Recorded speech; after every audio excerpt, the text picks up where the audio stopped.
The space violently twisted and collapsed, with the Azure mechanical restriction rings shattering one after another, and the space stabilization anchors being frantically torn apart.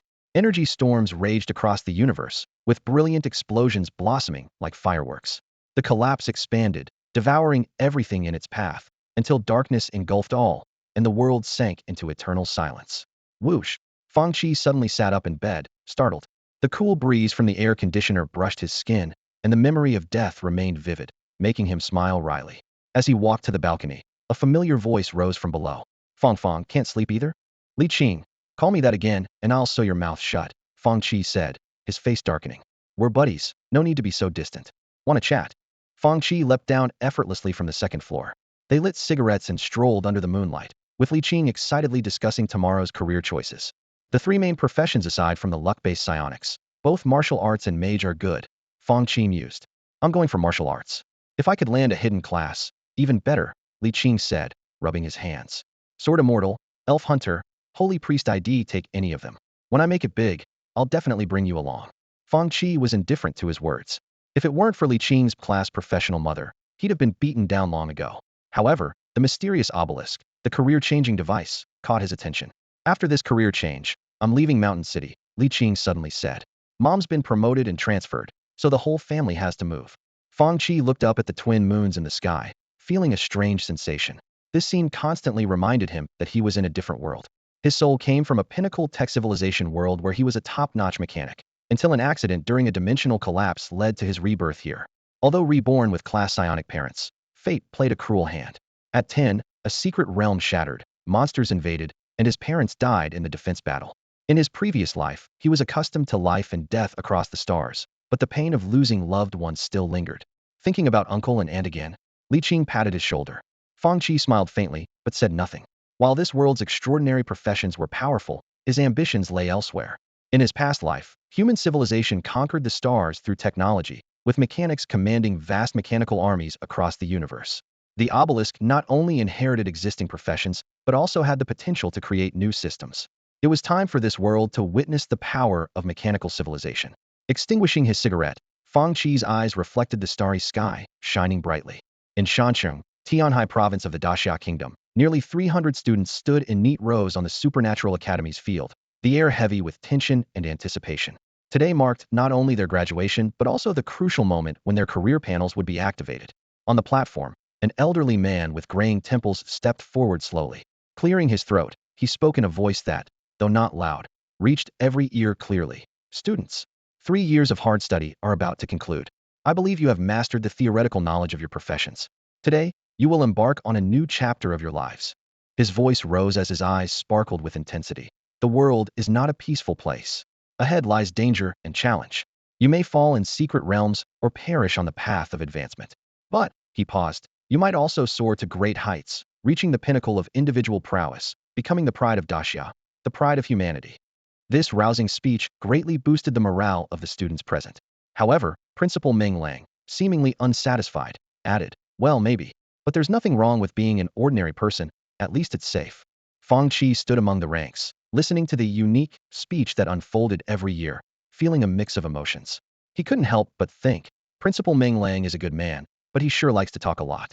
Meng Lang, satisfied, surveyed the anxious young faces below, then waved his hand grandly. All right, I won't waste any more words.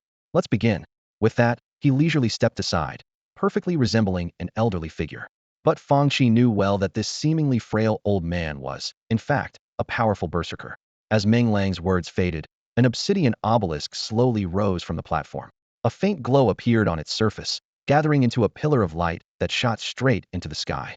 Class 1, line up and come forward, one by one, called out a burly teacher from the far right of the field.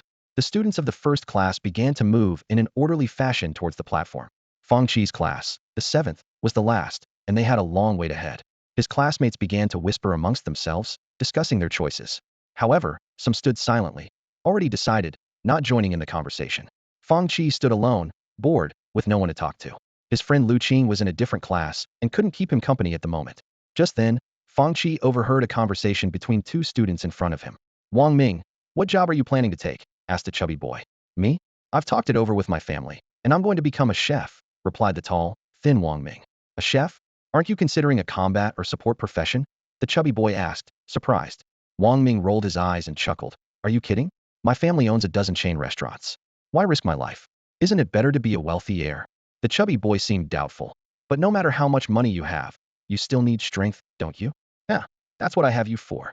Wang Ming laughed, playfully nudging the chubby boy with his shoulder. Wang Wan, I'll rely on you to protect me. You'll handle the outside world, and I'll take care of things at home. It's a match made in heaven, he said, striking a coy pose. Fang Qi stared in shock at the chubby Wang Wan.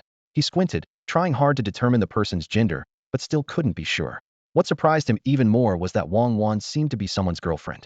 As he was lost in confusion, a soft voice came from beside him. Looks like you really don't pay much attention to your classmates. Fang Qi turned his head to see a short girl standing next to him. Her round face had a hint of baby fat, rosy like a ripe apple. Her shiny black hair was tied up in a high ponytail, gently swaying with her movements. The girl had a teasing smile on her face, clearly amused by Fang Qi's reaction. Fang Qi looked her up and down, his eyes filled with bewilderment. You don't recognize me? The girl asked, a hint of dissatisfaction in her voice. Fang Qi rubbed his chin and replied earnestly. You look a lot like someone I used to know. The girl lowered her voice, gritting her teeth as she said, Fang Qi, we've been classmates for 3 years. Besides, Su Nan is my mom. Oh, Su Qianqian, it's you. Fang Qi suddenly realized. The last time I saw you, you were. He instinctively raised his hand to indicate, but seeing Su Qianqian's height, he fell silent. What about me? Su Qianqian's face darkened, and she asked with an unfriendly expression. Taller? Yes, you've grown quite a bit. Fang Qi said awkwardly, quickly changing the subject. The job transition is starting. Pay attention and learn well. Su Qianqian rolled her eyes and didn't dwell on the issue. Instead, she asked, what have you been up to these 3 years? After you entered the Supernatural Academy, I hardly saw you. Every time I went to your house, you weren't there. Working, Fang Qi replied briefly. Working? Are you short on money? Su Qianqian looked at him in confusion. She knew that although Fang Qi's parents had passed away, as a superhuman, they should have left him a considerable inheritance. Moreover, the government provided orphans under 18 with a monthly living allowance. Fang Qi just shook his head without explaining. A silence settled between them, and their eyes turned to the high platform. The first student stepped under the obelisk and was enveloped in a beam of light. Moments later, a blue virtual panel appeared above his head, displaying basic information. Name, CFA. Race, human. Profession, martial arts. Level 0. The panel quickly turned into a stream of light and merged into CFA's body.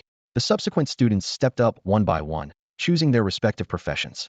The martial artists were slightly more numerous, followed by magicians, and a few chose vocational professions like blacksmiths and enchanters. Only 5 opted for the superhuman profession, as it was largely luck-dependent. Time ticked by, and nearly 3 hours later, it was finally Class 7's turn. Fang Qi's eyes brightened as he inconspicuously lined up at the end. He had been waiting for this day for a very long time. At the back of the line, Fang Qi gazed at the gradually shortening queue, a swirl of complex emotions rising within him. It wasn't just excitement or pure nervousness, but an indescribable feeling, as if an invisible hand was gently scratching at his heart. With this peculiar mix of emotions, he waited silently until it was finally his turn. On the field, students who had completed their job transitions turned their attention to Fang Qi. Being the last to undergo the transition, he naturally became the center of attention. Fang Qi took a deep breath and stepped forward to the obelisk.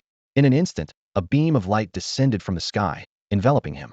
As his vision blurred, Fang Qi found himself in a pure white space. Suddenly, a light blue panel appeared in front of him, displaying a simple set of information. Name, Fang Qi. Race, human. Profession, Esper. Psychic ability potential, A. Confirm job transition? Yes, no. Seeing the word Esper, Fang Qi was momentarily stunned.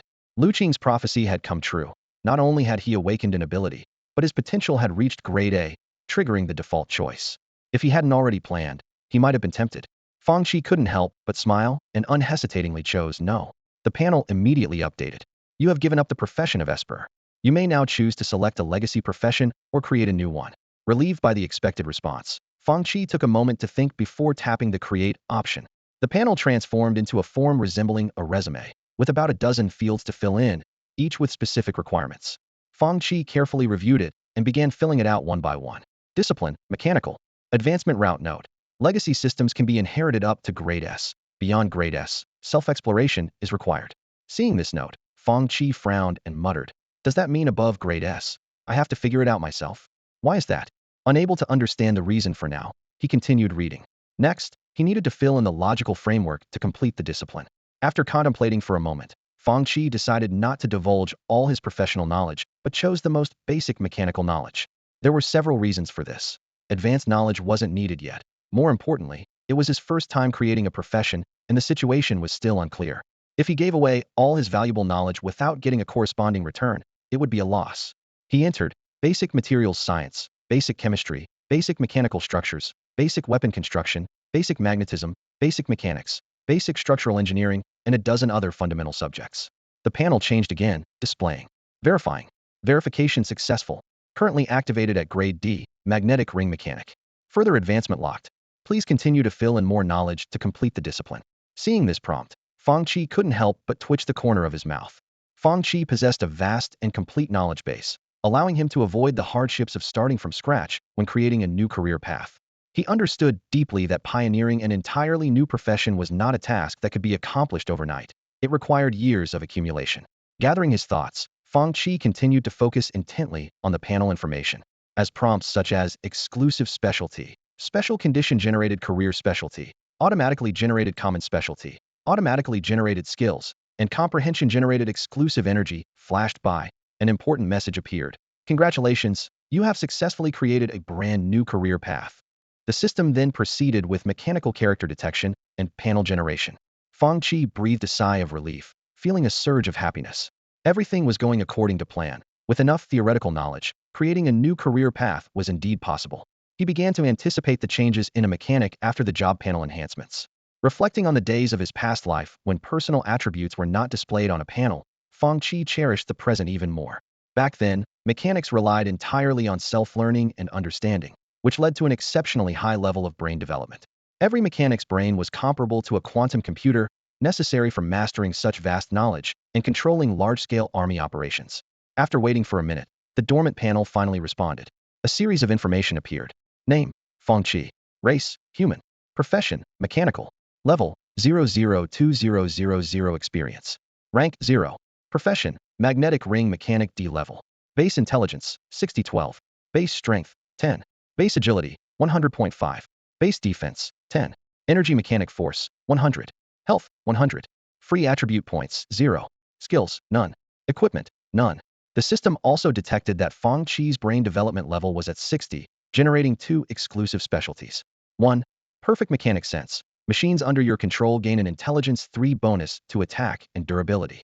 2. Memory palace. Your brain is a treasure of humanity, and you have taken the first step on the path of evolution. All information you encounter will be etched into your mind, never to be forgotten, with a 20 base intelligence. As the founder of the mechanical profession, Fang Qi also gained a unique specialty. Mechanical pioneer. With the complete professional knowledge and skills you provide, you will receive 50 of the experience consumed by others when they learn, which can be accumulated repeatedly. For his first job transfer, Fang Qi also gained a professional specialty and 2 common specialties. Professional specialty.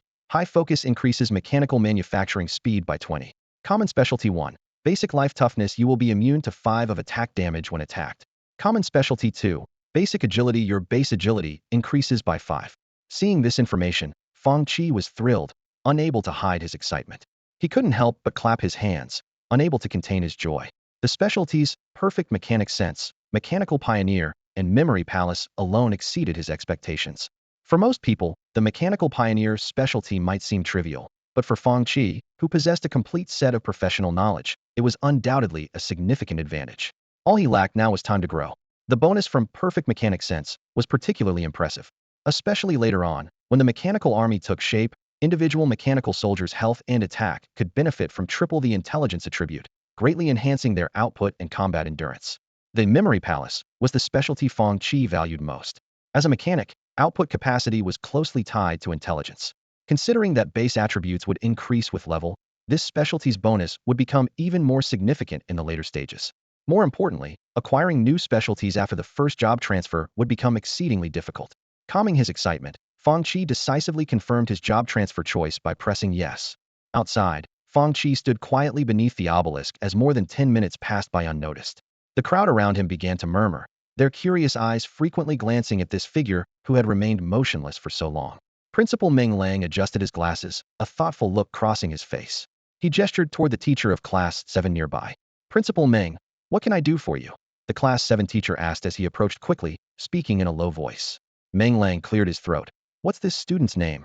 His name is Fang Qi, the teacher replied, then added, Oh, I remember now. He once bravely saved a little boy outside of school. The child's parents even brought a banner as a thank you. Meng Lang stroked his beard, a smile of approval appearing on his face. Ah, promising young man. Very good, very good. The Class 7 teacher chuckled awkwardly, not quite understanding, and quietly stepped aside. The students below the stage were already restless, whispering and pointing. What is he doing? Does it take this long to choose a profession? Maybe he hasn't decided which one to pick yet. It's been over 10 minutes. He might have decision paralysis. Hey, that guy is pretty handsome. I wonder if he has a girlfriend. Come on, he's so skinny. How could he handle you? Su Qianqian listened to the chatter around her, staring intently at Fang Qi's back, feeling extremely anxious. What on earth is he doing? Could something have gone wrong? At that moment, the obelisk finally responded, with lines of text appearing on the blue virtual screen, instantly capturing everyone's attention. Name, Fang Qi. Race, human. Profession, mechanical department. Level 0. Mechanical department? What kind of new profession is that? A wave of puzzled discussions swept through the crowd. Never heard of it. Is it some kind of repairman or support role? Oh no, I chose repairman. This name sounds way cooler than mine. Is it too late to change? Forget it. An unheard-of profession doesn't sound promising. However, Fang Qi paid no attention to the surrounding chatter, walking slowly toward his class. As he passed by Principal Meng Lang, the principal called out to him. Student, Meng Lang said with great interest on his face. This mechanical department profession, is it something you created yourself? Principal Fang Qi stopped in his tracks and responded politely. He had heard that the principal was a narrow-minded person. Although he wasn't sure if it was true, he didn't want to upset this hot-tempered warrior. Oh, interesting. Why not choose an established profession? Principal Meng Lang asked with curiosity. You know, creating a new profession isn't something that can be done overnight. Fang Qi replied sincerely, with a hint of pride in his voice. Principal, I'm naturally timid and not interested in fighting. I just want to make a living, so I thought I'd try creating my own profession. Even if it doesn't have a future, it's fine. I have no intention of going to the battlefield anyway. Meng Lang's mouth twitched as he looked at Fang Qi with a complex expression. The way this kid proudly said such cowardly words left him momentarily speechless. Reminds me a bit of myself when I was young, Meng Lang muttered to himself. The two exchanged a brief glance, and then Meng Lang waved his hand dismissively. Off you go. Back to your class. Okay, principal, Fang Qi replied and left. After Fang Qi stepped down, Meng Lang returned to the podium. The obelisk slowly descended, disappearing from view, waiting for the next group of students. Meng Lang's booming voice echoed across the field. Students, today you have made one of the most important choices in your lives. Seeing your youthful vigor makes me very happy. I sincerely wish you all a bright future. He continued, starting tomorrow, those in combat professions can enter the novice dungeon in the mountain city. Those in life professions, don't worry, the training camp for life professions will open the day after tomorrow.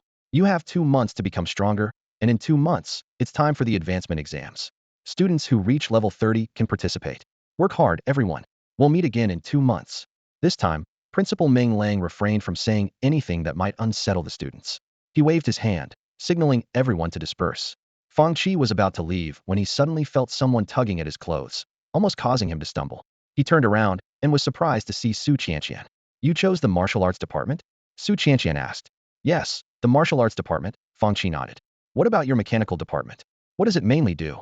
Su Qianqian hesitated for a moment, but decided to ask anyway. Fang Qi smiled and explained. It's kind of like being a repairman. Hearing this, Su Qianqian frowned slightly. She was about to speak, but Fang Qi quickly interrupted. I'm naturally timid. Su Qianqian laughed in exasperation and gave Fang Qi a playful punch. Umph. The decision's made. Can't be bothered with you. Su Qianqian said as she took a couple of steps away, then turned back to look at Fang Qi seriously. Hey, try not to die without a clue, and live as long as you can. Fang Qi chuckled and waved at her. I know. Take care of yourself too. After saying goodbye, Su Qianqian left with a cute smile. Fang Qi watched her go, feeling surprisingly at ease. 2 months to level 30. It's a bit of a stretch. Fang Qi squinted and muttered to himself as he left the field. After leaving school, Fang Qi didn't head home but drove to an old, desolate industrial area in the west of the city. Due to the impact of the career shift panel, many businesses had either transformed or shut down, leaving the area rarely visited. He stopped his car in front of a factory building on the southern side, skillfully opened the rolling door, revealing a completely different world inside. The pristine white walls sharply contrasted with the dilapidated exterior. Brand new machine tools were neatly arranged, and the metal shelves were filled with heavy metal boxes of varying sizes. Various materials were stacked in an orderly manner, occupying nearly half of the warehouse space. In the corner, next to a simple bed, stood a bookshelf and an old computer, forming a basic living area. In the center of the factory, a battered truck sat quietly, its ability to start unknown. This 300 square meter warehouse was rented by Fang Qi 3 years ago at a low price. He transformed it into a temporary mechanical modification workshop. Though the conditions were limited, he could only make do. Before activating the panel, he didn't want to waste resources, so he stockpiled a large amount of materials. This was also why he often ran short of money. Fortunately, the industrial transformation kept the material costs low, and he could barely afford them. Every month, Fang Qi would take time to come here to read, make simple parts or weapons, and pass the time. Now, with the 2-month deadline approaching, he knew he had to speed up. Looking at the equipment and materials that represented all his possessions, Fang Qi grinned and stepped into the workshop. He expertly operated the machine tool, completing a basic part processing. A system prompt immediately appeared. You have completed a basic part processing, experience 2. You have acquired a skill, basic mechanical processing level 10200. Skill, basic mechanical processing level 1. Efficiency in making basic parts increased by 2, with a 2 increase per level.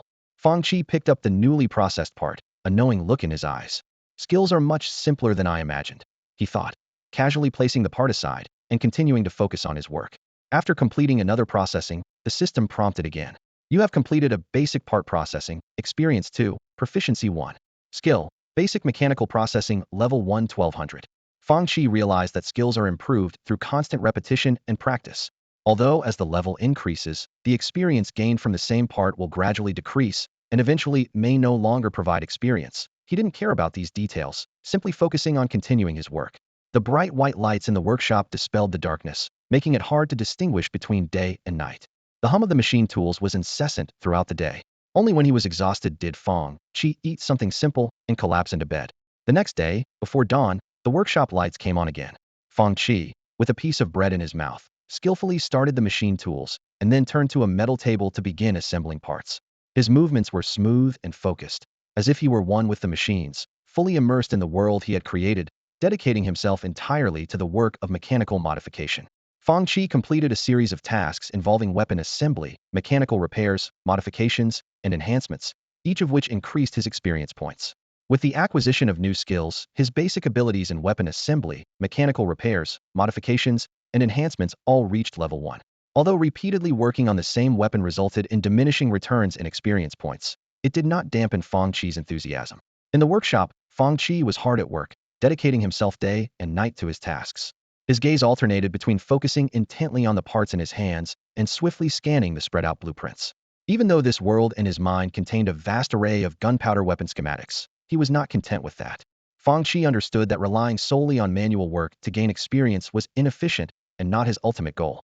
Everything he did was in preparation for the upcoming adventure. In no time, over 10 days had passed. In the workshop, a newly transformed heavy truck drew everyone's attention.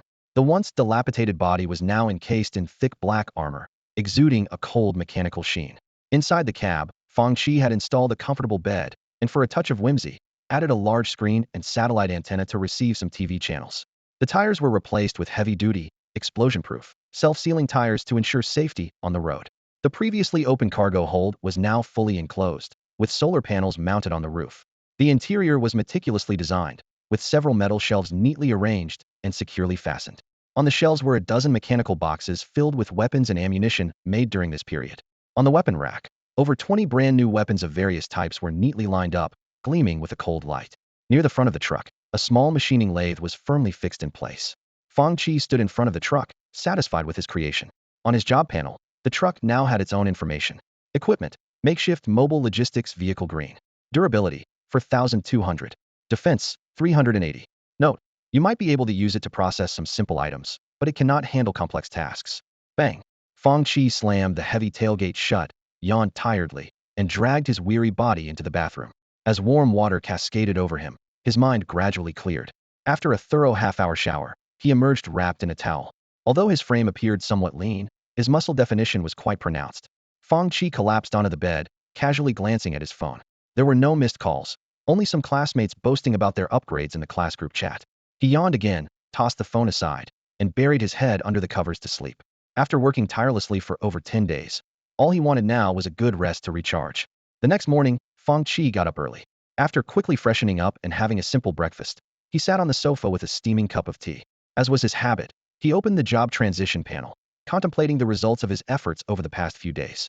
Almost 200,000 experience points were displayed prominently. Fang Qi skipped over the crafting skills, knowing they would naturally improve over time and that he didn't have enough experience to max them out just yet. Instead, his attention turned to the combat skills section. Despite his busy schedule, he had managed to learn 2 new skills. For a mechanic, ordinary combat skills often seem lackluster, useful only in the early stages. The combat style of a mechanic evolves from early-stage individual equipment battles to large-scale mechanical army operations and long-range fire support in the later stages. Direct confrontations are rare. However, large-scale army operations were still a ways off, and Fang Qi needed skills suitable for solo combat. Unlike others who could learn professional skills from veteran mentors, as the sole heir of the mechanical lineage, he had to rely on his own understanding. Fang Qi understood well that, for most, more professional skills are not necessarily better. They consume a lot of experience and can put a significant strain on one's mana. Of course, some reckless players might not consider these factors. His eyes fell on the first skill. Skill, Rapid Fire level 10500. Note, activating the skill consumes 0.5 mechanical power per unit per second, increasing firing speed by 2. Without hesitation, Fang Qi invested 7,500 experience points to raise the Rapid Fire skill to the maximum level of 5. At level 5, the consumption decreased to 0.25, and the firing speed increased to 10. Seeing these numbers, he started calculating. A close-range rapid-fire style mainly uses 2 weapons, which means 0.5 energy consumption per second, totaling 30 points per minute. Fang Qi clicked his tongue, feeling a bit strained. Without any mana regeneration bonuses, he relied solely on the basic recovery rate of 1 per minute, common to all professions without specialization bonuses. Never mind. The remaining experience is enough for me to level up several times, and each level increases mana by 100 points, which should help me last longer. He didn't dwell on it and moved on to the second skill. Skill, Sniping level 10500. Note, when using sniper weapons, consumes 5 energy points to add an attack power bonus equal to intelligence 1.2, with a cooldown of 180 seconds. Again, without hesitation, Fang Qi invested another 7,500 experience points to max out the skill. Although the consumption didn't decrease, the damage bonus increased from 1.2 to 2 times, and the cooldown extended to 240 seconds. Fang Qi was quite satisfied with this skill. Despite the high consumption and cooldown, the bonus was substantial. Coupled with the additional bonus from his perfect mechanical sense, even at level 0, he felt confident he could take down a level 5 professional. With less than 170,000 experience points remaining, Fang Qi began to focus on leveling up. He meticulously calculated every bit of experience, preparing thoroughly for the upcoming challenges. After investing 2,000 experience points, Fang Qi advanced to level 1. His attribute panel updated accordingly. Intelligence 10, Strength 10, Agility 10, Defense 10, Energy 100, Health 100. He then poured in another 110,000 experience points, swiftly elevating his level to 10. Despite the significant boost in attributes, Fang Qi frowned at the massive consumption of experience. He stared at the remaining 68,000 experience points, lost in thought. Continuing to level up didn't seem like the best option. He needed a more efficient way to gain experience. Money is really a big issue, Fang Qi muttered, tapping his fingers lightly on the table. After several days of careful consideration, he had a preliminary plan for his future development. In his view, harvesting resources was far more efficient than grinding monsters. If he could develop the mechanic as a 4th main profession, he could reap the benefits passively. After all, the bonuses from the mechanical pioneer specialization were quite substantial. As for other profession pioneers, even if they were still around, they couldn't support the entire advancement path as comprehensively as Fang Qi could. But to attract others to switch to the mechanic class, he needed to build a reputation. He wasn't worried about potential competitors. The larger the field, the faster his growth. Moreover, he would never release crucial blueprints and skills. Fang Qi set a small goal for himself: reach level 60 first, then aim to get into the superpower university and gradually build his reputation. The ideal scenario would be acquiring a secret realm to develop a mechanical army, significantly reducing material needs. With his thoughts settled, Fang Qi took a sip of tea and opened his attribute panel. It displayed: Name, Fang Qi. Race, Human. Profession, Mechanic. Level, 1002-2000. Experience, 68,312. Rank, Magnetic Ring Mechanic level. Base Intelligence, 16032. Base Strength, 110. Base Agility, 1105.5. Base Defense, 110. Energy Mechanical Force, 1100. Health, 1100. Free Attribute Points, 20.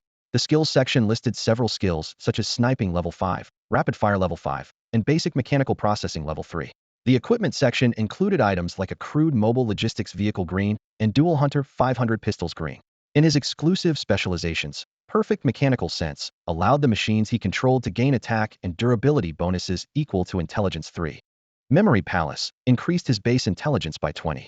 The unique Mechanical Pioneer specialization enabled him to receive 50 experience feedback from the learning of those who followed. Seeing his intelligence attribute nearing 200 points, Fang Qi's lips curled into a smile. He stood up, stretched, and adjusted to his new level of strength. With his current output capability, he felt confident he could defeat opponents of the same level in a second. This perfect mechanical sense is just amazing, Fang Qi murmured contentedly, his eyes gleaming with anticipation for the future. A massive, imposing heavy-duty truck slowly rolled into view. Its seemingly indestructible body was encased in thick armor, with each metal plate seamlessly connected. The truck's surface was coated in an inky black paint, resembling a ghost in the night, exuding an aura of thrilling mystery. The appearance of the truck instantly caught the attention of passers-by. People stopped in their tracks, their eyes filled with awe and desire. In this world dominated by extraordinary beings, the allure of machinery was particularly striking. The wide road was sparsely populated with vehicles, as most people were accustomed to traveling on foot. Inside the cab, Fang Qi tapped his fingers on the steering wheel in rhythm with the heavy metal music playing in his ears.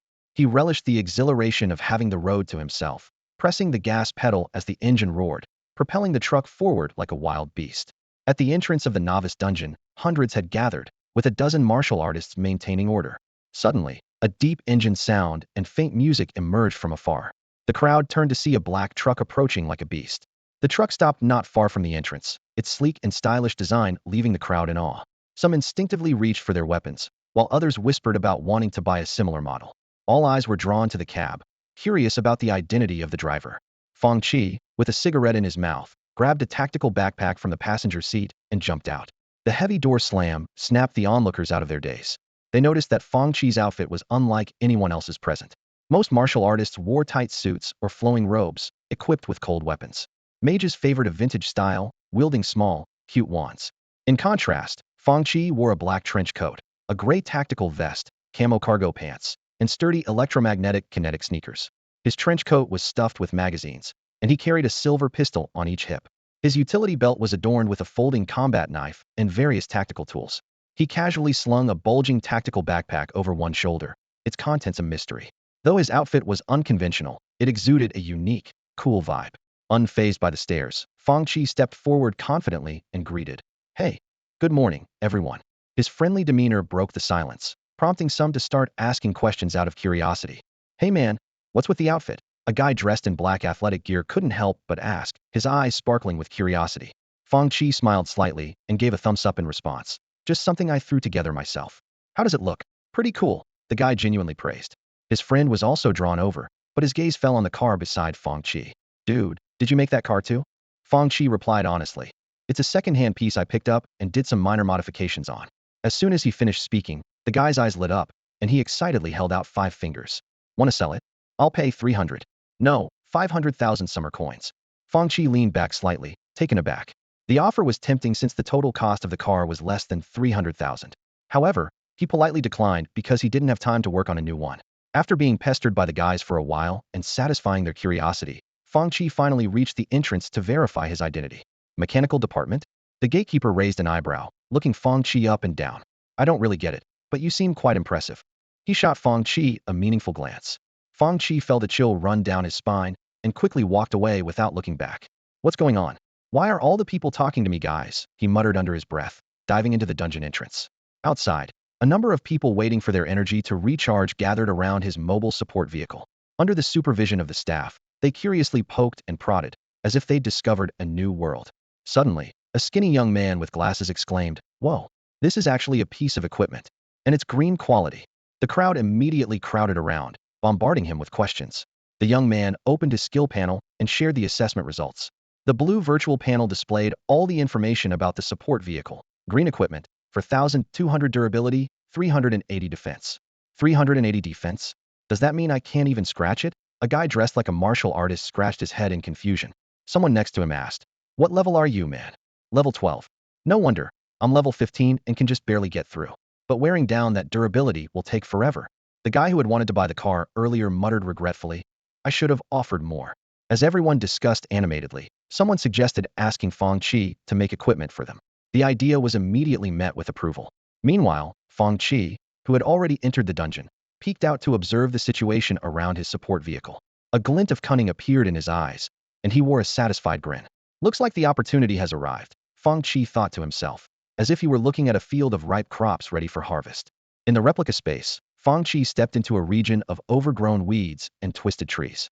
His brow furrowed slightly, and his lips twitched in silent disdain for this desolate and rugged terrain. Suddenly, a faint rustling came from the grass. Fang Qi reacted with lightning speed. His pistol was drawn in an instant. Bang!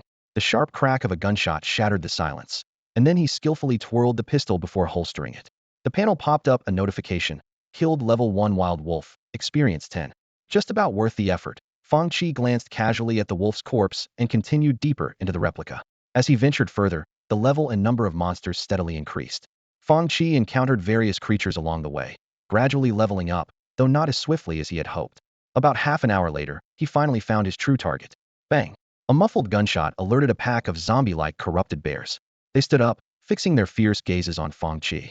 The panel showed, health 1500. Not too bad, Fang Qi thought, feeling confident. A corrupted bear lunged at him, but Fang Qi deftly sidestepped, pressing the silver barrel of his gun against its forehead. Bang! The weak point damage triggered, instantly depleting its remaining 900 health. System notification, you killed level 8 corrupted bear, experience 80. Silver arcs of mechanical energy entwined around the pistol as Fang Qi's kinetic skateboard shoes activated. He became a blur, charging into the group of corrupted bears. Bang bang bang bang. Gunfire echoed relentlessly as metallic bullets traced graceful arcs through the air, erupting in sprays of blood. In 2 seconds, both gun magazines were empty. A flurry of combat notifications flashed by, but Fang Qi had no time to read them. With a flourish of his coat, 2 fully loaded magazines shot into the chambers with precision. Reload complete. Fang Qi tapped the ground with his toes, and his skateboard shoes burst with incredible power. He dodged the lunges of 2 corrupted bears like a phantom, turned, and swiftly shot them both down. Without a pause, he retreated to evade another attack. The barrage of gunfire continued, but the battle lasted only 2 minutes. When the smoke cleared, only a field of corpses remained. Fang Qi leisurely reloaded his bullets, ready to seek his next target, when a low growl emerged from the woods. Crash! A massive black shape pushed through the underbrush. This gigantic corrupted bear stood over 4 meters tall, far surpassing its ordinary kin. Fang Qi raised an eyebrow in surprise and casually fired a shot at it. The battle information popped up, level 15 gigantic corrupted bear, health 3800.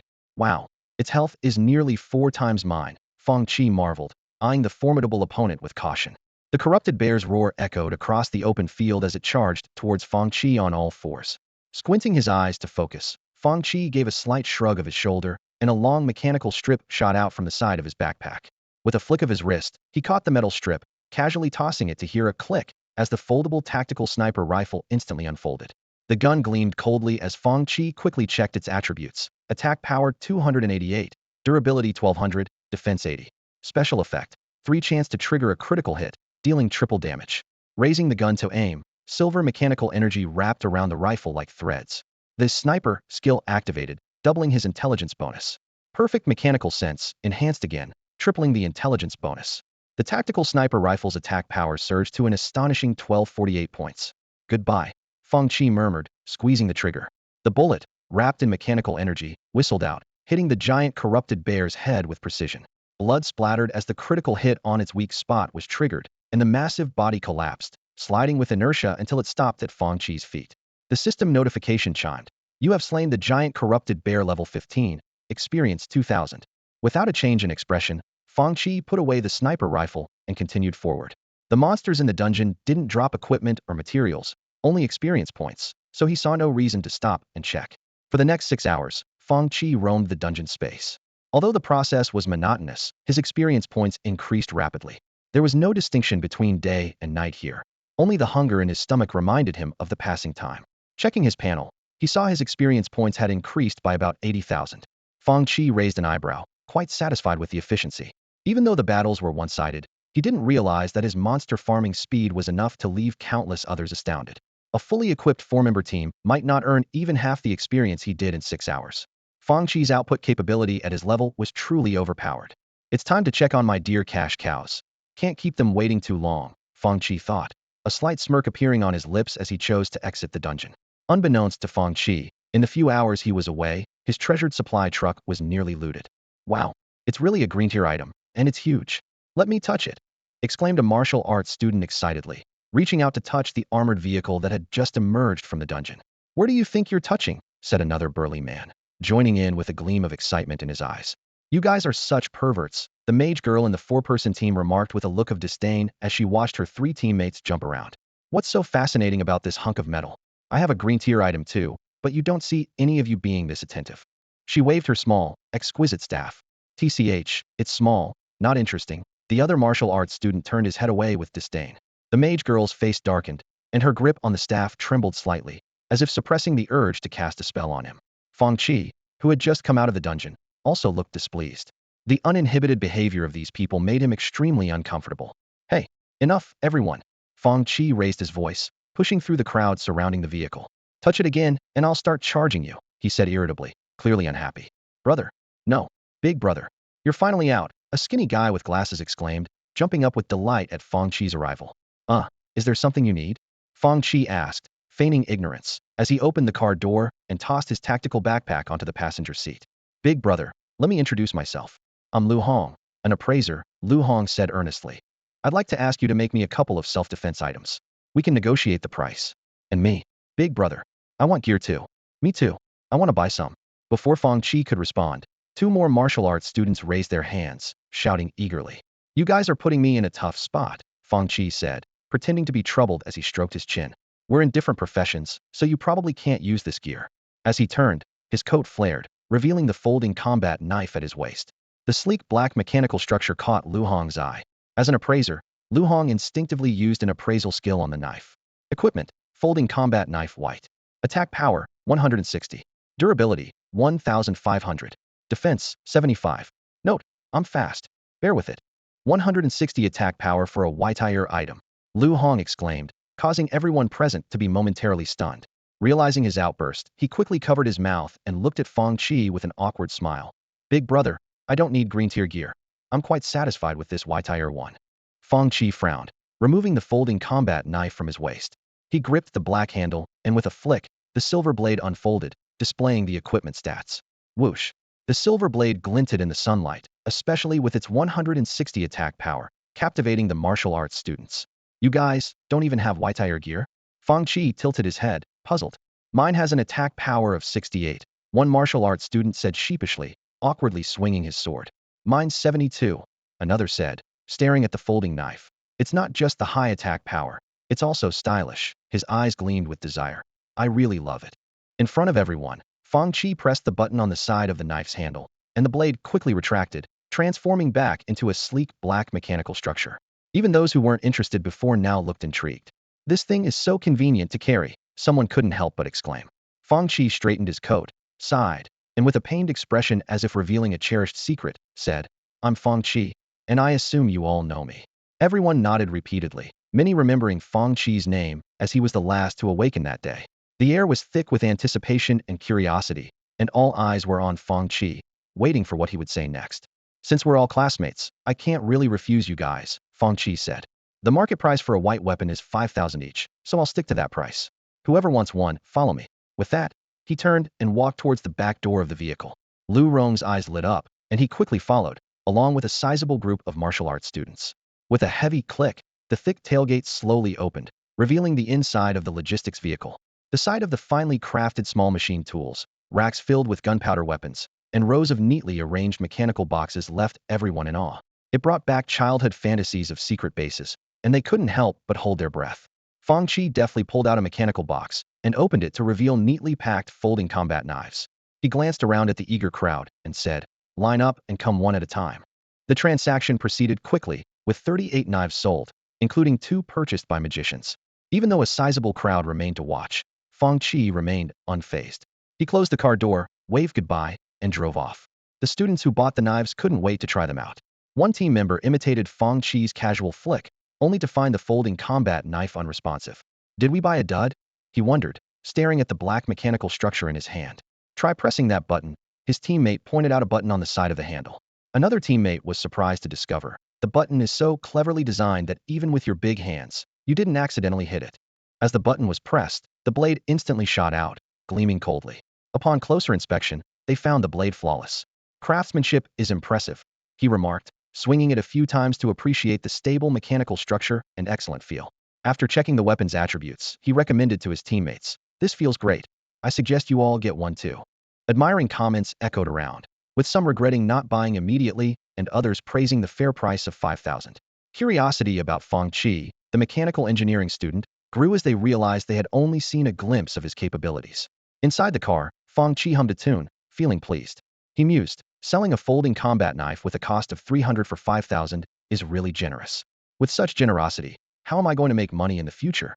Despite the self-mockery, his smile broadened, impossible to suppress. Fang Qi wasn't worried about any trouble that selling white weapons might bring.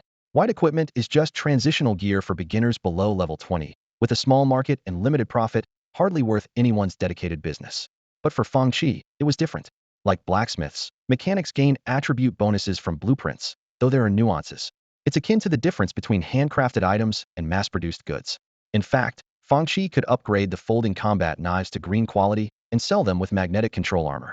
However, that would attract unnecessary attention, which he wasn't willing to risk without absolute strength. Fang Qi's life remained unchanged, following the same routine day in and day out. During the day, he dedicated himself to accumulating 8 hours of experience, then sold some equipment, and headed to the scrapyard to search for discarded metal parts.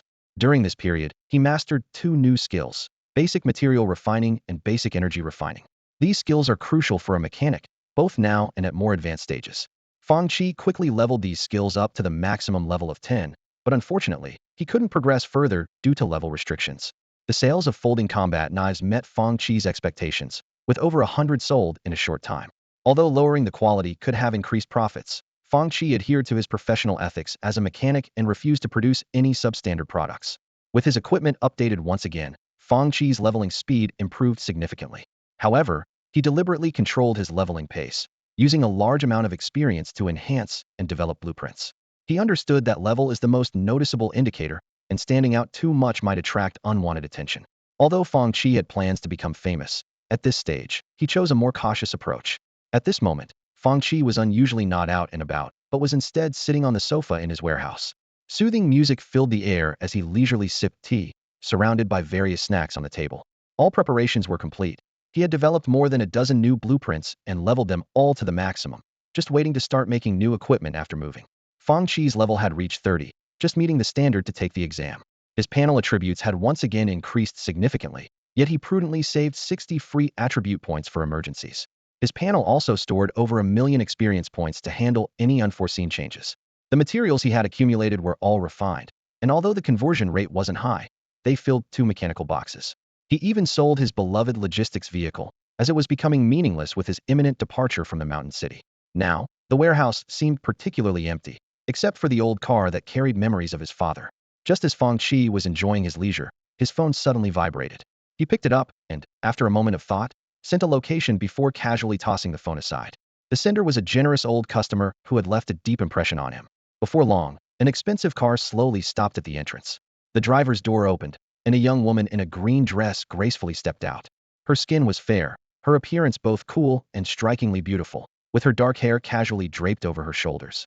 This was Xiaoya, the daughter of the Xiao family, whose every move exuded elegance and grace. When Fang Qi saw this big spender, who had bought the logistics vehicle again, he couldn't help but feel a twinge of surprise. Xiaoya spoke, her voice clean and gentle, striking a sharp contrast with her cool exterior. Listening to this familiar yet incongruous voice, Fang Qi thought to himself, this voice just doesn't match this face. Honestly, I wasn't too keen on meeting you. It means trouble for me.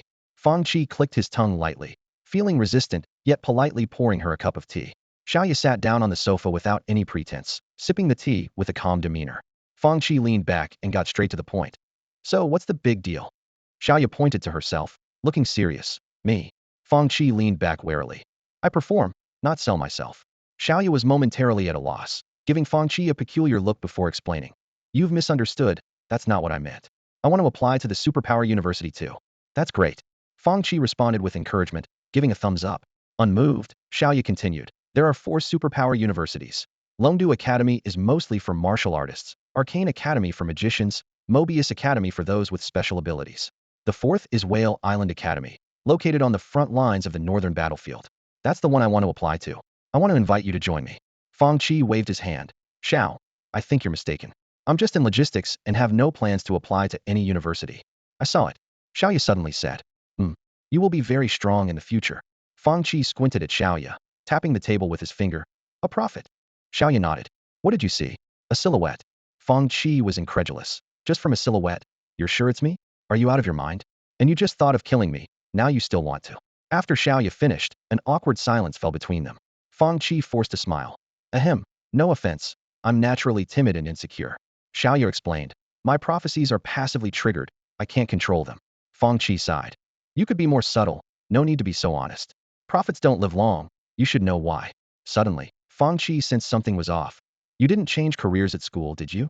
The Xiao family has its own channels. Xiaoyu admitted. I sensed my death during the career change. The alien invasion, Whale Island University falling, lives perishing. But the day I met you, the prophecy changed. You saved many people. Fang Qi scrutinized Xiaoya, finding no signs of deceit. He thought, she might be socially awkward, unable to master politeness or subtlety. While I don't mind straightforward people, it feels awkward. As for the prophecy, it's something to consider, not a definitive answer. What if I don't agree? I'll still go to Whale Island University. Why? They sacrificed themselves to resist the aliens. I want to save them. Fang Qi was taken aback. As a former soldier, her words struck a chord with him. After a moment of silence, he asked, how many people have you told about being a prophet? Only you. I'm a magician. Prophecy is a skill that comes with my specialty. Fang Qi's mouth twitched, realizing she was a half-baked prophet. However, Whale Island University was indeed a promising place to go, with many uninhabited zones rich in resources near the front lines. Xiaoya continued. I know prophets don't live long and are often feared, so I haven't told anyone else. I'm actually scared of dying too. Coming to you alone today was a gamble. Since I'm going to die sooner or later, it doesn't make much difference. But it seems I've won the bet.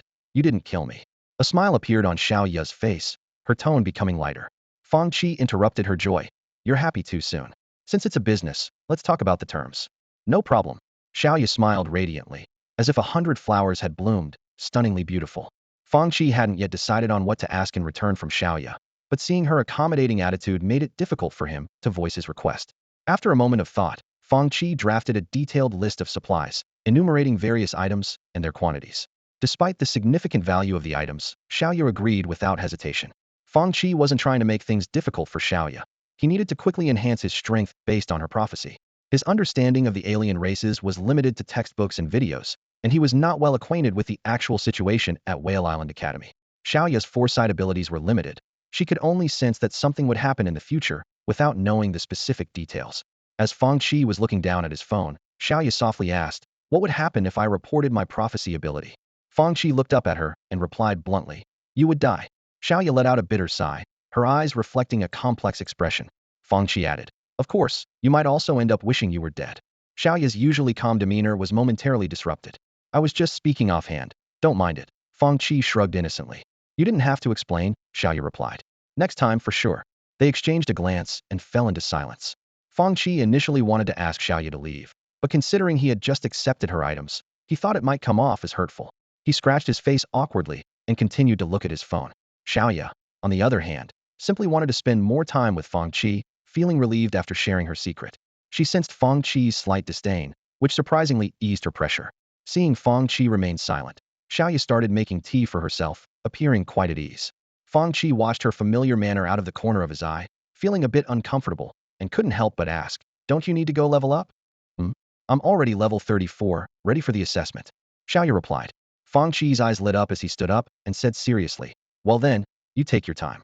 I'm still a bit behind in levels, so I'm off to grind some experience in the dungeon. We can go together. 2 people should be more efficient. I haven't tried leveling up in a team since I changed professions, Xiaoya suggested. All right, let's go. Fang Qi agreed indifferently, as long as he didn't have to sit there awkwardly any longer. They each drove their own cars, heading one after the other toward the beginner dungeon area on the outskirts of the city.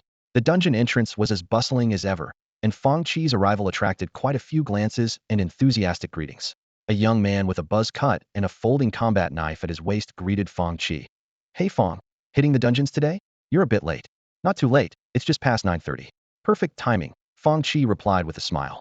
Fang Qi stood in the trading area, his eyes scanning the bustling crowd. A familiar figure caught his attention. It was Lu Hong approaching him. Fang, not selling any gear today? Lu Hong asked with a smile, a glint of anticipation in his eyes. Fang Qi shook his head. Not for now. Exams are coming up, need to buckle down and study. His tone carried a hint of fatigue. Lu Hong's gaze shifted past Fang Qi to the cool-looking woman behind him. Lowering his voice, he asked curiously, Fang, who's the beauty? Fang Qi glanced at Xiaoya behind him and casually explained, oh, she's my teammate, a mage. You know my combat class isn't strong, so I needed someone to carry me. Lu Hong nodded in understanding. True, we support and logistics classes really have a disadvantage in combat. But on the bright side, it's easier to make money. Good point, Fang Qi agreed, then skillfully changed the topic. Haven't found a team today? Lu Hong's eyes lit up. Not yet. Are you planning to take me along? His voice brimmed with hope. Fang Qi chuckled and shook his head, gesturing towards Xiaoya. I'm not the one to ask, you'll have to ask her. Instinctively, Lu Hong turned to Xiaoya, meeting her cool demeanor and calm gaze, which inexplicably made him feel a bit intimidated. He laughed awkwardly. Maybe not. You go ahead, Fang. If you get any new gear I could use, let me know. Fang Qi laughed lightly as he watched Lu Hong leave, his smile gradually fading. He knew it was all just polite conversation, nothing to take seriously. A brief chat now, and then was just a way to pass the time. Reaching the verification area, Fang Qi sent a team invitation to Xiaoya. She accepted silently, and the two successfully formed a team. Let's go. After verifying their identities, Fang Qi tilted his head slightly and stepped into the dungeon space first, with Xiaoya following closely behind. Inside the dungeon, they advanced at a steady pace. The occasional sound of gunfire and the flash of pale blue ice spikes signaled the defeat of yet another monster. This was Fang Qi's first time entering a dungeon with a team, and he carefully observed the changes around him. Apart from the noticeably increased number of monsters, nothing seemed particularly different. The monster level cap in the novice dungeon was level 30, a daunting height for most. Reaching such a level within the 2-month assessment period was almost impossible. Fang Qi pondered to himself that the basic attributes among professionals were relatively similar, with attribute points gained at each level being fixed. The real difference lay in specialties, equipment, and skills. Specialties were precious resources that couldn't be gained through experience alone. Many people, throughout their lives, only had the one class specialty and 2 ordinary specialties they received when opening their panel. To acquire more specialties, one had to achieve hidden accomplishments or complete tasks, or hunt down BOS-level monsters in secret realms and the wild, hoping for a drop. However, secret realms and the wild were far less safe than dungeon spaces. Monsters in dungeons had low intelligence, and one could exit at any sign of danger. But in secret realms and the wild, the monsters were intelligent species with formidable combat abilities. Worse still, these were open areas, so one had to watch out for other people as well. In those places, killing and looting and snatching monsters were common occurrences. Fang Qi tightened his grip on his weapon, his vigilance heightened. In this world, strength was everything. Fang Qi and Xiaoya stood amidst the chaos, surrounded by the bodies of nearly 200 wild wolves. Fang Qi appeared calm and composed, casually changing the magazine of his pistol without any signs of fatigue from the battle. In contrast, Xiaoya was slightly out of breath, a hint of weariness on her face. It was her first experience in such a large-scale fight, and even though Fang Qi was the main force, it had still taken a toll on her. Xiaoya glanced at the team panel and noticed that Fang Qi was level 30, while she was level 34. However, since teaming up, her contribution to the damage output was only 19. This figure left her both amazed by Fang Qi's prowess and somewhat frustrated. It wasn't that she was weak, but Fang Qi was exceptionally strong. Reaching level 30 solo was already beyond 90 of their peers. Fang Qi scanned the area to ensure no boss would respawn before holstering his pistol. He clicked his tongue lightly and raised an eyebrow, saying, the experience gain isn't much. Now at level 30, only monsters above level 20 give experience, and not much at that. Level 20 gives 20 points, and each level above adds 20 more. We have to split it in half when in a team. The experience reduction is quite severe. Xiaoyu explained. That's also a way to prevent high-level players from monopolizing all resources. Once you reach level 120, there are no experience dungeons to farm. To gain experience, you have to enter secret realms or battlefields. That's why many people prefer to stay at level 120. Besides the difficulty of advancement tasks, the risk of death for gaining experience is too high. Who wants to die if they can live? Fang Qi nodded noncommittally. Let's move on and see what's ahead. The two continued forward, and the probability of encountering groups of monsters noticeably increased after teaming up. With Xiaoya helping to control the field, Fang Qi didn't need to worry about ambushes and could focus entirely on dealing damage. Xiaoya wielded her staff, and crystalline ice crystals suddenly bloomed among the crowded monsters, instantly freezing the surrounding air and momentarily immobilizing some of them. As the crowd control skill took effect, Fang Qi surged forward like an arrow released from a bow. The dual guns in his hands roared like 2 fiery dragons, continuously spewing scorching flames. Amidst the crisp sound of gunfire, bullets wrapped in formidable mechanical force shot out at incredible speed, tracing graceful arcs through the air to hit the grotesque monsters with precision. Blood splattered, bodies fell, and battle notifications rapidly filled the screen. Xiaoya watched Fang Qi nimbly weave through the monster horde, growing increasingly curious about his profession. She marveled silently. With him, firearms were terrifyingly powerful, almost unbelievable. Xiaoya was certain that if she were in the monster's position, her fate wouldn't be much better. As the panel notifications continued to scroll, Xiaoya felt more like a supporting character. During the battle, Fang Qi's interface suddenly flickered, and two prominent skill notifications appeared. He arched an eyebrow, skillfully sidestepping an attack, while quickly maxing out the newly acquired skill points. Arc shot and killing intent perception, the practicality of these skills brought a smile to Fang Qi's face. He could feel his accuracy improve, and malicious intent within a 50-meter radius was now clearly detectable. Just then, the crisp sound of a bullet being loaded reached his ears. Fang Qi's heart skipped a beat as the sound of rushing wind approached from behind. He quickly planted his right hand on the ground, springing up like a coil to narrowly avoid a fierce strike from behind. While airborne, Fang Qi twisted his body, delivering a swift side kick that landed squarely on the attacker's abdomen. The corrupted wolf flew away like a kite with a broken string. Fang Qi landed smoothly and raised his hand, firing 3 precise shots that hit the creature's forehead. Bang, bang, bang. Following the muffled thud of bullets hitting flesh, a system notification popped up. You have killed a level 30 corrupted wolf, XP 100. Your teammate has killed a level 30 corrupted wolf, XP 100. On a distant high ground, Xiaoya vigilantly scanned the battlefield. Corpses lay scattered everywhere, with at least 100 corrupted wolf bodies dotting the field. However, as the battle continued, the number of monsters was not decreasing but increasing, which caused her to frown deeply.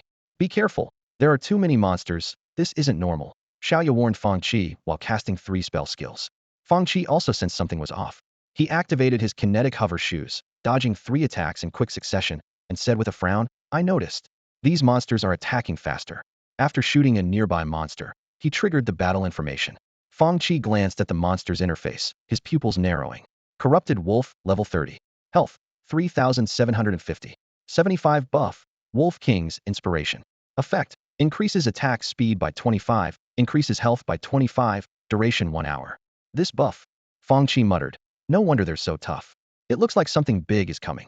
Before he could finish, both of their interfaces displayed a mission notification.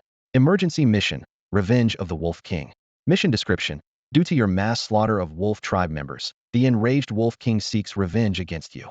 Mission requirements, survive for 1 hour or kill all monsters. Mission reward, ordinary expertise, generation 1. Fang Qi and Xiaoya exchanged a glance, knowing that the real challenge was just beginning. Fang Qi shot forward like an arrow, leaping deftly to break through the encircling wolves and landing steadily beside Xiaoya. His sharp gaze scanned the surroundings, noting the rapidly increasing number of wolves closing in, now numbering over 300. Among this massive horde were decaying wolves with their bones exposed and normal-looking wild wolves. They approached slowly, exuding an overwhelming sense of dread. Xiaoya stared at the task on her panel, her voice heavy with concern. We're in trouble. Fang Qi calmly reloaded his bullets, his eyes never leaving the advancing wolves. He glanced slightly at her and asked, Do you want to retreat first? Xiaoya tilted her head slightly, looking at him in confusion. You're not planning to leave? Fang Qi grinned as he finished loading his dual guns. Missing out on a specialty would be a waste, right? Plus, I get to test my new weapon. Xiaoya watched Fang Qi's actions closely, noticing a difference in the 2 magazines. The originally copper-colored metal bullets were now a fiery red, hinting at something special. Her eyes sparkled with curiosity as she asked, What are those? Fang Qi didn't respond verbally, but shared the attribute panel silently. Equipment, explosive compression bullet white. Note, small in size, but explosive. The bullet head is filled with compressed high-energy fuel, which explodes upon hitting the target, dealing damage within a 5-meter diameter based on intelligence and attack power, with a chance to ignite the enemy, causing continuous burn damage equal to 60 of intelligence for 10 seconds. Surprise spread across Xiaoya's cool face, her lips slightly parted, as her understanding of Fang Qi deepened. She softly remarked, You really have a lot of tricks up your sleeve. I'm getting more curious about you. Fang Qi gave her a sidelong glance, half-jokingly replying, Though you're complimenting me, it feels a bit ambiguous. Why didn't you use it earlier? Xiaoya pressed on. This stuff is expensive and difficult to make. Fang Qi replied seriously. Save the chit-chat for later. You might want to keep your distance for now. I can't guarantee I'll be able to watch out for you. Xiaoya nodded and silently retreated, leaving the battlefield to Fang Qi. She understood that her own firepower was insufficient and would only cause more trouble in this situation. Fang Qi appreciated Xiao Ye's understanding. Although her emotional intelligence was somewhat lacking, it wasn't a major issue. He quickly calculated in his mind, realizing that without advanced equipment, refining high-energy fuel was challenging. He had fewer than 1,000 of these bullets, each costing about 200 xia currency. Refocusing, Fang Qi narrowed his eyes, raised his gun, and took aim. Bang! The fiery red bullet whistled through the air, hitting a wild wolf squarely. Boom! A deafening explosion erupted, with scarlet flames enveloping a small area. The health of several monsters quickly dwindled, but the attack wasn't over. Amidst the dust from the explosion, a ring of scarlet flames ignited, instantly setting the monsters within ablaze, their anguished cries echoing. Xiaoya stood a short distance away, witnessing the repeated explosions within the monster horde. She looked down at her own staff, feeling somewhat disheartened. Despite her high attack power for her level, strong professional specialty, and 2 ordinary specialties that enhanced her combat ability, her performance paled in comparison to Fang Qi's. Xiaoya stood at the edge of the battlefield, her gaze sweeping over her impressive stats panel. Her divine foresight ability allowed her to see the future, a passive yet enviable skill. Her talents in elemental tide, composure, and shattering gave her magical prowess far beyond her peers. Yet, when she compared herself to Fang Qi, she couldn't help but feel a twinge of frustration. In her eyes, Fang Qi's versatile class seemed unrealistically powerful. Whether in combat, production, or research, everything seemed effortless for him. Xiaoya mused that perhaps this was the true archetype, while theirs was merely a profession. Despite this, she didn't feel jealousy. Instead, the stronger Fang Qi became, the more she believed in the prophecy about him. Explosions erupted continuously, flames dancing in Xiaoya's cool eyes, masking the complex emotions beneath. She quietly felt grateful to have initially gained Fang Qi's trust, all while keenly observing the battlefield. Fang Qi was immersed in the powerful output of his explosive compression rounds. The large-scale AoE damage was exhilarating. After nearly 100 explosive rounds, he felt a twinge of regret. The real-world effect is good, and experience farming is efficient, but there's no need to waste more, he muttered to himself, emptying the last explosive rounds and switching to regular bullets. On the battlefield, charred monster corpses lay in front of the burning wall of fire. The air was thick with the nauseating stench of singed fur. Fang Qi casually retrieved a few grenades from his belt, tossing them precisely into the monster horde. Explosions rang out, and many unfortunate creatures were blasted away, hitting the ground heavily with their health plummeting. However, Fang Qi's focus wasn't on these minor foes. With his killing intent perception at level 5, his sensory range expanded to 250 meters. Deep in the forest, a gaze lingered, constantly watching him, bringing a sense of impending danger. The Wolf King, huh? Its intelligence boost is really noticeable, a cunning creature, Fang Qi muttered, scanning the dense underbrush warily. Just as he turned his head, a shadow shot out from the bushes like lightning, aiming straight for his neck. Watch out, Xiaoya shouted, but the shadow was already upon Fang Qi. A sharp metallic clang echoed, sparks flying. Xiaoya blinked in surprise. Several dozen mechanical scales interlocked, protecting Fang Qi's neck. Despite this, the sharp wolf claws still tore a few slits in Fang Qi's coat, leaving 3 shallow scratches on his arm. Feeling a slight sting, Fang Qi raised an eyebrow. What speed? Good thing I was on guard, or that could have been bad, he remarked, turning to meet the Wolf King's gaze. He had indeed left an opening, and the Wolf King's speed exceeded expectations. If Xiaoya had been in his place, she might have been gravely injured. Noting the slight drop in his health, Fang Qi chuckled, unconcerned. The combat information triggered, and he quickly scanned his panel. Wolf King level 30 boss. Health, 34,000. Attack, 364. Defense, 180. Skills, rapid movement level 5, bite level 5, charge level 5, howl level 5. Expand for detailed information. Boss specialties. Basic regeneration. When health is below 50, can expend energy to recover health at a maximum rate of 2 per second. Advanced tenacity. Reduces final damage from physical and elemental attacks by 20. No wonder it's a boss, with exaggerated health and skill specialties, outmatching same-level players by a mile, Fang Qi thought, his expression slightly serious. So far, this was undoubtedly the strongest opponent he had faced. Xiaoya's gaze fell on the intimidating boss panel of the Wolf King, causing her to frown.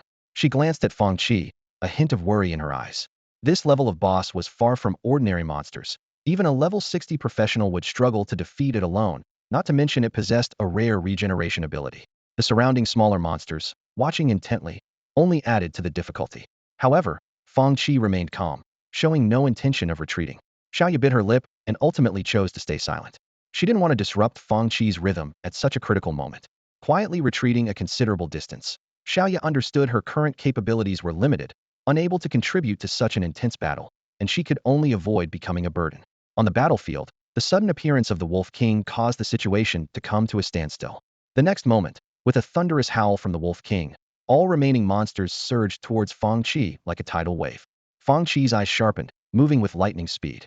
He spun around, tossing his tactical backpack into the air. His black coat unfurled in the air like a sharp sword, pointing directly at the oncoming horde of monsters. Boom!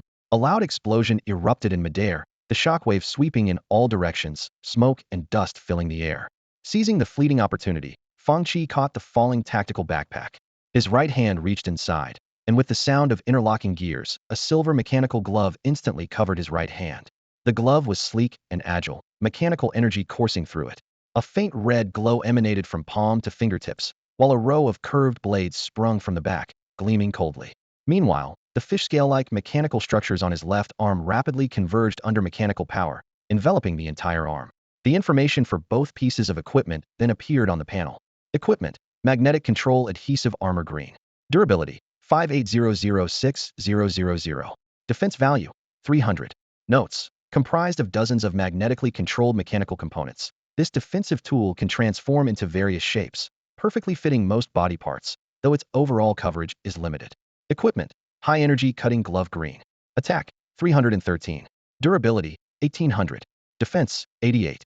Notes: powered by high-energy batteries, the specially made metal of the glove can release temperatures up to 1000. The curved blades on the back have a high-frequency vibration effect, offering strong penetration. Can be used for cooking if necessary. With equipment ready, Fang Qi didn't hesitate, launching himself like an arrow towards the Wolf King. The battle erupted once more. In a flash, the two figures crossed paths. The magnetic control armor on Fang Qi's left arm instantly transformed into an indestructible shield, blocking the Wolf King's fierce strike. Metal clashed with claws, sparks flying, the screech of friction echoing across the battlefield. Using the momentum, Fang Qi spun around, his right hand like a razor-sharp blade, stabbing directly at the Wolf King's vital point. The high-energy cutting glove glowed with a crimson light, and upon contact with the Wolf King's surface, an astonishing heat erupted instantly. With a piercing sound, the Wolf King's body was slashed, leaving a deep gash. Blood gushed out, forming a mist in the air and bringing continuous burn and tear damage. Despite its high resilience, this strike cost the Wolf King 3,000 health points. The kinetic hover shoes on Fang Qi's feet surged to maximum power, causing his figure to flicker like a phantom. His speed was so fast that it was nearly impossible to track his movements. Engaged in a fierce battle with the beast, Fang Qi dealt with the other monsters around him, dispatching many with ease. The magnetically controlled armor, manipulated by mechanical force, moved around Fang Qi like a nimble fish. It darted swiftly and flexibly, perfectly blocking the enemy's fierce attacks that came like a storm. However, its durability was visibly depleting at a rapid pace. Fang Qi didn't mind, as it was a product soon to be phased out. Under Fang Qi's relentless assault, the Wolf King's health plummeted rapidly, soon dropping below 50, triggering its recovery specialty. The Wolf King's health began to regenerate, and its wounds started healing. Fang Qi frowned. Although he had anticipated this, the Wolf King's tenacity still surprised him. With a tearing sound, Fang Qi used the momentum from the attack to swiftly retreat. In midair, he quickly drew the pistol from his waist with his left hand. Activating his rapid-fire skill, he unleashed a barrage of bullets. The Wolf King let out an enraged roar, its limbs enveloped in dark red energy, further increasing its speed as it lunged at Fang Qi. It seemed its rapid movement cooldown had ended. Fang Qi's deep eyes narrowed slightly, locking onto his target like a falcon. He exerted force from his waist, skillfully adjusting his posture in midair to dodge the ferocious attack. Simultaneously, the high-energy cutting glove on his right hand activated again, emitting a fearsome glow. With a swift motion of his arm, the glove struck the Wolf King's muscular abdomen like lightning. With a tearing sound, long, ghastly wounds appeared, and blood gushed out. Despite being airborne, Fang Qi's control remained unaffected. Mechanical force flowed, and with a click, a magazine loaded with crimson bullets ejected from his weapon belt. It seemed as if an invisible hand was precisely guiding it, inserting the magazine into the gun chamber with impressive speed and accuracy. The entire process was seamless and fluid. Bang, bang, bang. Explosive rounds fired rapidly, hitting the Wolf King with precision. The intense flames erupted continuously, suppressing its regenerating health and causing it to plummet once more. Xiaoya watched, somewhat entranced. Fang Qi's current combat style resembled that of a martial artist, yet the unexpected synergy of his equipment unleashed a combat power that was astonishing. Whether in ranged or melee combat, his actions had a unique elegance. At this level, no martial artist, mage, or other class could match such a diverse array of offensive techniques. However, just then, an unexpected turn of events occurred. In the glow of the flames, the Wolf King, engulfed in fire, suddenly leaped out, its limbs entwined with dark red energy, charging at Xiaoya like lightning. This unexpected shift in hostility caught Fang Qi and Xiaoya off guard, but they reacted swiftly. The moment Fang Qi landed, his electromagnetic hover shoes unleashed powerful kinetic energy, propelling him forward. He followed closely, his left hand firing continuously to slightly slow down the Wolf King's speed. Watching the Wolf King rush towards her, Xiaoya felt a sinking feeling. I can't dodge it. It's too fast, she thought, hastily waving her staff to raise walls of ice in front of her and scatter blossoms of ice along the Wolf King's path. However, these obstacles were futile against the Wolf King. With the enhancement of its rapid movement and collision abilities, it plowed through like a bulldozer, shattering everything in its path, heading straight for Xiaoya's pale neck. In Xiaoya's pupils, the image of the Wolf King grew closer. Its body covered in scars and blood, half of its head's flesh was obliterated, revealing stark, white bones. Its blood-red eyes glinted with ferocity, and its menacing face and sharp teeth loomed larger in Xiaoya's vision, the stench overwhelming her senses. It was at this moment she truly felt the terrifying pressure of this boss. Am I going to die? Just as this thought emerged, everything in front of her vanished. A mechanical structure, resembling fish scales, gathered before her, blocking her view. Fang Qi, seeing the dire situation, had timely thrown his magnetic armor toward Xiaoya, perfectly intercepting the deadly blow. Crack! The Wolf King's sharp teeth bit fiercely into the magnetic armor. The armor flickered with arcs of electricity before it was completely destroyed, but it bought Fang Qi precious time. Boom! Fang Qi descended from above, stomping on the Wolf King's head. His right hand, like a blade, embedded halfway into the Wolf King's neck with his cutting glove, blood spraying everywhere. Intense energy erupted, triggering a critical hit, instantly depleting the Wolf King's remaining health. Xiaoya's dark eyes watched Fang Qi, her gaze filled with complex emotions. Besides the prophecy, you saved me again, she murmured silently, unconsciously clutching her chest, her heartbeat noticeably quickening. However, Fang Qi's words shattered the heroic rescue's picturesque moment. He lightly kicked the debris on the ground, clicking his tongue. Consider yourself lucky. If I had missed, I'd only be able to help with your burial. But as a young lady, don't you have any life-saving tricks up your sleeve? Fang Qi's slightly teasing tone and questioning glance were like a bucket of cold water, quelling Xiaoya's turbulent emotions and quickening heartbeat entirely. Under a large tree, Fang Qi and Xiaoya rested against the trunk. Xiaoya leaned quietly, her gaze drifting into the distance as if lost in thought. Fang Qi sat on the ground, exhaustion evident in every part of his being. The intense battle that had just ended was his first since his rebirth, and it had nearly depleted all his resources. Fang Qi looked down at his gear. The durability of his cutting gloves and two pistols had significantly decreased. Over 200 explosive rounds had been used, his magnetic armor was completely destroyed, and even his electromagnetic kinetic skateboard shoes had taken a severe hit. Despite these losses, they seemed insignificant compared to the gains. Fang Qi opened his panel, and two task rewards immediately caught his eye. Task: Revenge of the Wolf King completed. Reward: Random Basic Specialty 1. Hidden task: Your contribution to the battle output reached 99. Reward: Random Professional Specialty 1 inch. His eyes sparkled as he looked at the rewards. Without hesitation, he clicked to use the two specialty generation cards. Generating Basic Specialty. Completed. You have acquired the Basic Specialty, Primary Recovery. When health is below 50, you can consume energy to recover health, with a maximum recovery rate of 2 per second, at a conversion rate of 2:1. Generating Professional Specialty. Completed. You have acquired the Professional Specialty, Geometric Thinking. The cost of developing and upgrading blueprints is permanently reduced by 15. Fang Qi was pleased with these new specialties. Although primary recovery seemed modest at first, it could potentially be fused into more advanced specialties in the future. Geometric Thinking, on the other hand, directly reduced his consumption on mechanical blueprints, speeding up his accumulation of resources, making it a win-win. He closed the panel, pulled a lighter from his pocket, and lit a cigarette, taking a deep, satisfying drag.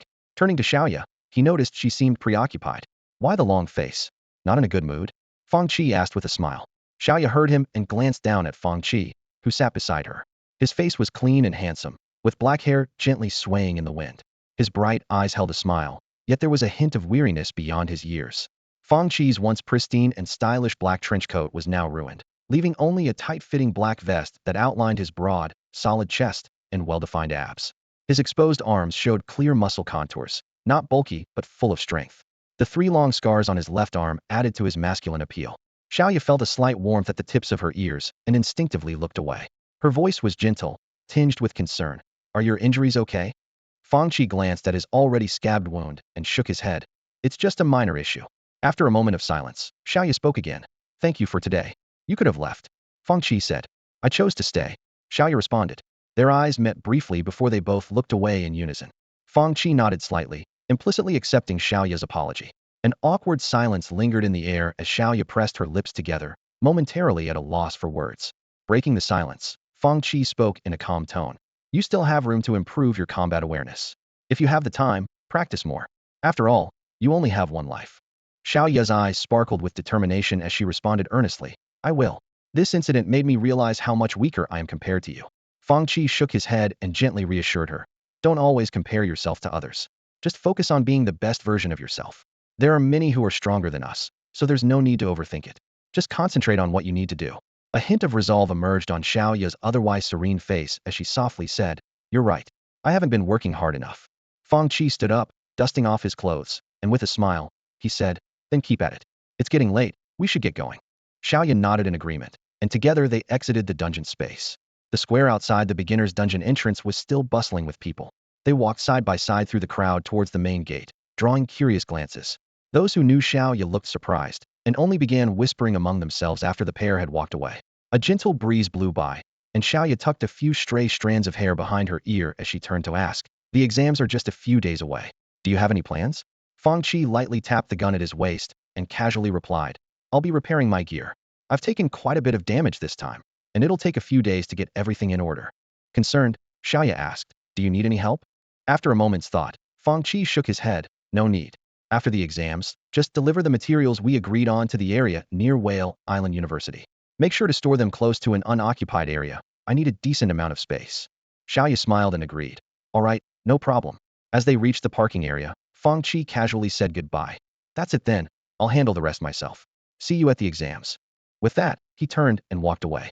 Xiaoya watched his unhesitant departure, gently touching her cheek as a faint sense of loss washed over her. Shaking off the inexplicable feeling, she got into her car and drove away. After parting ways with Fang Qi, Xiaoya drove back home. As she pushed open the door, an unusual atmosphere greeted her. In the living room, her father was pretending to leisurely sip tea, while her mother was focused on her phone screen, occasionally glancing up at Xiaoya with a somewhat peculiar look in her eyes. Dad, Mom, what's going on with you two? Xiaoya asked, furrowing her brows in confusion. Xiaoya's mother exchanged a glance with her father, signaling him to speak. He cleared his throat, put down the teacup, and tried to change the subject casually. So, sweetie, you haven't had lunch yet, right? Are you hungry? I'll have the cook prepare something. Xiaoya tilted her head slightly, giving her father a puzzled look, but nodded in agreement. Indeed, she hadn't had anything to eat all day. All right then, you and your mother have a chat, her father said with a forced smile, ignoring the sharp look from her mother, and quickly left the living room.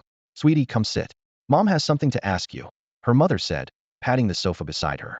Xiaoya nodded obediently and sat down next to her mother. The TV was playing the news, and her eyes were fixed on the screen. Did you have fun with your friends today? Her mother asked tentatively, her gaze lingering on her daughter's calm profile. Xiaoya withdrew her gaze, looking at her mother in confusion. How did you know I went out with friends today? Her mother held up her phone, showing a photo of Xiaoya walking alongside Fang Qi, tilting her head slightly as she looked at him, fingers brushing her hair, with a gentle smile on her face. Xiang's mom sent it to me, her mother explained, secretly surprised by her daughter's rare soft expression. Seeing the photo, Xiaoya's ears turned slightly red, and she quickly looked away. Be honest with me, are you in a relationship? Her mother asked seriously. Mom, what are you thinking? I'm really not, Xiaoya sighed in exasperation, patiently explaining. I don't believe you. Then explain this, her mother insisted, pointing at the phone screen. We're just regular friends, really just regular, Xiaoya argued. Haven't you always been resistant to making friends? Didn't you and Dad always hope I would make friends? Xiaoya retorted, trying to use logic to justify herself. Her mother squinted, changing her approach. Okay, then what's this boy's name? His name is Fang Qi. He's in the same grade as me, but not in the same class, Xiaoya said, glancing at the photo of Fang Qi and giving a brief introduction. Oh, and his family is? Mom, we really are just ordinary friends, Xiaoya reiterated, a hint of impatience in her voice. All right, ordinary friends, I believe you, okay? Her mother said, temporarily dropping the questioning. Mrs. Xiao turned off her phone, her sharp gaze slicing towards the door like a knife. She calculated silently in her mind, realizing she needed to understand the child's situation first. Just then, There was a stealthy noise outside the door. Mr. Xiao cautiously peeked his head in, a flattering smile on his face. Hey, honey, I just asked the cook to make your favorite steamed white-spotted fish. Mrs. Xiao rolled her eyes at him, her tone laced with clear dissatisfaction. Is that what I was talking about? You're really something. Can't rely on you to get anything done. Oh, come on, dear.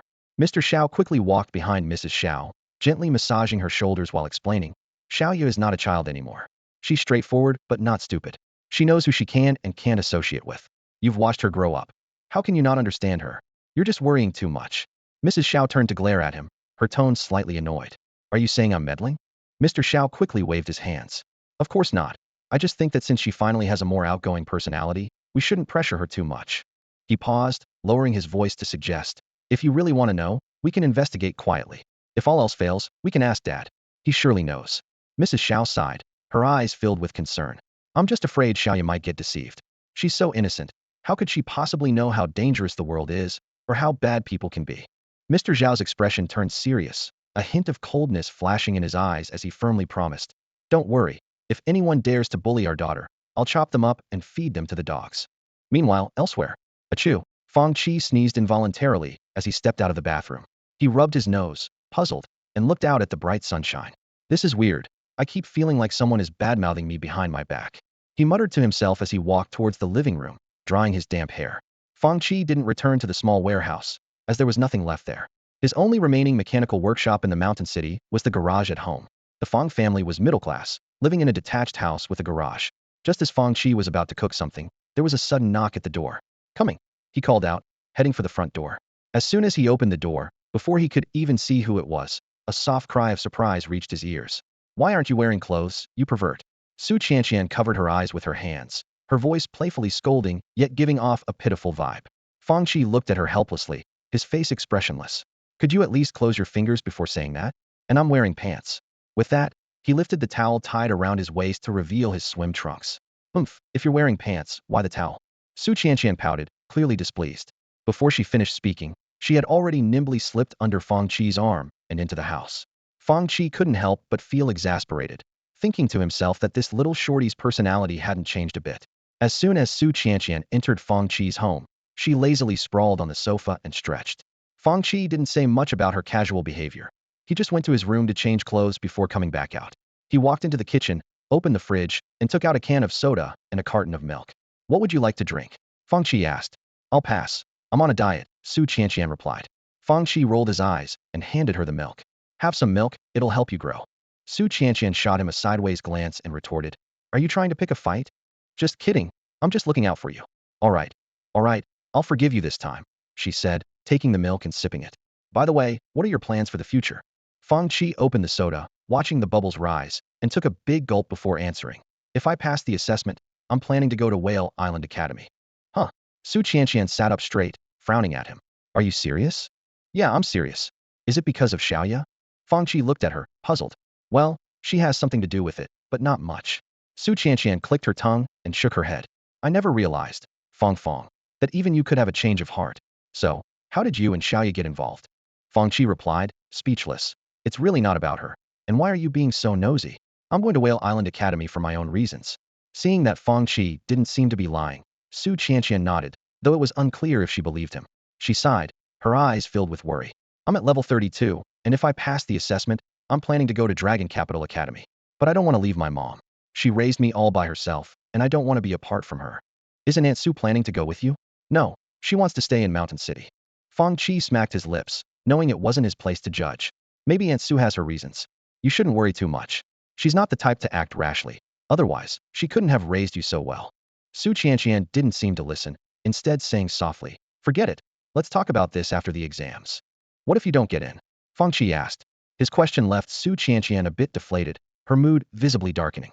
If I don't get in, I'll give you a big red envelope. Let's not. Save it to buy yourself some candy. Fang Qi shrugged, not dwelling on the topic. Su Qianqian hadn't come to Fang Qi with any particular agenda. She just wanted someone to talk to after a minor argument with her mom. They chatted for a bit longer before Su Qianqian said her goodbyes and left. After she left, Fang Qi didn't do much and took the day to rest. The next morning, he began repairing his gear and planned to make 2 more pieces just in case, worried that there might be some unexpected challenges in this year's exams. However, there was a small mishap along the way. While working on a new type of ammunition, an accidental explosion occurred. The laboratory was instantly engulfed in flames and thick smoke. Fortunately, Fang Qi was well prepared. His newly developed defense equipment activated in time, securely shielding him.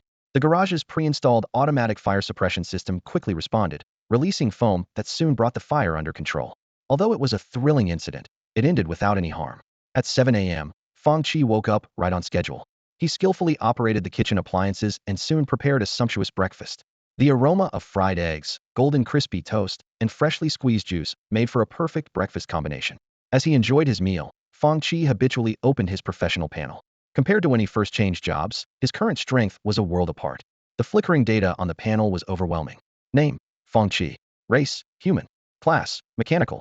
Level: 3306800. Experience: 1,668,312. Rank: Magnetic Ring Mechanic D grade.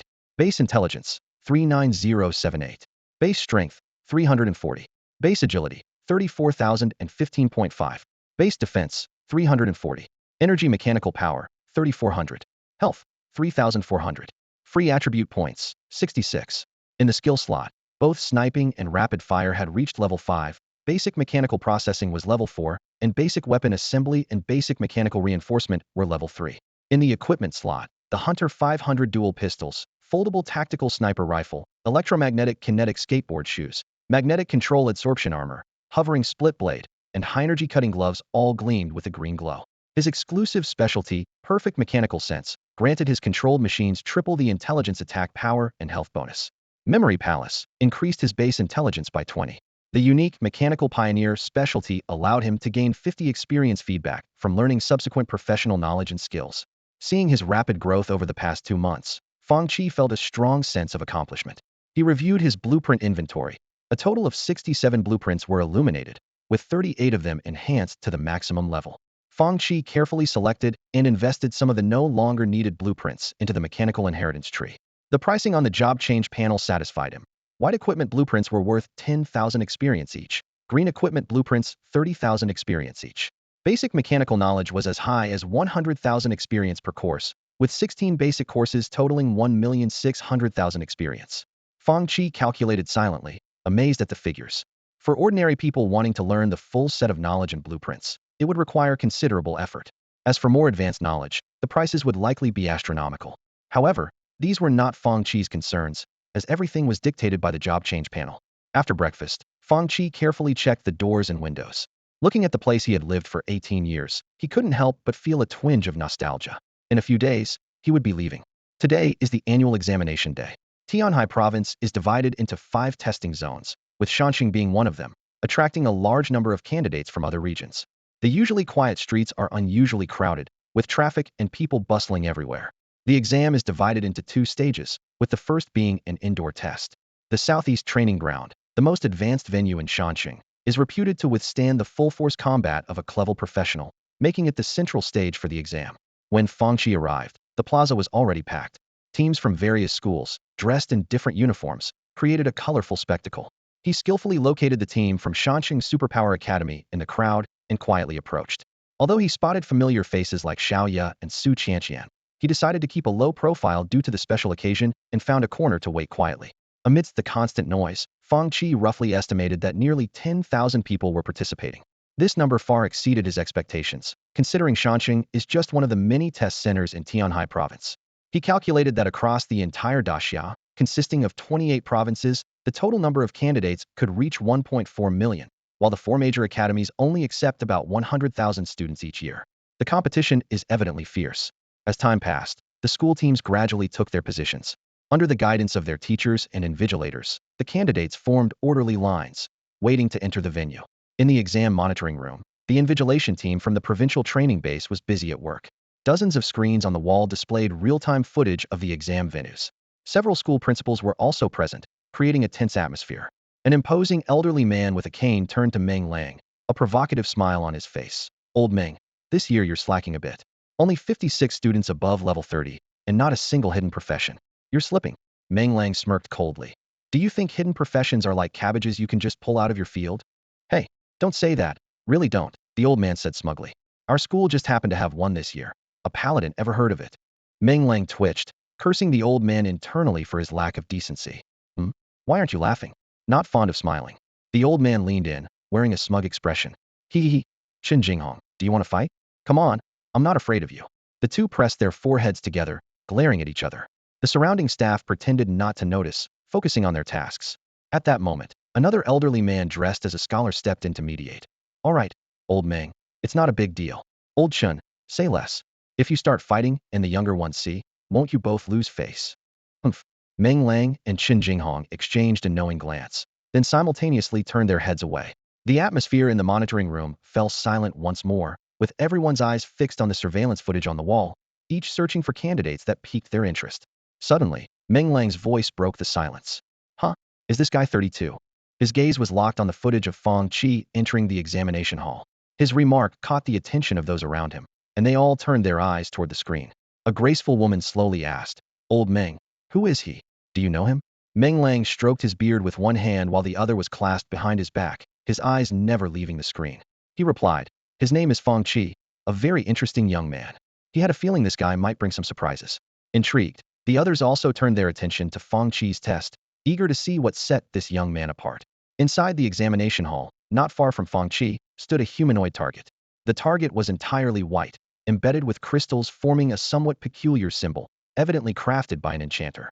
The candidate ahead of Fang Qi was a martial arts student, displaying various basic martial techniques with impressive flair. However, his output was somewhat lacking. In 15 seconds, his total damage reached only 7,000, falling short of the assessment target. After 3 attempts, his performance declined further, and he was ultimately dismissed by the examiners. Next, Fang Qi, a mechanic? The examiner glanced down at the list, puzzled by the unfamiliar profession, and looked up to size up Fang Qi. Sensing the examiner's curiosity, Fang Qi responded with a polite smile. The examiner cleared his throat and explained, the exam rules are as follows. You have 15 seconds to attack the humanoid target in front of you. Causing 8,000 points of damage within this time frame counts as passing. You have 3 attempts and cannot use banned substances. Understand? Fang Qi nodded in acknowledgement. The examiner added, you can start when you're ready. Timing will begin with your first attack. With that, he stepped aside. Under the curious gaze of the examiners, Fang Qi retrieved a long mechanical structure from the side of his tactical backpack. With a flick of his wrist, the structure unfolded layer by layer into a sniper rifle. In the monitoring room, the heads of the schools were taken aback by the sight. A gun? It's been years since we've seen one of those, someone remarked, and others nodded in agreement. Ordinary firearms no longer posed a threat to level 30 professionals whether protected by martial spirit or a mage's magical shield. Consequently, such weapons had almost been forgotten. Qin Jinghong's eyes glimmered with curiosity. She nudged Meng Lang lightly with her shoulder and asked, Old Meng, your student has quite the flair. Care to share any secrets about his weapon? However, Meng Lang disdainfully pushed her away. In truth, Meng Lang didn't know much about Fang Qi or his abilities. He had only heard that his granddaughter had been spending a lot of time with him lately. Indeed, Meng Lang's granddaughter was Xiaoya. As for why they didn't share the same surname, it was because Meng Lang had married into the Xiao family. Xiaoya's father had also done the same. Though uninformed, Meng Lang couldn't admit it in this situation. He cast a sidelong glance at Qin Jinghong and said with feigned wisdom, why don't you just watch and see for yourself? Qin Jinghong pursed her lips, but said nothing more, focusing her attention back on the surveillance screen. In the examination hall, Fang Qi slowly raised his folding tactical sniper rifle, aiming at the humanoid target not far away. A ghostly blue force like an electric arc wrapped around the gun, emitting a chilling aura. The proctor standing nearby shivered involuntarily, frowning as he looked at Fang Qi. As a clever professional, the proctor's sixth sense warned him that this shot from Fang Qi could pose a threat to him. He watched Fang Qi's every move intently, feeling a mix of apprehension and anticipation. The other candidates, who hadn't yet had their turn, also turned their eyes towards Fang Qi, his unique stance drawing their attention. Suddenly, a deafening gunshot shattered the silence of the examination hall. Bang! The sudden loud noise startled the examinees, causing them to fumble and miss their targets. Annoyed and embarrassed, they looked towards the source of the sound. They saw a bullet, enveloped in mechanical energy, shoot forth like lightning, instantly hitting the forehead of the humanoid target. A crimson number appeared on the target's forehead, leaving everyone who witnessed it dumbfounded. The test board lit up with a green light, showing an output time of an astonishing 0.1 seconds. Whoa! Someone's cheating, someone shouted, breaking the brief silence. The students and the proctor snapped back to reality, looking at Fang Qi with a mixture of shock and fear. Despite being at the same level, while other skill outputs were only a few hundred, or at most 1,000 points, Fang Qi had delivered a terrifying damage of nearly 10,000 points, and in just 0.1 seconds. He's broken the record, the proctor muttered, still processing what he had just witnessed. In the monitoring room, everyone was stunned, repeatedly rubbing their eyes to ensure they weren't seeing things. Chun Jinghong was the first to recover, incredulously questioning, "Is there something wrong with this kid's weapon?" Meng Lang, without a word, crushed the mustache he had been pulling it into powder and rushed out of the monitoring room. The dignified woman urgently called out to everyone, "Let's go. Let's see what's happening." Only then did the group of old principals snap out of their stupor and hurriedly follow. In the corner of the monitoring room, a sultry woman in a black dress rose slowly, a hint of intrigue on her mature face.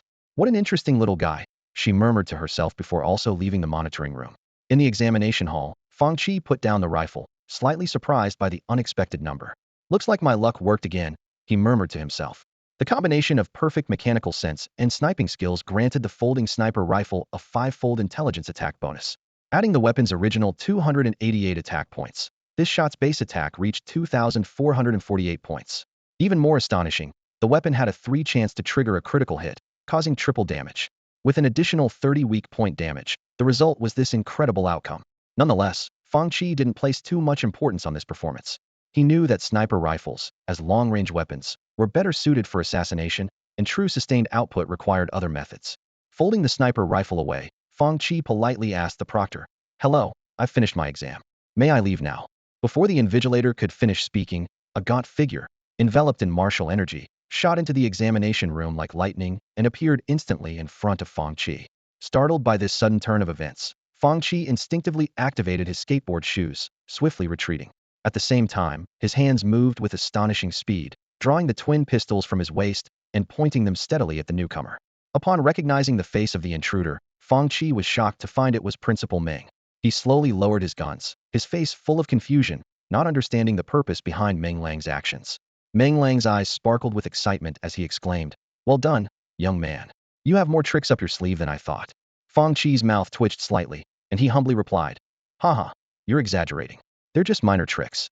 As he spoke, he subconsciously took a few steps back, only to be pulled into a shoulder hug by Meng Lang. Meng Lang laughed heartily, shouting, "Ha! Someone, bring an appraiser here." In no time, a temporary area was marked out, surrounded by several elderly appraisers with white hair. Not far away, a group of curious students watched from a distance, not daring to come closer. After Fang Qi's folding tactical sniper rifle was appraised, the appraiser made the equipment panel public. Folding tactical sniper rifle green. Attack power, 288. Durability, 1,200. Defense, 80. Note: has a 3 chance to trigger a critical hit upon hitting the target, dealing damage equal to attack power 3. Seeing these results, the curiosity in everyone's eyes deepened. Meng Lang murmured in surprise, "It's just a green item?" However, the final characteristic caught his attention, and he seemed to think of something, casting a meaningful glance at Fang Qi. Fang Qi immediately understood, scratching his head awkwardly as he explained, "It's just a skill bonus, purely lucky. Otherwise, how could the damage be so high?" He pointed to the 3 probability feature on the sniper rifle's panel. Meng Lang stroked his beard, nodding in agreement. "Yes, that's not surprising. It's a low probability event, not to be taken seriously." The surrounding people eyed the teacher and student duo suspiciously, thinking, "Do you take us for fools? A 1,000-year-old fox playing tricks?" Yet, no one dared to openly question them. After all, specialized skills are personal secrets, and asking about them uninvited is taboo. No one wants to offend others for no reason. Meng Lang cleared his throat and solemnly announced, "Since there's no issue with the weapon, the exam is considered passed. Put the weapon away." Without hesitation, Fang Qi swiftly stowed the sniper rifle into the side of his tactical backpack. Smiling, he addressed the present principals. "Well, principals, the exam is over, so I'll be leaving now." Meng Lang smiled warmly and waved him off, reminding him, "Go on, but don't forget to gather at the gate tomorrow. The second phase of the exam won't be held here." "I understand." Fang Qi nodded in agreement and left the examination room gracefully under the watchful eyes of many students, leaving behind a tall and upright figure. It can be foreseen that the name Fang Qi, along with the mechanical department as a profession, will officially enter the public eye for the first time, stirring up a wave on campus. The exam was still ongoing, but Fang Qi had already witnessed the harsh reality of most candidates being eliminated. After leaving the examination hall, he found a nearby inn to settle in and prepare for the second phase of the test the following day. Standing by the window, Fang Qi's gaze fell on the entrance of the southeast training ground across the street. Heart-wrenching scenes unfolded before his eyes. Students who had failed the exam were crying uncontrollably, emotionally shattered. Although achieving an output of 8,000 wasn't a challenge for a level 30 combat professional, mastering the pace of battle within a mere 15 seconds was an insurmountable barrier for many. Fang Qi lit a cigarette, thoughtfully observing the diverse crowd below. Despite today's exam setbacks being expected, he knew his own capabilities would undoubtedly cause a stir. After all, his current level of output would leave a lasting impression no matter what weapon he wielded. Opening the career transition panel, Fang Qi focused on the first tier that had been activated in the mechanical lineage. He murmured to himself, "Once I get to Whale Island University, it'll be time to consider advancing." A path that promises stable growth to the tires certainly has its appeal. But today's performance is far from enough. I need to make a bigger name for myself.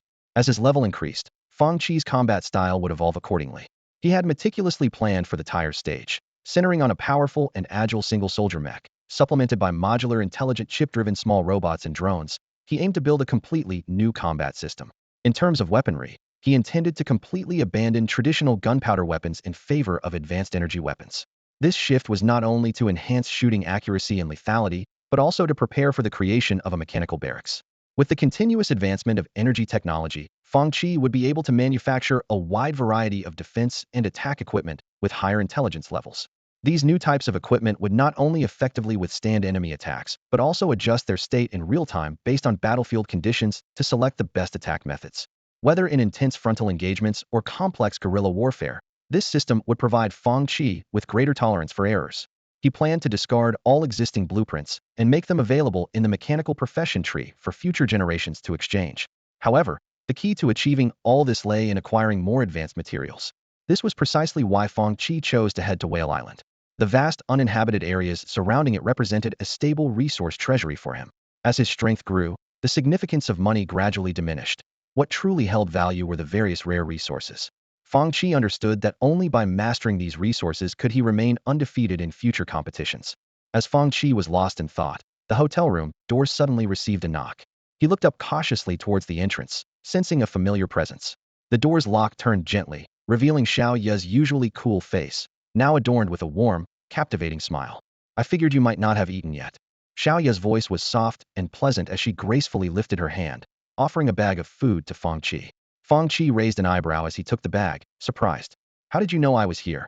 Xiao Ye explained. "I saw what happened at the exam venue earlier and then watched you come into this hotel." She pointed to the room across the hall. "I booked a room too." Realizing the situation, Fang Qi stepped aside. "Would you like to come in and sit?" "Sure." Xiao Ye replied gladly, stepping into the room. Fang Qi left the door open, carried the bag to the table, and began to lay out the exquisite and plentiful food. "Have you eaten?" Seeing Xiao Ye shake her head, he handed her a box of rice. The two sat at the table, sharing lunch while occasionally glancing towards the exam venue across the way. Xiao Ye ate elegantly, with a small appetite, leaving most of the food to be finished by Fang Qi. "Have you heard about the second phase of the exam?" Fang Qi suddenly asked. "Do you have any inside information?" Xiao Ye softly explained. "Not exactly inside information. Our mentor just posted it in the group chat. Maybe you didn't notice. The second phase is a 4-person team challenge in a virtual realm, nationwide, with only the top 25,000 teams being selected." Fang Qi raised an eyebrow. "In that case, how do they ensure fairness? Couldn't strong individuals just carry the team?" Xiao Ye glanced at Fang Qi, then looked out the window, saying quietly, "There is no absolute fairness in this world. Luck or resources are forms of strength too." Fang Qi clicked his tongue, not particularly surprised. "So, does that mean we're missing 2 teammates? I have a friend. Coincidentally, I have a friend too." They exchanged a glance, feeling an inexplicable sense of harmony. Fang Qi cleared his throat, looked away, and took out his phone to call Su Qianqian. After asking about her exam results and confirming her success, he briefly explained the situation. Su Qianqian readily agreed. Soon, the 2 girls arrived one after another outside Fang Qi's room. The 4 of them gathered around the table, sizing each other up. Fang Qi, however, felt a bit out of place. "With you 3 girls, I feel rather out of place."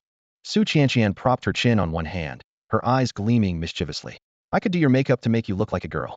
She mimed a scissor action with her other hand. "Or we could go all out." Fang Qi quickly waved his hands. "Your suggestion is great, but let's not bring it up again." He changed the subject. "Since we're teammates, let's introduce ourselves briefly. Fang Qi, level 33, Mechanical Division. Su Qianqian, level 31, Martial Arts Division. Xiao Ye, level 35, Magic Division. Han Xiang, level 34, Psychic Division." Looking at the 3 across from him, Fang Qi couldn't help but marvel. They had managed to gather representatives from the 3 major professions. Truly remarkable coincidence. Han Xiang, a lightning ability user, possesses one of the most powerful offensive capabilities. Su Qianqian has chosen the mid-to-close range martial arts path, seemingly leaning towards the Qi Fist Master branch. After a brief conversation, the four of them returned to their rooms to rest. Although the exam wasn't physically exhausting, the large-scale assessment did bring considerable psychological pressure to the three girls. Fang Qi, on the other hand, was at ease, reclining on his bed and browsing news on his phone. As expected, the news over the past 2 days was all about the entrance exams, highlighting some hidden professionals who performed exceptionally well. Fang Qi even saw news about himself on television. His impressive shot broke the exam record with a time of 0.1 seconds, securing first place. However, aside from a flurry of 666 in the comments, it didn't attract much attention. The reason being, the Shanxing exam venue had several eye-catching candidates this year, with the most notable being a hidden professional who was trending nationally. This girl, named Mai Lu, stood out because she had a mount of pure white unicorn. The first thought that crossed Fang Qi's mind upon seeing Mai Lu was, impressive. This paladin had a majestic presence beyond her years. She wore a white and gold battle dress that beautifully outlined her graceful figure, with a matching half-skirted cloak at her waist. Her deep blue eyes and golden hair exuded a holy aura, especially the tuft of hair on her head, which was particularly striking. Perhaps due to her profession, she naturally left a favorable impression at first glance, and Fang Qi couldn't help but be amazed. As someone who inherently attracts attention, Fang Qi remarked to himself. He understood this phenomenon, as people are visual creatures. Compared to Mai Lu, he admittedly lacked distinctive features. Besides her, several other hidden professionals also made it to the trending list. Fang Qi noted their names for future reference. The first day of the exam concluded peacefully. On the morning of July 13th, as the sun rose, rows of special vehicles lined up at the exam venue from the day before. There were significantly fewer candidates today, less than 1,000. Fang Qi and his team of 4 joined the crowd heading to the exam site. As expected, Fang Qi once again became the center of attention among his peers. After all, the 3 girls with him each had their unique charm. The petite and adorable Su Qianqian, the icy beauty Xiaoya, and the mature-looking Han Xiang with her long aqua-blue hair, all drawing eyes. Whispers filled the air. That pretty boy is so annoying. Tell me about it. Wait, isn't he the one who broke the record yesterday? So what? He's still so annoying. Damn lucky guy. Damn popular kid. How is my goddess Han Xiang in the same team as him? This guy is just taking advantage of everything. It's too much. Hearing the murmurs around him, Fang Qi's mouth twitched. What was all this about? It was as if he'd committed some grave offense. Su Qianqian chuckled and playfully nudged Fang Qi with her shoulder, teasing, how does it feel to be the center of attention? Fang Qi forced a smile, but his eyes showed a hint of helplessness. Han Xiang, with her stunningly beautiful face, leaned in close to Fang Qi's ear, her warm breath brushing against his neck. Little brother, want to hold your sister's hand to make them jealous? Fang Qi felt a slight tickle on his neck and leaned away, glancing around with a resigned expression. Thanks, but no need. Unlike the relatively unknown Xiaoya, Han Xiang was quite famous at school. Her admirers lined up from the classroom building to the school gate, never ending. That intimate gesture just now had earned Fang Qi another wave of enmity. The surrounding boys' gazes turned hostile, and even students from other faculties looked on unfavorably. Xiaoya calmly intervened, pulling Han Xiang away. All right, enough teasing. We should get going. Han Xiang didn't argue, but her eyes held a teasing, meaningful look as she glanced at Xiaoya. The group boarded a specialized transport vehicle as per the teacher's instructions, taking seats by the window. As the vehicle started moving, the scenery outside began to recede. Their destination was Fengming Town, 60 miles west of the mountain city. It was not only the exam site, but also the entrance to 3 secret realms of the mountain city, guarded by the city's most elite professionals, ensuring safety. As they drew closer to the exam site, the atmosphere in the vehicle became quiet and tense. For most, this exam was undoubtedly a pivotal moment in determining their future. Fengming Town nestled at the foot of the mountains, appearing simple and unadorned. The low houses were neatly arranged, surrounded by lush greenery, and the scenery was picturesque. With a little decoration, it could be an ideal tourist town. Unfortunately, it was a restricted area, rarely visited by people. Today, the roar of engines broke the town's tranquility. One by one, black specialized transport vehicles filed in, and many youthful students disembarked, dressed in various school uniforms. Fang Qi stepped off the vehicle, adjusting the tactical backpack slung over his shoulder. His gaze swept over a seemingly ordinary house, keenly noticing a few well-hidden cameras under the eaves pointed in their direction. Inside the command center, high-ranking officials from the province, examiners, inspectors, and several principals gathered.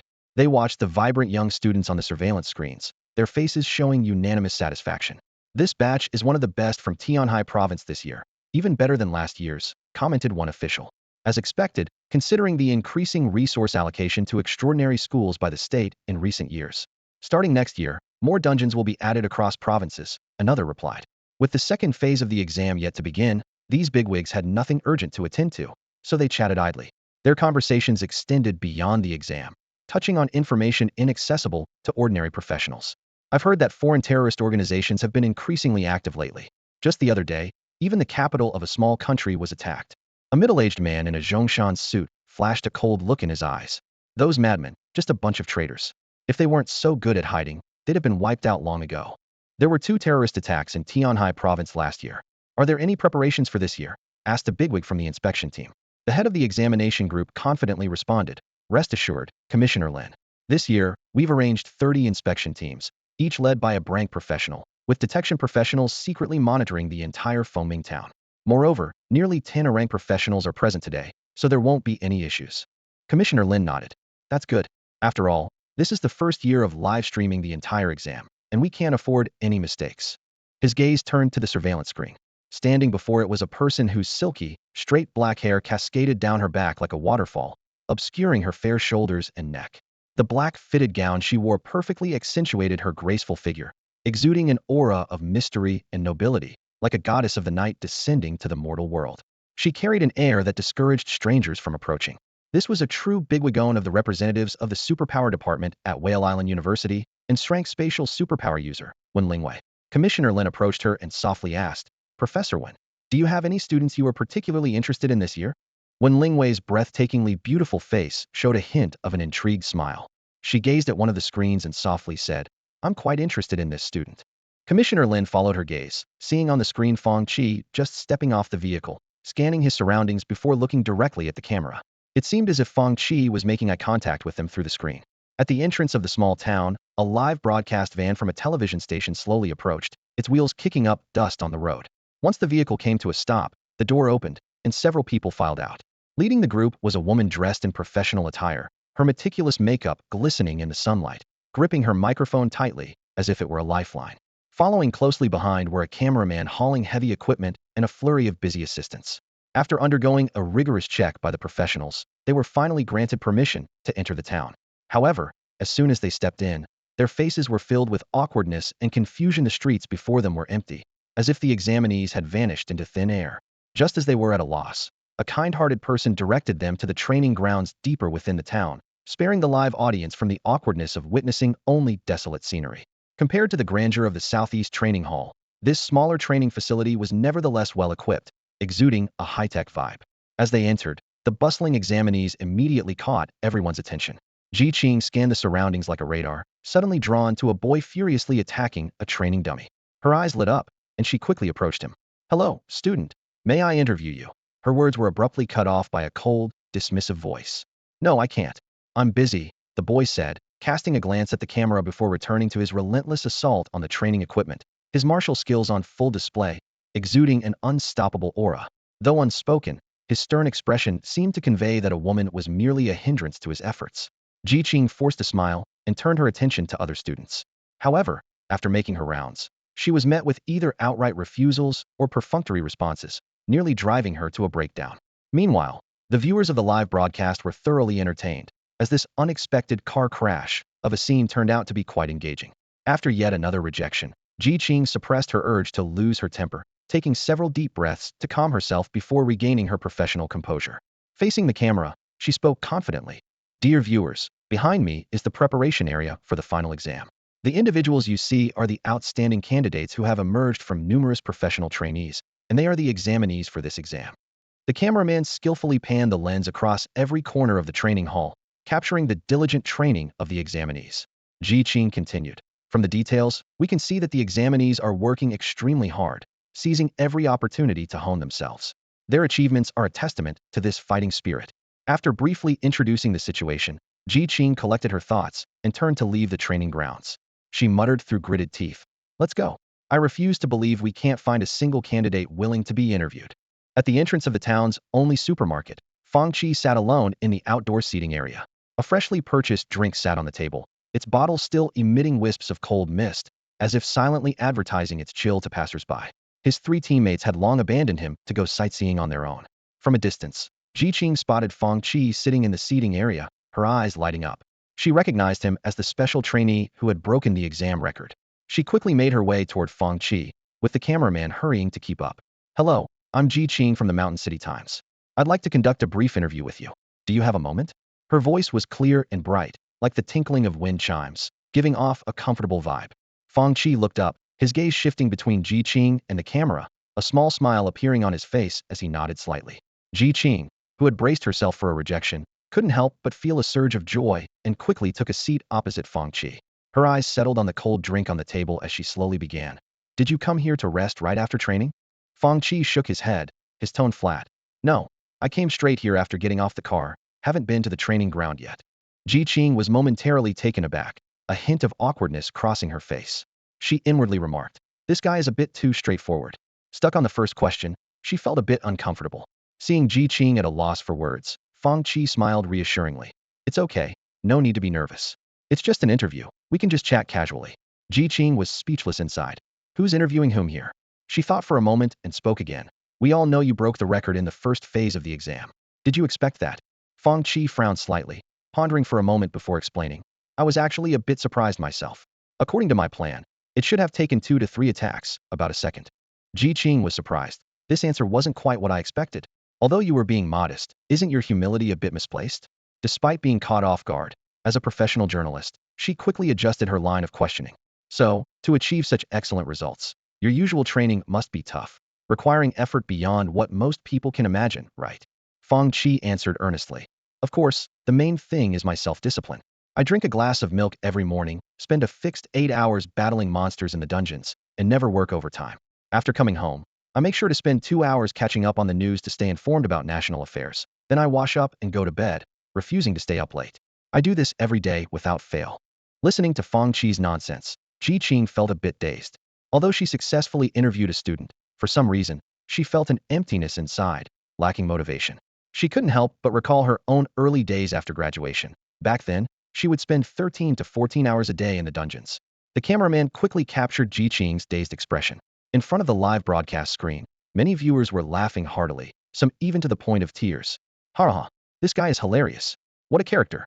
I really underestimated this guy's shamelessness. In my days, I almost thought I was watching a wellness program. Of course, some viewers related to their own situations, complaining hysterically. How can someone like him pass the assessment while I can't despite all my efforts? It's unfair. The world is too unfair. I can't help but wonder, does someone who talks such nonsense really deserve to get into one of the 4 great academies? If young people are like this, what future does this country have? However, all this commotion was unknown to Fang Qi. Even if he knew, he wouldn't care.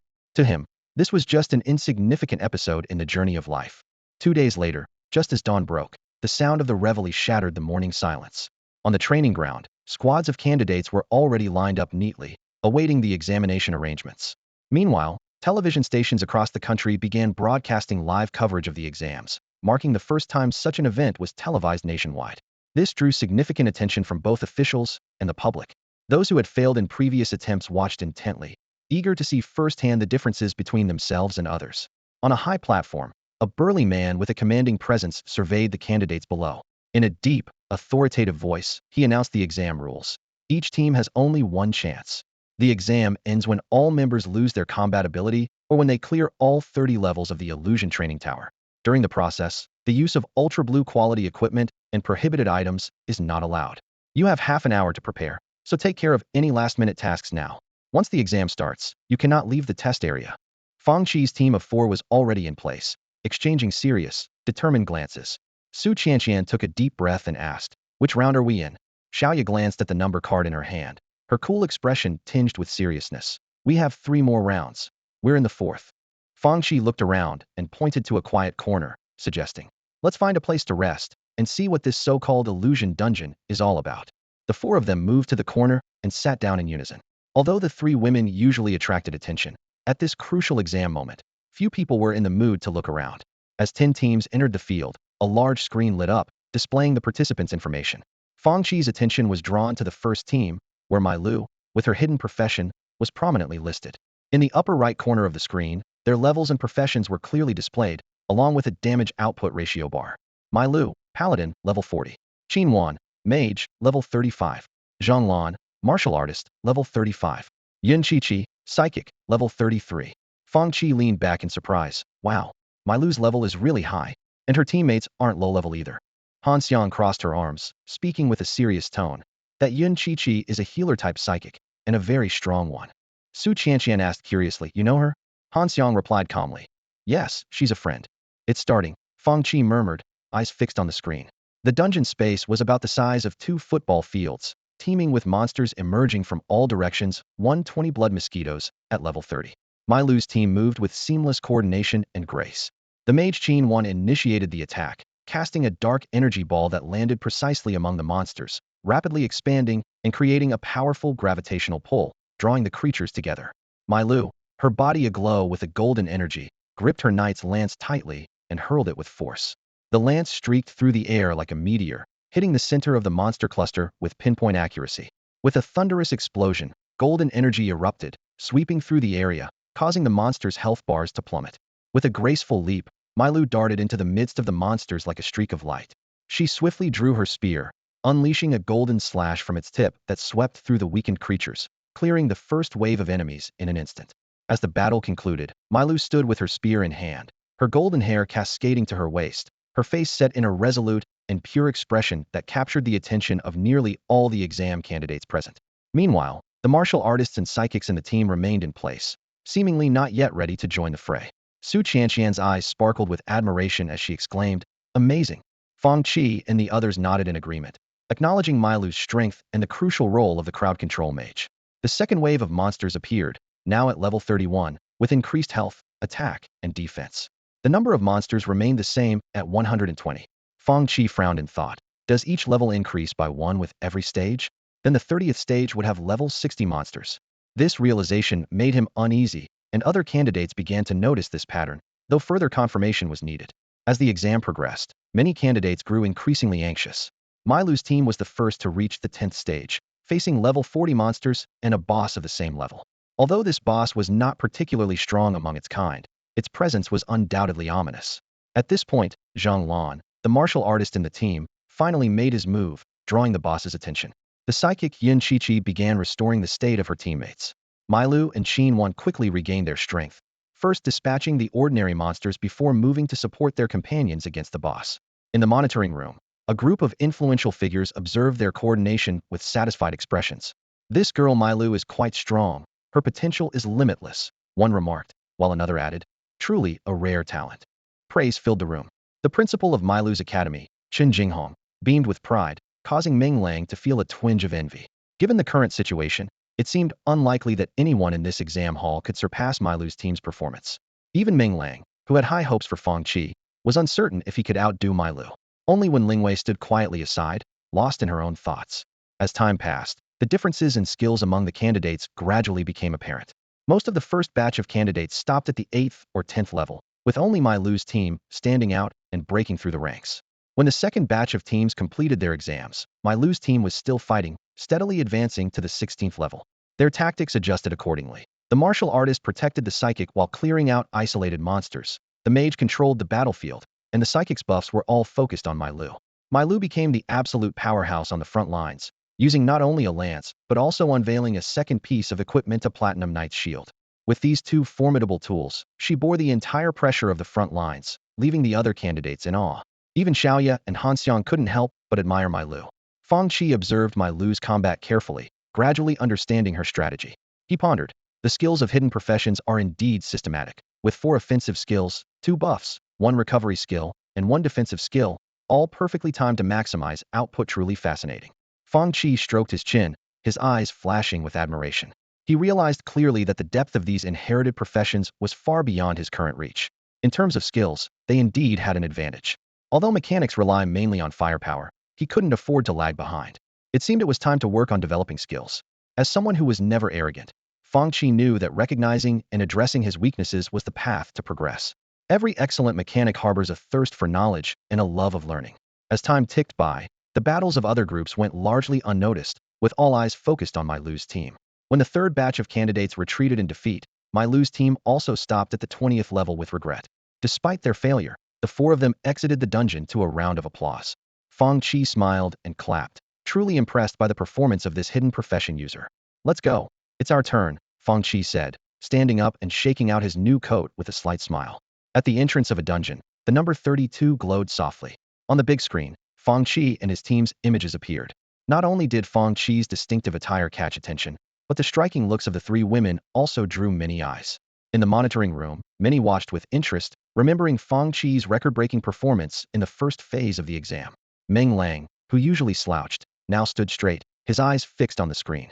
He was not only focused on Fang Qi, but was also particularly attentive because his beloved granddaughter was among them. Wen Lingwei's eyes also sparkled with interest. Ever since Fang Qi set the record, she had taken the time to investigate this young man's background.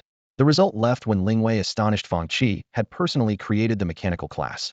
Since the appearance of the obelisk, the birth of new classes had been exceedingly rare. Yet, Fang Qi's mechanical class was not only brand new but also demonstrated an astounding versatility, excelling in both equipment crafting and combat, showcasing an unexpected level of power. When Lingwei felt a strong sense of intrigue, she vaguely sensed that the significance of the mechanical class extended far beyond a simple profession and could potentially relate to the future fate of humanity.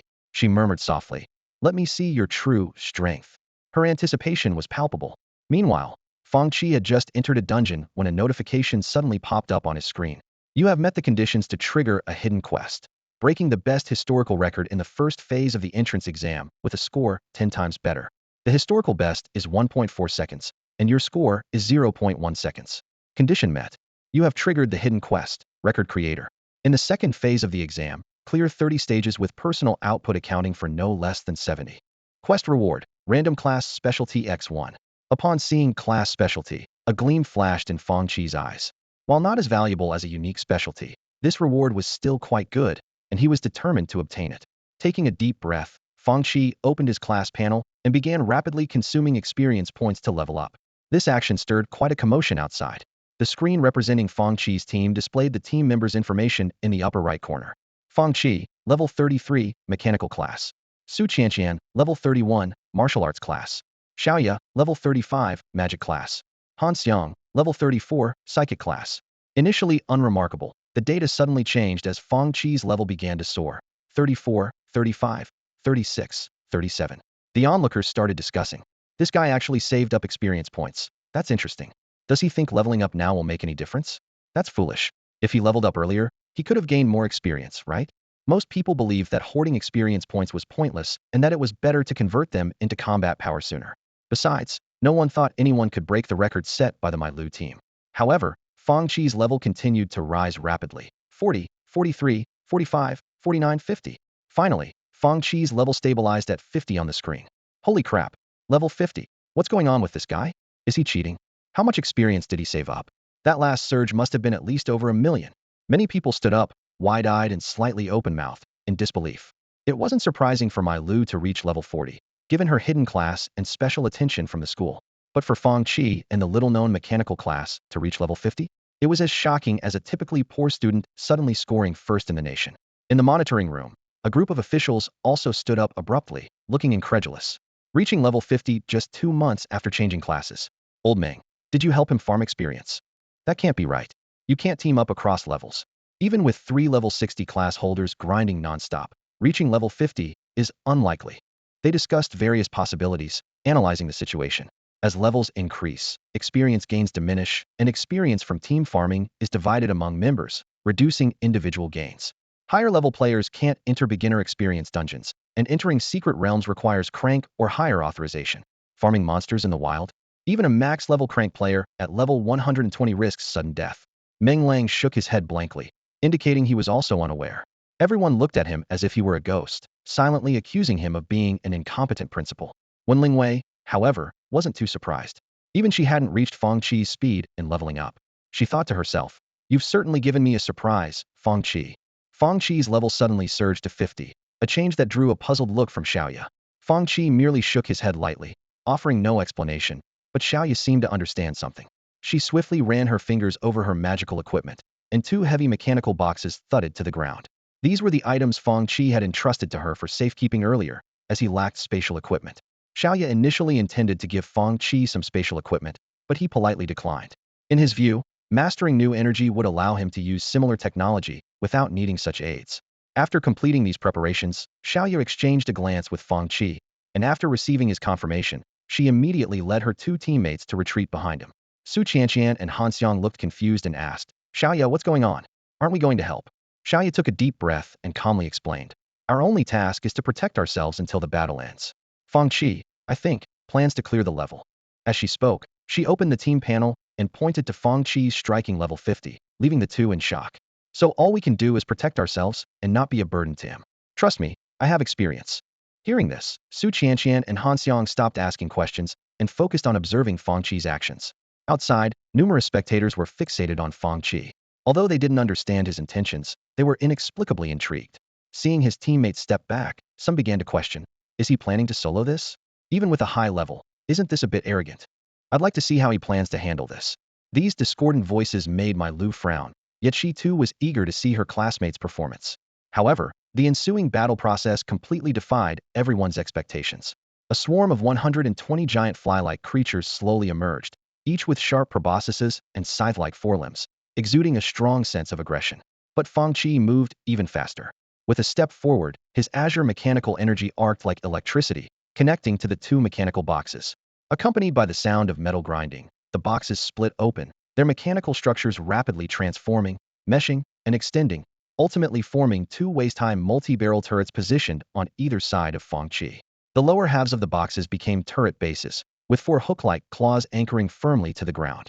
The turret's menacing appearance and jet-black hue exuded a chilling mechanical aura. These were Fang Qi's meticulously crafted new equipment before the example folding turrets, equipped with advanced automatic fire control systems and loaded with 5,000 armor-piercing rounds. As the monster horde approached, the turret's fire control system quickly locked onto the distant enemies. The multi-barrel muzzles began to rotate slightly, warming up, and 2 seconds later, a scorching metallic storm swept forth. One by one, the monsters were instantly shredded in the rain of bullets, with severed limbs flying in all directions. Amid the continuous buzzing, the last monster was reduced to fragments. The entire battle process was astonishingly swift. In less than 10 seconds, all 120 level 30 monsters were completely annihilated.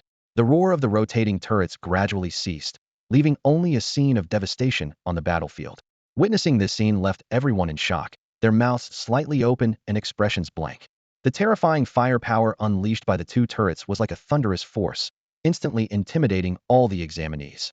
Even Mai Lu instinctively clutched her heart, a serious expression appearing on her delicate, fair face. She murmured softly, what a terrifying destructive power. Is this the combat style of the mechanical division? Exclamations of astonishment echoed around. That's intense. Holy crap, someone exclaimed, standing up with a look of excitement. These newcomers had never seen such a spectacle, and their hearts raced involuntarily.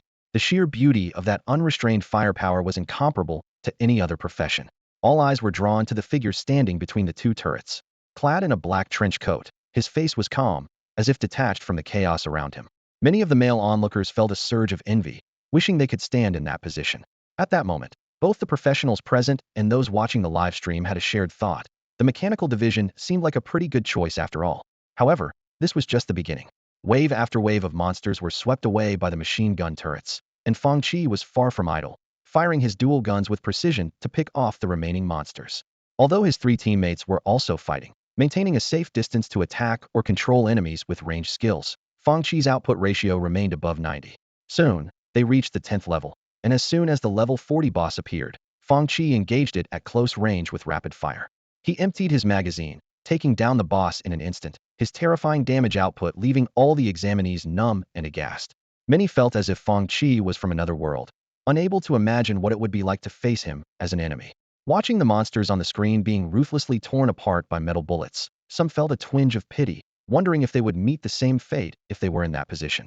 In the monitoring room, the leaders watched Fang Qi's battle, their initial surprise gradually turning to seriousness. Someone spoke slowly, their gaze heavy. This isn't a battle anymore. It's a one-sided massacre. The others nodded slightly, with no one disagreeing.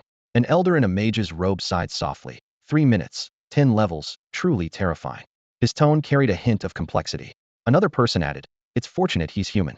If he were an enemy, once he fully matures, it would be catastrophic. He's only at rank now. I can't imagine how terrifying he'd be at a rank.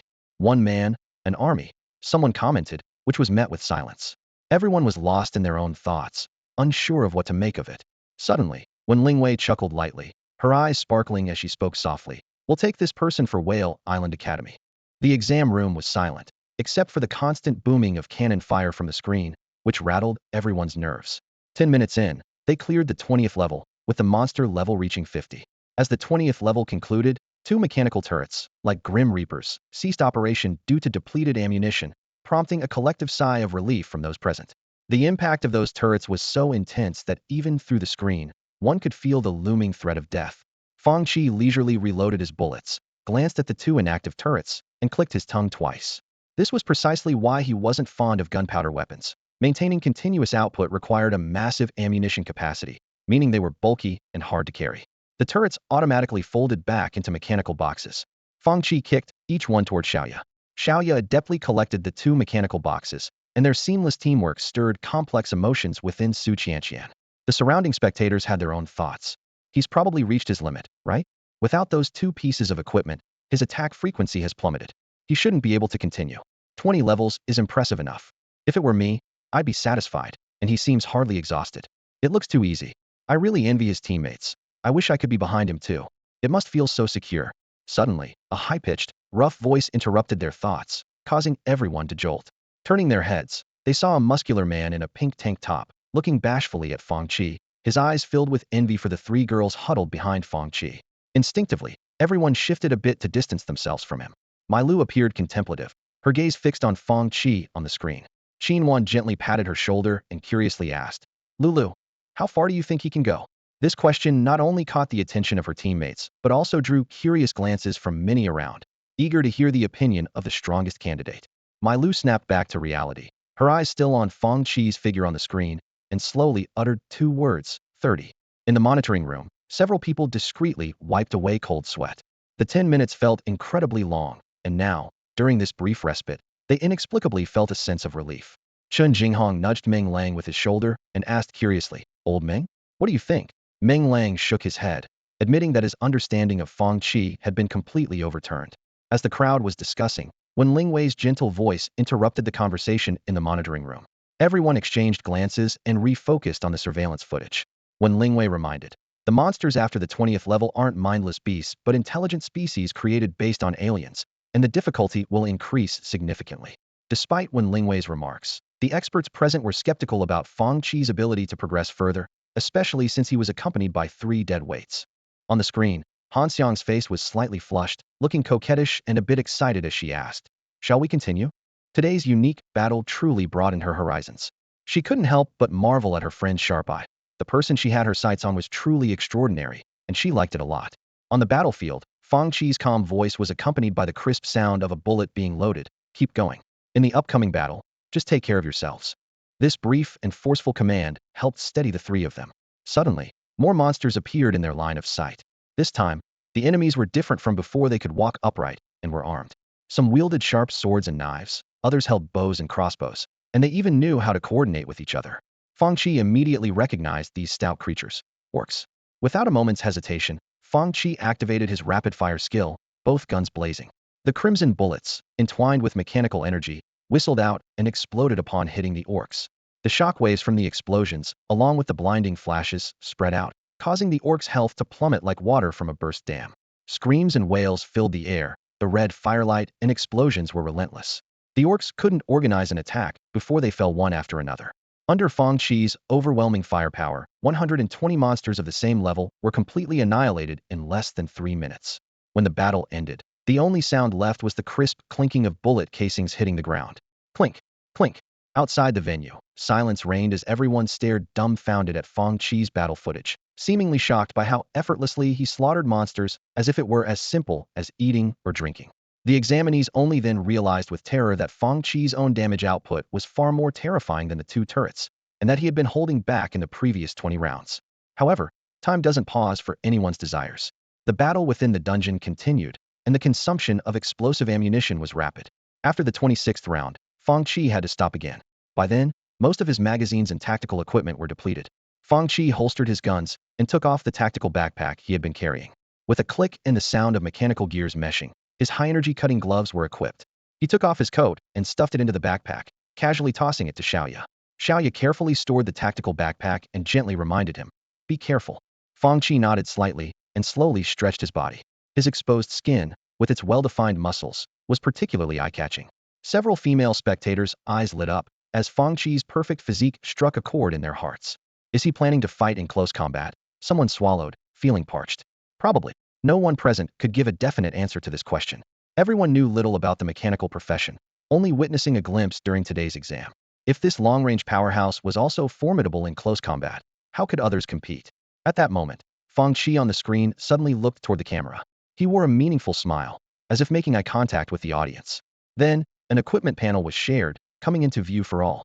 The equipment panel displayed floating split blade, blue attack, 11164, durability, 3600, defense, 410, creator, Fang Qi, owner, Fang Qi. Note: this is a magnetic-driven melee weapon composed of 64 floating split blades, capable of high-frequency cutting. Its attack speed is a nightmare for all carbon-based life forms. As the equipment interface was shared, triangular mechanical components flew out from under Fang Qi's clothes. Guided by blue mechanical energy, these components spiraled around Fang Qi. The edges of the triangular components glinted with a cold light, making them intimidating to behold. He can actually make his own gear? What kind of bizarre profession is this? And aren't those gear attributes a bit too outrageous? The candidates widened their eyes, staring at the floating split blades attributes, collectively gasping in shock. Over 60 attack segments, and even if each is only 100, the total damage still exceeds 6,000. What kind of profession is the mechanical class? This question lingered in everyone's minds. If Fang Qi were present, he would definitely chuckle and tell everyone. This is a great profession that can empty your wallet and experience. In fact, Fang Qi's strength mainly comes from two exclusive specializations. Without these, his output capability would be nearly the same as the candidates present, with only a slight edge. With Fang Qi's movements, the floating split blade, guided by mechanical force, transformed into a stream of light, following him into the monster horde. His combat mode instantly switched from long range to melee. The split blade weaved through the orc crowd, changing shapes like a spinning blade of death with an astonishing attack frequency. The magnetic control armor maneuvered flexibly around Fang Qi, blocking attack after attack. The kinetic skateboard shoes provided incredible burst power, allowing him to move through the monster horde effortlessly. The high-energy cutting gloves flickered with a red glow, resembling the scythe of death, sending chills down one's spine. In melee mode, Fang Qi unleashed his full firepower. Various pieces of equipment worked in tandem, showcasing a unique combat aesthetic. His three teammates were not idle either, providing crucial support from the sidelines.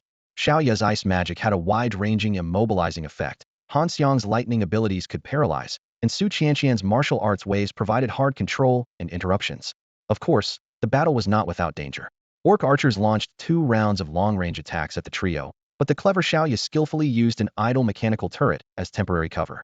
As the battle continued, their coordination became increasingly seamless. Levels 27, 28, and 29, although the pace slowed, Fang Qi's team steadily advanced. Level 30, monsters refreshed, all level 60 orcs. This time, the stage boss was an orc priest, whose area healing significantly boosted the orcs' overall combat strength. Even Fang Qi couldn't avoid getting injured.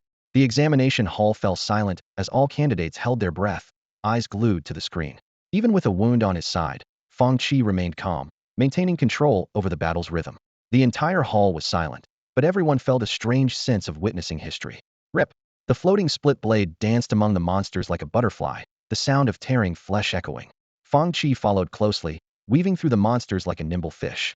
The orc warriors tried to intercept, but were interrupted by Xiaoya's attack, then paralyzed by Han Xiang's lightning. Within moments, Fang Qi was upon the orc priest. The kinetic cutting gloves radiated intense heat as he grabbed the orc priest's face. Sizzle! Like raw meat touching a hot iron. The orc priest let out a muffled scream of agony. The attack was relentless, but Fang Qi managed to withstand the onslaught from the surrounding monsters thanks to his magnetic armor. With a gesture of his left hand, sharp triangular blades were summoned, slicing through the air with chilling precision and cutting through the enemy's necks. Bam! Fang Qi transformed his claw into a fist, delivering a powerful blow to the head of the orc priest. The dull thud was accompanied by the sound of bones cracking, and the priest's skull shattered like a watermelon, blood and brain matter splattering everywhere. With the fall of the orc priest, the group buff he had cast on the other monsters dissipated like a receding tide, significantly reducing the battle pressure. Seizing the opportunity, Fang Qi continued his assault, punching the remaining orcs to death until the last one's head was obliterated. After the battle, Fang Qi slowly stood up, stretching his sore body. The last few stages took longer than all the previous ones combined. Without the advantage of firepower coverage, his attack frequency had indeed decreased. Even someone as strong as Fang Qi felt a hint of fatigue after half an hour of intense melee combat. The hovering blades returned like a swarm of bees to their hive, precisely attaching themselves to Fang Qi's left arm, forming a seamless metallic gauntlet. He exhaled deeply and moved slightly, but the motion tugged at his abdominal wound, causing him to grimace in pain. Are you okay? Xiaoya stowed her staff and hurried over, her gaze fixed on the wound at Fang Qi's waist, her brow furrowed. It's nothing serious. Fang Qi waved it off, taking the tactical backpack Xiaoya handed him and stuffing the cutting gloves inside. The after effects of the battle lingered, leaving everyone in less than ideal condition. They exchanged glances and left the dungeon space without further discussion. Upon returning to the hall, they were met with the gaze of all present. The candidates' faces were a mix of emotions: admiration, envy, desire, and a hidden fear. Fang Qi scanned the room, noting the complex expressions with a raised eyebrow. Suddenly, applause broke the silence. Following the sound, Fang Qi saw a girl with waist-length blonde hair smiling sincerely at them, unbothered by being surpassed. Fang Qi returned the smile and nodded in acknowledgement. The applause seemed to trigger a chain reaction, and soon the entire hall was filled with thunderous clapping. Without arrogance, they returned the friendly smiles and found a quiet corner to sit down. The three girls sat in the back row, and Han Xiang gently poked Fang Qi's back, asking with concern, "Is your injury okay? Should we find someone to take a look?" "Just need some sleep." Fang Qi yawned, relaxing completely. With the exam over, the weight on his mind was lifted, and a wave of exhaustion washed over him. Su Qianqian leaned forward, her elbows resting on the seat in front, her large eyes sparkling with curiosity as she stared unblinkingly at Fang Qi. "When did you become so powerful?" "I never knew." Fang Qi rested his hands behind his head, glancing at Su Qianqian with a smirk. "I've always been this strong, just low-key about it. I'm just that humble." Puffed, still as shameless as ever. Su Qianqian huffed, eyes gleaming with amusement. "Hey, what do you think about me going to Whale Island Academy too?" "What? No way, you're too weak," Fang Qi replied, only to be met with Su Qianqian's indignant shout, "Fang Fang! Don't call me Fang Fang."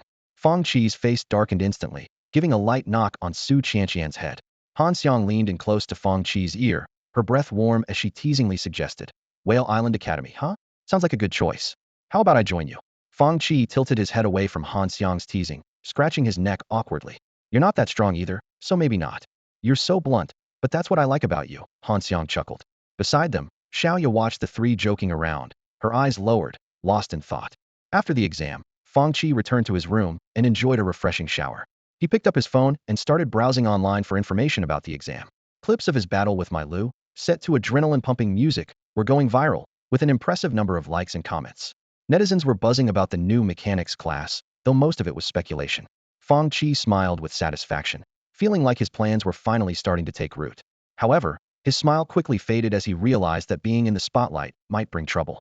He murmured to himself, "I need to strengthen my abilities quickly to prevent any unforeseen problems." Online, both Mechanics and Fang Qi were causing a sensation, even pushing Mai Lu off the top of the trending list. This was a mixed blessing for Fang Qi. On one hand, the fame of the mechanics class was growing, which could help expand his plans. On the other hand, he was worried about attracting the attention of extremist groups. More concerning was that the mechanics class wasn't particularly strong in its early stages, and Fang Qi's current strength was largely due to his past life experience. He feared that people might be disappointed if they found the class didn't meet their expectations. As Fang Qi was pondering these issues, there was a knock on his door. He got up to open it and found a stranger, an elegantly dressed woman in a black dress. "Let me introduce myself. I'm Wen Lingwei from Whale Island Academy," the woman said with a smile. Fang Qi's eyes narrowed slightly. He recognized the name Wen Lingwei, and class spatial ability user. "Please, come in," Fang Qi said, regaining his composure and stepping aside. Wen Lingwei walked gracefully into the room and sat down on a chair, crossing her legs as she looked at Fang Qi. "You seem a bit tense." Fang Qi sat on the edge of the bed and admitted, "It's hard not to be nervous in the presence of someone as powerful as you." When Lingwei spoke softly, "There's no need to be so guarded. I mean you no harm. I'm here today to ask if you have any interest in joining Whale Island Academy." "Sure, feel free to provide the Chinese sentences you need help translating into English, and I'll assist you in crafting a natural and fluent translation." In the southwest, beyond the seas, lies a perpetually fog-shrouded island where shadowy figures in black robes can be seen moving about. They wear grotesque, twisted masks, exuding an ominous aura. Inside a cavitern base on the island, several of these robed figures sit around a circular table, their eyes fixed on a large crystal ball in the center, which displays battle footage from the recent grand exam. "Is this truly the most talented student of the Great Xia this year?" a raspy, indistinct voice inquires. "Yes," That's Swan. Another voice, laced with allure, replies. Aren't you running for bishop? Taking him down could greatly enhance your reputation within the church. Or perhaps, that girl named Milu could be a good target too. Heh, good idea. The owner of the raspy voice says, extending a three-fingered claw covered in scales toward the crystal ball. It's been a while since the great Xia has produced any notable achievements. It's time to offer a new sacrifice to our god. As the claw's tip glides over the ball's surface, the mist swirls, revealing the scene of Fengming Town. The view sweeps over low buildings, moving closer to the examinee's dormitory. Suddenly, a figure appears on screen. Her black dress billows, revealing pale calves. She looks up as if making eye contact from afar, her gem-like eyes seemingly shattering and reassembling infinite space. With a crack, a fissure appears in the crystal ball. Swan hurriedly withdraws his hand, and the mist settles, the image fading away. Damn it, he mutters, tenderly touching the crack. It's been over 100 years, and that woman has become even more terrifying, the alluring voice sighs. A dimensional traveler, Wen Lingwei, truly frightening. The tone is a mix of admiration, anger, and deeply buried fear. Heh, Enchantress, your old rival has been in this class for a century, and yet you remain stagnant. Aren't you ashamed? Better than being a stray dog like you. The two glare at each other through their masks, their malice almost palpable. The surrounding robed figures lower their heads to avoid trouble, the atmosphere in the hall heavy. Eventually, Swan snorts and leaves, followed by the Enchantress. The others quietly sigh in relief that no conflict arose. In Fengming Town, when Lingwei withdraws her gaze, her expression impassive. Moments later, the principals from various schools and experts from the provincial inspection team arrive in a rush. The high-energy reaction triggered by Wen Lingwei's recent use of her abilities has set off alarms on the detection radars throughout Fengming Town. They thought it must be something significant, which is why they rushed over. Commissioner Lin stepped forward slowly and respectfully asked, Professor Wen, what just happened here?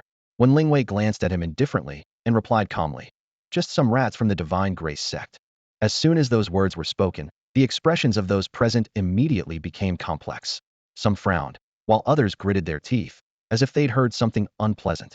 Although the Divine Grace sect is a relatively young organization and not particularly powerful, its infamous reputation stems from its bizarre concealment methods and frequent acts of terror. They're like rats in the gutter, causing chaos everywhere yet hard to eradicate, which is a constant headache. Chun Jinghong let out a cold snort, a hint of murderous intent flashing in his eyes. Those damned bastards, if I catch them, I'll skin them alive, he said, his voice filled with loathing and anger towards the Divine Grace sect. Meng Lang appeared much calmer, simply stroking his beard silently, lost in thought. When Lingwei shook her head and said softly, all right, let's disperse. With that, she turned and left the scene. The other senior figures followed her lead, leaving while discussing the issues of the Divine Grace sect in low voices. Meng Lang didn't leave immediately. He thoughtfully glanced at the dormitory building and then headed in that direction. He was concerned about his granddaughter, Xiao Yi, choosing Whale Island Academy without his knowledge and decided to have a proper talk with her. In the nearby dormitory building, Fang Qi stood by the window, witnessing the entire scene. His keen ears caught the conversation of the big shots, and his eyes were fixed on the sky, where when Lingwei had left him mark the clouds seemed to be split open by a blade. Divine Grace sect. Fang Qi muttered to himself, a hint of wariness in his eyes. Why do I feel like these guys are coming for me? I expected trouble, but not this soon. He paced back and forth in the room, contemplating. It's not the thief you fear, but the thief's attention. I should prepare early. If the opportunity arises, taking them down in one go would be ideal. Fang Qi sighed and murmured, still not strong enough. He opened his panel and saw that a hidden task had been marked as completed. He casually clicked to claim the reward, and a new professional specialty appeared, which made him pause, a look of surprise flashing in his eyes. Fang Qi was in high spirits after acquiring the cost reduction and efficiency increase skill. This skill not only reduces material consumption for mechanical production by 10, but also increases experience gain by 10. Although it doesn't directly enhance combat, the long-term benefits are considerable. Fang Qi felt that taking some risks for this was worthwhile. As he was about to head downstairs to find something to eat, he opened the door and ran into Meng Lang and Xiaoya, who were different expressions. Meng Lang looked worried, while Xiaoya appeared calm. It seemed they were also planning to go out. Principal Meng, Fang Qi greeted politely, nodding slightly at Xiaoya. Meng Lang's eyes lit up. Ah, Fang Qi, are you heading out? Yes, I was planning to get some food. Perfect, let's go together, Meng Lang said with a smile, his worries slightly easing. Fang Qi did not decline, and the three of them descended the stairs together, heading to the cafeteria. Along the way, Fang Qi gathered from their conversation that Meng Lang was Xiao Ye's grandfather, possibly a son-in-law, hence the different surname. Meng Lang strongly opposed Xiao Ye going to Jingdao Academy, but the stubborn Xiao Ye insisted on her decision, unmoved by Meng Lang's persuasion. At the cafeteria entrance, Meng Lang parted ways with them. He left with a sigh, his thin figure appearing even more hunched, evoking a sense of loneliness reminiscent of an elderly widower. Fang Qi's mouth twitched, unsure whether to attribute Meng Lang's demeanor to superb acting or genuine emotion. Actually, Principal Meng has a point. That place is indeed dangerous, Fang Qi said in a low voice to Xiaoya, watching Meng Lang's retreating figure.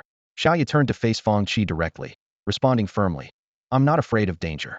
I can see that. Fang Qi nodded in acknowledgement, then shifted the topic. Let's not dwell on it.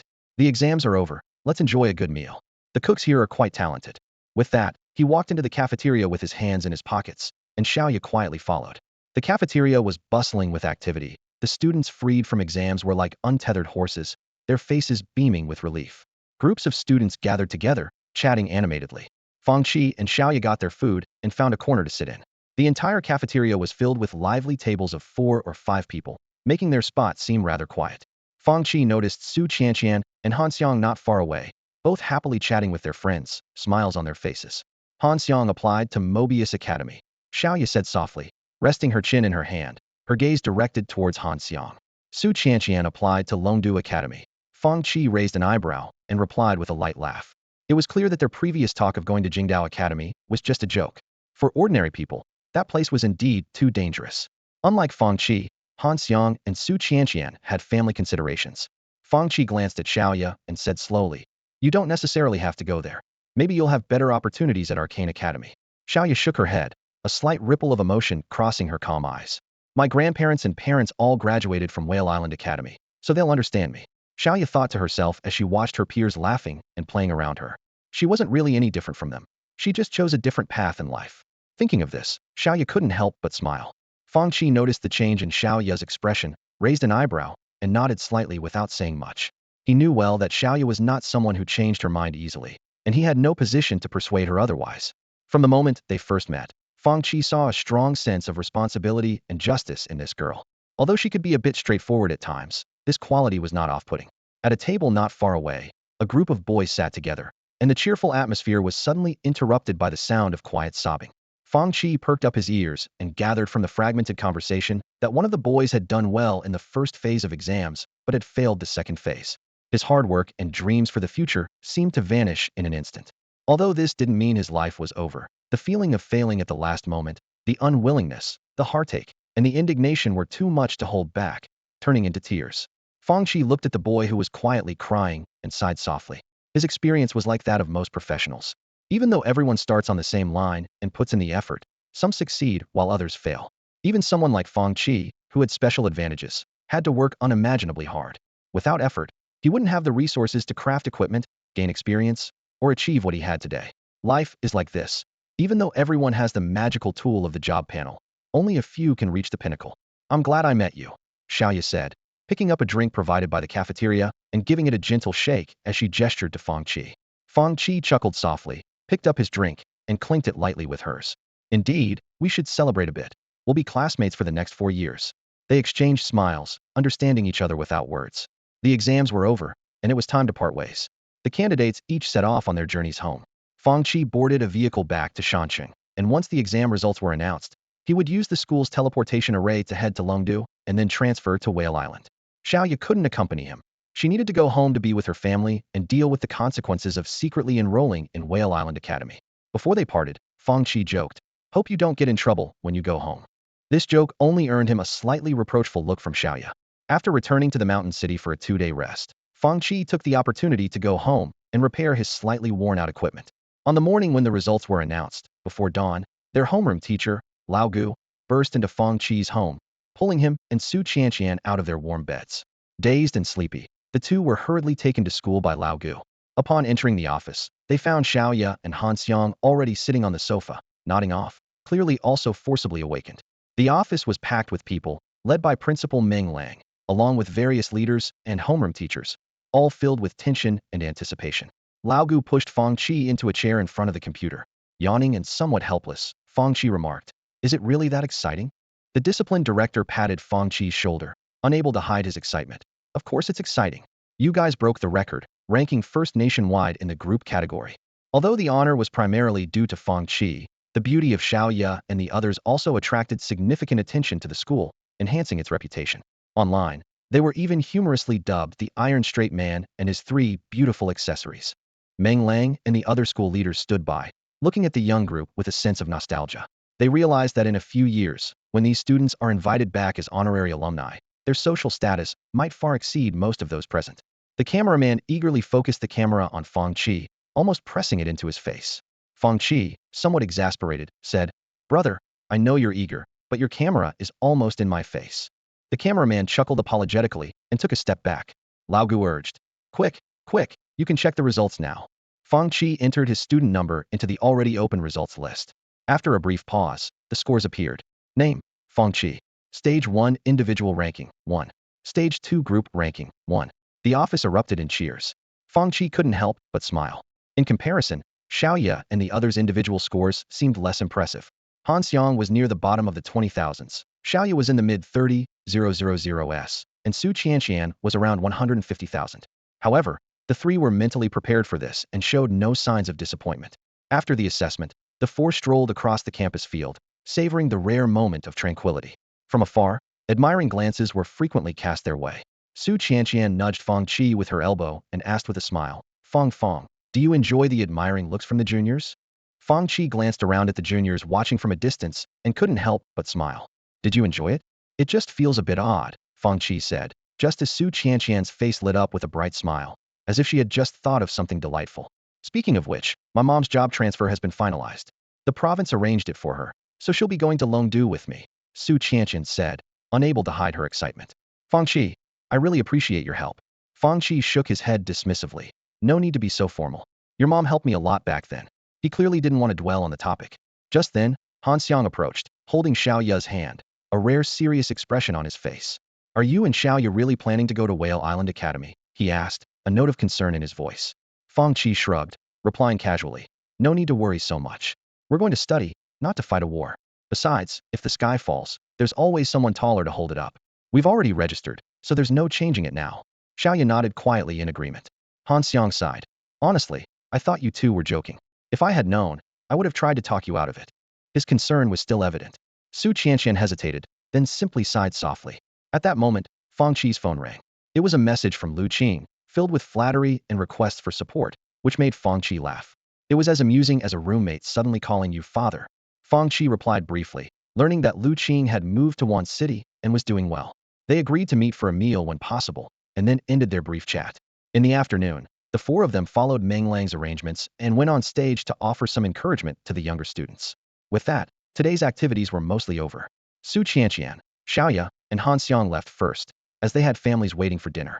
They all invited Fang Qi to join them, but he politely declined. Fang Qi leisurely had dinner alone in the school cafeteria before heading home. As he left the school gates, he glanced back at the familiar entrance and buildings, thinking to himself, maybe there won't be many chances to return. Or perhaps, the next time I come back, I'll be someone important if I survive, that is. He chuckled to himself, hands behind his head, and slowly walked toward home. The glow of the setting sun cast long shadows on the ground, as if drawing a warm, yet slightly melancholic conclusion to this chapter of his high school life. After resting at home for 2 more days, Fang Qi found himself unable to stay idle any longer. He picked up his well-prepared luggage and decisively stepped out of his house.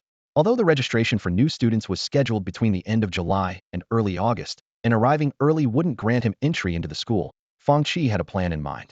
Before leaving, when Ling Wei handed him a pass, a small card that would allow him to explore most areas of Jingdao Academy without restrictions, Fang Qi intended to familiarize himself with the school and explore the surrounding environment. Although the city's transport hub had teleportation arrays leading to various parts of the country, the cost was significant. Being thrifty, Fang Qi decided to use the school's teleportation array to save a considerable amount of money. He stood before the array, observing the purple crystals embedded around it. Even without understanding the intricacies, he could guess their high value. Unfortunately, there was no direct teleportation array from Mountain City to Jingdao Academy, so Fang Qi had to first transfer through Longdu. Compared to Mountain City, Longdu was undoubtedly more prosperous and advanced, with a denser population. After staying there for 2 days, Fang Qi set off again, heading towards Jingdao Academy. The name, Jingdao Academy, evokes a poetic image, reminiscent of a beautiful scene facing the sea, with spring flowers blooming. However, reality was vastly different from this idyllic imagination. As Fang Qi stepped out of the transport hub, he was greeted by scorching sunlight and a landscape of wasteland-style buildings. standing at the entrance, he felt momentarily disoriented. A guard on duty noticed and couldn't help but chuckle. "First time here, young man? A new student?" the guard asked kindly. Fang Qi snapped back to reality and curiously replied, "Yes. How could you tell?" The guard explained with a smile. "You look so young. You must be a student. Didn't you research this place before coming?" Fang Qi clicked his tongue lightly and said helplessly, "I did, but I didn't expect it to be worse than what was described online." The guard sighed, a hint of regret in his voice. A few hundred years ago, this place really was facing the sea, with warm spring blooms. Unfortunately, after a great war, it became a barren land. Now, if you want to see the sea, you have to go several hundred kilometers north. But it's dangerous out there. I wouldn't recommend wandering around. "Thanks for the advice, big brother." Fang Qi sincerely expressed his gratitude. The guard reminded him again, "No problem. Just try to stay within the city and don't venture out." After thanking the guard once more, Fang Qi continued on his way. This city, named Jingdao Port, featured unique and diverse architectural styles. Centered around Jingdao Academy, the buildings expanded outward, showcasing characteristics from various eras, like a three-dimensional architectural history. Looking up, Fang Qi saw a faint blue energy barrier floating in the sky, shielding the city from the scorching sun and howling sandstorms. Despite the seemingly chaotic layout of the buildings, a closer look revealed a distinctive wasteland aesthetic. As a frontline stronghold and transport hub, Jingdao Port was densely populated and had complete infrastructure. However, Fang Qi had no time to appreciate the city's unique charm as he hurried towards Jingdao Academy. From a distance, Jingdao Academy spanned a vast area, its boundaries unseen. Fang Qi quickened his pace, filled with anticipation, eager to discover the true face of this mysterious academy. The architecture of the school is quite formidable, resembling a massive structure carved from a single giant stone, with no visible seams from construction. The school gate is an open arch design, towering into the sky at about 60 to 70 meters tall and astonishingly wide, reaching 100 meters. The trees on either side are lush and full, even taller than the school gate, stretching seemingly endlessly into the distance. On the left side of the entrance, a gigantic rock as tall as a 7 or 8-story building bears the words Whale Island Academy, carved in a bold and dynamic script, exuding grandeur. Fang Qi couldn't help but twitch slightly at this wild architectural style, secretly impressed. "You're here early." A familiar voice sounded from behind. Fang Qi turned around to see Wen Lingwei approaching in a black dress, smiling gracefully. "Professor Wen," Fang Qi said, a bit surprised to encounter her here. Wen Lingwei seemed pleased with the address, her smile growing even warmer. "Yes, follow me," Wen Lingwei said softly. Led by Wen Lingwei, they moved effortlessly through the campus. However, Fang Qi noticed that the vast campus was unusually empty, with hardly anyone in sight, which struck him as odd. Sensing Fang Qi's curiosity, Wen Lingwei explained, "It's the holiday season now, and most students are out on missions." "Missions?" Fang Qi asked with interest. A mischievous glint appeared in Wen Lingwei's eyes as she explained, "At Whale Island Academy, credits are the main currency. Money doesn't hold much value here. Credits can be exchanged for many rare resources, like skill advancement stones, enhancement materials, equipment, and more. Besides the 100 points distributed each semester, you can only earn more credits through missions. You'll experience it soon enough." Fang Qi had heard of the concept of credits before. Although he didn't know much, he was aware that one credit could be exchanged for 10,000 xia currency, indicating the profound heritage of Whale Island Academy. "Can I take on missions now?" Fang Qi asked casually, without much concern. "Not yet," Wen Lingwei shook her head, offering no further explanation. "Come on, I'll show you what I promised." Hearing this, Fang Qi's eyes lit up with anticipation. After walking for about half an hour, they arrived at a building entirely carved from rock. Although lacking in decorative embellishments, the building radiated a natural beauty. Inside the 3-story structure, Wen Lingwei led Fang Qi into a room on the first floor. Inside the room was something Fang Qi found familiar. It looked like a dungeon entrance, but with noticeable differences. "This is a secret realm, my spoils of war," Wen Lingwei chuckled. "But it's of little use, so it's just been left here." With that, she stepped in, and Fang Qi followed closely. Beyond the secret realm gate, a breathtaking world unfolded. Endless mountain ranges stretched as far as the eye could see, with diverse plant life and occasional animal sightings, creating a well-balanced ecosystem. "It's vast here. It should be enough for you to indulge for a while." When Lingwei stood with her hands behind her back, her nonchalant tone carrying an unspoken grandeur that caught Fang Qi's attention. Wen Lingwei's generosity exceeded Fang Qi's expectations. He curiously asked, "Mentor Wen, can secret realms be moved at will?" The two strolled on the soft grass, the breeze gently brushing Wen Lingwei's hair. She explained, "Secret realms are just a general term. Those without other racial civilizations are called resource secret realms. They are relatively small and are often crucial resources fought over by various races. Although it's a bit troublesome, they can indeed be moved. When Lingwei continued, those secret realms with racial civilizations are referred to as new worlds. They are vast and comparable to a complete world, so they cannot be moved. The conflicts among races fundamentally boiled down to acquiring resources. Fang Qi raised an eyebrow, finding the situation somewhat familiar.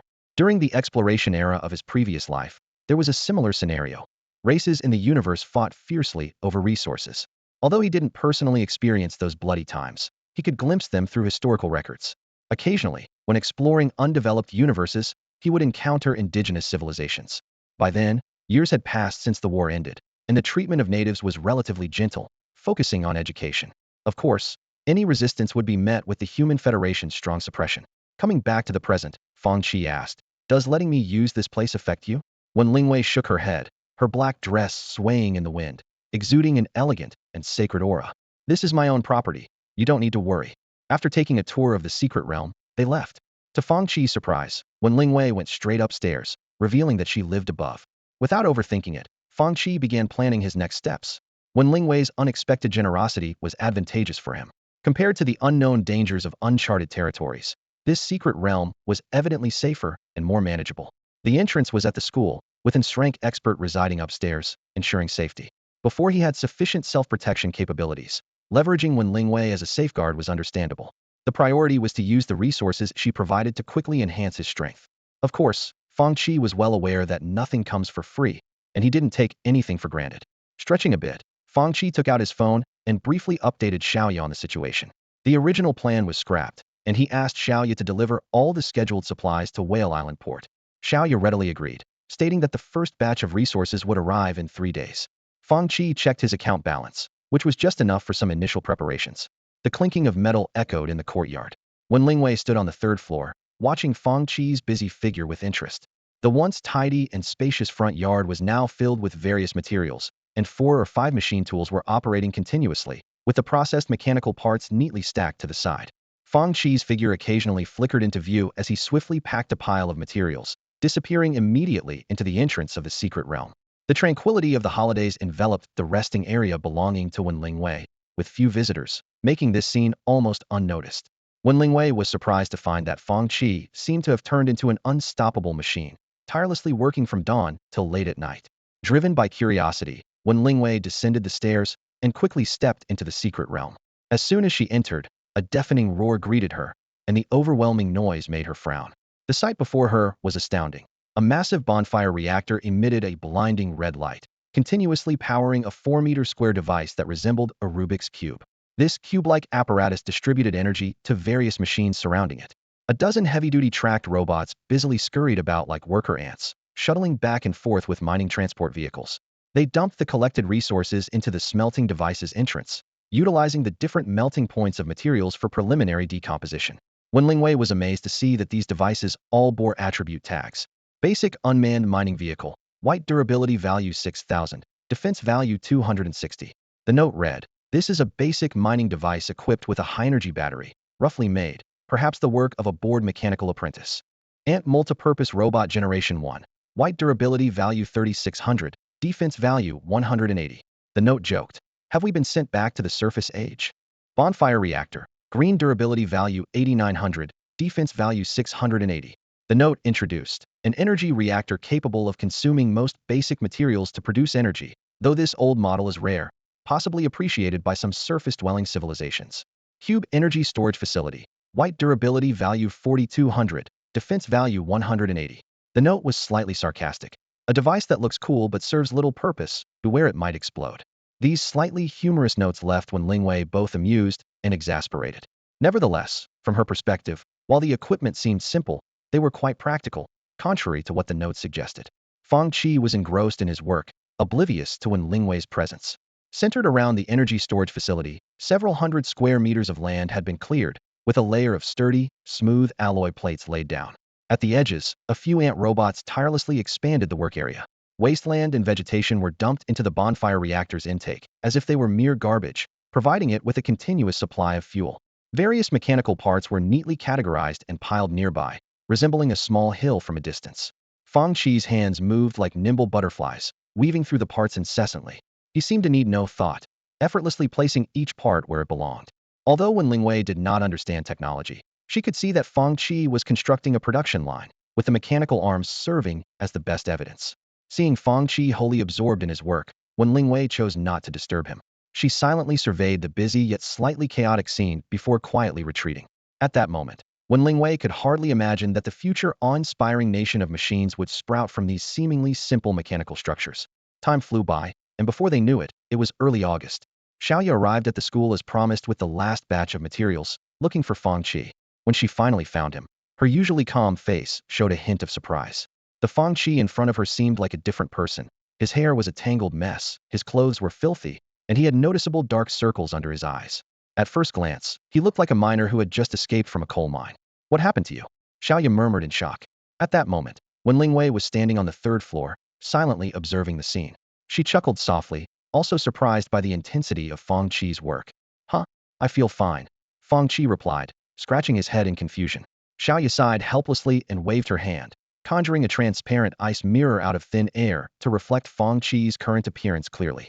Fang Qi blinked and stared at his reflection for a while before leaning back in disbelief. Is that me? He muttered, leaning closer to examine his reflection more closely. You're aware now? Go wash up and get some rest, Xiaoya urged. Fang Qi paused, seemingly too busy to notice the passage of time. Suddenly, he remembered something and quickly asked, by the way, did you bring the stuff I asked for? Xiaoya retrieved a mechanical box from her magical equipment and handed it to Fang Qi, saying, I did, but there isn't much. Most of the high-energy waste you wanted has been destroyed. That's enough. Fang Qi's eyes lit up as he took the box, excitement shining in his eyes. Xiaoya curiously glanced at the stone palace behind Fang Qi and softly asked, do you plan on staying here? Not really. I usually stay in the secret realm, Fang Qi replied, looking up at Wen Lingwei on the third floor to seek her opinion. Come with me. I'll show you. Although Wen Lingwei had not been deliberately listening, she clearly heard their conversation. She nodded lightly, giving Fang Qi her approval. In fact, Wen Lingwei didn't usually stay at the school. It was only after Fang Qi arrived that she would occasionally stay to check on things. Most of the time, the house was empty. Since she had already given Fang Qi permission to use the first floor, she wouldn't interfere with his freedom. With Wen Lingwei's approval, Fang Qi led Xiaoya into the secret realm. As they passed through the entrance, Xiaoya was left speechless by the scene before her. Countless treaded mining vehicles and worker robots moved back and forth in a ceaseless flurry of activity. Loads of raw materials were dumped into the unloading bay, processed into various basic materials, and then orderly transported by worker robots to the next stage of processing machinery. On the assembly line, materials were crafted into precision components and assembled into new worker robots. Mechanical arms fitted them with energy sources, and soon, the newly born robots blinked with faint red lights in their eyes as they joined the expanding workforce. Fang Qi looked around with satisfaction. All of this was the fruit of his recent efforts. His eyes shone with pride and anticipation, as if he could already see the grander blueprint of the future. Thanks to Fang Qi's sponsorship, Xiaoya was able to quickly complete these basic facilities, saving a lot of precious time. Fang Qi walked slowly forward, introducing the surrounding machinery to Xiaoya. That's a worker ant, Fang Qi said, pointing to a nearby robot. It's designed modularly, allowing different components to be swapped out as needed to perform tasks like surveying, mining, and basic processing. Xiaoya stood there, stunned by everything she saw, her lips slightly parted in awe. She followed Fang Qi through the bustling production line, walking about 200 meters until a more than 3-meter-high arched building came into view. Although the building was small, covering only a few dozen square meters and still incomplete in many areas, its metal structure made a strong visual impact. As they approached, a red light flashed from an electronic eye at the entrance, emitting a slight click. After recognizing Fang Qi, the alloy door slowly opened. The interior was simple and clean: a bed, a delicate but unfinished small machine tool, and a metal shelf against the wall. Make yourself comfortable, Fang Qi said with a yawn. The conditions are limited, so this is the best I can offer for now. I'm going to take a shower. He placed the metal box he had been carrying on the shelf. Take your time, Xiaoya replied softly, then began to carefully examine the room. She curiously looked at the various unknown items on the shelf, tapping the only table and 2 long benches, hearing a dull thud. In the corner of the room, Xiaoya discovered a refrigerator. She opened it and frowned. It was packed with various portable nutrient pastes. Although this gel-like substance provided the basic nutrients needed for the body, it tasted terrible and was virtually flavorless. In today's world, where chefs abound, such a thing was considered an outlier in the culinary world. However, it still had a market because some adventurers needed to go out for long periods. Xiaoya sighed and slowly closed the refrigerator door. Although professionals wouldn't get sick, Fang Qi's lifestyle habits deeply concerned her. She walked to the window, gazing through the thick, fully enclosed glass at the busy scene outside. Looking at this futuristic industrial park, Xiaoya couldn't help but fall into deep thought, her mind drifting to unknown horizons. Fang Qi emerged from the bathroom wrapped in a towel, his wet hair still dripping. As he dried his hair with a towel, he headed towards the fridge. Opening the door, he grabbed 2 nutritional gels, tore open the packaging, and swallowed the sticky substance. Though unappetizing, this quick energy boost had become routine for him. Closing the fridge, Fang Qi noticed Xiaoya standing by the window, lost in thought. "What are you looking at?" he asked curiously, glancing outside as well. Xiaoya's voice was soft, almost unnaturally so. "You've been having a tough time lately, haven't you?" Fang Qi shrugged, with a hint of indifference in his tone. "It's fine. I'm used to it. As a professional, you don't have to worry about me dropping dead. For me, creating machinery is more like mental entertainment than work." He moved to his desk, quickly scanning the work logs on his computer screen. Satisfied there were no major issues, he turned his attention away. He mused to himself how, before artificial intelligence, these work logs could keep production on schedule, but if any step went wrong, the whole facility would come to a halt far too rigid. Embarking on this journey from the ground up was a first for Fang Qi. He recalled that when he started as a mechanic, the Human Federation already dominated the universe. Back then, only knowledge and money limited his growth. In this new world, with a weak industrial base, even the presence of a professional panel didn't significantly expedite his progress. In short, he had to rely on himself, slowly climbing from the ground level of civilization. Sitting in the uncomfortable chair, Fang Qi contemplated modifying it with bionic muscle fibers for more comfort. Xiaoya sat across from him, her gaze inadvertently sweeping over his bare torso, causing her ears to redden slightly as she quickly looked away. To break the awkward silence, Xiaoya calmed her racing heart and asked, "Are you planning to participate in the freshman challenge this time?" "The freshman challenge? What's that?" Fang Qi asked, puzzled by the unfamiliar term. Xiaoya patiently explained, "It's the only way for freshmen to quickly earn credits. They can challenge each other or endure attacks from upperclassmen. The longer they last, the more credits they earn. Besides first-level mentors, 1 or 2 steer experts attend every year, selecting promising students through this event. It's a rare opportunity for newcomers." After hearing Xiaoya's explanation, Fang Qi rubbed his chin thoughtfully. Honestly, the challenge didn't appeal to him much and seemed like a potential waste of time. He didn't need a mentor. Credits held little meaning for him. And as for training facilities, equipment, and materials, he could craft or mine them himself. Fang Qi's eyes showed a hint of confusion. These things seemed to be of little use to him. His thoughts drifted to the campus trading network, where he could sell equipment to earn credits, a much more practical choice. Suddenly, a thought struck him like lightning selling equipment. Fang Qi suddenly looked up, his eyes burning as he stared at Xiaoya. The sudden change in his gaze left Xiaoya momentarily at a loss. "What's up with you?" Xiaoya asked softly, a bit nervous. Fang Qi asked directly, "Are you planning to participate in the freshman challenge?" Xiaoya nodded lightly, confirming Fang Qi's suspicion. "That's great," Fang Qi exclaimed, jumping to his feet and quickly walking over to a metal shelf. He opened a metal mechanical box and took out a palm-sized triangular device, tossing it casually to Xiaoya. Xiaoya caught it steadily, feeling the weight and slight chill of the equipment. Instantly, the equipment information was recorded on her panel. Equipment, repulsion device green. Usage, 10 times. Cooldown, 300 seconds. Note, get out of the way. Can release a strong repulsive field through electromagnetic drive to push away objects within 5 meters or resist some attacks. Don't let go of this when you're using it, Fang Qi explained, pointing to the black button on the side of the triangular device. This is the trigger point, with protection against accidental touches. The cooldown is a bit long, but it's quite useful against close-range attacks. I've made a few. Take these 2. With that, he handed Xiaoya another identical device. Then, Fang Qi opened another mechanical box and took out something that looked like a wrist guard. "We have different professions, so you can't control the magnetic control series equipment, but this should suit you well." Fang Qi handed the wrist guard to Xiaoya. Xiaoya examined the exquisite wrist guard carefully. It was exceptionally light, with intricately carved patterns on its surface, resembling a piece of art. She tried it on, and it fit her arm perfectly, as if custom-made. Fang Qi crossed his arms, explaining with a hint of pride, "This is made from a newly synthesized alloy with a very low production rate. It activates with energy." He tilted his chin slightly, signaling Xiaoya to try it. Xiaoya bit her lip gently, focused, and let the magical energy flow. In an instant, the metal unfolded layer by layer, interlocking and transforming into a lightweight Ushaped shield. The familiar appearance made Xiaoya pause. "This shield, it looks a lot like Mei Lu's," Xiaoya murmured, looking at Fang Qi with curiosity. Fang Qi coughed awkwardly, averting his gaze. "Ahem, well, I thought her shield looked pretty nice, so I took a little inspiration." The shield quickly folded back into the exquisite wrist guard. Xiaoya gently touched the cool metal surface. a warm feeling rising in her heart, and a smile unconsciously appeared on her lips. Thank you, Xiaoyu said sincerely. No need to thank me. We're friends, Fang Qi replied, squatting in front of another box, fiddling with something as he waved dismissively. He was calculating in his mind that if Xiaoyu could use these two pieces of equipment in the freshman challenge, it would help open up the market for his equipment. Of course, Xiaoyu was unaware of these little schemes. Even if she knew, she would probably just smile helplessly after all. That was typical Fang Qi. Xiaoyu's arrival injected a bit of vitality into Fang Qi's monotonous life.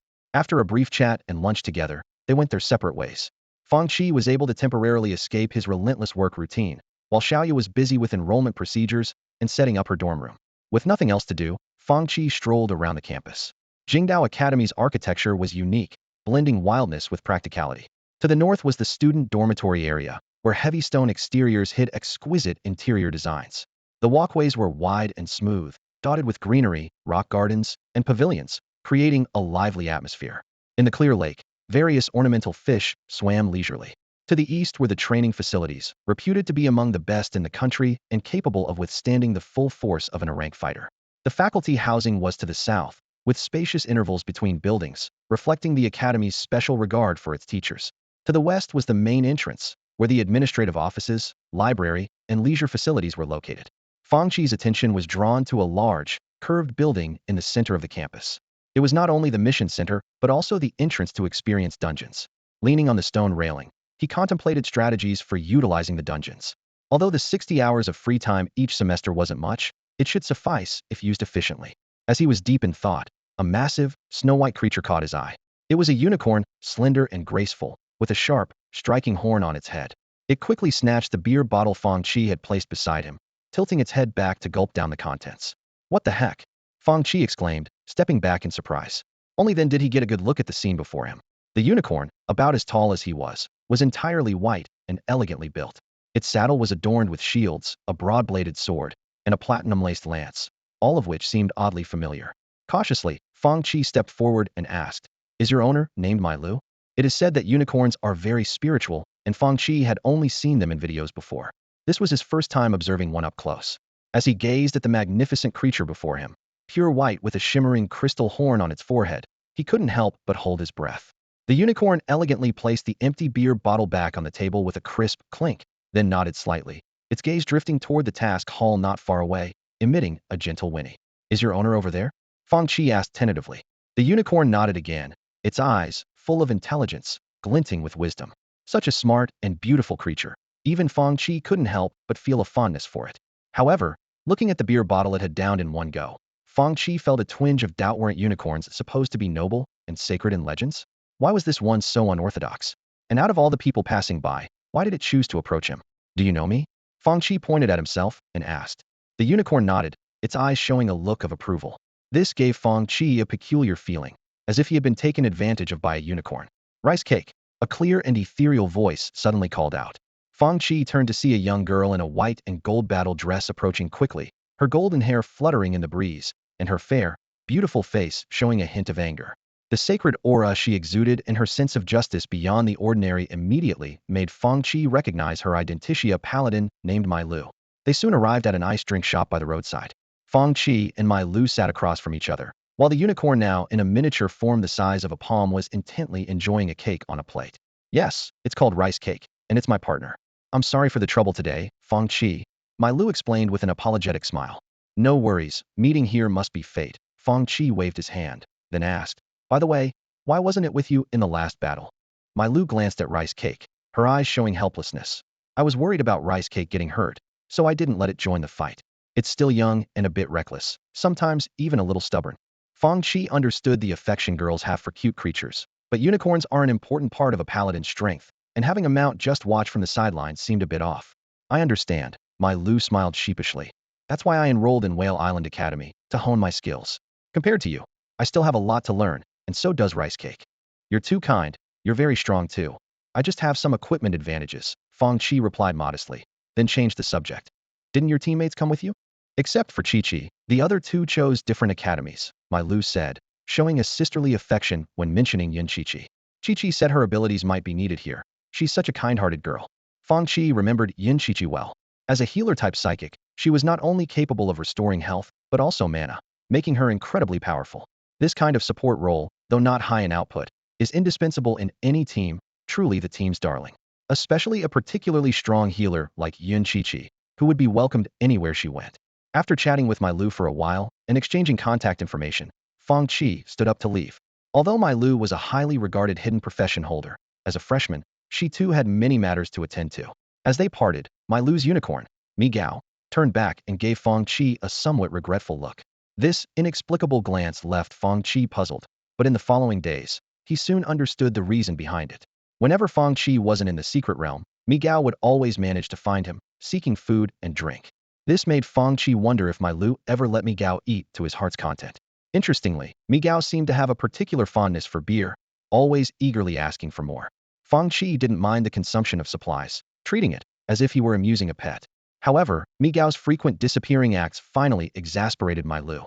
After several instances of going missing, My Lu reached her limit and gave Mi Gao a loving punch, which finally got the mischievous unicorn to behave.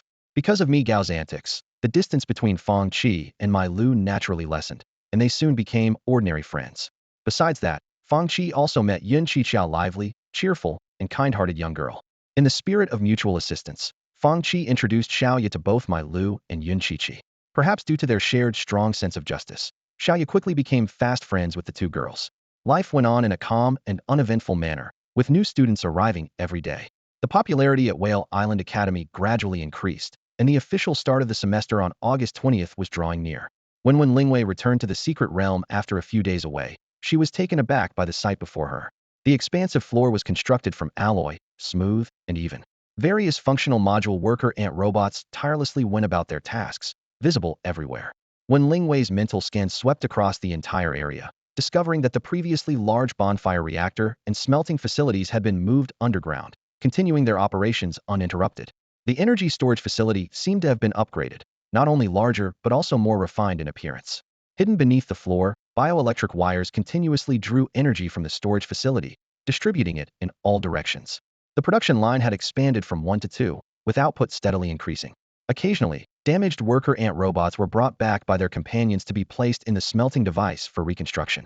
Everything before her was orderly, a stark contrast to the chaotic scene at the very beginning. "You've made quite the changes here," when Lingwei remarked with admiration. "It's only been a little over a month, but it feels like 10 years have passed." When Lingwei found Fang Qi, he was busy in the newly expanded metal fortress. The additional space had been transformed by Fang Qi into an equipment crafting room, as personal gear naturally couldn't be mass-produced items. The sudden voice startled Fang Qi, but he didn't react too dramatically. Not to mention that the base hadn't yet installed a defense system. Even if it had, with the current level of technology, stopping Lingwei would be a pipe dream. He removed his gloves, stood up, and stretched before turning to face Lingwei. She was still in her elegant black dress, dressed with sophistication and grace. Fang Qi gestured to a nearby sofa and said with a smile, "Minter, make yourself comfortable. I don't have much to offer here." When Lingwei gracefully entered the room, her eyes lingering curiously on the unfinished armor that Fang Qi was tinkering with. She sat down on the sofa with a natural and relaxed demeanor. "What are you working on?" she asked, pointing at the half-completed armor with keen interest. Fang Qi fetched some drinks and cakes from the fridge, placing them on the table before sitting opposite Lingwei. "Just some new gear," he replied casually, his gaze drifting over the food on the table. Noticing the juice and cakes, Lingwei's lips curled into a slight smile. "I remember you weren't a fan of nutrition paste. Have you developed a new taste?" she teased. Fang Qi took a sip of juice, the cool liquid refreshing his throat. "It's good to mix things up a bit. Can't live like a machine all the time," he said, a barely perceptible smile crossing his face. Lingwei caught this and chuckled softly. "That doesn't sound like something you'd come up with on your own." Nevertheless, she took a sip from her glass. "Not bad," she remarked. Fang Qi shrugged, acknowledging her guess. It was indeed something Xiaoye had said to him. Although he loved mechanics, he was reluctant to become entirely mechanical, so he made some changes to his lifestyle. Of course, his fridge was still stocked with plenty of nutrition paste, which he couldn't completely give up. Lingwei gently swirled the red liquid in her glass, watching it rotate slowly. She looked up at Fang Qi and asked, "Are you planning to enter the freshman challenge?" "No, it doesn't really interest me," Fang Qi replied bluntly. "Have you reached level 60? Lingwei pressed further. Fang Qi checked his panel and shook his head. "Not yet. I've been using my experience to enhance blueprints lately, so my level hasn't increased much." Lingwei set her glass back on the table, her tone turning serious. "If the advancement tasks are dangerous, let me know." "I understand. I won't risk my life," Fang Qi reassured her with a solemn nod. Good. When Lingwei relaxed slightly but reminded him, don't forget the freshman orientation tomorrow. I got it, Fang Qi acknowledged, then frowned slightly. But how will the school schedule work? Leaning back on the sofa, when Lingwei explained lightly, it's similar to before. 2 hours of theory classes each day, and you'll earn credits through training tasks assigned by the mentors. Besides that, the first year is about leveling up and completing simple tasks to earn credits. Both equipment and skills are areas for improvement. She paused, a smile in her eyes, and added, it's my first time as a mentor, so I'm a bit inexperienced. But it seems we're working well together. Fang Qi didn't comment on Wen Lingwei's words. He knew that for ordinary students, her laissez-faire approach might not be ideal. However, he wasn't an ordinary student, and Wen Lingwei was aware of the limited guidance she could offer. She had taken him on as a student partly out of curiosity, and partly due to her intuition. She sensed that Fang Qi would be crucial to humanity's future and was willing to provide some support. They had developed an unspoken understanding. When Lingwei offered Fang Qi shelter to grow comfortably, and in return, Fang Qi's progress needed to satisfy her. Though not explicitly stated, both were aware of this dynamic. After a brief conversation, when Lingwei stood up to leave, Fang Qi watched her disappear through the doorway, chuckling softly to himself.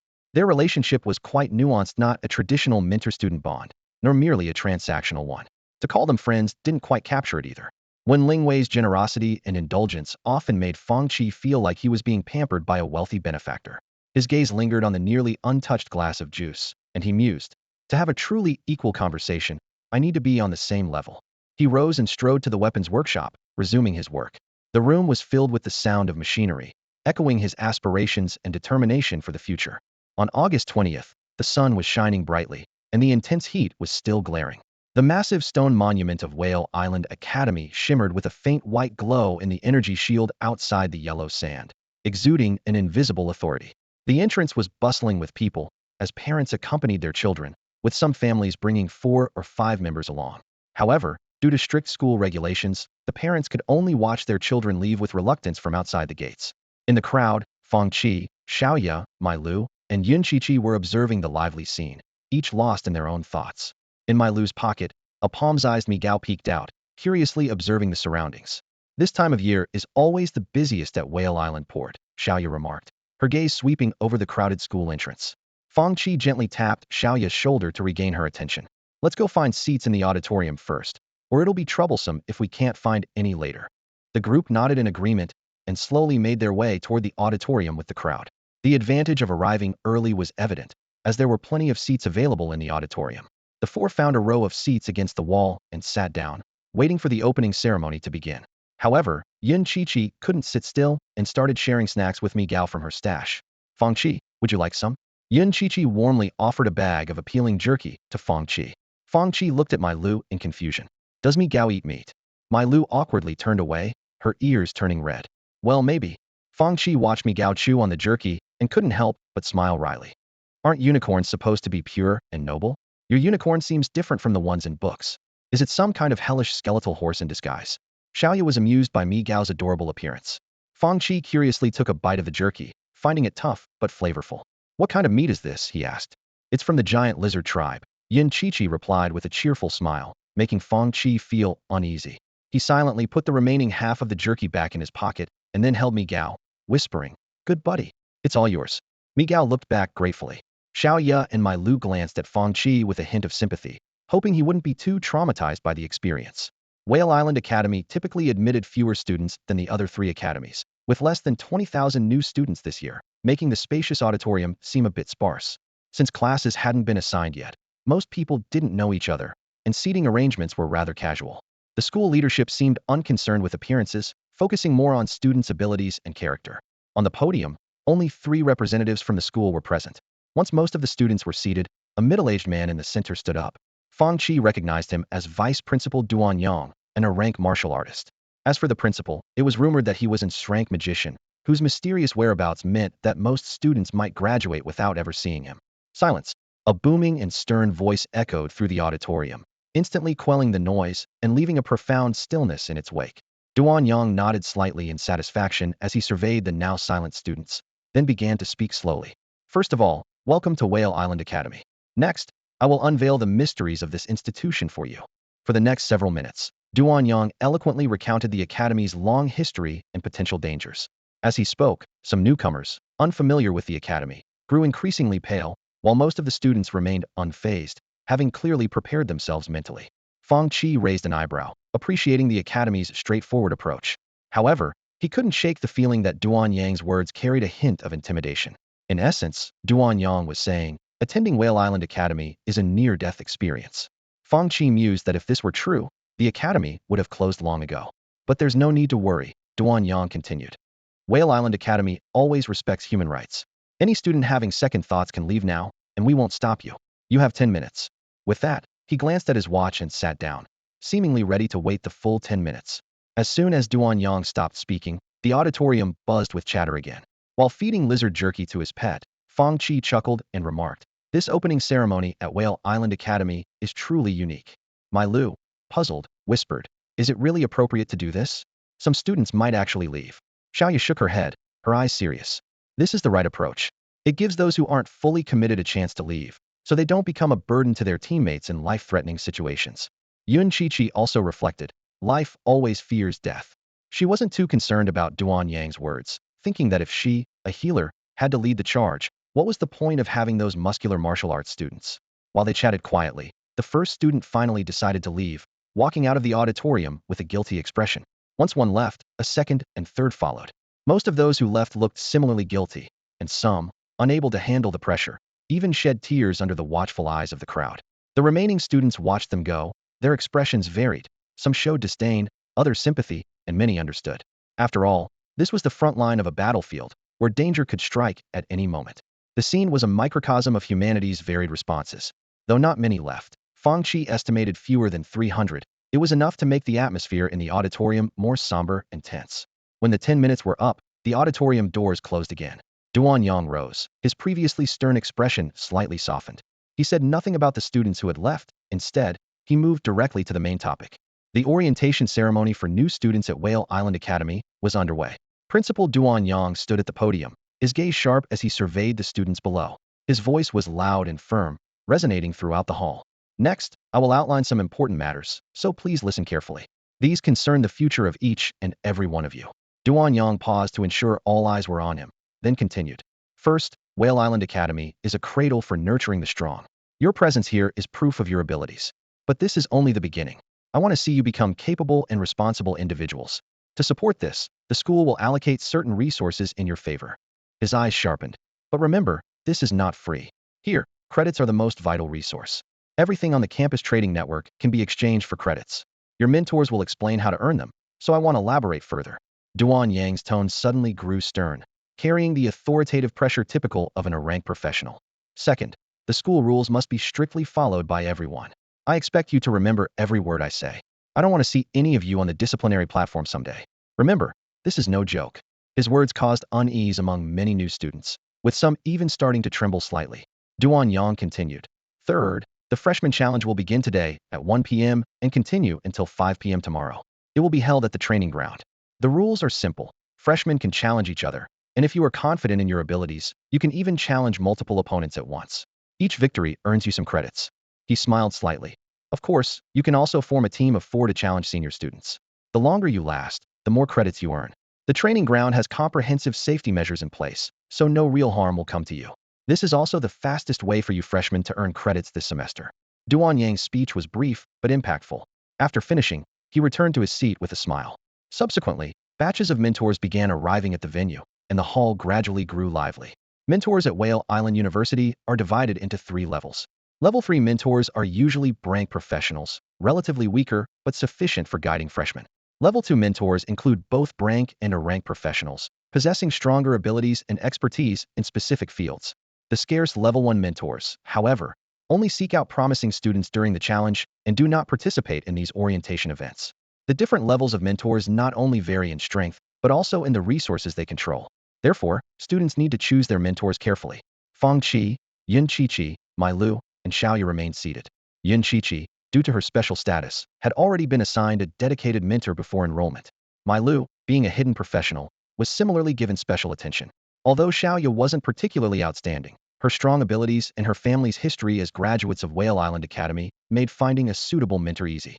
Thus, the 4 of them sat chatting, looking forward to the freshman challenge starting in the afternoon. The hall was filled with an atmosphere of tension and anticipation, as a new semester and new challenges were about to unfold. Time flew by, and before anyone knew it, it was already 1 p.m. The massive training arena was buzzing with the noise of over 200,000 people.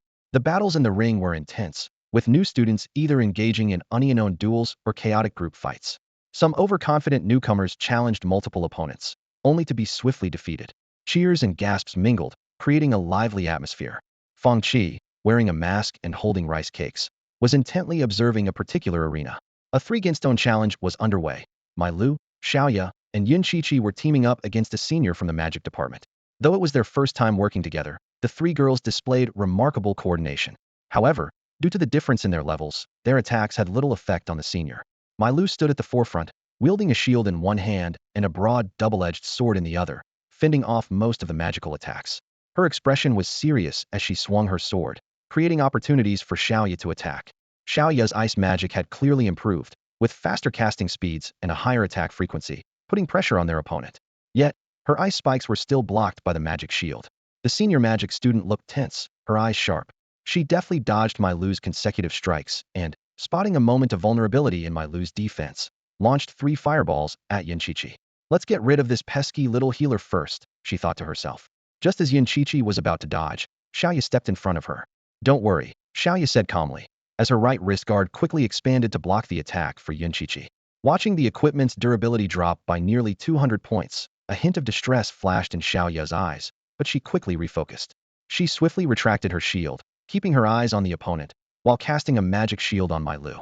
Yun Qiqi recalled the scene, Xiaoya holding a shield in one hand and a magic wand in the other, looking both incongruous and impressively cool. Sister, you're so cool. Yun Qiqi exclaimed with a smile, as the energy connection between her, Xiaoya, and Mai Lu stabilized. Oh, so this is how you want to play, the senior magic student said, both annoyed and amused by Xiaoya's defensive tactics. Mai Lu using a shield is fine. A paladin is a warrior. But you, a mage, using a shield?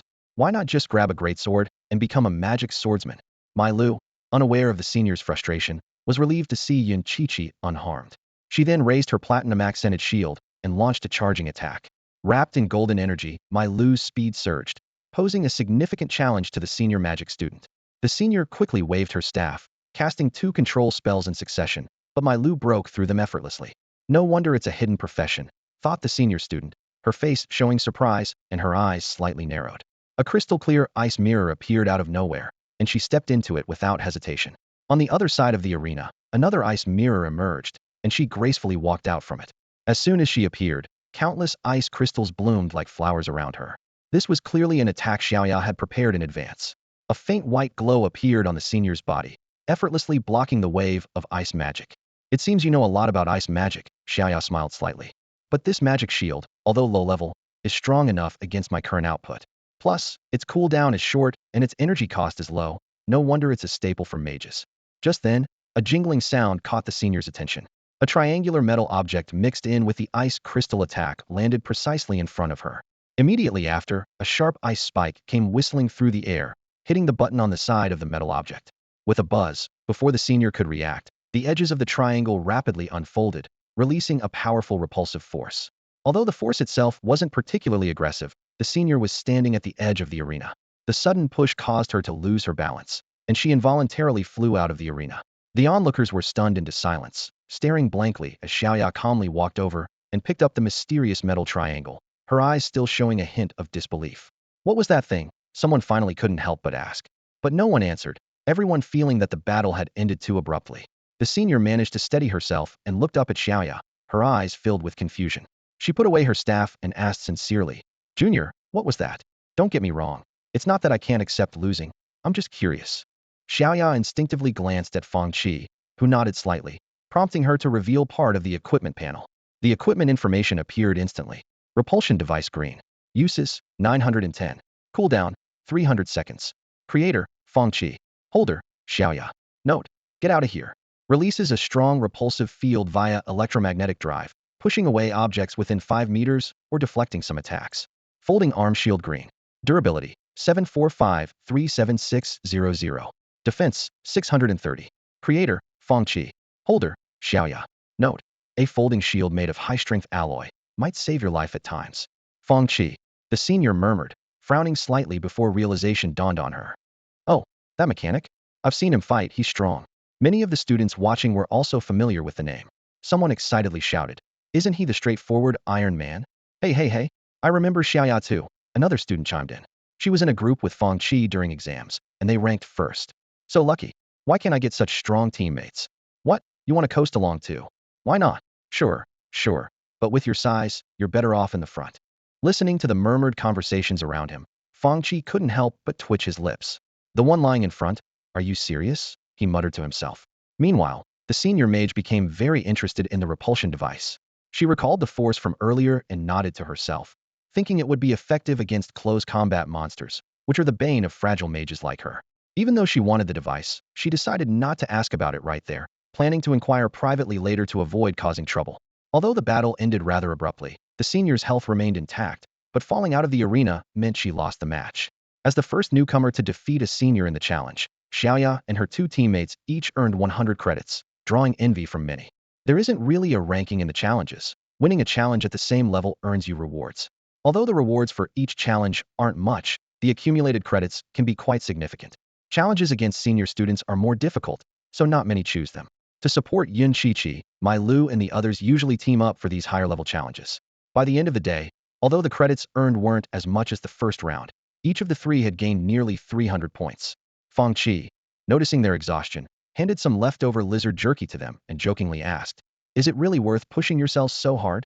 Yun Qiqi, trying to muster some energy, mumbled, one credit is worth 10,000 bucks. Think of all the food that can buy. Mai Lu nodded in agreement. It was indeed a significant amount. Xiaoya, showing signs of fatigue, looked at Fang Qi and softly asked, are you planning to sell your equipment on the trading website? Several seniors have already asked us about it. Fang Qi thought for a moment, then slowly shook his head. Let's wait a bit. I might not be able to manage it right now. According to the plan, the priority is to increase the production of basic materials. Credits are important, but Fang Qi wasn't willing to change his plans lightly for them. Moreover, decisions about which equipment to sell and how to sell them require careful consideration. The school certainly wouldn't allow him to monopolize the market.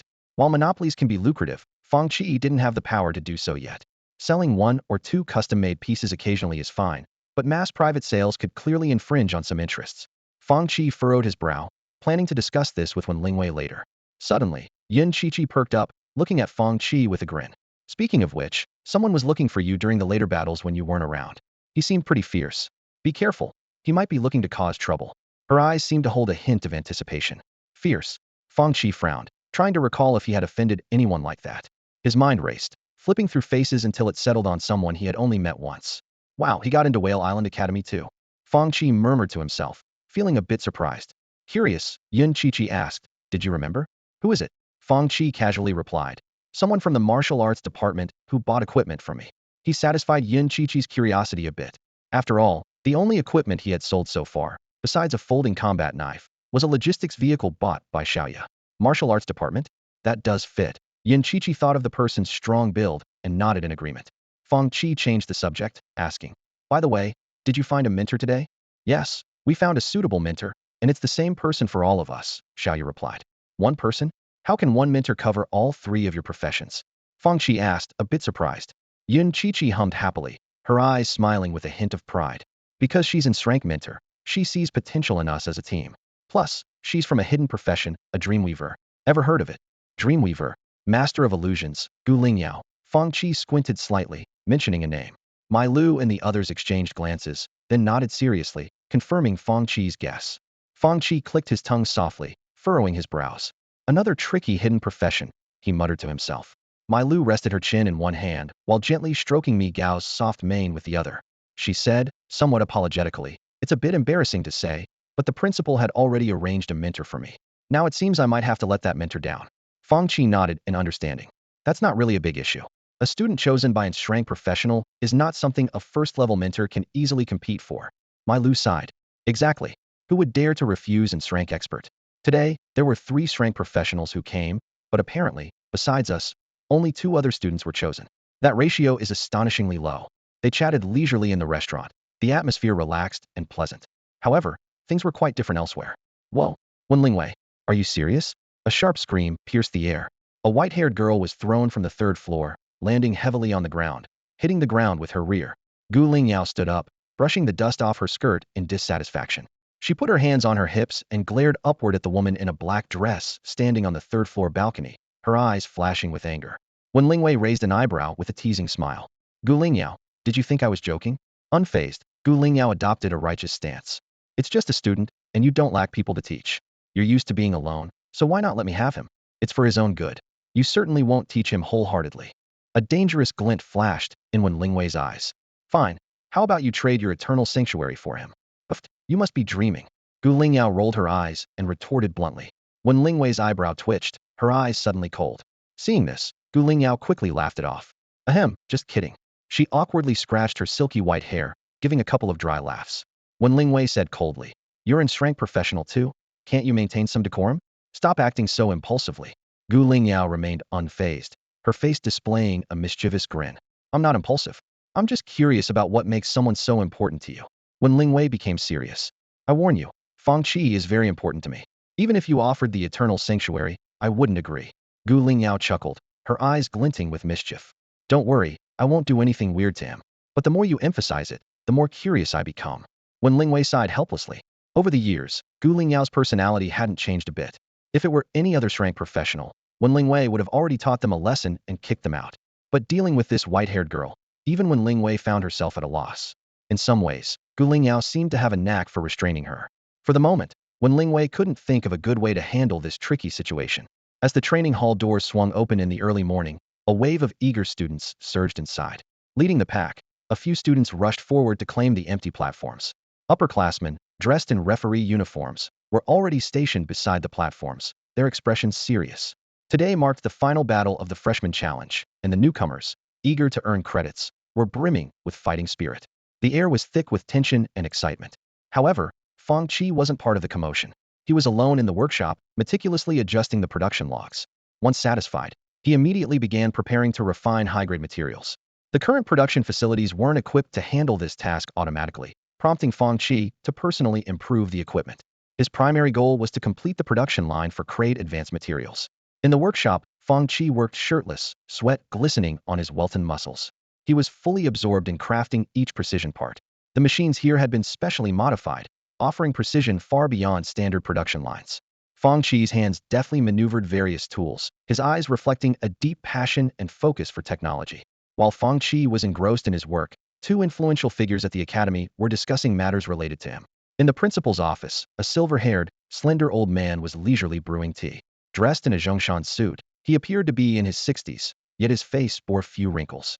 This unassuming elder was the principal of Whale Island Academy, having held the position for nearly 500 years. Here, Lingwei, try this rare tea, the old man said, handing a cup of tea as red as blood to the woman across from him. The tea looked somewhat eerie in the white porcelain cup, yet it exuded an enticing fragrance. Thank you, teacher. When Lingwei accepted the cup and took a small sip, her system immediately indicated a permanent increase in her health points. Although the increase was slight, it was enough to demonstrate the tea's value to someone of her strength caliber. Is this made from the leaves of the Blood Clan's origin tree? She asked, surprised after a moment of contemplation. The old man chuckled, sharp eyes. I sneaked into the Blood Clan's territory to get this. It took quite some effort to make just a pound of it, so every sip counts. He clicked his tongue in satisfaction, savoring the tea. When Lingwei sighed, rubbing her temples, Teacher, you should avoid such dangerous endeavors. The enemy's territory is full of powerful beings. What if something happened to you? Don't worry, I won't do it again. The old man waved dismissively, knowing she was concerned but finding it hard to settle down after a lifetime of adventure. Setting down his cup, the old man looked at Wen Lingwei with interest. I heard you've taken on a student? I haven't had the chance to meet them yet. Tell me, what makes this young one special enough to catch your interest? He knew his student well, always avoiding trouble and maintaining a serene demeanor. Anything that piqued her interest must be rarer than his treasured tea. When Lingwei gathered her thoughts before speaking slowly.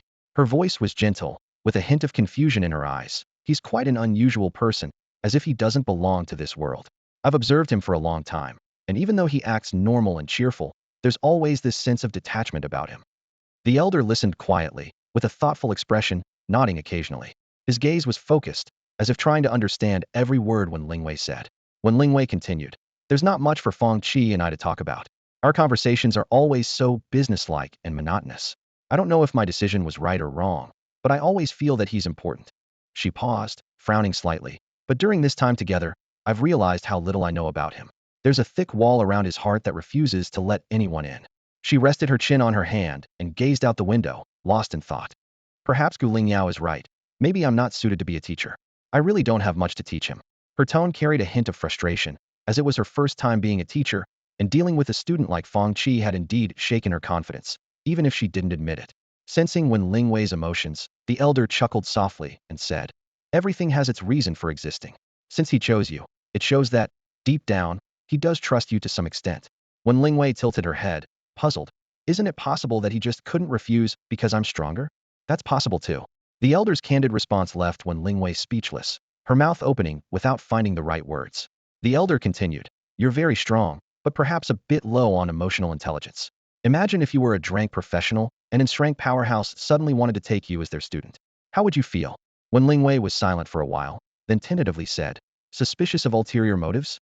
But I've explained my intentions and have no hidden agenda." The elder shook his head, calmly sipping tea. "If that young fellow were also in strength, he might believe you. But as it stands, there's a huge gap between you two. Even if you mean no harm, he feels like his life isn't in his own hands, even if he doesn't show it. What should I do then? Set him free?" "But he seems quite happy," Wen Lingwei asked, perplexed. The elder gave her an exasperated look. "What nonsense are you talking about? Since you've taken him as a student, you must see it through. Your worries are baseless. Don't fret. As he grows stronger, he'll adjust on his own." "Hmm? How can you be so sure, teacher?" Wen Lingwei asked curiously. The elder squinted at her. "When you were younger, weren't you always respectful to me? Look at you now, so relaxed and informal." Wen Lingwei blinked, realizing what the elder meant. As one's strength grows, their mindset subtly changes, like hers, losing a bit of reverence. Her face showed a rare hint of embarrassment as she adjusted her posture. The elder shook his head, unconcerned with such details, and asked, "Are you so sure that young fellow can meet your expectations?" "Yes," Wen Lingwei nodded earnestly. "What if he doesn't?" "He will. I believe he can." "Your intuition?" "Yes, intuition." The elder clicked his tongue, a look of disbelief on his face. "That reasoning, not even that Fang Qi would buy it, nor do I. Anyway, it's your decision to make. Since you've taken him as a student, pay a bit more attention. I have things to do, so I won't stay longer." The elder stood up, brushing off imaginary dust. "You're leaving already, teacher? You haven't even stayed for a day," Wen Lingwei said, surprised, standing up as well. "I've arranged with old Lu to explore the Red Flame tribe's territory. I'm in a hurry. Nothing important here anyway. We'll talk again when there's a chance." The elder waved, deftly leaping out the window and disappearing from sight. Teacher, always taking the unconventional path. With a slight sigh, Wen Lingwei collected her thoughts, and her figure vanished abruptly. The office returned to its quiet state once more. Clang, clang. In the workshop, Fang Qi was intently fine-tuning the details of the refining equipment. The subtle feeling of being watched made him uncomfortable, reminiscent of the anxiety he felt when teachers observed him during vocational exams in his past life. He glanced around the empty room, a slight twitch at the corner of his mouth. This was unmistakably Wen Lingwei watching him. She used to be discreet, but now she was quite open about it. "Ugh, women are way more troublesome than machinery," Fang Qi muttered to himself as he continued to focus on adjusting the equipment. This strange atmosphere had persisted for several days, causing a project that should have been completed quickly to be delayed by 2 whole days. Through this time spent together, he had figured out Wen Lingwei's personality traits given her skills. If she allowed him to notice her gaze, it was definitely intentional. From her perspective, she probably wanted to convey something like, "I'm not spying, just genuinely curious about what you're doing." A few hours later, the equipment was finally calibrated. Fang Qi conducted multiple test runs, and once he confirmed everything was functioning correctly, he directed the worker ants to move the equipment to its designated spot. The bioelectric wires connected, energy flowed in, and the refining equipment began to operate steadily. After observing for a while to ensure everything was in order, he finally turned and left. "I kind of miss my planetary crusher. This Hansen approach is really a drag," Fang Qi lamented as he collapsed onto his specially designed sofa. Originally a metal bench, he had transformed it into something quite sophisticated, wrapped in liquid gel and equipped with massage features made from bionic fibers. The surface was covered in specially treated polar bear fur, which not only didn't shed but also felt exceptionally smooth to the touch. As he enjoyed the comfort of the massage, Fang Qi opened a panel to check his stats. His level was still stuck at 50, with only 430,000 experience points. "Not enough. I need at least 1,000,000 experience points to break through to level 60, he thought, rubbing his temples and pondering his next move. Although the refining device was now operational and material issues were temporarily resolved, and the next phase of blueprints was nearly ready, he needed to reach the crank quickly to start working on new equipment. Fang Qi stroked his chin, carefully planning the equipment upgrades. Engineers at different levels used distinctly different gear and weapons. At the level 60 stage, electromagnetic and gunpowder weapons were the focus, but as his strength increased, the power and endurance of these weapons were no longer sufficient. The next stage had to focus on energy weapons and nano armor. In addition to nano armor, Fang Qi had prepared a second set of heavy armor, with some parts already completed. What was mainly lacking now was an intelligent auxiliary system and some weapon modules. For an engineer, intelligent assistance was essential, and developing it into true artificial intelligence was a major enjoyment. But before that could happen, he needed to solve the problem of insufficient computing power. Really, the more I plan, the more my head hurts. Fang Qi ruffled his already messy hair, suddenly feeling a wave of disinterest. This is a side effect of overworking, also known as temporary depression. Today, Fang Qi decided to give himself a break and take a proper day off. He got up and walked into the bathroom, finally free of that nagging feeling of being watched. Fang Qi breathed a sigh of relief, closed his eyes, and let the warm water wash over his tired body. After his shower, he wrapped himself in a bathrobe and walked barefoot on the soft carpet to the kitchen. Out of habit, he opened the fridge, and the cool air hit him. Fang Qi grabbed a bottle of juice and 2 nutritional pastes, then lazily collapsed onto the sofa. He first unscrewed the cap of the nutritional paste, grimacing as he squeezed the tasteless substance into his mouth. Though bland, it at least temporarily quieted his growling stomach. Then, he opened the juice, letting the cold liquid slide down his throat, bringing a hint of refreshment. Fang Qi picked up his phone and accessed the school's internal website. He wanted to see if anything interesting had happened at school during his days of staying in. As soon as he opened the page, a headline caught his attention. The nemesis of face hitters. A must-have for beginners. Driven by curiosity, Fang Qi clicked in. A 3-minute video clip appeared, featuring Xiaoya and her group, seemingly filmed during the freshman challenge battles. Starting with the first victim, a senior magic student, Xiaoya seemed to gradually master the repulsion device. In the video, the trio specifically chose martial arts seniors to spar with. Mai Lu acted as a human shield at the forefront. Yin Qiqi was in charge of healing and recovery. Xiaoya controlled from afar, providing firepower. With this turtle-style strategy and alternating use of 2 repulsion devices, they actually managed to win 2 matches. Though they didn't win 3 other matches, the martial arts seniors they beat looked quite displeased. Breaking through Mai Lu's defense only to be bounced back by the repulsion devices was a frustration beyond words. The comments section below the post was bustling, with most people frantically seeking to purchase similar equipment. Naturally, these posts were met with disdain from the martial arts students. I am strong. I'd really like to ask this student Fang Qi what the point of developing this equipment is. Is it aimed at us martial arts students? Hungry today. Offering a high price for a repulsion device. Anyone know where Fang Qi lives, or his contact info? Urgently waiting. Run 200 laps. Damn it. Still looking to buy? Just wait. I'll be at your dorm door soon. Admin Wanderer. Please speak civilly, discuss rationally, refrain from personal attacks and offline fights. I have 7 sisters. Fang Qi. I want to buy a foldable arm shield. I want the same one as Goddess Xiaoya. So don't be ungrateful. Hurry up and put it on sale. Reading these silly comments, Fang Qi couldn't help but laugh. Most participants were Clevel or nude level students. Level seniors usually didn't engage in such topics. After laughing, Fang Qi keenly sensed the market demand. He squinted, rubbed his brow, and sighed lightly. It seemed these 2 pieces of equipment were well received, but setting up an automated production line would take some time. Moreover, just 2 pieces of equipment weren't enough. He needed to think more and develop several widely popular items. He intended to relax by reading a silly post, but instead, his workload increased. Fang Qi lazily lay back on the sofa, thinking, tomorrow's problems can wait until tomorrow. Today, he was determined to be a couch potato. Whale Island Academy, level 60 experience dungeon, site number 6. Boom. A ball of fire ignited in the air like a meteor, crashing to the ground. As the flames dissipated, a group of creatures could be faintly seen flying away, quickly vanishing from sight. A few new students who had just entered the dungeon witnessed this scene, their expressions changing drastically as they turned and left without hesitation. Seriously? What bad luck to run into this jinx today? Not far away, a team of 4 freshmen was engaged in a fierce battle with a horde of monsters. The fiery display in the sky made them tense up. The mage was momentarily distracted, mumbling to himself and nearly miscasting a spell on his teammate. Watch where you're casting. The martial artist snapped, glaring at him in irritation. Hurry, hurry. Finish this wave and switch dungeons. The psychic, flames flickering in his hands, relentlessly unleashed several skills, urging his teammates as he attacked. Hearing this, the martial artist's momentum surged, his moves becoming more powerful. Another team member wielded his sword swiftly, defending expertly.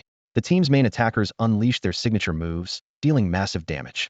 After several rounds of intense fighting, over 50 level 60 beasts lay defeated. Just as they exhaled in relief, a buzzing sound suddenly came from above. Looking up, they saw over 20 palm-sized metal beetles hovering overhead, their electronic eyes flashing with cold red light. The swarm seemed to be identifying friend from foe, and soon a clear electronic voice rang out. Hey, your output is impressive. You're all very skilled fighters. Interested in a duel? There are rewards if you win. Don't worry, it's unknown, not a gang fight. One beetle descended slowly in front of them. The cold mechanical voice, combined with those pairs of scarlet eyes, sent a chill down their spines. No, no, Fang Qi, we've been in the dungeon long enough today. Maybe next time, the mage said, forcing a smile as he noticed his teammates looking at him, cursing their lack of loyalty under his breath. Oh, that's a shame. Well, maybe next time. The cold voice sounded regretful as the metal beetle ascended back into the swarm. The swarm turned in unison, moving forward like a well-trained army. Watching them leave, the group sighed in relief, though they felt a slight sense of regret. Do you think if we really won, would actually get a reward? The martial artist murmured wistfully. As if you could win, you're not even crank. Would you jump up to fight him? The mage retorted, rolling his eyes. Tisk, Xingrong was lucky to win that folding arm shield. It's really nice. I wonder if we'll ever get a chance to buy one. Look, they stopped. Another teammate suddenly pointed ahead, surprise in his voice. They looked up to see the swarm halting about 400 meters away, seemingly engaged in some unknown activity. Shall we follow them and take a look? The Esper showed a hint of curiosity in his eyes, seeking his teammates' opinions. They had just witnessed a group of mechanical constructs flying by, and these legendary high-tech creations piqued his interest. The mage shook his head confidently and replied, No need, I've got away. He raised his staff and traced a circle in the air. Instantly, the surrounding moisture seemed to respond, coalescing into a water mirror that hovered in front of them. The scene ahead gradually appeared on the mirror's surface, albeit slightly blurred and with intermittent sound, but clear enough to grasp the situation. Noticing the skeptical looks from his teammates, the mage smiled sheepishly and explained, I'm still not very skilled at this, so bear with it. The group turned their attention to the water mirror in unison. In the image, over 30 wolves lay lazily on the ground. A gentle breeze blew, and the sunlight was warm, making everything seem peaceful and serene. Suddenly, a buzzing sound shattered the tranquility. The wolves stood up alertly, looking up at the unexpected visitors that had appeared in the sky. With limited intelligence, they didn't realize that the scythe of death was quietly closing in. The swarm of insects in the air paused briefly, their undersides flickering with red light. With two crisp electronic sounds, the swarm quickly dispersed, forming a massive net-like formation. The structures at their tails opened, revealing thumb-sized black metal tubes. In the next instant, dozens of flames shot out from the tubes, weaving into a fiery net in the air that descended upon the unsuspecting wolf pack.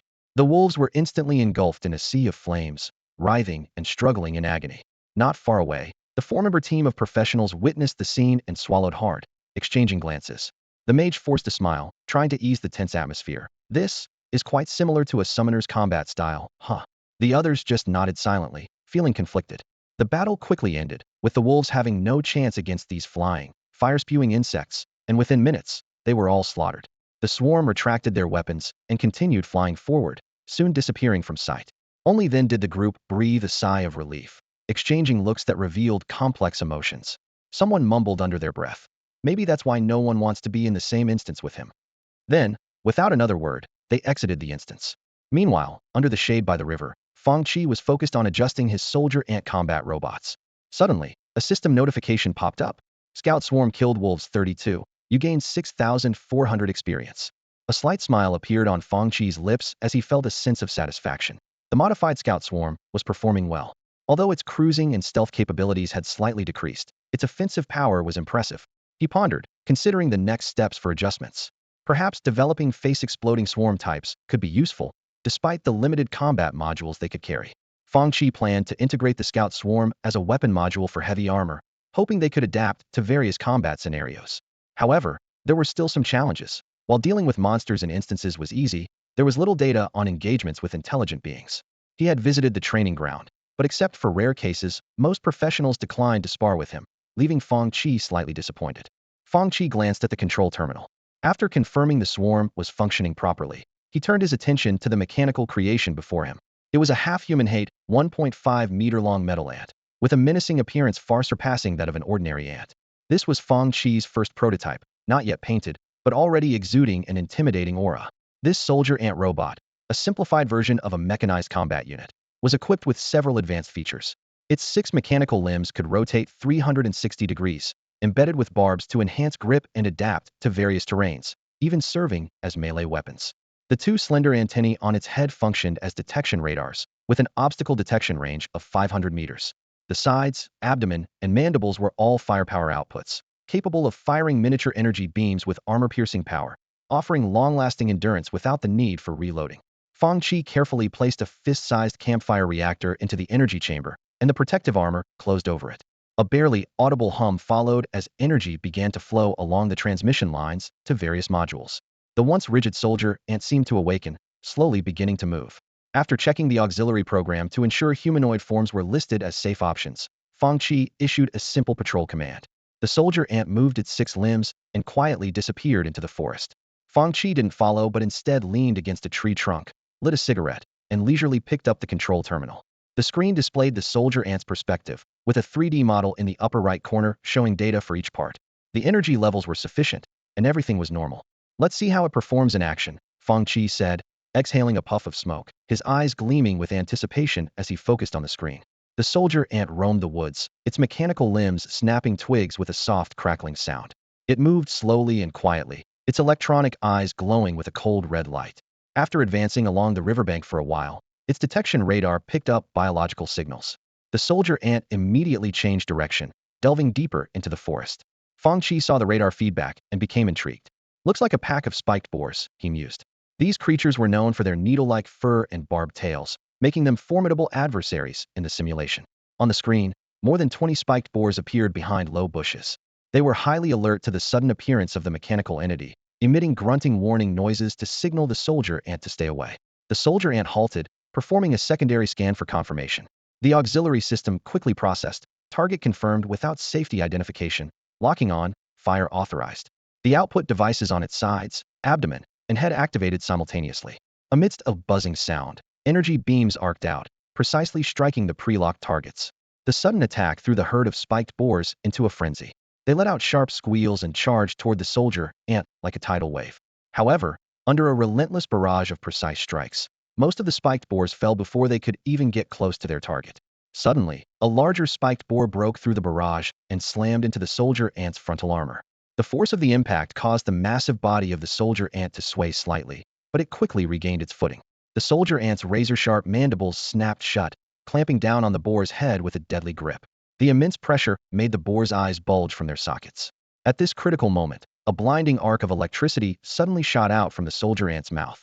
The electric flash struck the boar's head with lightning speed, piercing through its skull instantly. Strangely, no blood splattered, only a charred smell lingered in the air, with wisps of smoke rising from the wound. The soldier ant released its grip, and the lifeless spiked boar slumped to the ground, becoming yet another casualty of the battle. Fang Qi checked the time, and was surprised to find that the entire battle had lasted only a minute. He nodded in satisfaction, as the spiked boar's attack had indeed failed to breach the soldier ant's defenses, just as he had anticipated. After all, the materials used to create the soldier ant were specifically designed to counter class monsters. After clearing 2 more waves of monsters, Fang Qi was very pleased with the soldier ant's performance. He stood up, dusted himself off, and decided there was no need for further testing. He issued a command through the terminal for the scout swarm and the soldier ant to return. Upon receiving the command, the soldier ant immediately responded. Its 6 mechanical limbs turned agilely, quickly changing direction. Its speed suddenly increased, capable of reaching an impressive 80 kilometers per hour in unobstructed conditions. The scout swarm and the soldier ant reached their destination almost simultaneously. The small scout insects landed on the soldier ant's body and quickly retracted and transformed. These insects could recharge using the soldier ant, forming a simple yet practical system. At this point, the soldier ant's body had more than 20 fist-sized bulges, but they were evenly distributed and did not look out of place. Fang Qi carefully placed the organized mechanical box on the soldier ant's head. The additional weight caused the soldier ant's body to sink slightly, but it quickly adjusted its balance. Then, this unusual duo, a human and a massive mechanical creation, slowly made their way toward the dungeon entrance. Although Fang Qi could exit directly through the panel, the soldier ant lacked this capability, so they had to walk back. As they stepped out of the dungeon, Fang Qi's unique appearance immediately drew the attention of those around him. He smiled and politely nodded to the onlookers before turning to leave. However, Fang Qi was unaware that several curious classmates had secretly taken photos of him and the soldier ant and quickly uploaded them to the campus website. These students speculated that the soldier ant might be Fang Qi's latest creation, sparking widespread curiosity. Although many people had seen the insect swarm, the soldier ant was making its public debut, leading many to wonder about its true capabilities.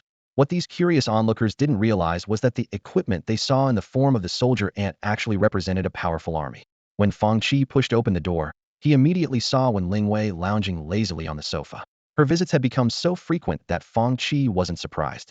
The curtains were drawn, and the ceiling cast a warm yellow glow, creating a cozy atmosphere.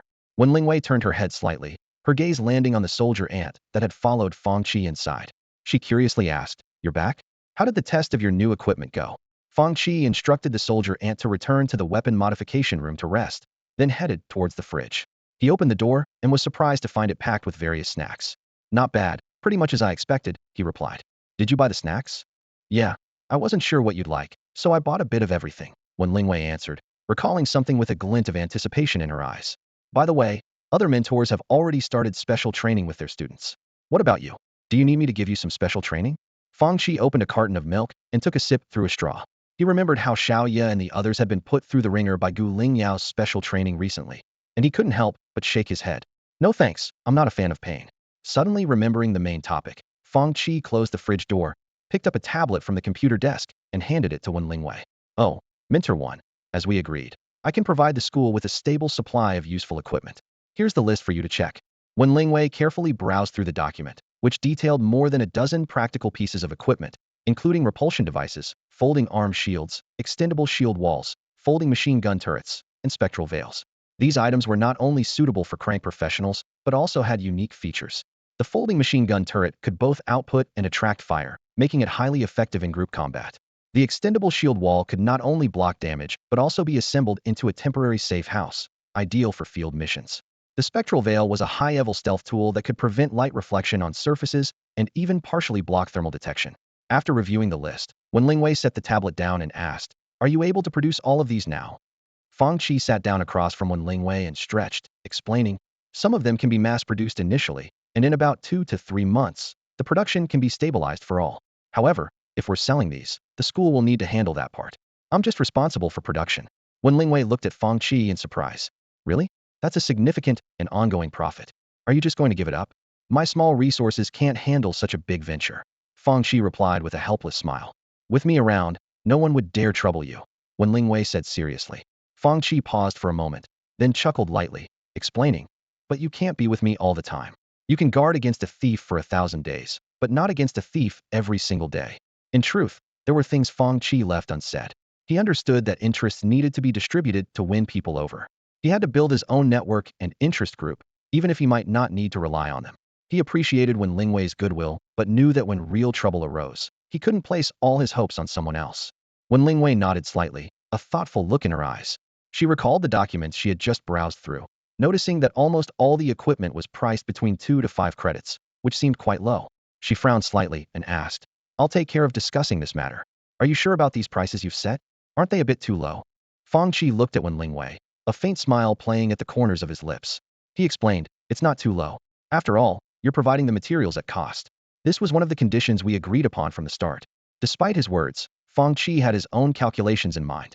By using Whale Island Academy as a platform to advertise and widely promote these pieces of equipment, he could cultivate a consumer habit and gradually familiarize people with the mechanical profession, thus opening up the market.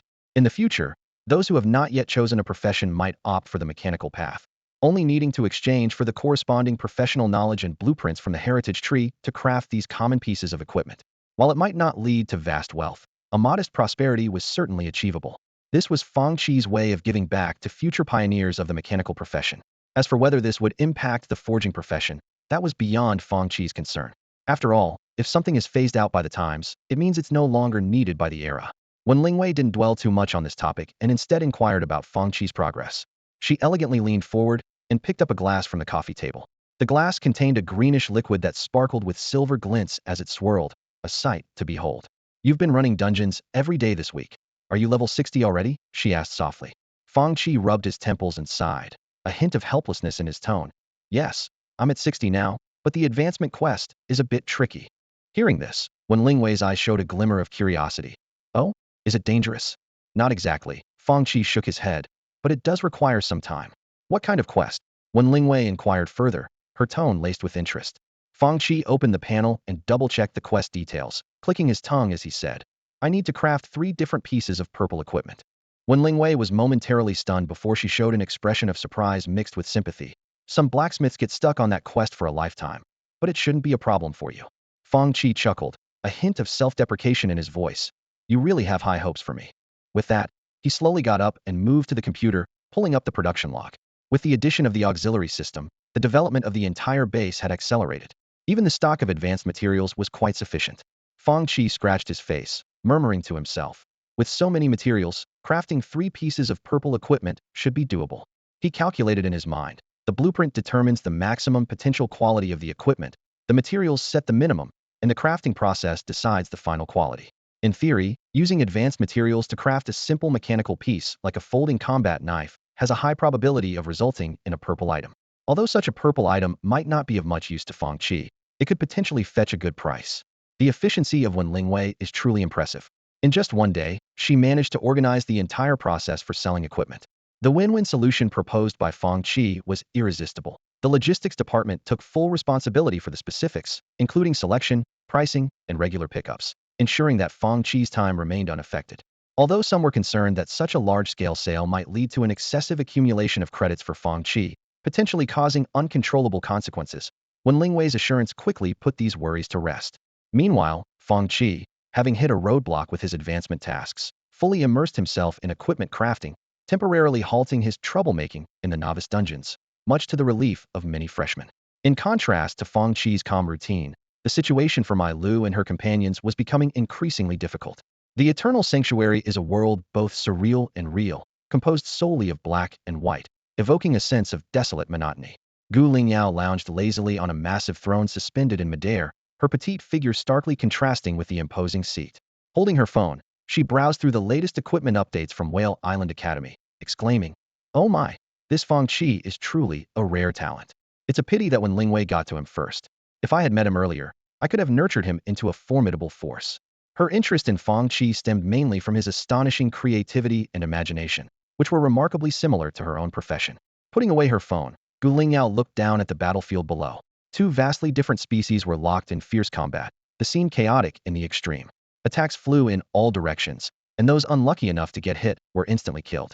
In the center of the battlefield, 3 brightly colored figures stood out starkly against the black and white creatures around them. These were Gu Lingyao's new students, Mai Lu, Xiaoya, and Yun Qiqi.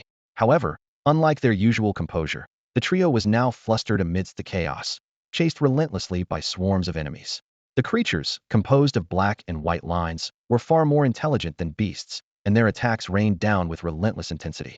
Mai Lu planted her lance into the ground, raising her shield to protect her 2 teammates. Xiaoya swung her staff, casting spells of ice, fire, and lightning, delivering high damage and showcasing her transition from ice control to artillery output. As enemies continued to fall, kill notifications flashed repeatedly on their screens. Although the experience gained from defeating monsters in the Eternal Sanctuary was slightly less than in dungeons, the lack of time spent searching for monsters allowed the trio to rapidly level up and improve their skills. Though being hit by these creatures wouldn't result in real death, the pain was all too real. On the chaotic battlefield, 3 young girls found themselves surrounded. Enemies surged from all directions like a relentless tide, forcing them to not only face their immediate foes, but also guard against area attacks coming from unknown quarters. The intensity of the battle far exceeded that of a dungeon, testing their combat skills and experience every second. Eternal Sanctuary, despite its peaceful and serene name, was actually a massive cage. Gu Lingyao used it to imprison countless remnants of the creatures she had slain. Here, these souls were like puppets, completely controlled by Gu Lingyao's will, devoid of any freedom. Because of this, defeating these creatures could still yield experience points they were alive, albeit in an incomplete form. However, the 3 girls were unaware that the creatures they were fighting this time had already perished completely. For Gu Lingyao, and Shrank Warrior, this loss was negligible. Beneath her seemingly carefree and jovial exterior lay the heart of a formidable warrior, stained with the blood of millions of aliens she had killed over the years. Under Gu Lingyao watchful gaze, the fierce battle continued for a full 4 hours. Only when the trio was utterly exhausted did she wave her hand to rescue them from the battlefield. The entire battlefield then began to collapse, twist, and transform into a magnificent palace. Gu Lingyao remained seated on the throne, looking down at the 3 bedraggled young girls in the hall. Yun Qiqi, utterly spent, rested her head wearily on Xiao Ya's shoulder, as if her energy had been completely drained. Gu Lingyao jumped down from the throne, walked over to them, and spoke with a hint of approval in her voice. "Not bad. Your teamwork improves every day, but your damage output still needs work." Mai Lu and Xiaoyu exchanged a glance, but felt no joy. They knew their teacher too well, immensely powerful, dedicated to teaching, yet incredibly cunning. She often enjoyed giving her students surprises, like dragging them out of bed in the middle of the night and tossing them into enemy hordes, calling it night training. Yun Qiqi looked at Gu Lingyao with a pitiful expression, her large eyes filled with grievance. Teacher, do all students have to go through such intense combat training? Isn't this a bit too harsh for someone in a support role like me? Gu Lingyao ignored Yun Qiqi's pleading and sternly retorted. Does a support role mean you won't be on the battlefield? Don't you know that support roles are often targeted by enemies? What if you're left alone and ambushed one day? Wouldn't you be defenseless? Yun Qiqi rolled her eyes dramatically, stuck out her tongue, and pretended to be dead. Her antics made Xiaoya and Mai Lu burst out laughing. Xiaoya gently patted Yun Qiqi on the head to comfort her. Don't worry, we won't let you be alone. Yun Qiqi immediately put on a touched expression and clung to Xiaoya's sleeve, acting coy. Mai Lu smiled at her teammates, then turned to Gu Lingyao with concern. Teacher, where's Miga? Has its training finished? With a wave of Gu Lingyao's hand, the scene changed once more. In a vast field, poor Miga was running for its life, chased by dozens of ferocious giant lizards, narrowly avoiding their snapping jaws. Seeing Gu Lingyao and the others suddenly appear, Miga's eyes welled up with tears of relief as it dashed towards its owner. Watching the little creature, only a few months old, struggle so hard, Mai Lu felt a wave of pity. She thought to herself, the leisurely life of a unicorn is likely gone for good. Seeing the grievance in Mi Gao's eyes, Mai Lu felt both heartbroken and amused. She reached out to ruffle Mi Gao's hair in comfort. It must be said that Gu Lingyao's special training was indeed effective. Mi Gao's growth was astounding. Now, when he ran, it was like a gust of wind, with a faint golden glow on his body, giving him an almost mystical appearance. The group bid farewell to the eternal Pure Land and returned to the real world. Gu Lingyao sat on a stone chair, her feet swinging, with a mysterious smile on her face as she spoke. We'll rest for 2 days, then I have a task for you. Of course, there will be rewards. The three of them felt a sinking feeling, clearly sensing that their teacher was brewing another tricky plan. Gu Lingyao turned her gaze to Mai Lu and asked confidently, Mai Lu, you've reached level 60, right? Mai Lu nodded with a complex expression. Yes, teacher, I just reached level 60 yesterday. Thanks to Gu Lingyao's intense training, all three had leveled up quickly. Even Yun Qiqi had reached level 56. What is the advancement task? Gu Lingyao asked with curiosity. Mai Lu replied, to defeat 5 enemies of the same level. Gu Lingyao nodded slightly. Such a common advancement task was not difficult for Mai Lu, who was a paladin. She continued, in that case, Xiaoya and Qiqi should focus on leveling up in the school dungeons over the next 2 days. Once you all reach level 60, come to me, and I'll organize everything. Although Gu Lingyao didn't specify the exact plan, the three had a general idea. Exhausted, they bid farewell to Gu Lingyao and headed to their dormitory. Watching her students walk away, Gu Lingyao stroked her smooth chin, a mischievous glint in her eyes. She muttered to herself, oh, my sweet little Wei Wei. Big sis is coming to have some fun with you, hee hee. The scene shifted to a newly expanded mechanical workshop. The newly modified machine tools emitted only a soft hum, a significant upgrade from the old ones Fang Qi initially used. At the assembly table, Fang Qi held a silver-white folding battle knife, its blade thin and exuding a sense of lightness. In just 5 days, he had completed this weapon. Fang Qi held the folding battle knife in front of him, observing the cold gleam reflected on the blade. Despite the impressive equipment stats, he felt no joy. The folding battle knife was of purple quality, with an attack power of 611, durability of 8,900, and defense of 960. The note read, deep breath. Dizziness is normal. Looking at this frustrating note, Fang Qi sighed. Around him, dozens of folding battle knives were placed beside the assembly table. Although they were all blue-quality equipment, they were made from the newly synthesized boar alloy, the primary material he used for heavy armor. Fang Qi instructed a worker ant robot to send these knives for recycling. Even though Fang Qi didn't plan to use this weapon, he still followed the routine and applied an external coating to the folding battle knife. Much like an artist signing their work, the coating served as a mechanic's unique mark. The necessary steps had to be completed after all. Fang Qi carefully placed the newly painted folding combat knife into the mechanical box and gently closed the lid. He took a deep breath and slowly walked out of the mechanical workshop, his muscles slightly stiff from prolonged concentration. He approached the refrigerator, opened the cool metal door, and took out a bottle of water. Tilting his head back, he drank it in one gulp, the cold liquid sliding down his throat, bringing a refreshing sensation. With a long exhale, he felt a renewed sense of energy. His gaze fell on the panel, where the task completion progress read 13, a reminder that stung his eyes. Fang Qi frowned and muttered to himself, the machining precision needs improvement, and the yield of nanomaterials is just too low. Otherwise, it wouldn't be this troublesome. He turned and walked back to the workshop, his mind swirling with thoughts. The current production of nanomaterials was extremely limited, and he used all of it to make miniature electric machinery, primarily for the energy transmission systems of heavy armor. Accumulating enough nanomaterials to create a complete set of armor would take considerable time. Fang Qi was well aware that this didn't mean nanomaterial armor was superior to heavy armor. The advantage of nanomaterial armor lay in its flexibility and portability, but in terms of defense and attack capabilities, it couldn't compare to the heavy armor made from platinum alloy. He paused for a moment at the workbench, allowing his tightly wound nerves to relax slightly. After a brief respite, Fang Qi took a deep breath and began working on the second piece of purple equipmenta folding arm shield. This was also a relatively simple piece of machinery. He knew that the more complex the design, the more difficult it was to make. At this moment, Fang Qi just wanted to complete the advanced task as quickly as possible. The machine tool emitted its low hum once again, and Fang Qi focused intently on his work. Piece by piece, the small, intricate mechanical components took shape under his skilled hands. He carefully sorted and collected these parts, placing them into different storage boxes. Once he had accumulated enough materials for 2 pieces of equipment, Fang Qi returned to the workbench to begin assembly. However, the results were disappointing. The 2 pieces only reached blue quality. He set them aside and went back to the machine tool, continuing with the processing. This cycle continued, and before he knew it, another day and night had passed. Aside from the increasing number of failures, Fang Qi had made no substantial progress. It was then he truly understood the words of Wen Ling Wei. This task could indeed consume one's entire life.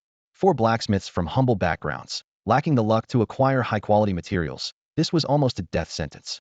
After all, without connections, who could easily obtain a large amount of advanced materials to practice with and complete the advanced task?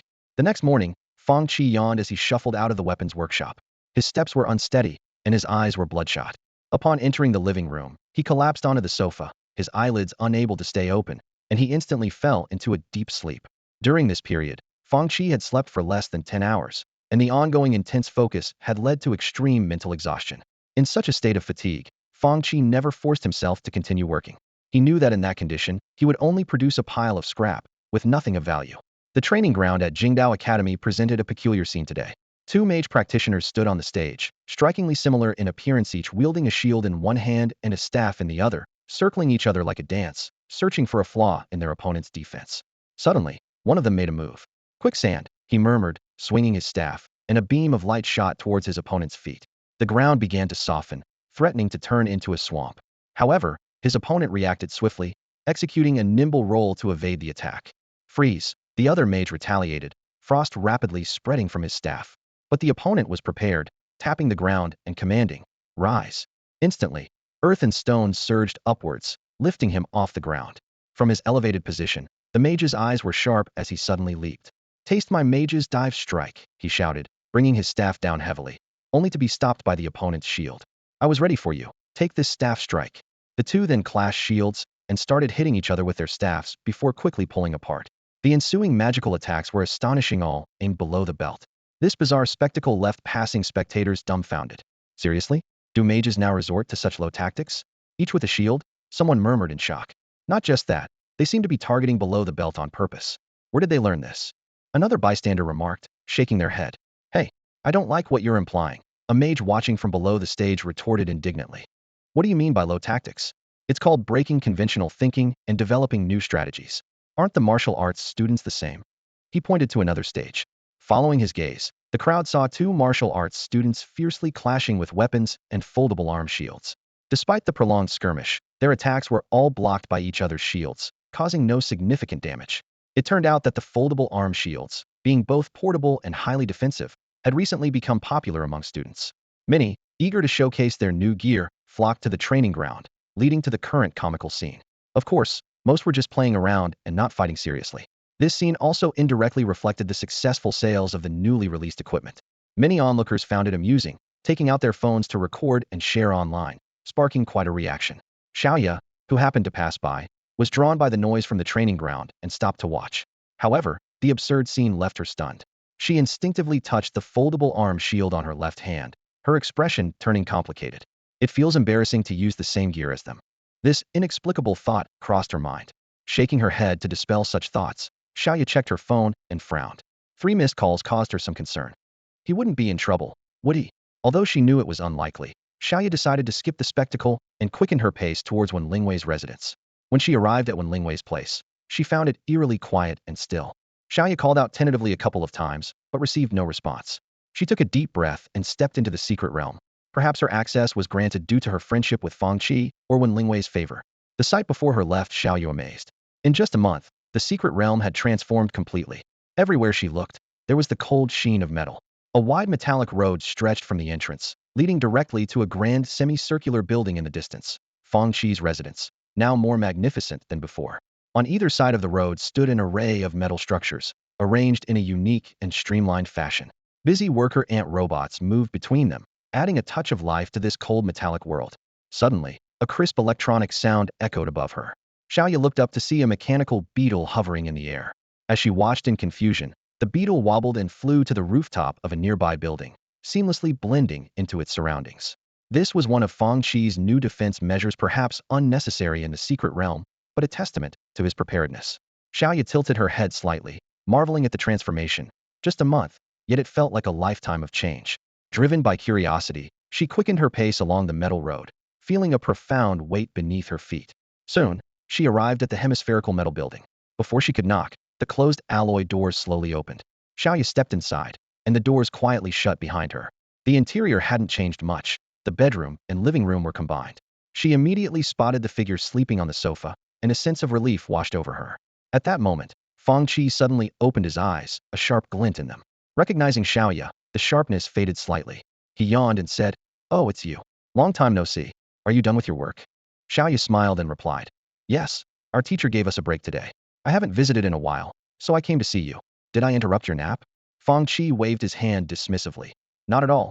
Make yourself comfortable." With a gentle smile, Xiaoya took out several food containers from her magical items.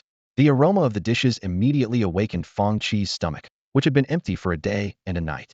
"Wow, such a feast." Fang Qi chuckled at the sight of the food. Xiaoya explained, "I guessed you hadn't eaten. When Mei Lu and I went to the cafeteria, I packed some for you." "You guessed right, so I won't hold back." "Yes, dig in," Xiaoya said as she arranged the containers and sat on the sofa opposite Fang Qi. Fang Qi didn't hesitate and began to enjoy the meal. Though he preferred nutritional paste, indulging in real food every now and then was a welcome change.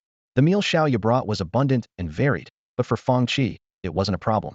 As his level increased, his body continued to strengthen, and his digestion was far superior to that of ordinary people. After finishing the meal, Fang Qi tidied up the dining table until it was spotless, which left him feeling refreshed. He stood up, stretched lazily, and tossed all the trash into the feed opening of the bonfire reactor.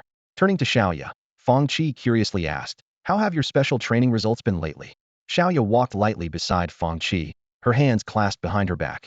Her voice carried a hint of fatigue, yet she couldn't hide her excitement. "Pretty good. Although it's been tough, I feel like I've grown a lot."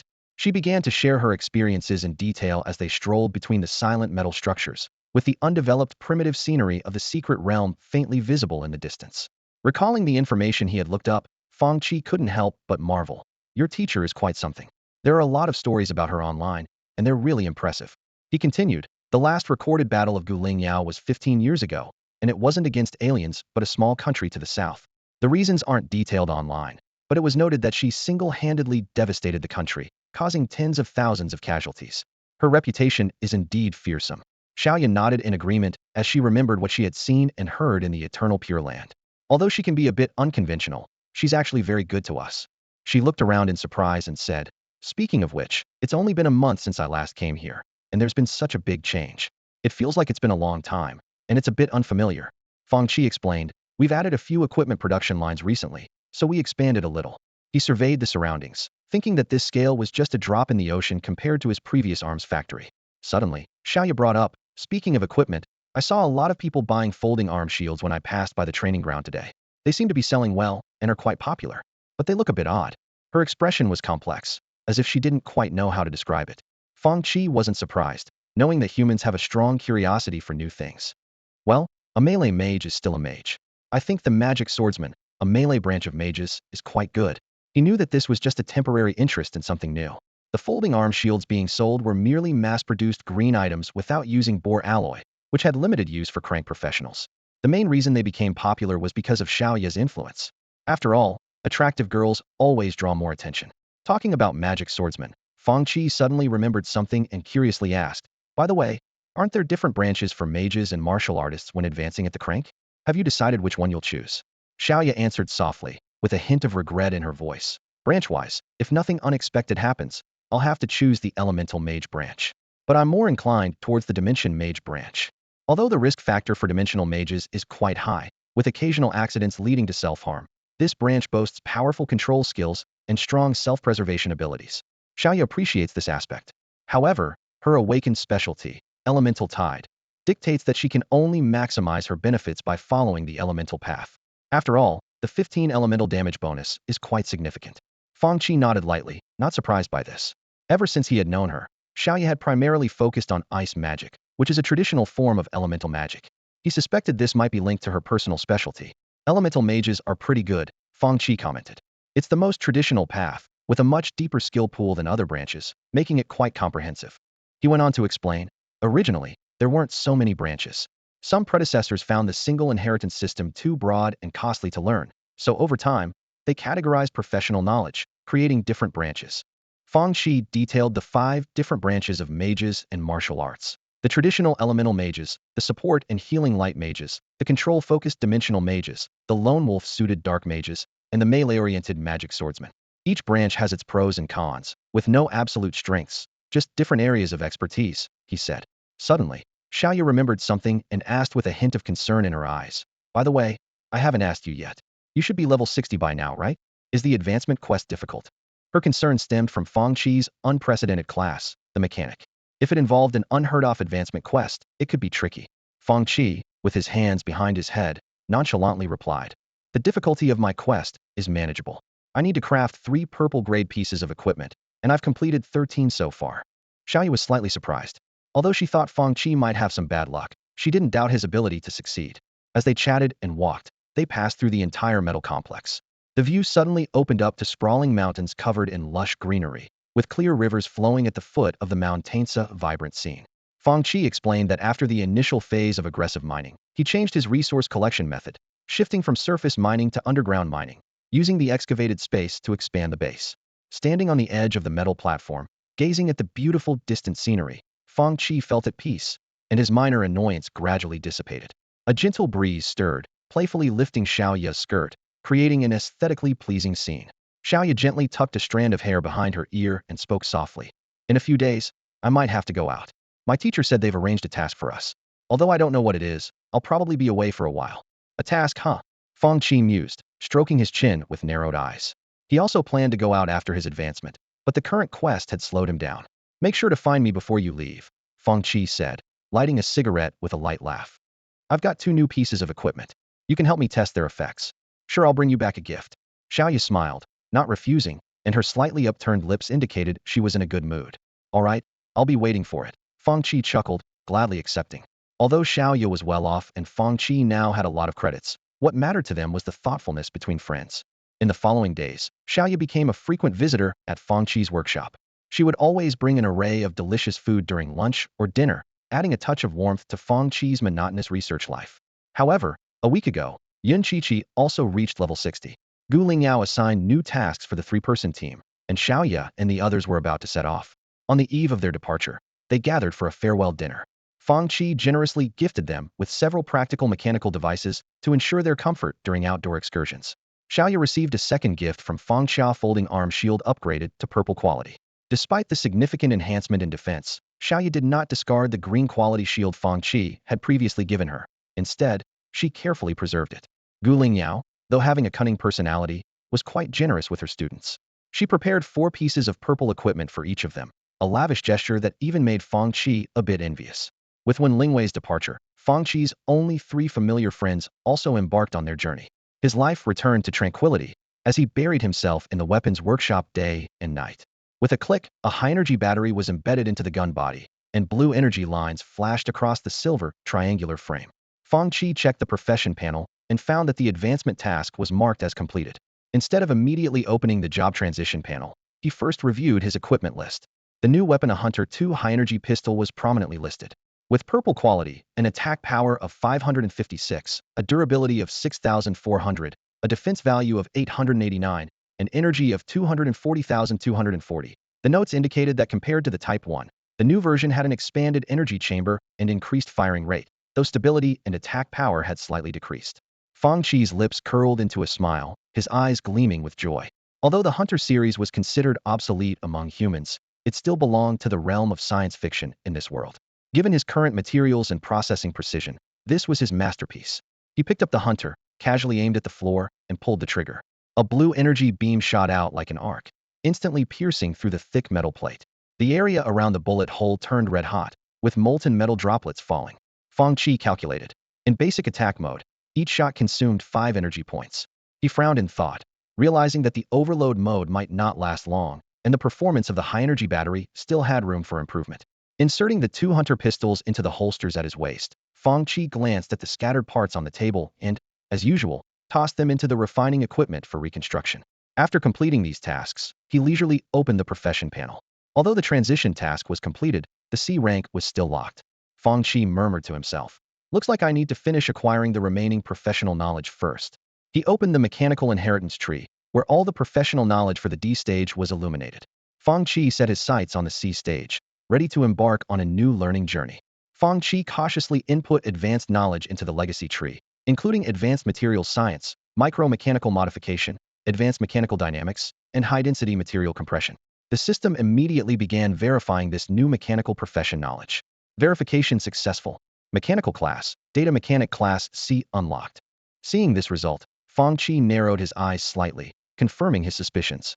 He realized that the advanced knowledge required for class C was far more extensive than what he had provided. The knowledge he input into the legacy tree was less than 1/10 of what he had stored in his mind.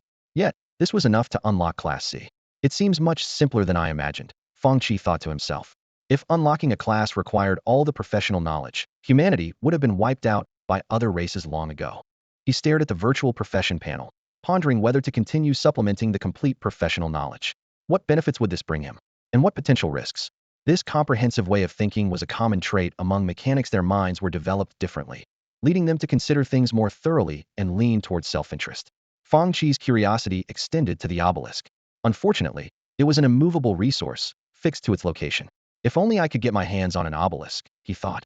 Perhaps I could research new materials or energy sources. Since arriving in this world, Fang Qi found there were numerous things he wanted to research. The differences between abilities, mages, and other professions, the possibility of artificially manufacturing precious magic crystals. Without the suppression and numerous regulations of the Human Federation, his heart, eager to explore the unknown, was once again restless. This damned curiosity, Fang Qi muttered to himself, standing up and heading to the fridge. He took out a bottle of chilled juice and drank it in one go. The cold liquid slid down his throat, slightly calming his turbulent thoughts. Enough of these thoughts, let's advance first. Fang Qi opened the panel and, seeing the experience points needed for the breakthrough, couldn't help but twitch his lips. 400,000? Isn't that a bit excessive? Despite his complaints, Fang Qi steadied himself and began consuming experience points. Once the experience was fully replenished, a prompt appeared next to his rank indicating he could advance. Taking a deep breath, Fang Qi clicked the advancement option without hesitation. The progression began. As the progress bar on the panel gradually advanced, Fang Qi felt a strange transformation quietly emerging within him. He closed his eyes to fully experience this unprecedented sensation. It was as if he were gently enveloped in warm amniotic fluid, a comfort akin to returning to the womb. The mechanical energy that had long been dormant within him began to flow slowly, growing stronger with each breath and heartbeat. Fang Qi realized that a cellular-level enhancement was occurring. Countless cells, like sponges, greedily absorbed the energy coursing through his body, constantly expanding and contracting in an endless cycle. This process reminded him of refining advancement materials, except this time, he himself was the material being refined. However, this was followed by an intense pain from within. The initial warmth was replaced by a burning agony, as if he were being scorched by fire. Fortunately, this torment did not last long. Once the progress bar on the panel reached 100, the pain dissipated. Fang Qi opened his eyes, feeling the surge of vitality within him, and couldn't help but show a hint of astonishment. Was this what breaking through to a new life level felt like? No wonder when Ling Wei said that strength professionals could no longer be considered human. Instinctively, he clenched his fist, the sudden surge of power leaving him a bit dazed, even giving him the illusion that he could tear apart alloy armor with his bare hands. Rationality quickly prevailed, and Fang Qi understood that this was merely a sensory deception caused by his brain receiving new feedback. To verify this, he walked over to the workbench, picked up a piece of bore alloy, and tried to bend it. As expected, the hard alloy didn't budge, and the strange illusion gradually faded in the face of reality. What a pity, I really thought I could tear armor apart with my hands, Fang Qi said self-deprecatingly. tossing the alloy back onto the workbench. He began moving his body, trying to adapt to this new strength. At the same time, he opened the profession panel, and a series of information appeared. Level 60 advancement completed. Rank upgraded, level cap increased. You have received partial gene completion, increasing base attributes by 130, energy by 2600, health by 3200, and free attribute points 30. You have mastered the skill, Data Defense Enhancement Level 1. You have mastered the skill, Data Manipulation Enhancement Level 1. You have mastered the skill, Mechanical Energy Amplification Level 1. You have mastered the skill, Mechanical Production Line Optimization Level 1. You have mastered the specialty, Mechanical Data Expertise. Fang Qi carefully reviewed these newly acquired abilities, understanding their significance. Due to his chosen professional path, the skills and expertise gained from this advancement were largely focused on data enhancement and development. Data, as the cornerstone of artificial intelligence, is the most critical element in the mechanical system. Whether it be future AI development, automated production, or large-scale army operations, it all relies on its support. Fang Qi stared at his attribute panel, his eyes glinting with surprise and satisfaction. His fingers lightly swiped across the screen, scrutinizing each piece of data. The enhancements in data defense and manipulation made his control over machinery more adept, even though these abilities didn't seem particularly useful in the current environment. Mechanical power amplification is quite a nice ability, Fang Qi murmured to himself. It boosts the basic attributes of mechanical equipment by 20 and doesn't consume much. He continued to browse the newly acquired abilities. The mechanical production line optimization caught his attention. It could not only reduce failure rates and costs, but also improve the quality of finished products. Fang Qi realized this meant he needed a comprehensive update of his existing machinery. However, what truly intrigued Fang Qi was the new ability called data specialization, a 15 improvement in the operational efficiency of mechanical data. He mused, stroking his chin. Does this refer to computational power? If so, this boost is quite significant. Fang Qi recalled his experiences from his previous life, when such detailed attribute distinctions didn't exist. He understood that to truly grasp the effects of these new abilities, actual testing was necessary. Without dwelling too much on it, Fang Qi opened his attribute panel. Although his experience points weren't enough to level up further and no new data appeared on the panel, he wasn't disappointed.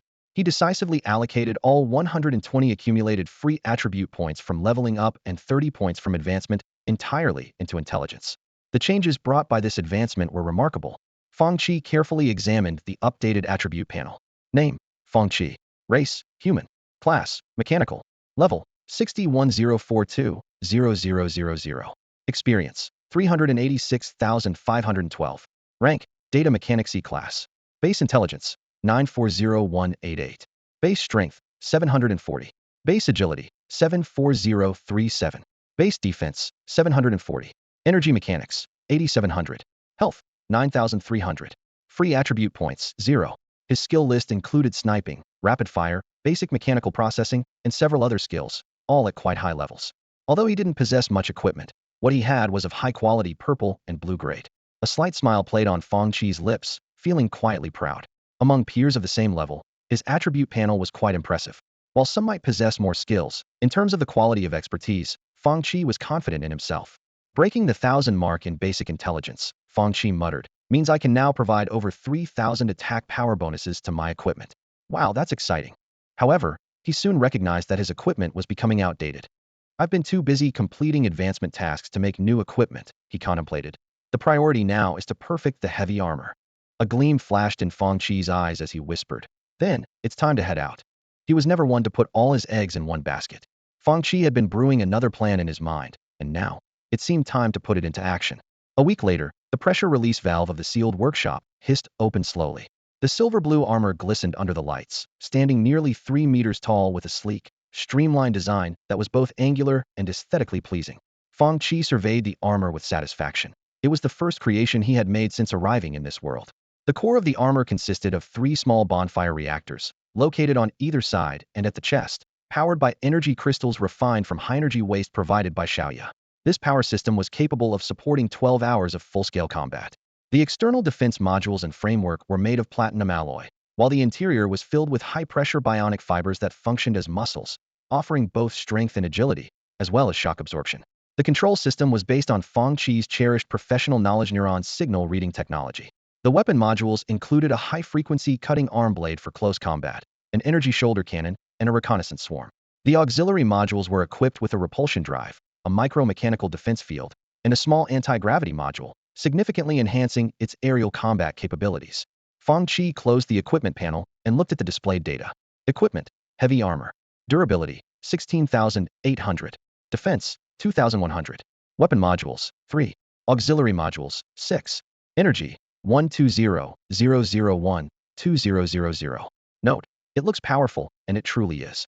Considering the harsh environment around Whale Island Academy, Fang Qi specifically adjusted the armor's mobility and even equipped it with an external expandable photovoltaic panel to recharge the energy cube during downtime. However, a problem arose: how to transport this massive object. Without a mechanical compression device, Fang Qi turned to the campus trading network. Among the array of magical equipment, he spent 1,000 credits on a 55 magic ring. Soon, a student working part-time as a delivery person brought the ring to Wen Lingwei's doorstep. As he unpacked it, Fang Qi found the ring was unremarkably plain, with the only notable feature being the black diamond-shaped crystal embedded in it. Nonetheless, the value of this space ring lay primarily in its rare spatial stone material, rather than its craftsmanship. For Fang Qi, this was merely a temporary solution. Future advancements in mechanical compression technology or more advanced spatial folding technology would far surpass this simple ring. He saw a potential path to wealth. After putting on the perfectly sized ring, Fang Qi began testing its functionality. In line with the principle of making full use of available resources, he filled the 55 space to its capacity. With everything in place, Fang Qi finally enjoyed a comfortable bath, ready for the adventures ahead. After taking a shower and changing into fresh clothes, Fang Qi decided to take a stroll around the school. Just as he stepped out of the secret realm, he unexpectedly ran into someone Xiao Ye's teacher, the master of illusions, Gu Lingyao. It was their first time meeting in the real world. Gu Lingyao had a slightly youthful doll-like face, was not very tall, but her striking long white hair was particularly eye-catching. She looked at Fang Qi with a hint of surprise and said, "Oh, you finally decided to come out." Fang Qi greeted her politely, "Professor Gu." Despite her petite stature, he was well aware of Gu Lingyao's formidable reputation. Gu Lingyao nodded and asked nonchalantly, Your teacher hasn't returned yet?" Her hands on her hips slightly diminished her authority. "Yeah, she's not back yet," Fang Qi replied, feeling a bit puzzled himself.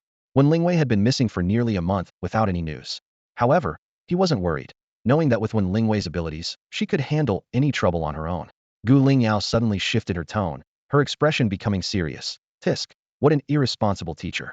Leaving a student alone at home and disappearing for so long. That's not dutiful at all." Then her eyes lit up, and she said cheerfully, "You seem like a promising fellow. How about learning how to become stronger from me?" Fang Qi couldn't help but twitch at the corners of his eyes, amused by Gu Lingyao's straightforward nature. He politely declined. "Thank you, Professor Gu, but I get along well with Mentor Wen." Gu Lingyao shrugged indifferently. All right. Any more, and I'd seem pushy. Since your teacher isn't around, I'll come back later. You go on with your day." With that, her figure vanished like a phantom before Fang Qi's eyes. And shrank Dreamweaver, truly impressive, Fang Qi thought as he watched Gu Lingyao leave, narrowing his eyes slightly. He was quite curious about the mysterious profession of a Dreamweaver, but there was too little information available for a comprehensive understanding. Afterward, Fang Qi headed toward the cafeteria, planning to have a hearty meal before visiting the library and the mission center. As an ungraduated student of Whale Island Academy, he wasn't allowed to leave the school freely except during holidays and missions, to prevent any incidents where he couldn't be found. Without a mentor to assign tasks, Fang Qi would have to take an external mission from the mission center if he wanted to go out.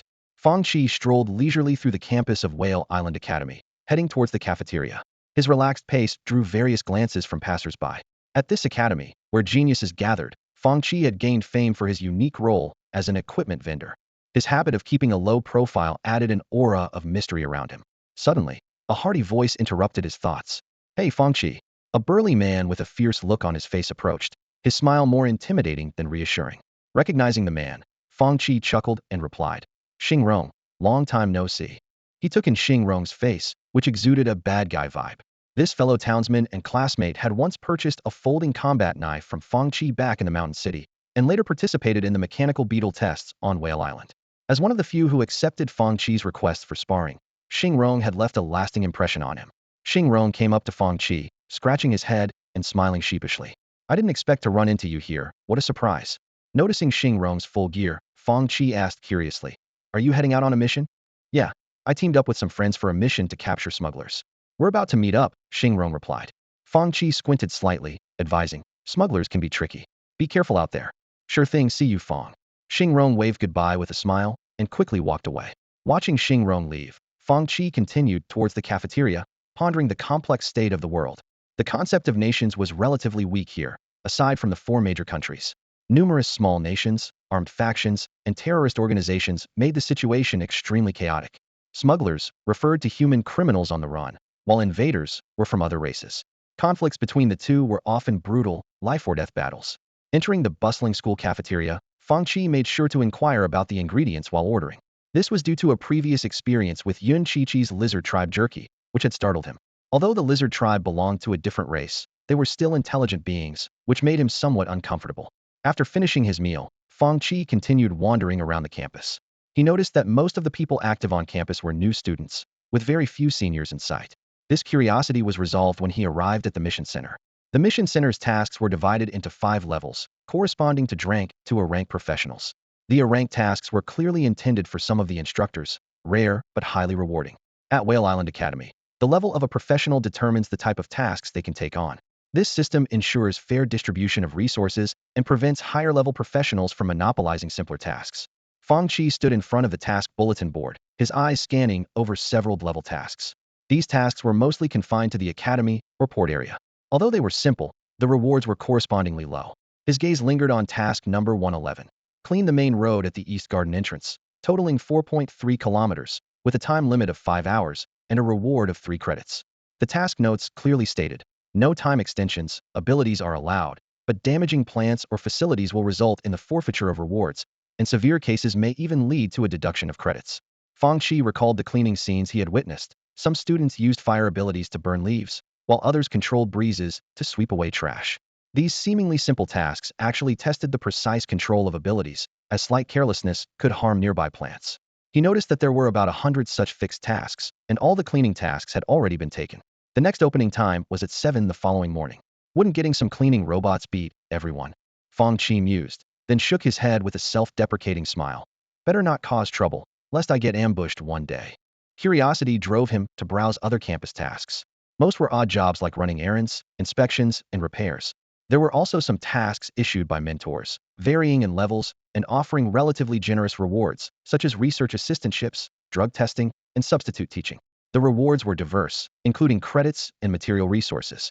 After satisfying his curiosity, Fang Qi set the filter to clever and outdoor.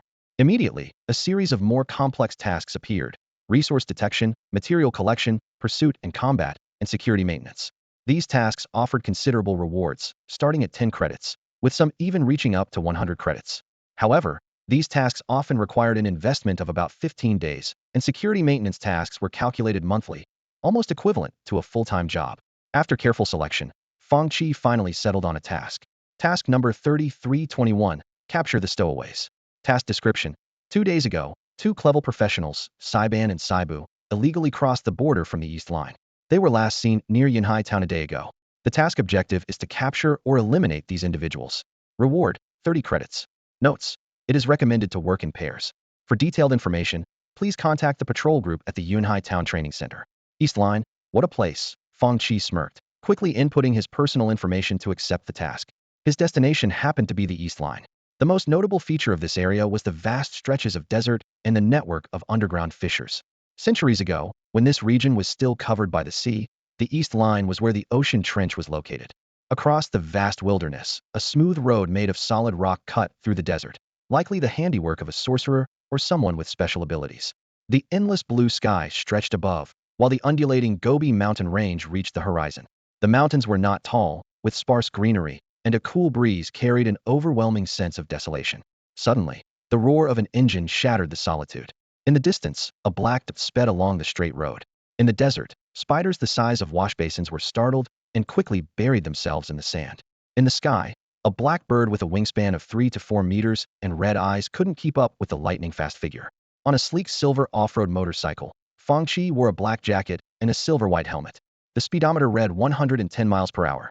He was heading to Yunhai Town, a remote eastern town about 600 kilometers from Whale Island Port, with a permanent population of around 150,000.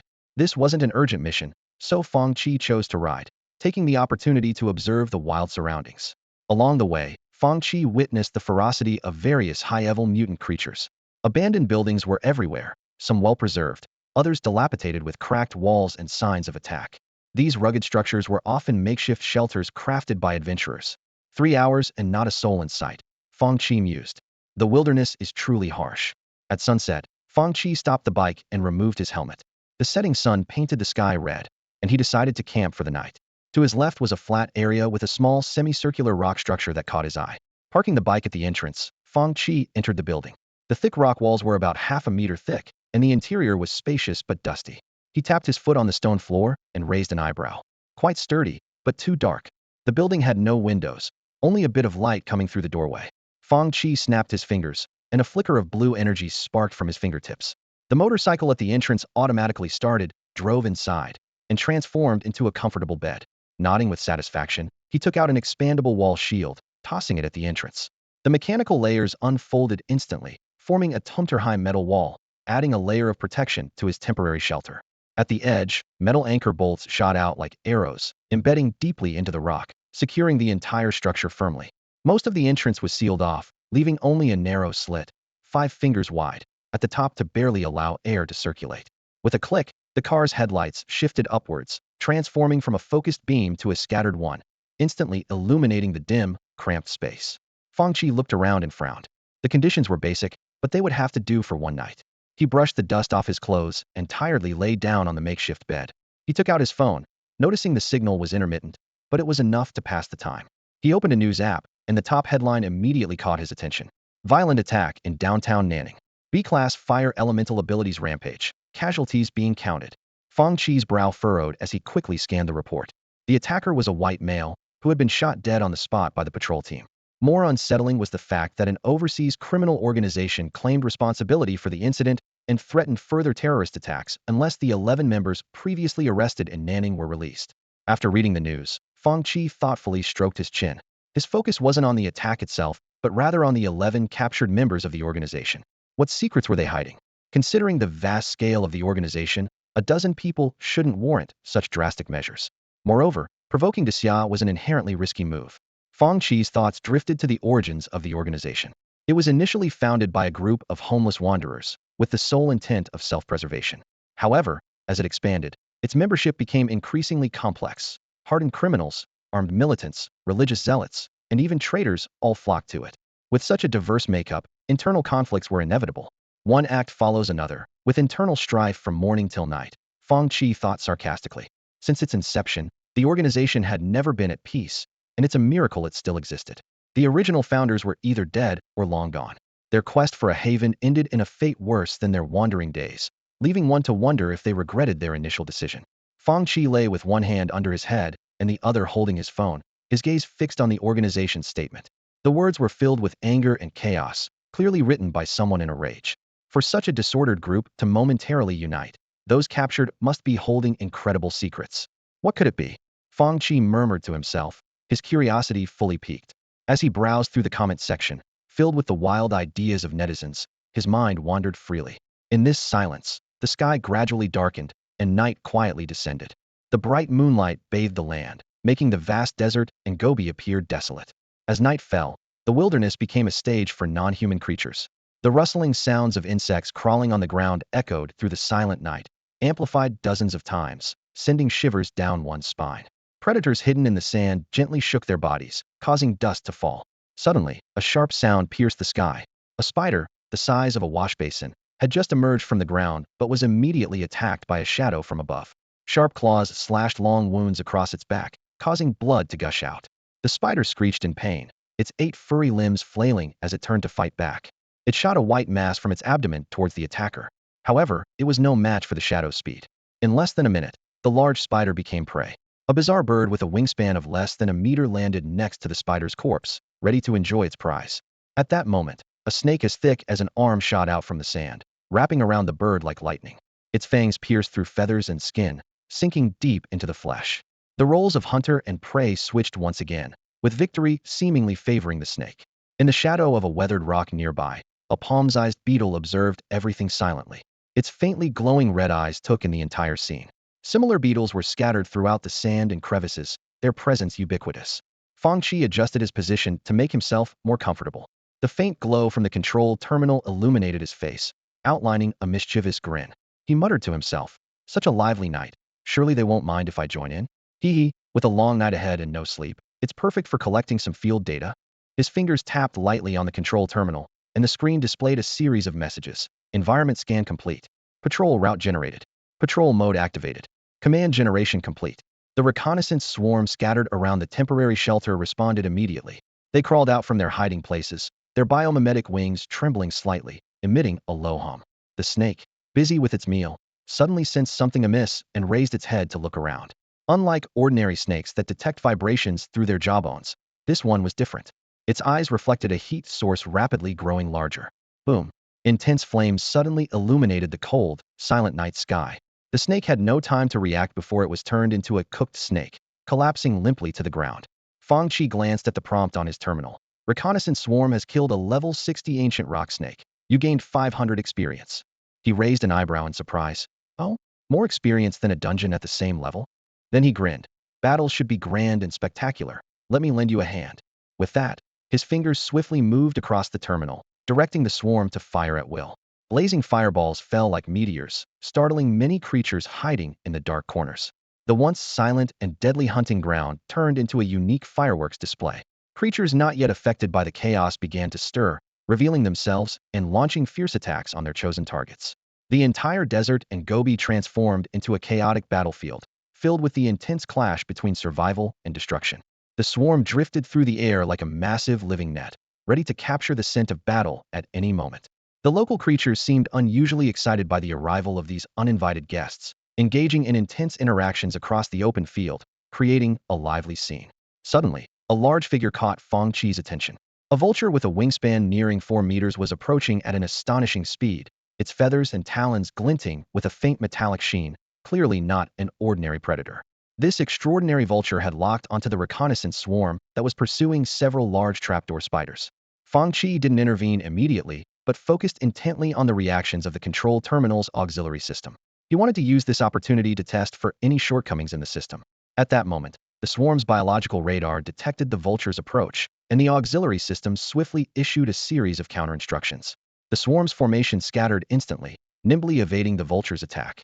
The vulture missed its target, passed through the swarm, and was forced to slow down, preparing to turn for another assault. However, it had clearly underestimated the swarm's reflexes. Within the swarm, a noticeably larger beetle suddenly opened its abdominal compartment. A thumb-sized shadow shot out like an arrow, catching up to the vulture in just a few breaths. 6 sharp, tiny, barbed mechanical limbs pierced into the back of the vulture's head. Accompanied by 2 crisp mechanical sounds, a deafening roar echoed across the field. The vulture's weak point was critically hit, causing its body to lose balance and tumble towards the ground. Yet, the resilient creature didn't die immediately, struggling to flap its wings in an attempt to rise again. Fang Qi glanced at the combat information on the panel and murmured in surprise. Oh, Class C, no wonder it's so resilient. After the last test of the swarm's combat effectiveness, Fang Qi had specifically incorporated a special unit into the reconnaissance swarm, a self-destructing mother insect. This insect housed 12 self-destructing beetles in its abdomen, designed specifically to counter aerial units. Despite their great power, they were costly to produce. This addition was to compensate for the reconnaissance swarm's lack of anti-air capability. As the battle continued, the auxiliary system collected valuable combat data. Fang Qi knew that as the database was continuously optimized and enriched, the system would eventually achieve a qualitative leap, becoming a true artificial intelligence. He silently observed the commands flashing on the screen, carefully searching for any potential shortcomings. The scale of the battle gradually expanded, with more Class C creatures joining the fray. Their aerial capabilities posed a considerable challenge to the reconnaissance swarm. The durability of some beetles visibly decreased, but the losses remained within acceptable limits. The blazing flames and the cries of beasts intertwined as the battle raged on for several hours. It wasn't until the reconnaissance swarm's energy consumption became too high that Fang Qi concluded the real combat test. Overall, the results were quite satisfactory. As the swarm returned to the heavy armor for recharging, Fang Qi leisurely stepped out of the temporary shelter. He muttered to himself, "Since I can't sleep anyway, I might as well get some exercise." With that, he drew the hunter from his waist, a seemingly harmless smile playing on his lips. Fang Qi joined in the exchange among the local creatures, heightening the atmosphere even further. For this unexpected visitor, the local creatures showed their utmost hospitality and welcome. The exchange between the two sides was nothing short of exhilarating. "The local creatures are really hospitable," Fang Qi remarked as he deftly retreated to avoid an attack. He pressed the hunter against the head of a large trapdoor spider and pulled the trigger without hesitation. Zap! An energy beam, resembling an electric arc, instantly shattered the spider's head. Fang Qi quipped, "Came in a hurry, didn't bring any gifts, so I can only help them sleep." This unique, welcome ceremony continued until dawn began to break, gradually subsiding. A cool breeze swept across the field, carrying away the lingering smell of singed air. In the early morning, as sunlight bathed the earth, Fang Qi's gaze stretched beyond the endless expanse of yellow sand, capturing the faint outlines of structures at the horizon's edge. Yunhai Town, a name that perfectly depicted the scene, a blend of blue skies and white clouds, towering trees standing like giants, and a clear lake encircling the area, resembling a blue gem in the desert, offering a unique sense of beauty. Unlike the wild architectural style of Jingdao Port, the buildings in Yunhai Town appeared more orderly and traditional. The only similarity was the faint blue energy barrier that enveloped the sky. As Fang Qi drove to the entrance, he instinctively slowed down. 8 members of the inspection team quickly formed a surrounding formation, maintaining high vigilance even against a lone individual like Fang Qi. The leading member nodded slightly and said, "Please show your identification." Fang Qi wasn't surprised. In this world, most people relied on teleportation arrays to travel between regions, so an outsider arriving on foot like him would naturally be scrutinized. He pulled out a task certificate stamped with the seal of Jingdao Academy from his pocket and handed it over. The team member examined the special energy imprint on the certificate carefully, then looked up and said, "Student Fang Qi, please display your profession panel. I need to confirm your identity again." Fang Qi nodded in agreement and shared his basic information. Name, Fang Qi. Race, human. Profession, mechanical class. Level, 61. Once confirmed, the team member returned the certificate to Fang Qi, and the vigilance in his eyes gradually faded. He pointed behind him and smiled, saying, "The information matches. You may enter. The training base of Yunhai Town is at the center. Just go straight ahead. It's the largest building." After putting away the certificate and politely thanking them, Fang Qi passed through the energy barrier and entered Yunhai Town. Instead of heading straight to the training base, he rode around the town to familiarize himself with the terrain. Despite being called a town, Yunhai Town's scale was significant. Excluding the surrounding lake, just walking through the building area would take 5 to 6 hours, comparable to Jingdao Academy. After exploring the town, Fang Qi arrived at the training base. He explained his purpose to the staff on duty at the entrance, and shortly after, a scholarly-looking man with glasses came out, smiling. "You must be Fang Qi. Please, follow me." Fang Qi followed the man into the training base. This so-called training base was actually one of the most important law enforcement departments in Daxia, responsible for various aspects such as personnel training, intelligence gathering, combat pursuit, and security patrols, with a massive scale. As they walked, the man adjusted his glasses and introduced himself. "My name is Chen Ge. I should be a few years older than you. If you don't mind, you can call me Brother Chen, or just use my name." Hearing this, Fang Qi showed a hint of surprise, his tone slightly odd as he said, "That's a nice name." Chen Ge caught the implication in Fang Qi's words and chuckled. "Haha, my parents did well with that. Just kidding, just call me Captain Chen." His light-hearted words eased the brief moment of awkwardness, making the conversation between them more relaxed. "Captain Chen, what can you tell me about our target this time?" Fang Qi nodded slightly, a hint of curiosity in his eyes. Chen Ge didn't waste any time and started explaining as they walked. "Our target is a pair of twin brothers, Saiban and Saibu. They are former princes of the Danbu Kingdom." Former princes? Fang Qi paused for a moment, his tone tinged with surprise. He was aware that many small countries still had monarchies or theocracies, but he hadn't expected to encounter royalty so soon. He raised an eyebrow, rubbing his chin, his eyes gleaming with curiosity. Chen Ge continued, "About 2 weeks ago, there was a coup in the Danbu Kingdom. The old king, Selo, was killed, and a new king took the throne. These two princes sought help from Daxia to restore their kingdom, but they were refused. So now they're threatening revenge on Daxia." He paused, adding, "We got this information from Danbu's social media platforms." At this point, Chen Ji's expression turned somewhat wry, as if he found the threat absurd. "Talk about noble to kneeling, huh?" Fang Qi remarked, amused. "These two have quite the unique thought process. Why are two crank operatives being so bold?" His tone carried a hint of caution, considering they were former princes who might have some unique tricks up their sleeves. Chen Ge chuckled wryly, pushing open the office door and gesturing for Fang Qi to take a seat. He poured Fang Qi a glass of water, placing it on the table, and said confidently, "Don't worry, they're just ordinary crank operatives. Even though you're on your own, I trust you can handle it." "Wow, that's quite a jinx. What if things go south?" Fang Qi leaned back dramatically, looking resigned. Chen Ge clicked his tongue, hesitating before he said, "Let's put it this way. The new king of Danbu offered us 5 3x3 space stones to return the princes for trial. Honestly, it's a bit tricky. We've never dealt with such small-scale foreign trade before. He shook his head, sighing. So these two are only worth 5 low-grade space stones. Fang Qi tilted his head in confusion. No, it's their status as remnants of the former regime that makes them worth that much. They themselves are worthless. Chun Ji's words made Fang Qi wince. Why go through the trouble of sending a commission to Whale Island Academy for such a straightforward issue? Well, that's adult business. Kids shouldn't ask too many questions, Chun Gu replied with a world-weary expression, taking a sip of water. He retrieved a small, intricately designed compass from the drawer and handed it to Fang Qi. When they crossed the border illegally, the detection array recorded their information. You can use this tracking compass to find their location. I get to keep this. Fang Qi joked, tossing the compass lightly in his hand. In your dreams. You'll have to return it. You'll need my stamp on your mission proof, Chun Gu laughed. The tracking compass has another use. If you run into trouble, you can activate it with energy, and someone will come to help you. He glanced at the sky outside the window and joked. If you're quick, you might make it back in time for dinner. Our cafeteria chef is really good. All right then, I'll go meet these noble to kneeling guys. See you later, Captain Chun. Fang Qi pocketed the compass, finished his water, stood up, and waved at Chun Gu as he left the office. Watching the door close, Chun Gu couldn't help but smile. That kid's pretty interesting, he said to himself, returning to the paperwork on his desk. As Fang Qi left the training base, he sat on his motorcycle, his eyes fixed on the buildings ahead. He squinted slightly, his mind racing with thoughts. Chun Ji's instructions hadn't specifically required the targets to be killed, which meant he had some leeway in making his own decisions. Fang Qi recalled a news report he once saw by chance, which depicted the Danbu royal family's rule as utterly ruthless, far from harmonious. Although reports about the Danbu kingdom were scarce in Daxia, the scattered information was enough to make him feel a tinge of disgust towards the targets. Yet, a nagging worry lingered in his mind. Despite Chun Ji's confident assurances that these two posed no threat, this was, after all, his first combat mission since changing roles.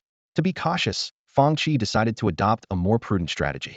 At the same time, being his first mission, Fang Qi couldn't help but feel a bit of anticipation, eager for an exhilarating battle with his opponents. He took a deep breath, calmed his mind, and started his motorcycle, gradually leaving Yunhai town. According to the tracking compass, the two targets were just about 5 kilometers to the east, practically within reach. Moments later, Fang Qi arrived at a higher ground in a desert area. Draped in a spectral cloak, he blended seamlessly into the surroundings.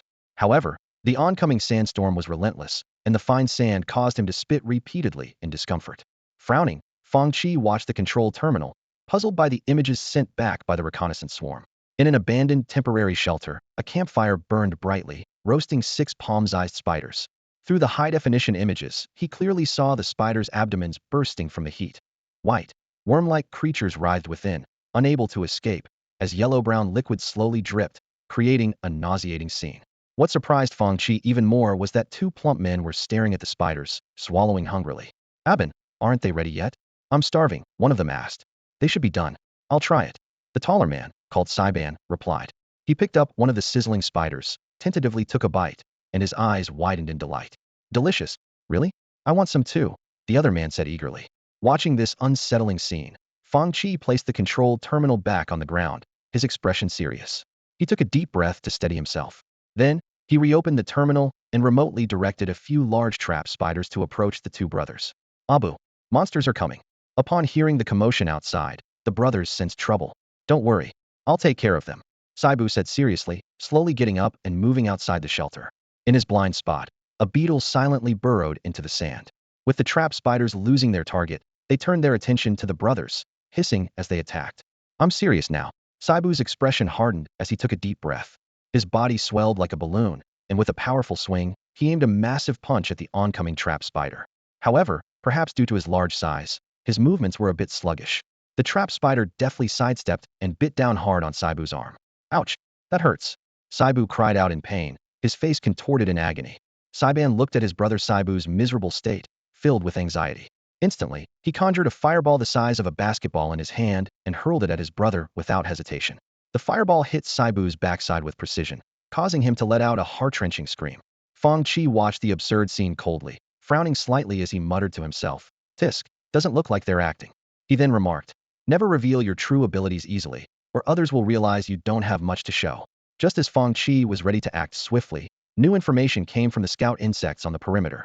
He immediately paused, glancing down at the control terminal. The biological radar displayed the outlines of over a dozen figures rapidly approaching. I knew Chingu was a jinx. Fang Qi murmured, narrowing his eyes as a strange glint appeared in them. Soon, the group came into view, clearly captured by a beetle lurking in the crevice of a rock.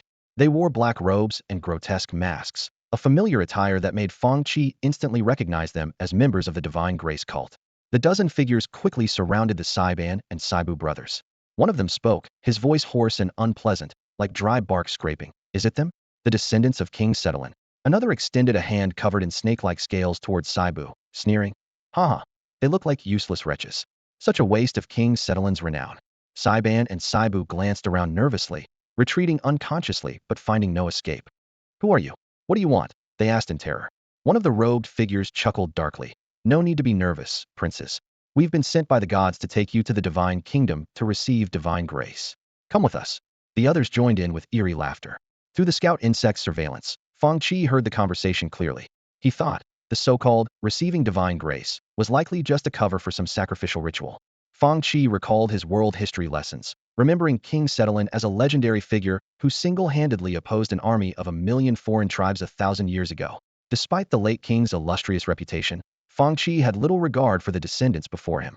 The Danbu royal family has committed so many sins over the years. Even if King Settlein died a second time, it wouldn't be enough to atone, Fang Qi mused, touching the compass in his pocket. They've plagued Danbu for so long. Even if you two brothers atone for 800 meters, it should be enough. Let's see. Just as the robed figures were about to take away the two fallen princes, a beetle suddenly emerged from the sand. The leader of the robed figures curiously kicked it. Huh? What's this? I didn't sense any life from it earlier. Another figure bent down to grab the beetle, but its abdomen suddenly opened, releasing countless dark shadows that swarmed the robed figures present. Not good. Retreat, the leader shouted, but it was too late. With a thunderous explosion, the ground shook violently, and a terrifying shockwave accompanied by a dark green gas rapidly spread, enveloping an area of several dozen meters. A green mist enveloped the area as 7 or 8 figures stumbled out of the poisonous fog, looking disheveled. Remarkably, the brothers Saipan and Saibu seemed to have been spared, emerging unscathed. However, their expressions were vacant, their movements sluggish, and they collapsed to the ground, motionless. Coward, not only did you ambush us, but you also resorted to poison. The man in the black robe glared at the battle information, his voice filled with anger. His body was covered in wounds of varying sizes, his robe was in tatters, and his mask shattered, revealing a face covered in scales. His green, snake-like eyes gleamed with suppressed rage. Despite his injuries, he was still in a decent state, unlike the other team members who were severely wounded. Fortunately, the support specialist was tending to their injuries and stopping the bleeding. Looking around, the man in the black robe felt a heavy weight in his heart. The sudden explosion had claimed the lives of 5 members, leaving only 8 survivors. Captain Norin, we need to retreat.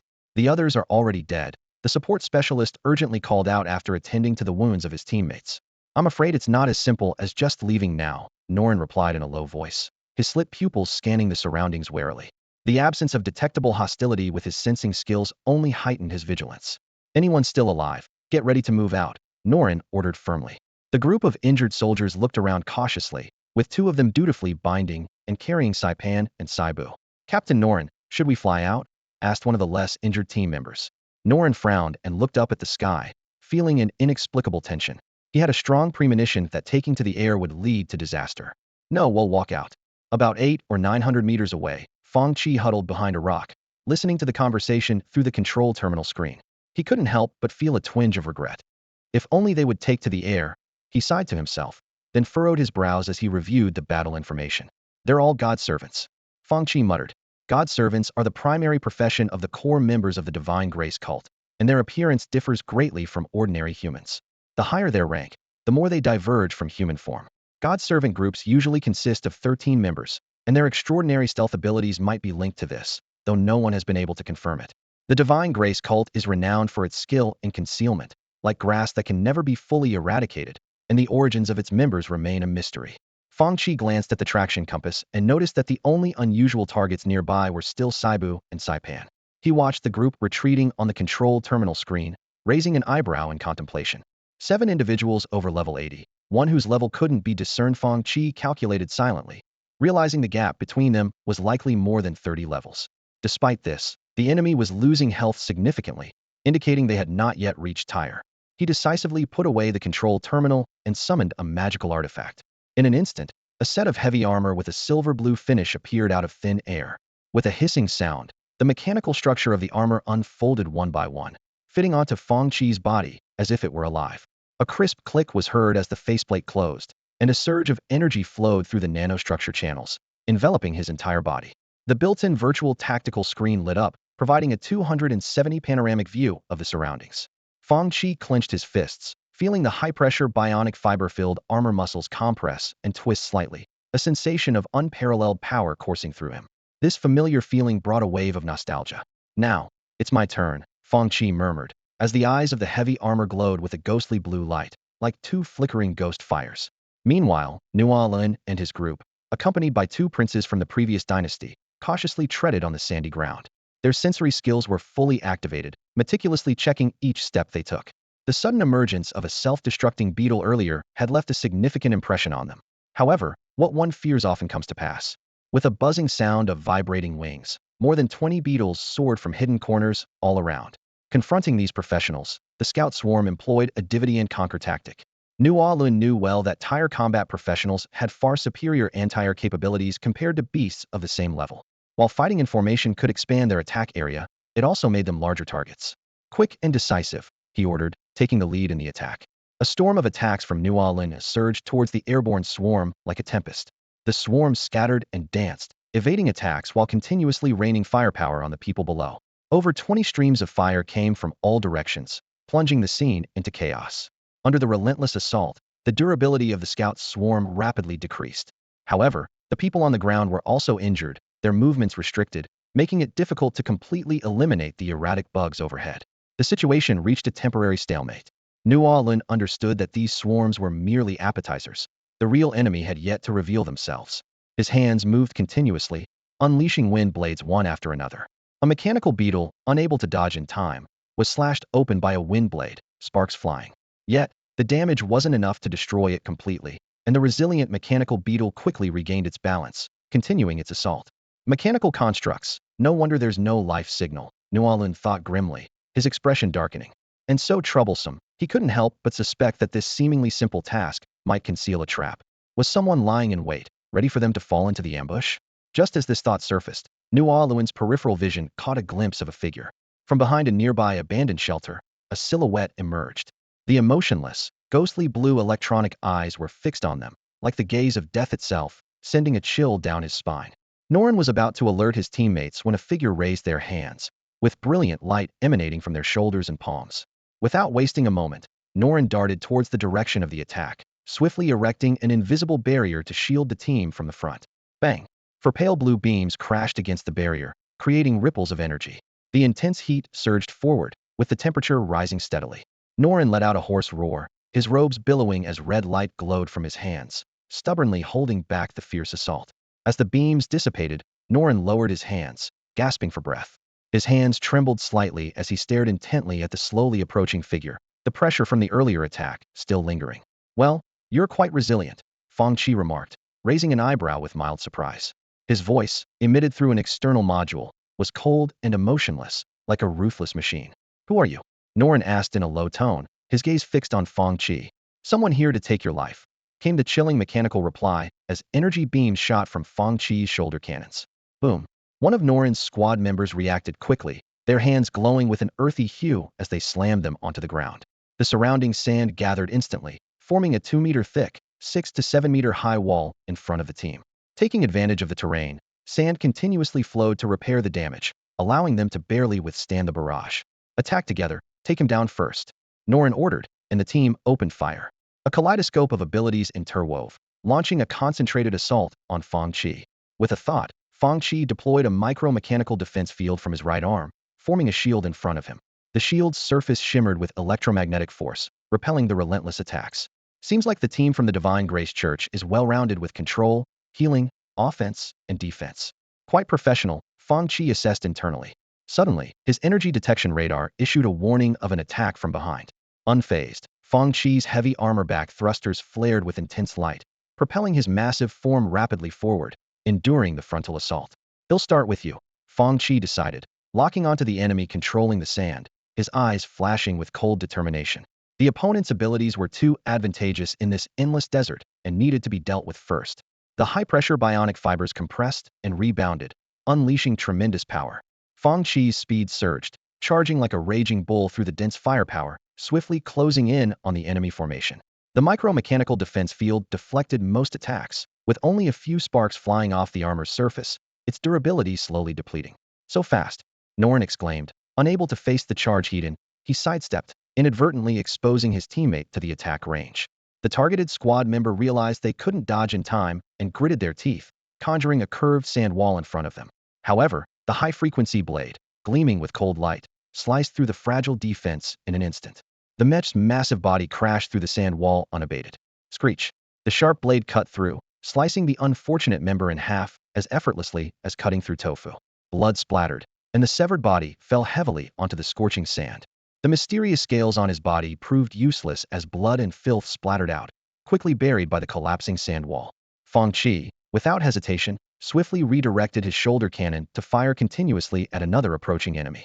The searing energy projectiles rained down like a storm, causing the enemy's shield to fluctuate violently, seemingly on the brink of shattering. As the enemy was forced to retreat, trying to catch a breath, Fang Qi's reconnaissance swarm stealthily maneuvered behind them. Flames shot down, leaving the enemy trapped and besieged. "Help!" Noran shouted, his hands flickering with red light as he unleashed a barrage of wind blades, sharp as swords, in an attempt to thwart Fang Qi's assault. However, these attacks were like futile attempts against a mighty tree, easily withstood by the micromechanical defense field and sturdy armor. Seeing the massive figure closing in, the man's heart trembled, and in desperation, he summoned his last ounce of strength. "No! Die!" he roared, swinging the heavy hammer in his hand for a final stand. Boom! The golden light-emitting hammer collided fiercely with Fang Qi's metallic fist, snapping instantly. The heavy punch continued unabated, landing solidly on the opponent's face, sending blood flying. Immediately afterward, the shoulder cannon fired two arc-like energy beams, precisely penetrating the enemy's abdomen and heart. Whether dead or not, Fang Qi habitually delivered a fatal blow to ensure. Fang Qi slowly straightened, his blue electronic eyes scanning the remaining members of the Divine Grace cult. His icy voice followed. "Warm-up's over, time to get serious." As he spoke, the blue mechanical force began to spread, with faint arcs flickering across the surface of his heavy armor. Overload mode activated. Boom! An invisible shockwave lifted the sand and dust from the ground. The micromechanical defense field effortlessly blocked frontal attacks, while the shoulder cannon suddenly fired. This time, it wasn't scattered shots but two blazing beams shooting straight out, striking two enemies' defensive fields. 1 second, 2 seconds, 3 seconds, the relentless assault continued. The hope in the eyes of the two resisting enemies gradually turned to despair. As the invisible fields shattered, the searing light pierced through their heads, and two headless bodies fell heavily to the ground. Fang Qi, like a tiger unleashed, charged towards the remaining enemies with the aid of his thrusters. The reconnaissance swarm followed closely, persistently harassing. The enemy's attacks continued to bombard the heavy armor, but due to Fang Qi's extraordinary defense, they had little effect. Noran watched helplessly as his teammates fell one by one, his shock slowly turning to despair. When the last teammate collapsed before him, he completely abandoned any hope of victory, a look of resolve crossing his eyes. Blood-red energy erupted, enveloping his body, as a trace of blood trickled down his cheek. The invisible wind howled fiercely, crashing towards Fang Qi like an overwhelming force. Fang Qi glanced at the rising values on his defense module, squinting slightly. Impressive burst technique. Rumbling. The continuous assault lasted over a minute, stirring up a cloud of dust that engulfed Fang Qi's figure completely. As Noran, exhausted, fell to his knees, panting heavily, he clung to a sliver of hope. Suddenly, a point of light appeared amidst the swirling dust. In Noran's dazed gaze, the light grew brighter and larger. The intense battle between Fang Qi and the Divine Grace cult caused a significant disturbance, quickly alerting the patrol team in Yunhai Town to the unusual energy signals. As the fight began, a group of patrol members hurried to the scene. Chen Gu, recalling his morning encounter with Fang Qi, joined them to assess the situation. The patrol members stood by, ready to offer any assistance needed beyond combat. After the battle ended, Chen Gu adjusted his glasses and surveyed the surroundings. The area within a few hundred meters was littered with craters of varying sizes, as if the earth had been turned upside down. He looked at Fang Qi in surprise, his tone clearly astonished. "Didn't expect you to be so fierce, young man." Leaning against a broken wall with a cigarette in his mouth, Fang Qi glanced at Chen Gu with a hint of resignation. "I told you you're a jinx. Look, my first mission and I get into this mess." He exhaled a puff of smoke, his voice carrying a trace of fatigue. "Today was quite a scare. How about you let me keep this guidance compass as a consolation?" Chen Gu chuckled and snapped his fingers, causing the compass to fly out of Fang Qi's pocket. Nice try. It's useless to you anyway. But since you took down a squad of the Divine Grace cult's divine servants, I'll report it to the higher-ups. You should get a decent reward. His expression suddenly turned serious. However, you might need to be more careful in the future. Fang Qi raised an eyebrow. You mean the Divine Grace cult will come after me? Chen Gu shook his head. Not necessarily. As far as I know, the Divine Grace cult mostly targets the descendants of powerful individuals. I knew they weren't picky, but I didn't expect them to go after this kind of target. He glanced at Seb and Saiban, who were still playing dead on the ground, with a complex expression. It's amazing they survived such a fierce battle. They must have some use. Fang Qi wasn't particularly interested in the two, but he was curious about what Chen Gu mentioned. You said the Divine Grace cult's targets are the descendants of powerful individuals? Can you elaborate? Chen Gu sighed. Curiosity killed the cat. Fang Qi said directly. My teacher is Wen Lingwei. The atmosphere became awkward for a moment. Chen Gu cleared his throat. Then it's fine. He bent down to pick up a severed finger, sharp and claw-like, clearly not human. I'm not sure why exactly, but it might have something to do with this. It said that many of the Divine Grace cult's high-ranking members are ability users with very practical skills. Perhaps they really can find something to study from the descendants of powerful individuals. After all, normal people don't have fingers like these. Chen Gu continued. Even though you're a Class C, you should have felt it too during advancement. Your life level is constantly evolving. Maybe those truly powerful individuals can pass down some information through their descendants' bloodlines. But I'm just a mere Class B, so these are just my guesses. He casually tossed the severed finger onto the sand, dusted off his clothes, and sighed softly. Fang Qi nodded thoughtfully. Genetic inheritance, that's indeed quite possible. Fang Qi took a deep breath, his gaze sweeping over the chaotic scene not far away. His thoughts swirled like turbulent waves, revolving around the issues with the Shin'an Church. The dire internal situation among humans and the threat from external enemies left him feeling a bit uneasy. His peripheral vision inadvertently caught sight of Chen Gu, and a sense of caution quietly rose within Fang Qi. Despite Chen Ji's impression as cultured, amiable, and even humorous during their conversations, as the head of the intelligence team in Yunhai Town, Chen Gu seemed overly approachable. He consistently provided ambiguous answers, especially regarding a sensitive question earlier, as if deliberately guiding Fang Qi to consider human genetic research. Fang Qi pondered silently. This doesn't seem like typical behavior for an intelligence officer. What is his motive? And was this encounter with the Shin'an Church truly just a coincidence? Retracting his gaze, Fang Qi decided to keep a closer eye on this seemingly familiar person. Although it was just speculation without concrete evidence, this experience reminded him of events that occurred after an exam, suggesting a possible connection between the two. Faced with the lurking threat of the Shin'an Church, Fang Qi felt both frustrated and helpless. He currently lacked the power to destroy their force and couldn't trace the mysterious organization's whereabouts, leaving him with no choice but to proceed more cautiously. He resolved to find an opportunity to ask Wen Lingwei if there were ways to block remote monitoring or predictions. Despite being just a minor figure of crank, Fang Qi dared not let his guard down. Who knows if someone might take an interest in his 2 ounces of flesh? While his mind was awash with thoughts, Fang Qi's expression remained unchanged, appearing as if he were simply daydreaming. The patrol team swiftly cleared the battlefield, but found nothing of value. In reality, there wasn't much to search for, as any remnants left behind would vanish by the next day. Chen Gu invited Fang Qi to rest in Yunhai Town, and Fang Qi gladly accepted. The two chatted casually along the way, returning to town like old friends. In a dimly lit space, a figure in a black robe, sitting cross-legged, slowly opened his eyes. He spoke calmly. The plan has changed. The 3rd Squadron has been completely wiped out, as if discussing a trivial matter. Before him stood a bizarre, giant statue.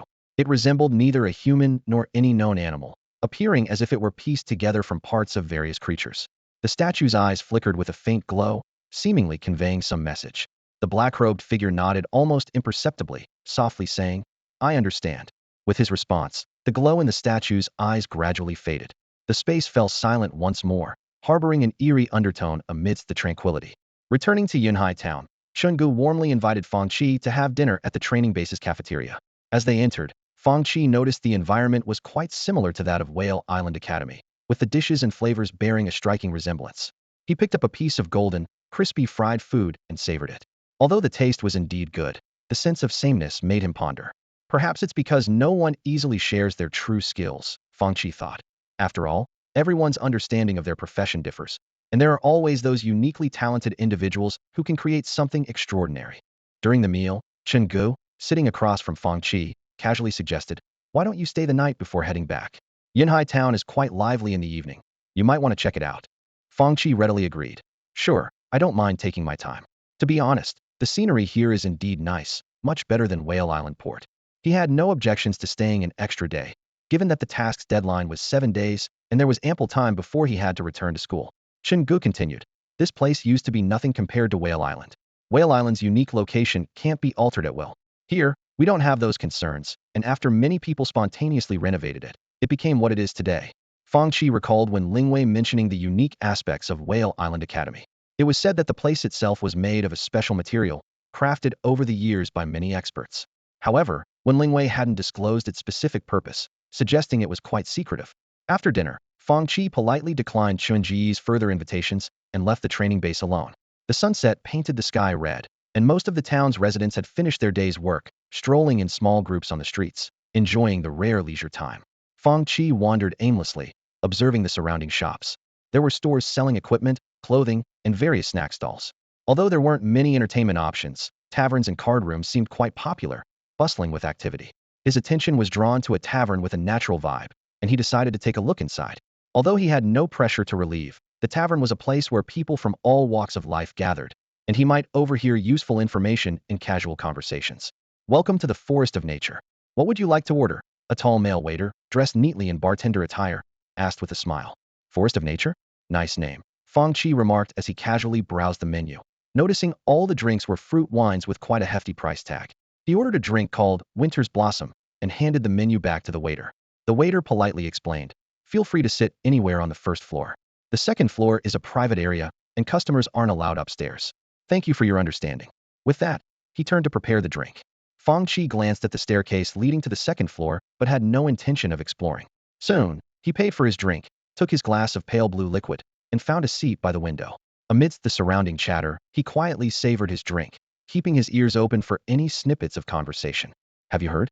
There was a massive battle on the east side of town today, and even the patrol squad got involved. Fang Qi sat in the tavern, overhearing the conversation between two lean men. My brother-in-law said it was a student from Whale Island Academy who took down several criminal practitioners of the same level all by himself. One of the men whispered, his eyes gleaming with excitement. No wonder, being from such a prestigious school. The other man nodded in agreement, then sighed. Honestly, I almost got into Whale Island back in the day, such a pity. Buffed. Were you really just a little short, or a lot short? His companion mercilessly teased. Just a little short, the mocked man retorted defiantly. You know I'm in a support profession, no need for martial exams. Fang Qi found these two interesting men rather uninteresting and shifted his focus to a father and son nearby. Dad, I'm 18 now. Can't you pay me a salary? The young man asked with a hint of dissatisfaction in his voice. Even if it's a family business, you can't exploit your son like this. Salary. The middle-aged man's voice rose sharply. I've already given you a job, and now you want a salary too? Do you know how hard it is to make money these days? Why be so stingy then? All your wealth will be mine when you're gone anyway. The young man muttered, his tone full of disdain. This loving, father-son conversation made Fang Qi raise an eyebrow. He chuckled softly and quipped, you're destined for a place on the street lamp post. Fang Qi took a sip from his glass. The rich fruit aroma, mixed with a subtle taste of alcohol, spread in his mouth. Not bad at all. But upon closer tasting, he detected a faint hint of magic. 300 a glass. Does it even cost 30 to make? Fang Qi mumbled, suddenly feeling quite virtuous himself. After all, the equipment he provided to the school was so cheap. None of it cost more than 5 credits. Though the materials weren't his, shareholder Wen Lingwei clearly didn't mind. Plus, he was contributing his technical expertise, just earning a bit of hard-earned money. Just then, the conversation between the two lean men caught Fang Qi's attention again. A hunting party went into the Death Valley on the east yesterday, and they didn't come back, one man said in a hushed tone. No way. Someone actually dared to go there? Were they outsiders? The other man asked in surprise. Seems like they were from out of town. You'd think there are plenty of places to hunt for beast materials without going there. That place has claimed so many lives, just a bunch of fearless folks. TSK, you know, it might even be that their guide led them there on purpose. It's not unheard of. Shoo, better not talk about that. Those brokers have considerable power, don't stir up trouble. True enough, let's drop it and have a drink. Their topic shift intrigued Fang Qi. He rubbed his chin, a thoughtful glint in his eyes. Death Valley was once a sea trench, now exposed as a narrow fissure after the sea water receded. According to Fang Qi's research, the area was complex, teeming with fierce and venomous monsters. Fang Qi had another agenda for his Visito scout, Death Valley. He planned to establish a second production base, and Death Valley was one of his chosen sites. Although Wen Lingwei's secret realm was excellent, it wasn't his territory, and he'd have to relocate eventually. So Fang Qi was preparing for the future. There were quite a few places like Death Valley around Yanhai Town. After all, this used to be deep-sea territory, and the complex terrain was something Fang Qi anticipated. I'll take a look tomorrow, Fang Qi thought, his mind active with plans. While he wouldn't personally venture into danger, sending remote-controlled scout swarms to observe from a distance was certainly doable. The soft yellow glow of magical stones filled the tavern with warmth as Fang Qi sat in the corner, his gaze drifting through the window to the gradually darkening night. Despite the noisy and chaotic sounds surrounding him, he felt a rare sense of leisure. Over an hour had passed, and Fang Qi hadn't heard any useful information, but he wasn't disappointed, treating it as a way to pass the time. He slowly stood up, his eyes falling on the nearly untouched glass of pale blue liquid on the table. Other than a small sip at the beginning, he hadn't touched the drink again. Fang Qi was well aware that alcohol could numb the mind, especially since it was mixed with magic. Watching the other patrons with flushed faces, he silently appreciated his own caution. After leaving the tavern, Fang Qi randomly chose an inn to stay in. Entering his room, he habitually released a swarm of scouting insects to ensure the surroundings were secure, allowing himself to relax slightly. As the night deepened, everything fell into silence. Suddenly, a deafening explosion reverberated through the entire town of Yanhai, startling countless residents who had just fallen asleep. Fang Qi's eyes snapped open, and he swiftly rolled to the window. Cautiously, he opened a small gap to look towards the source of the sound. In the sky, black energy relentlessly bombarded an invisible energy shield, creating ripples. At the points of impact, black patches began to spread, seemingly corroding the protective barrier. Fang Qi frowned as he watched the scene, rapidly searching his memory for any related information. Suddenly, a long-buried piece of information surfaced in his Minda video of a foreign attack he had once seen. In the video, the same black energy indiscriminately swept through a crowd, leaving black marks on those affected. Fang Qi immediately connected it to a name. The Harbinger, Rona, a rank operative of the Divine Grace cult with the ability to corrode. Realizing the gravity of the situation, Fang Qi sprang into action. He exited the room through the window, found a concealed spot, and quickly donned his heavy battle armor. Simultaneously, he released mechanical beetles to observe the battle from multiple angles. Fang Qi knew he was no match for such powerful adversaries and could only hide and watch for the time being. However, he had a nagging premonition that their target might be the so-called royal descendant. At that moment, a roar pierced the night sky. "How dare you!" A streak of flame shot up, moving with astonishing speed. Within the flames, a figure was faintly visible, though unclear. Boom! The fiery streak penetrated the energy barrier, charging directly at the figure in midair who was launching the attacks. The two figures clashed fiercely in the sky, entangled in a violent struggle, with terrifying energy ripples spreading across the heavens. The combatants moved farther away, gradually out of Fang Qi's sight, but the expanding explosions in the distance remained clearly visible. Fang Qi speculated that it was likely an rank operative from the training base intervening. Seeing a strong ally join the fight, he felt slightly more at ease, but he knew the trouble was only beginning. Black energy continued to gather, eroding the outer defenses. Despite the energy shield's ongoing self-repair, a breach appeared. In that instant, over a dozen shadows descended like arrows, aiming directly for the training base. Fang Qi held his breath, aware that the real battle was about to commence. As expected, a jailbreak. Fang Qi muttered to himself, narrowing his eyes. Before he could finish, the patrol team members, on high alert, quickly moved to intercept the intruders. In an instant, a myriad of powers illuminated the night sky, resembling a dazzling fireworks display. The nearby residents seemed accustomed to such scenes, and the less capable professionals calmly retreated to the outskirts. Watching this, Fang Qi couldn't help but admire. No wonder they can make a living on the front lines. They are truly professional. Immediately, a sense of caution rose within him. The importance of the brothers Saiban and Saibu to the Divine Grace cult was evident. The enemy was willing to take such a huge risk to break them out, acting decisively and swiftly. The aftermath of the battle was contained by the well-trained patrol members, preventing greater destruction. Fang Qi refrained from intervening directly in the battlefield, as most combatants there were rank professionals, formidable in strength. He controlled a swarm of reconnaissance insects to approach discreetly, carefully discerning the biological signals transmitted. The fierce clash at the front line showed no signs of a quick resolution, indicating the enemy must have another plan. Sure enough, the training base's walls suddenly burst from within, filling the air with dust. Two figures emerged from the smoke, each carrying a person. Fang Qi recognized Saiban and Saibu. Damn it! A patrol team captain's face changed drastically, unleashing a barrage of purple lightning. However, a massive water screen rose instantly, perfectly blocking the attack and covering the retreating attackers as they regrouped. Retreat! A slightly hoarse voice called out. With their objective achieved, the enemies fought as they withdrew, heading towards a breach in the barrier. Damn, trying to escape. Another patrol captain, still in his pajamas, cursed as he soared into the air. With a wave of his staff, a storm of ice spikes rained down on the enemies. Yet, their defenses were astonishingly strong, easily withstanding the assault.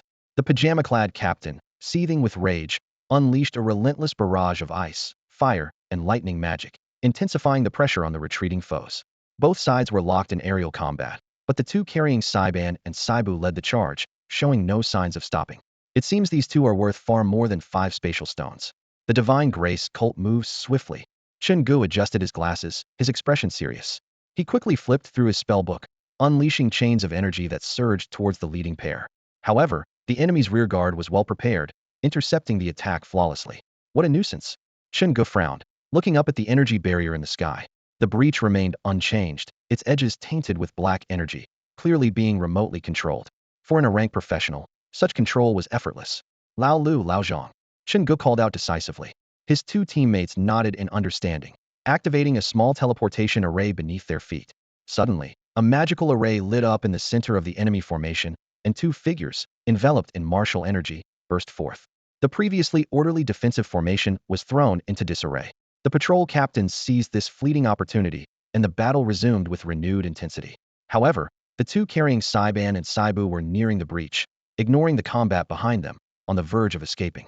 Overload mode activated. In the darkness, four beams of ghostly blue energy erupted, targeting the four near the breach. Fang Qi held firm to the belief that the more the enemy desired something, the less he could let them obtain it. Although he didn't know the exact significance of these royal descendants, he couldn't let the Divine Grace cult succeed. Even if his attack couldn't kill the two rank professionals, it would be more than enough to deal with Saibu and Saiban. Without hesitation, he made his move. The sudden attack was incredibly swift, catching the two off guard. The Saipan Seb brothers hastily put up a defensive stance, but it was too late. Fang Qi turned his head to see that half of the brothers' bodies had been completely obliterated by the attack. Their vacant eyes showed no sign of resistance. Fang Qi frowned, considering whether the two had suffered brain damage from inhaling too much poison gas the previous afternoon.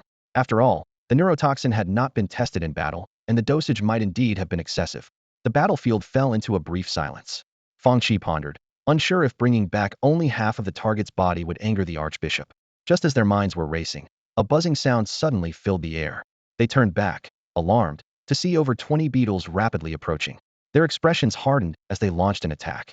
The number of insects quickly dwindled, clearly unable to withstand the power of rank professionals. However, two self-destructing mother beetles had stealthily approached under the cover of the swarm. With a thunderous explosion, a series of blasts erupted, mingled with green toxic mist. When the two emerged from the poisonous fog, they were covered in soot, their clothes in tatters, holding only a small piece of fabric. The target's body had completely vanished, leaving only 2 scraps of cloth. Damn it! I'll kill you! A figure in a black robe roared, clenching his fist as the fabric in his hand instantly burned away. His eyes blazed with fury, but he realized the attacker had long vanished from sight. In the distance, 6 trails of fire streaked away into the night. Fang Qi was no fool. With his goal achieved, he decisively retreated. For him, challenging opponents beyond his rank offered no real benefit, and continuing to engage would be suicidal. Retreat. Seeing the mission had failed, continuing the fight was pointless. The group made a quick decision and withdrew swiftly. The patrol leaders did not pursue. They merely watched as the opponents faded into the distance. Weighing the pros and cons, they realized that the enemy was numerous and prepared, and a reckless chase might lead to an ambush or counterattack, which was not worth the risk. Chungu closed his magic book, lost in thought. Although he hadn't seen the attackers firsthand, he had a clear idea of who they might be. Youngsters, their firepower is indeed fierce, he murmured, adjusting his glasses with an enigmatic smile. With the brief skirmish over, the patrol group maintained order and assessed the damage. The rank professional who had charged out first quickly returned, landing in front of the group. He was battered, with black energy lingering in his wounds, hindering healing. However, under the burning force of martial energy, the black energy soon dissipated. Bai Hongjin and several other patrol leaders who had not yet left nodded slightly in acknowledgement. What's the situation? Bai Hongjin asked. The temporary holding facility was damaged, but aside from the 2 stowaways, there were no casualties, the man reported succinctly. That's good. Bai Hongjin nodded, feeling somewhat relieved. However, a sense of humiliation soon welled up within him. Being caught off guard by a sudden attack left him quite frustrated. Taking a deep breath, Chungu suppressed the turmoil in his heart, and, after calming down, asked, what are the identities of those 2 stowaways? And what is their connection to the Divine Grace sect? Chungu stepped forward to explain the whole situation in detail. After listening, Bai Hongzhen's eyes reflected a mix of seriousness and doubt. He muttered to himself, to deploy so many resources for those insignificant people, and even involve the notorious Deathbird, is truly surprising, the descendants of King Settlin. Everyone present had their own thoughts upon hearing this. They were all experienced individuals, and the intentions of the Divine Grace sect were becoming clear. Such a grand mobilization could only be explained by the bloodline of King Settlin. This led to speculation about whether the Divine Grace sect had access to some forbidden technology, or perhaps it wasn't just them. The topic was too sensitive, and no one wanted to stir up trouble, so they remained silent. Bai Hongzhen collected his thoughts, and the cloud on his brow slightly lifted. He slowly said, in any case, the Divine Grace sect's plan did not succeed, and that's enough. Chenggu, please bring Fang Qi here tomorrow. I'd like to meet him. Understood, Major Bai, Chenggu replied. Bai Hongzhen continued. All right, if there's nothing else, go about your business. Make sure to maintain order and prevent any disturbances. Without lingering, everyone dispersed, as the events left them in no mood for idle chatter. Meanwhile, after ensuring his safety, Fang Qi stowed away his heavy mech. Unhurriedly, he returned to his hotel room through the window. Reflecting on the last wave of attacks, he realized that despite its effectiveness, the losses were significant. Of the 3 self-destructing bugs he brought, 1 was used yesterday, and 2 just now. The insect swarm suffered heavy casualties to cover them. Having only transitioned 4 months ago, Fang Qi's resources were limited, and these losses pained him. Standing by the window, cigarette in mouth, he silently vowed, Divine Grace sect, give me another 10 years, and I'll make you pay. After collecting the remaining mechanical bugs, Fang Qi took a deep drag of his cigarette, lamenting, breaking into jail? Couldn't you wait until I left? No, I should have dealt with those brothers yesterday. What a regret. He carefully reviewed his mistakes, reminding himself to avoid taking prisoners unless absolutely necessary. Nonetheless, he understood that disrupting such a large-scale operation by the Divine Grace sect had made him a significant target. Still, I need to be cautious, Fang Qi thought, his eyes glinting. I can visit Death Valley anytime, but I only have 1 life. Extinguishing the cigarette, Fang Qi had a plan.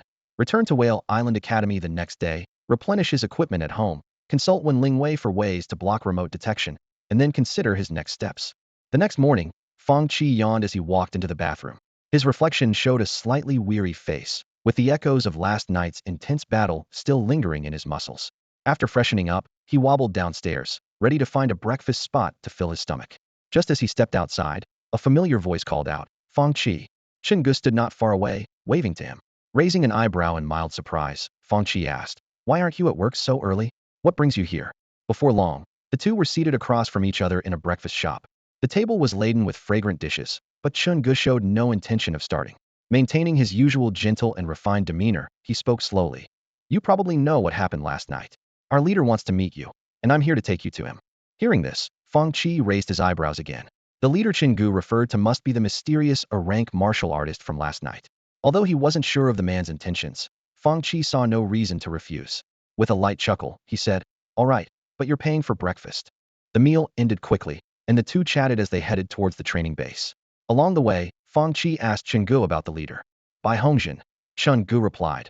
A rank martial artist, technically your senior, but he graduated decades ago.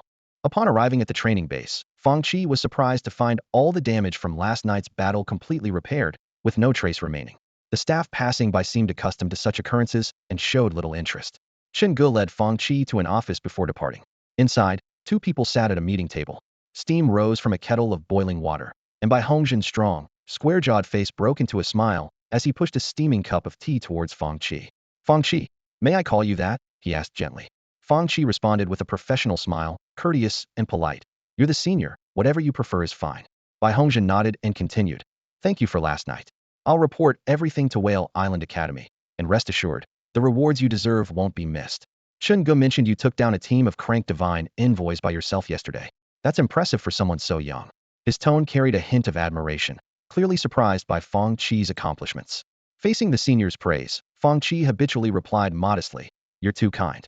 If they hadn't been unprepared, the outcome might have been different. Bai Hongzhen shook his head slightly. Seizing the right moment in battle is a skill too. He didn't dwell on the topic and instead revealed the main reason for the meeting. There are two main reasons for calling you here. First, concerning your safety. The Divine Grace cult holds grudges. You've disrupted their plans twice, so it's likely they're targeting you. My advice is to stay within Whale Island Academy unless absolutely necessary. He paused, then added, of course, I'll also recommend the Academy allocate some resources to ensure your growth. Although I've been away from the Academy for many years, I still have several friends working there. Hearing this, Fang Qi frowned slightly. Is the Divine Grace cult really that difficult to guard against? Even though Bai Hongjin was merely offering advice, his apprehension towards the cult was evident. Bai Hongjin's expression turned inexplicable, and a faint sigh escaped his lips. He slowly explained, Fang Qi, this isn't simply a matter of defense. The border of Xia is lined with large detection arrays that can fend off and monitor most illegal intruders.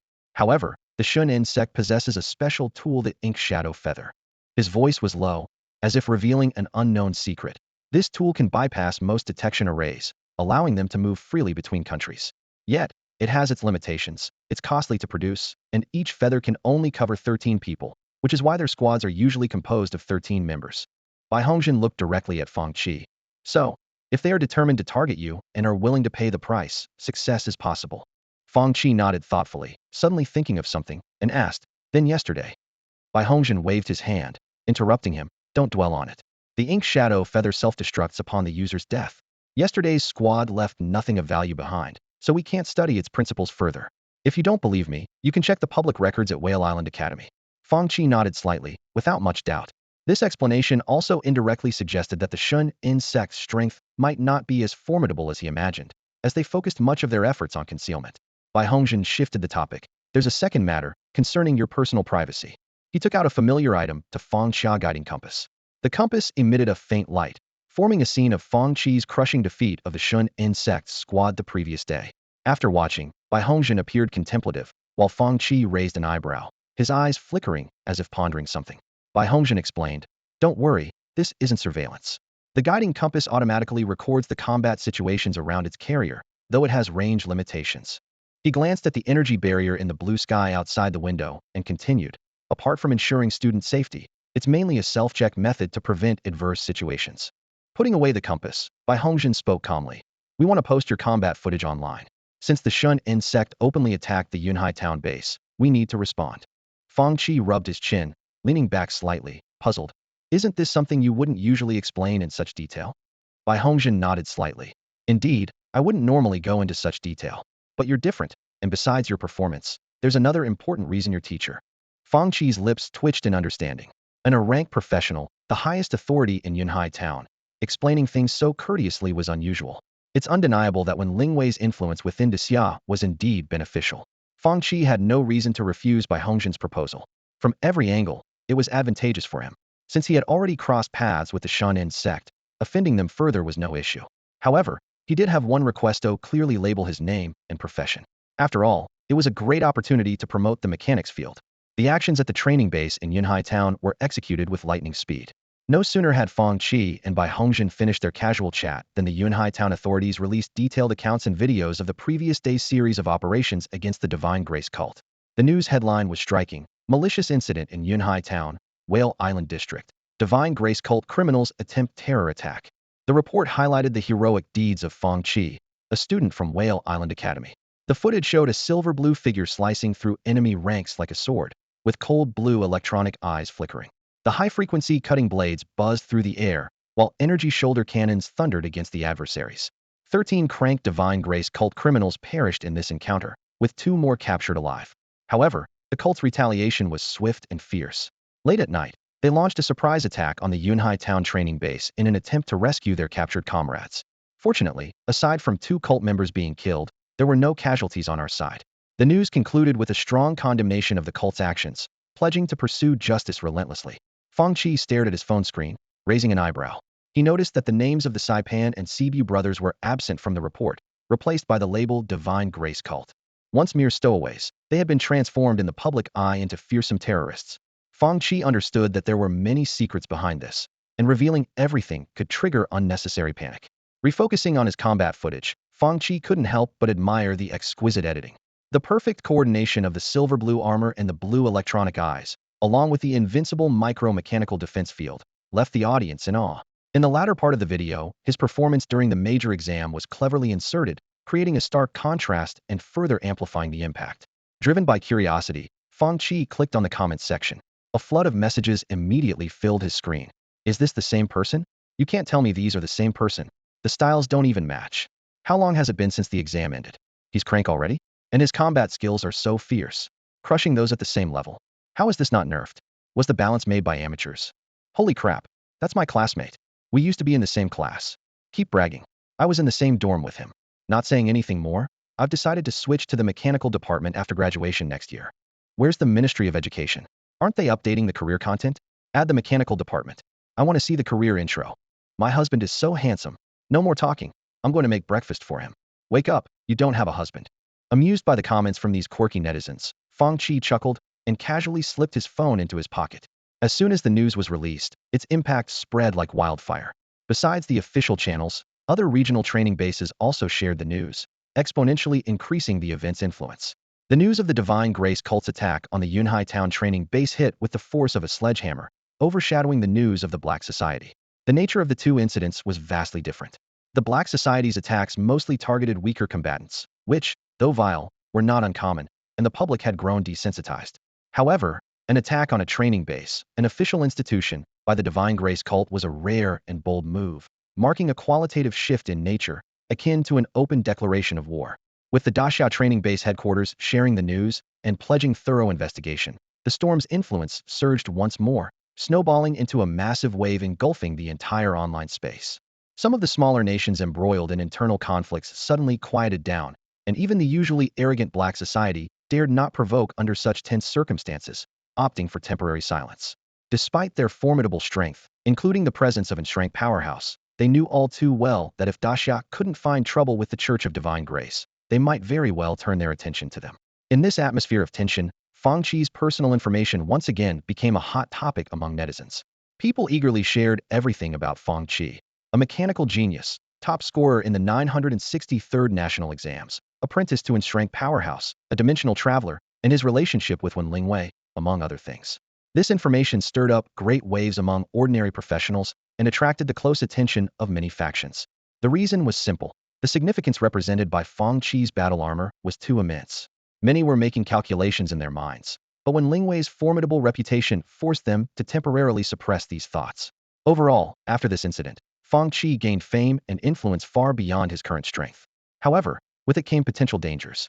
Meanwhile, in a secluded safe house, Xiaoya and her companions had just finished a fierce battle and were resting. Mai Lu was meticulously cleaning her equipment, each movement showcasing her professional skills. Xiaoya sat cross-legged, meditating, as she had just completed an advancement task and was carefully sensing the new power surging within her.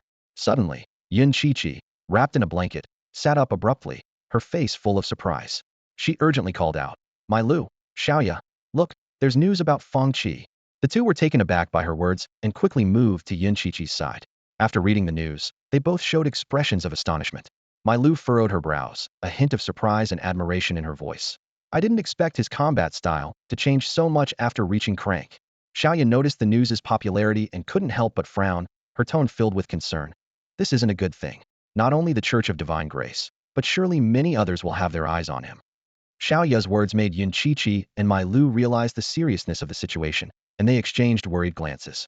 After a while, Mai Lu spoke slowly, trying to ease the tense atmosphere. "Professor Wen should handle it. There shouldn't be any problems." Xiaoya only nodded lightly, not saying much more. They all knew that with their current strength, even if something did happen, they wouldn't be able to help much.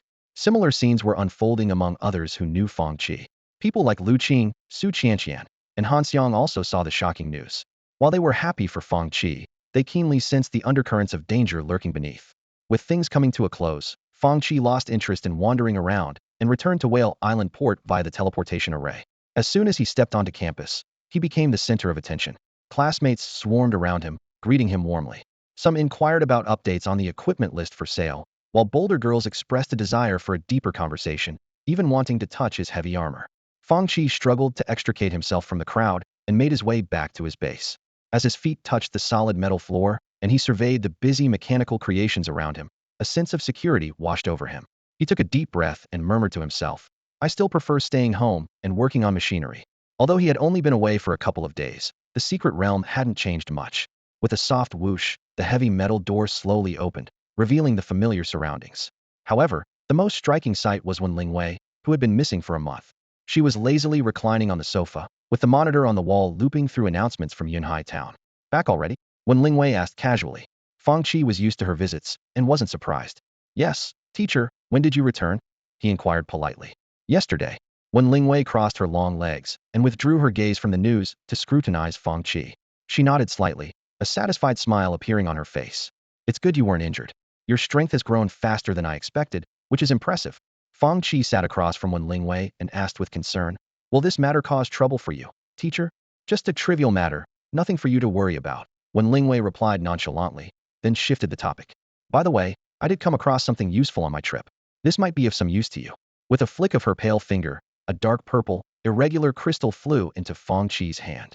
As soon as Fang Qi touched it, his professional panel immediately displayed a prompt. Item, Skill Advancement Stone. Note, it can transform and elevate one of your skills. Fang Qi was momentarily stunned, looking at Wen Lingwei in disbelief. Although such items could be purchased on the school's internal trading network, they were extremely rare and perpetually out of stock. Moreover, they were exorbitantly priced at 10,000 credits, a rare treasure indeed. Teacher, isn't this too valuable?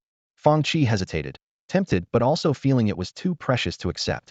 Wen Lingwei nodded indifferently. It does have some value, but consider it a compensation for your advancement. After all, I can't provide much help or guidance for your professional growth. Such items were generally beyond the market. Most people would use them immediately upon acquisition. Even when Lingwei didn't have a stockpile, she had specifically traded with a friend in the celestial realm for this skill advancement stone. It's worth noting that not all races are enemies. There are powerful neutral races like the elves, spirit race, and celestials, who maintain friendly relations with humans. Fang Qi looked at the purple crystal in his hand, hesitated momentarily, but ultimately accepted it. He indeed urgently needed to grow, and this item was crucial for him. Fang Qi gazed earnestly at Wen Lingwei and said, Teacher, you have already given me more than enough help. This term, teacher, came from the heart, for if it weren't for the secret realm provided by Wen Lingwei, he might still be cautiously developing in some remote, deserted area, rather than recklessly exploiting resources as he was now. Wen Lingwei simply nodded gently, without saying much. Taking this opportunity, Fang Qi brought up a question that had been bothering him.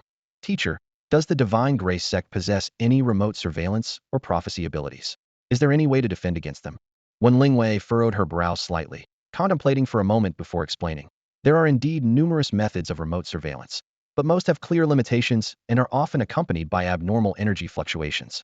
The school's trading network has defensive equipment available that can handle most situations. When it came to prophecy, her expression grew serious. As for prophecy, it's an exceedingly mysterious field, and I don't know much about it. Since the war among different races began, prophets have become prime targets for assassination by various forces. This already rare hidden profession not only has to guard against pursuit by different races, but also against the covetousness of their kind.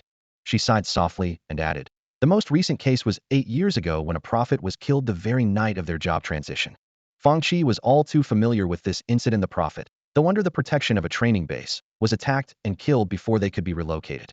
The authorities never disclosed the identity of the perpetrator, but rumors had it that the casualties that night were severe, with speculation pointing to its glass powerhouse being involved, though this was never confirmed. Fang Qi stroked his chin, lost in thought. The profession of a prophet was feared by both allies and enemies alike. If he were in a situation with a hostile prophet, he would also want to eliminate them as swiftly as possible. Just like when Xiaoya came looking for him, his first instinct was to get rid of her and make a quick escape. Of course, this thought was anticipated by Xiaoya.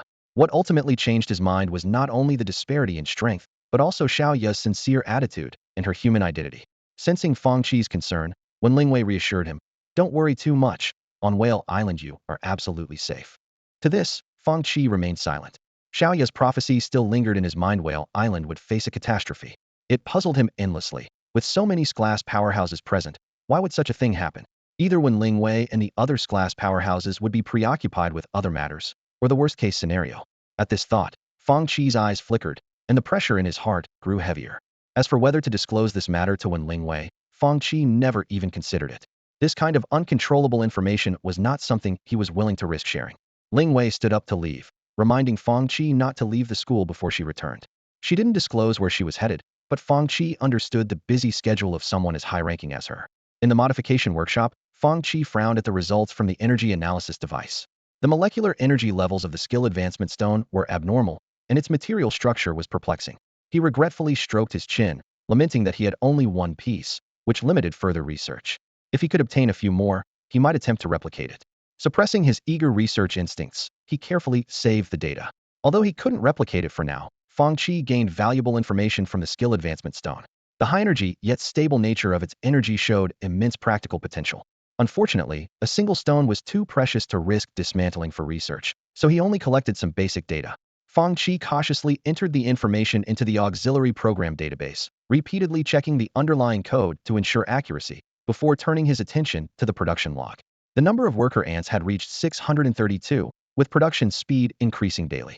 Surface mining vehicles had been phased out, and resource extraction had fully transitioned underground. The base was also expanding deeper, with surface structures unchanged for a long time.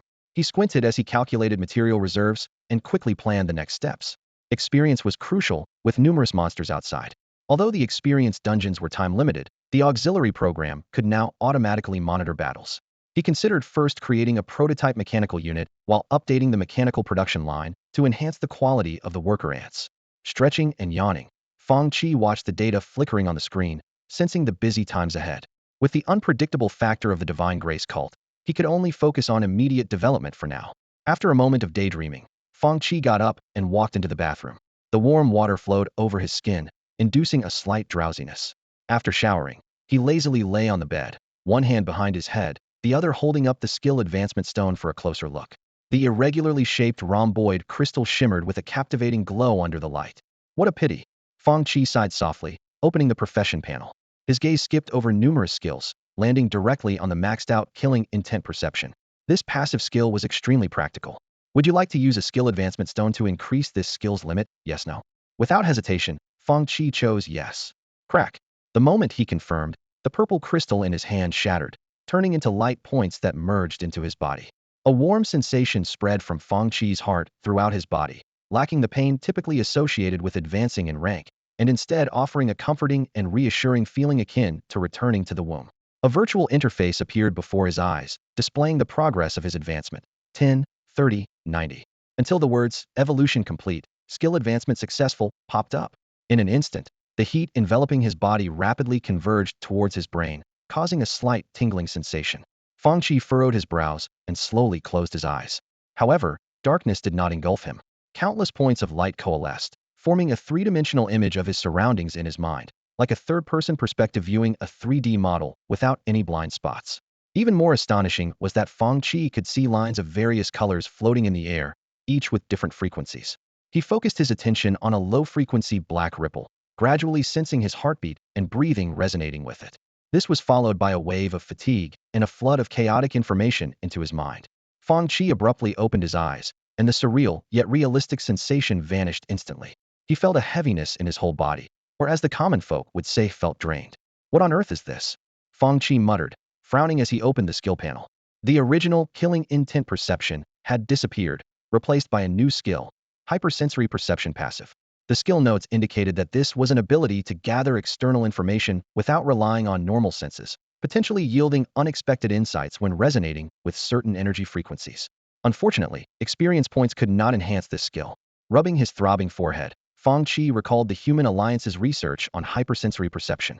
It was considered an innate human ability, encompassing telepathy, extrasensory perception, premonition, and psychokinesis. Regrettably, by the time of his death, this research had stalled for years, lingering only at the initial stage of telepathy. He pondered, if this was the embodiment of the sixth sense, what might the seventh and eighth senses be like? As he organized the scattered information in his mind, Fang Qi's gaze gradually sharpened. Indeed, I do have a bit of luck. The sixth sense is truly a great thing. With a slight upward curl of his lips, Fang Qi mentally gave a thumbs up to his professional panel. Even though it's just a little this time, bit by bit, I'll eventually strip you bare. A mischievous smile appeared on his face, accompanied by a meaningful, low chuckle. In the dimly lit cave, 13 figures knelt on one knee, heads slightly bowed, not daring to meet the gaze of the figure seated beneath the statue. They had maintained this posture for hours, the air thick with tension and fatigue. Suddenly, a low, calm voice broke the silence. Rona, stay. The slender figure on the far right lowered her head even further upon hearing this. The others secretly breathed a sigh of relief, casting a worried glance at their captain as they quietly exited the cave without making a sound. Once the others had left, the seated figure spoke again. Rise, Bishop Xia. Rona slowly stood, respectfully lowering her head, her unease growing stronger. I am disappointed. The Archbishop's voice remained calm, yet it sent a chill through Rona. She knew her 12 subordinates had not only failed to defeat 7 opponents of the same rank, but had also allowed a crank novice to launch a surprise attack. This was not just a failure of the mission. It allowed Xia to exploit the situation, letting a crank novice make a name for themselves at the expense of the Shungin Church. Rona took a deep breath, bowed slightly, and said softly, Archbishop, I am willing to atone for my mistakes. I will infiltrate Xia and bring back Fang Qi's head. Can you do that? The Archbishop's words made Rona's heart tighten. I can, Rona replied through gritted teeth. No, you cannot. The Archbishop stood, his figure floating slowly to Rona's side. Your abilities should be used for more meaningful purposes. The Archbishop raised his hand, his black robe slipping to reveal a withered, pale hand resembling a bird's claw. He gently lifted Rona's chin, the cold touch making her shiver.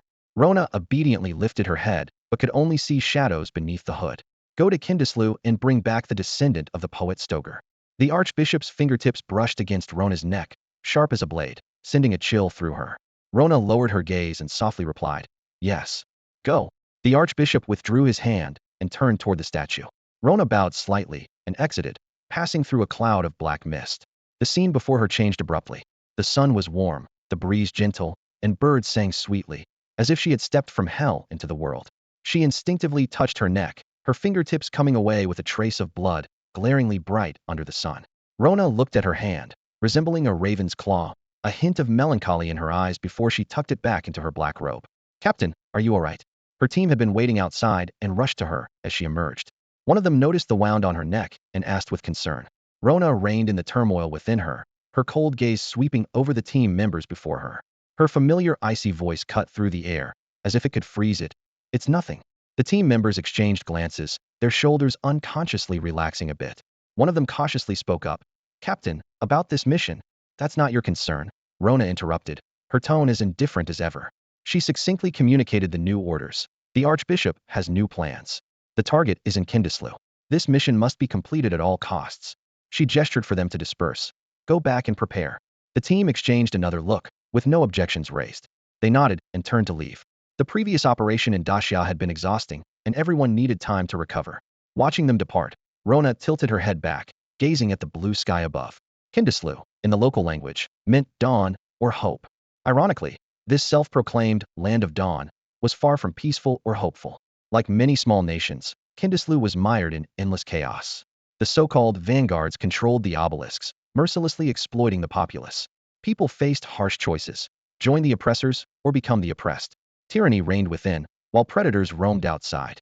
Despite the harshness of survival, there was no alternative. Rona lowered her gaze, pulling her black cloak tighter around herself. She walked forward slowly, a flicker of fear of the sunlight lurking deep within her, perhaps from staying in darkness for too long. The scenery around her was idyllic, trees lush with greenery, the air filled with birdsong and the fragrance of flowers and grass. In the distance, children's laughter echoed, as small groups played together, their faces glowing with innocence. Rona's steps halted involuntarily. These carefree children stirred memories within her once. She had been one of them. On that cold winter night, she was rescued, arriving here for the first time, naively thinking she had found paradise. Too late for everything, Rona murmured, her fists clenching unconsciously. She quickly suppressed the complex emotions flashing in her eyes, her gaze returning to its calm and icy state. In her heart, the naive Rona had long since died. The person who lived now was a monster with blood-stained hands, a ruthless assassin with the codename Deathbringer. Outside Wen Lingwei's residence, a logistics department staff member respectfully handed Fang Qi a document. Fang Qi, this is the equipment requirement list for the next batch. Could you please take a look? Despite being older and Fang Qi's senior, his tone was filled with evident respect. Fang Qi's recent achievements were widely known in the school, and if not for his low-key nature, he could easily take the lead among the freshmen. This position would mean becoming a significant network of connections after graduation. Fang Qi took the document and glanced over the list, his eyes widening in disbelief. Wow, 5 million rounds of portable machine gun turret ammo, he asked incredulously. Didn't I just supply your logistics department with 2 million rounds half a month ago? How did you use it up so fast? And can't your department produce this ammo?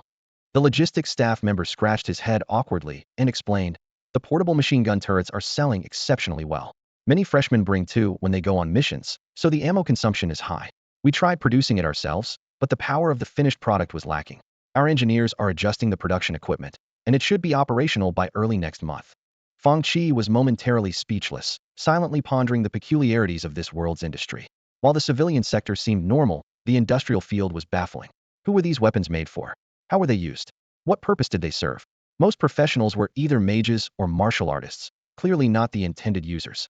Firearms without schematic enhancements were less effective than a casually cast skill.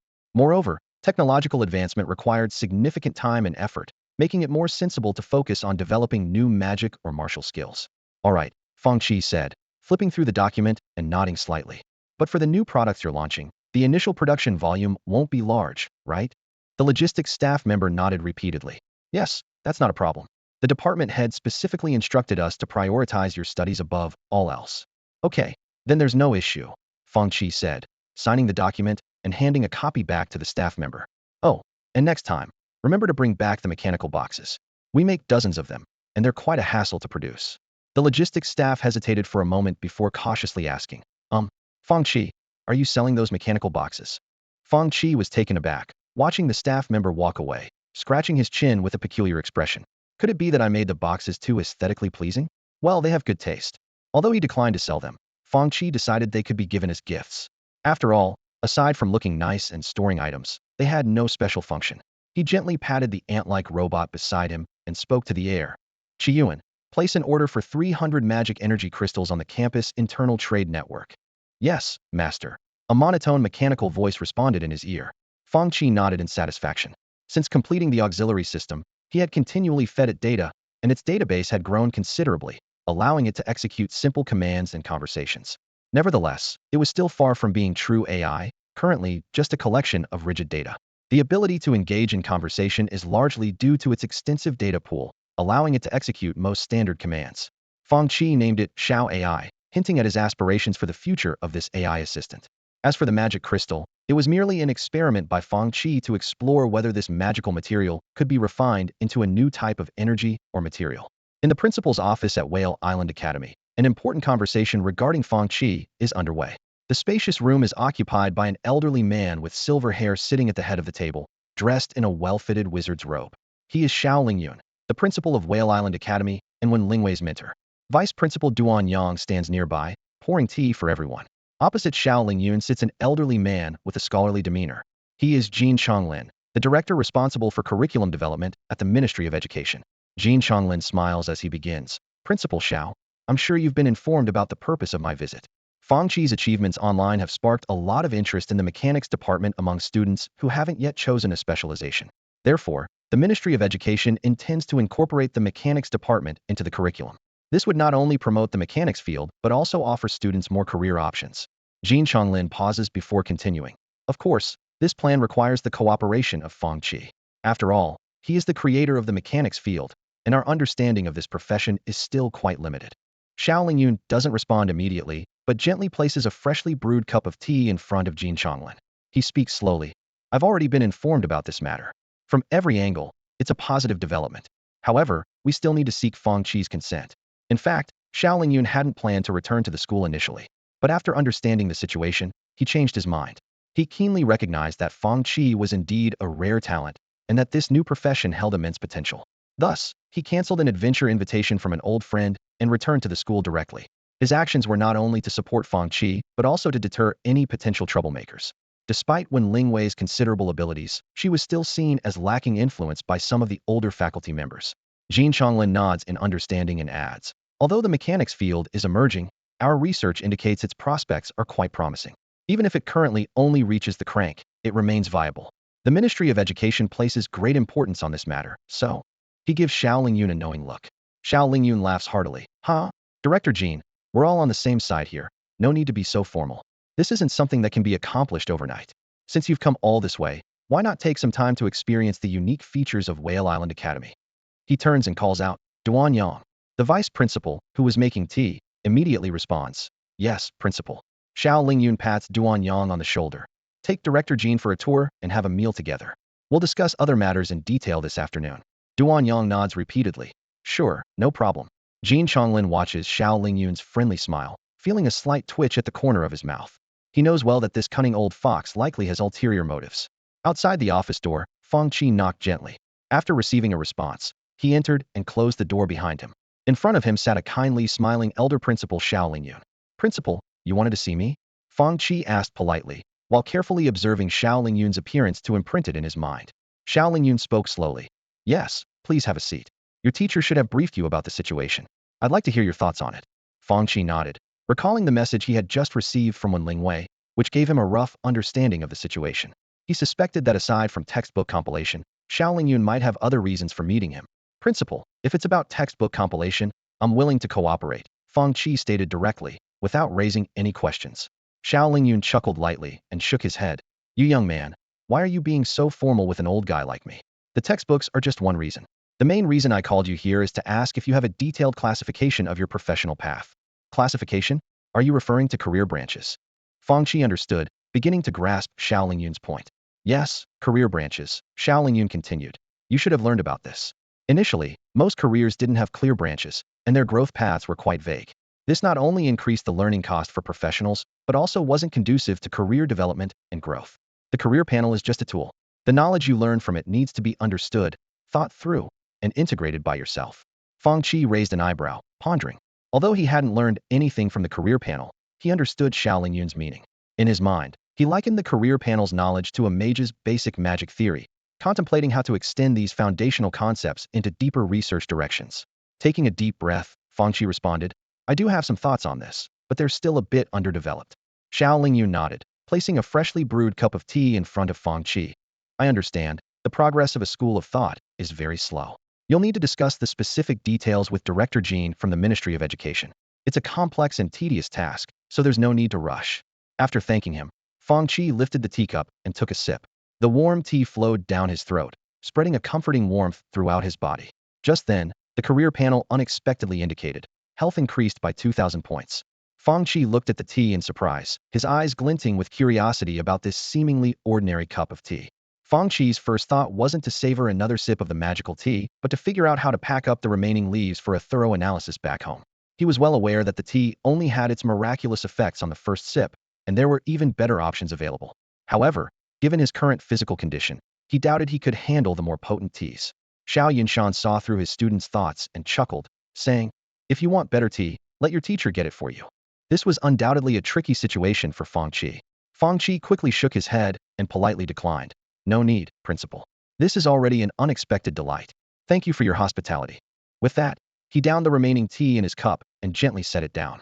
Xiao Yun, noticing this, shifted the conversation. All right, with the formalities out of the way, let's talk about your benefits. He sipped his tea with an air of authority and said, your career has a lot of potential, and the Ministry of Education will surely offer various support and rewards. However, those might not align with your desires. Your teacher is my student, so there's no need to be formal with me. Tell me, what do you want? The old man here has some influence and can help you out. Without hesitation, Fang Qi blurted out, I want to destroy the Shinin sect. This caught Xiao Yun off guard, causing him to choke on his tea. After a few coughs, he asked, pick something else, Principal. Can't you do something about this? Xiao Yun thoughtfully replied, if you can find their stronghold, then there's a way. Having tested the waters, Fang Qi noted this crucial information in his mind. He realized that the principal was quite confident and could likely protect him for now. As for what he truly wanted, that was indeed a question worth pondering. Even though he desired many things, he had to consider that, despite having Wenling Wei and the principal as his support, he was still just a minor character at the C rank. He needed to weigh what he asked for carefully to avoid bringing trouble upon himself. After some deep contemplation, Fang Qi's eyes flickered as he looked at Xiao Yun and slowly revealed his true intention. I want a piece of land, as close to Whale Island as possible, and as large as possible. Xiao Yun was initially taken aback, but then nodded thoughtfully. I'll handle that. Fang Qi didn't show any sign of joy. Whether or not they granted it, he planned to go through with it. The only difference was whether it would be legal. He knew that while the secret realm was safe, it wasn't convenient.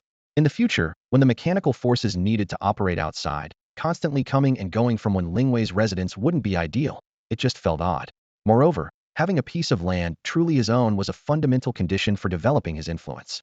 Once he was established, he could freely develop his enterprise. Of course, the real surprise for Fang Qi was the prospect of the mechanical department being included in the curriculum. He glanced at his mechanical pioneer specialization on his panel, a hint of anticipation in his eyes. Oh, my treasure, he thought to himself. How many more surprises can you bring me? In the afternoon, Fang Qi met with Jin Chonglin, the head of the mechanical department, who left a strong impression on him. Jin exuded an air of refined, scholarly elegance. But what stood out even more was his distinctive hairstylia, striking bald head. Professionals can go bald too? Fang Qi mused in surprise. Jin Chonglin seemed accustomed to such looks and casually explained, it might be because I often stay up late using my brain. Writing textbooks requires a vast amount of research, And with frequent changes in the profession, the textbooks need constant updates, which is quite a workload. He sighed, unconsciously running his hand over his thinning hair. I've sought help from skilled healing professionals. Initially, it worked well, but it soon returned to this state. Fang Qi instinctively touched his own head, feeling an inexplicable sense of crisis. I stay up late often too. Will I end up like this? Setting aside these trivial concerns, Jin Chonglin demonstrated a strong sense of professionalism. He elaborated on his vision for the mechanical department, saying, I want to structure it like a legion system. Production, research, and combat each have their own roles, ensuring everyone can find their place. In short, the focus is on forming a combat legion, which is the key. Wisdom gleamed in Jin Chonglin's eyes. I've looked into your background, and honestly, not everyone has your qualifications. From my calculations, if the mechanical department develops fully, it will start too slowly and appear quite average. This fundamentally hinders the promotion of the entire discipline. He continued with his thoughts. Rather than that, it's better to divide and expand the strength of individual aspects. If someone doesn't want to be on the battlefield, they can focus on logistics, and vice versa. Due to the unique nature of the mechanical department, professionals can decide their future direction at the sea level. This not only provides a lengthy buffer period, but also gives some people another chance to choose. Fang Qi recognized the depth in Jin Chonglin's words, realizing that the director must have done thorough research on him before their meeting. Fang Qi expressed his concerns. Although combat professions are mainstream, not everyone likes them, as life is precious. But if divided too finely, it weakens the manufacturing capabilities of the combat division, making it costly for professionals to obtain equipment. Jin Chonglin nodded in understanding. I've considered that, but frankly, it's unavoidable growing pains. The mechanical department currently caps at the sea level, and compared to combat, its ability to mass-produce equipment is fundamental. We don't lack clever combat professionals. His tone became resolute. What we need to do now is leverage the manufacturing advantage of the mechanical department to enhance the overall manufacturing level of Daxia. Only this way can we create a fertile ground for the mechanical department, driving the entire system's development. Of course, your help is indispensable, as you are now a pioneer in this profession. Jin Chonglin's words were earnest, and his demeanor was gentle. Fang Qi agreed, knowing that changing the entire industrial environment single-handedly would be time-consuming and inefficient. The growing pains of industrial development are inevitable, and the first batch of mechanical department professionals is just the beginning, with many more logistics professions to be affected in the future. Both Jin Chonglin and Fang Qi were well aware of this. The decision by the Ministry of Education undoubtedly confirms that this profession will bring about significant change. Jin Chonglin stayed with Fang Qi for a few days, and they had a great time talking. Jin Chonglin had researched various professional fields and provided Fang Qi with a lot of insights during their conversations. He was also optimistic about this young man, and they got along very well. After a few busy days, they finalized the first version of the teaching materials, and Jin Chonglin prepared to leave. Old Fang, I'm heading off. If I run into any issues, I'll come back to you. So don't find me annoying, Jin Chonglin said with a smile. Fang Qi was a bit speechless, feeling a toothache. I'd be happier if you didn't call me Old Fang. Haha, calling you Little Fang feels weird. Old Fang suits you. Your personality isn't exactly like a vibrant young person's, Jin Chonglin teased. All right, just go, Fang Qi said, waving his hand helplessly. Then I'm off. After a few words of farewell, they parted ways. Watching Jin Chonglin leave, Fang Qi adjusted the professional inheritance tree and immersed himself in new professional knowledge. He categorized advanced materials science, advanced mechanical dynamics, high-density material compression, and introductory neural connection electromagnetics into the logistics branch. Meanwhile, heavy machinery modification, miniature machinery modification, rapid assembly, and energy application theory were placed into the combat sequence. Looking at the professional inheritance tree on the panel, Fang Qi sighed. The profession panel is a great thing, but who knows how many people will be stuck on the advancement tasks. He closed the panel, pondering how to help mechanical profession practitioners grow quickly. The advancement tasks, with their unpredictability, posed a tricky problem.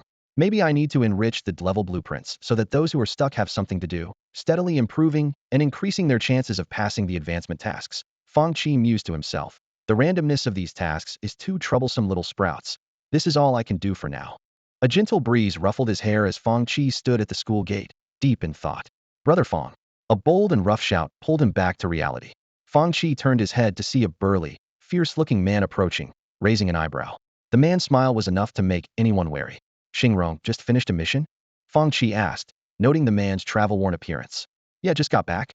That stowaway was really good at running and fighting. It took us ages to deal with him. I'm exhausted.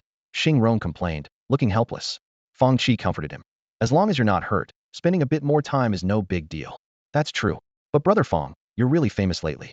I keep seeing news about you on my phone. Xingrong said with a hint of envy. Fang Qi shrugged helplessly, discreetly stepping back into the school gate. Being famous isn't all good. I don't even dare to step out of the school gate now. It's too dangerous. Xingrong didn't notice this detail and switched topics. Brother Fang, did you see the news these past 2 days? The group that attacked the Yunhai town training base struck a small country again the day before yesterday, a place called Kindislu. It was a big commotion and a lot of people died. Hearing this, Fang Qi pulled out his phone to search for related news. The headline was brief. Kindislu's Bauhinia family attacked, foster son Wall captured. The news mentioned that Wall was the only descendant of Kindislu's legendary hero, Stoger. Poet Stoger, the strongest linguist in history. Fang Qi quickly recalled relevant information. Stoger lived over 700 years ago and later disappeared. Some said he ventured into the lava giant's secret realm and never returned, while others claimed he was killed by a coalition of Kindislu families. Stoger, coming from a commoner background, had always been at odds with the local aristocracy, but the truth remained elusive. Linguist Fang Qi repeated softly, his eyes flickering with thought. Brother Fang, what are you thinking about? Xingrong asked curiously, seeing him lost in thought. Fang Qi put away his phone, sighing. I was just thinking that compared to these small countries, we're really lucky to be born in Xia. Absolutely. If I were born in a place like that, I might not be alive today, Xingrong agreed. Forget about it, don't think about these things. Brother Fang, want to grab a meal together? No, you go ahead. I still have some matters to attend to, but next time for sure, Fang Qi politely declined. All right then, see you later, Brother Fang. Yeah, see you later. Watching Xingrong leave, Fang Qi glanced at the energy barrier in the air, squinting slightly before turning and walking briskly back into the school. Quickly returning to the base, Fang Qi sat down in front of the computer, his fingers lightly tapping the keyboard. A shaky, slightly blurry video began to play on the screen, revealing the tension of the person filming. In the video, black energy swept over like a tide, leaving guards either dead or incapacitated in its wake. Those who survived bore chilling black spots on their skin. The guards were almost powerless against the invaders, and Rona's group moved effortlessly through a luxurious estate. Finally, they left swiftly with a boy about 13 or 14 years old. Fang Qi paused the video, examining the boy's youthful face closely. Fear was etched in the boy's eyes. He appeared helpless and vulnerable in the presence of the followers of the Divine Grace sect. The concept of a wordsmith piqued Fang Qi's interest. It was said they could influence reality with their words and even communicate with deities. However, this ability seemed to carry significant risks, as impure speech could lead to unpredictable consequences. Fang Qi found scant information about wordsmiths. Their mystery rivaled that of prophets, but they were far fewer in number. Fewer than 20 wordsmiths had been recorded, and information about them was equally sparse, with some lacking even a known name, identified only by a code. Their fates were often unfortunate, seemingly confirming the saying that impure words might bring unknown consequences. Fang Qi's thoughts drifted to the poet Stoger, who vanished 700 years ago, and the Divine Grace sect, which first appeared over 600 years ago. Could there be a connection between them? This simple association seemed unreasonable. If there were a connection, wouldn't the many experts have noticed it? He meticulously reviewed the activities of the Divine Grace sect over the years, but found no discernible pattern. The organization's actions were illogical, sparing neither large nor small nations, nor their peers. Just days after their last failed attack, they eagerly sought their next target. Closing the webpage, Fang Qi leaned back in his chair, rubbing his throbbing temples. Such an unpredictable and unscrupulous organization was indeed a headache. As he closed his eyes to rest, the world around him suddenly changed. In this illusory space, colorful lines vibrated at different frequencies. Fang Qi's consciousness scanned the surroundings and soon locked onto a familiar black ripple. He tentatively reached out, but didn't feel the seamless connection he had experienced before. After adjusting his state, he tried again, breaking through a slight resistance, and the familiar fatigue washed over him once more. His eyes snapped open, and the illusion faded, replaced by a heavy sense of physicality. A flood of chaotic information surged into his mind, quickly piecing together to form a complete picture. Unlike the silence of the previous encounter, this scene included multiple figures and the sound of conversation. In a dim cave, a figure sat cross-legged in front of a grotesque and bizarre idol. Archbishop, the boy has been brought back, Rona said calmly, lowering her head as she placed the bound boy down. The boy's blue eyes were filled with fear and confusion, his cheeks twitching slightly as if he wanted to speak, but he couldn't even manage a whimper. Well done, the archbishop's raspy voice grated like dry bark, sending shivers down one's spine. He slowly stood up, and with a casual flick of his withered claw-like hand, the bound boy floated towards him.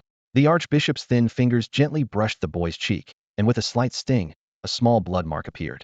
The pain and fear brought tears streaming down the boy's face as he writhed in vain. Disobedient children are not favored by God, the archbishop said coldly, waving his hand. The statue's eyes suddenly flashed with an eerie light, as if it had come to life. Its stomach slowly split open, revealing a dark gap large enough for a person to pass through, like a monster's gaping maw. The boy's body floated uncontrollably towards the opening. Sensing his fate, the fear in his blue eyes gradually faded, replaced by madness and malice. He stared intently at the two figures in black robes, as if to etch their images into his soul. The gap slowly closed, and the light in the statue's eyes dimmed, becoming lifeless once more. Rona watched the scene from the corner of her eye, her gaze flickering as she forcibly suppressed the emotions surging within her. She quickly looked away, not daring to watch any longer. "Leave," the archbishop said indifferently. As Rona left, the archbishop sat cross-legged before the statue, and the scene abruptly ended. Fang Qi opened his eyes and took a deep breath. It's like a horror movie. These cultists are really messed up. Not a single piece of crucial information. It's so frustrating. He rubbed his temples, complaining inwardly. Despite this, the observation wasn't entirely fruitless. At least he confirmed that the figure often seated in front of the statue, Black Robe One, was indeed the archbishop. Fang Qi pondered whether there might be a pope-like figure above this organization. As for Black Robe Two, he decided not to give her a nickname for now, since he already knew her name was Rona. Recalling the look in the boy named Wu's eyes before his death, Fang Qi raised an eyebrow. This world is truly full of hidden dangers. It's a good reminder for me. He slowly got up, stretched his body, feeling the fatigue slightly dissipate. After watching this not-so-scary horror movie, Fang Qi lost his appetite. He turned and walked to the modification room, locking himself in to continue his busy work. After Jin Chonglin left, Fang Qi found himself in a state of solitude. His friends and casual acquaintances, including Mi Gao, seemed to have vanished in a thin air, likely dispatched by Gu Lingyao for some mission. Left alone, Fang Qi immersed himself in his research, a lifestyle he was quite accustomed to and found nothing wrong with. Days passed by in a monotonous routine, with Fang Qi's life as calm as still water. The internet was devoid of any noteworthy news, and the world seemed to be shrouded in a bizarre atmosphere of tranquility. Time slipped by quietly, and 2 months passed in the blink of an eye. Suddenly, a loud bang shattered the silence. Boom! A deafening explosion erupted from the modification room, sending thick smoke billowing as a figure was flung out like a kite with a broken string. Cough, cough, tui. Fang Qi clutched his chest, coughing violently as he spat out several small pieces of purple crystal. The fragments hit the floor with a crisp sound. Rubbing his numb mouth, he frowned and muttered, "Damn, was Lao Jin pulling my leg?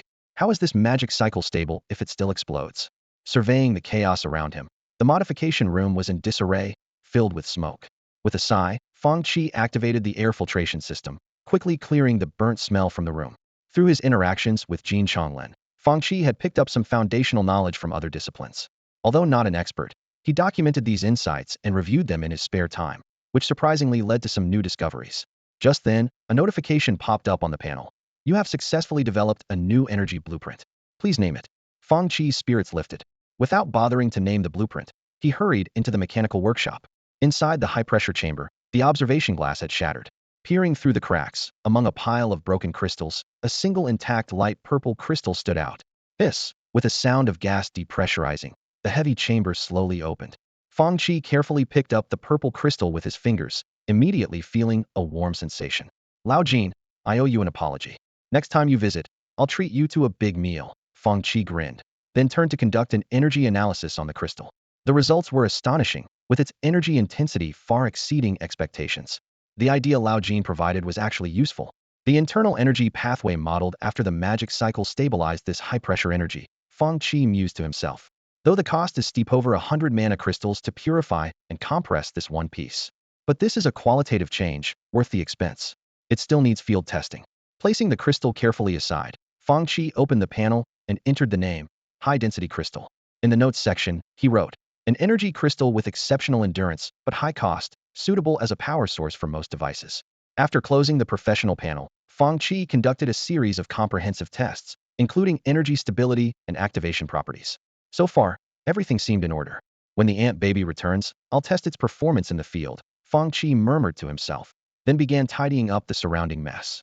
The so-called ant baby was actually the first soldier ant robot.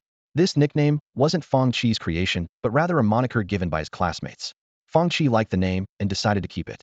The final design of the soldier ant has been optimized, and the production line at Base 2 has been operational for some time. Although the secret realm is stable and doesn't require strong defenses, this ant, personally created by Fang Qi, holds a status far superior to mass-produced items. Fang Qi has high hopes for it. with both optimistic expectations and cautious concerns. Currently, the ant's main task is to attend classes on Fang Qi's behalf, leading a busy and fulfilling life. In the classroom, the teacher was explaining the knowledge about the earth flame orcs. On the projector, various photos of these creatures were being displayed in order. This race lives in the harsh environment of a secret realm, where the temperature is consistently around 120 degrees. They are remarkably tall, generally over 3.6 meters, with the strongest reaching up to 6 meters. Despite their fierce appearance, the earth flame orcs are relatively friendly and maintain trade relations with multiple races. Due to the harsh environment, their secret realm has almost no vegetation, and their resources mainly consist of high-quality minerals. As the teacher lectured, they scanned the classroom. Most students seemed disinterested, some dozing off, others daydreaming. After all, this course wasn't part of the exams, and the knowledge might never be used in their lifetime. Among the few attentive students, one stood out. The teacher's gaze fell on the iron lump in the corner, which still seemed somewhat out of place despite not being the first encounter.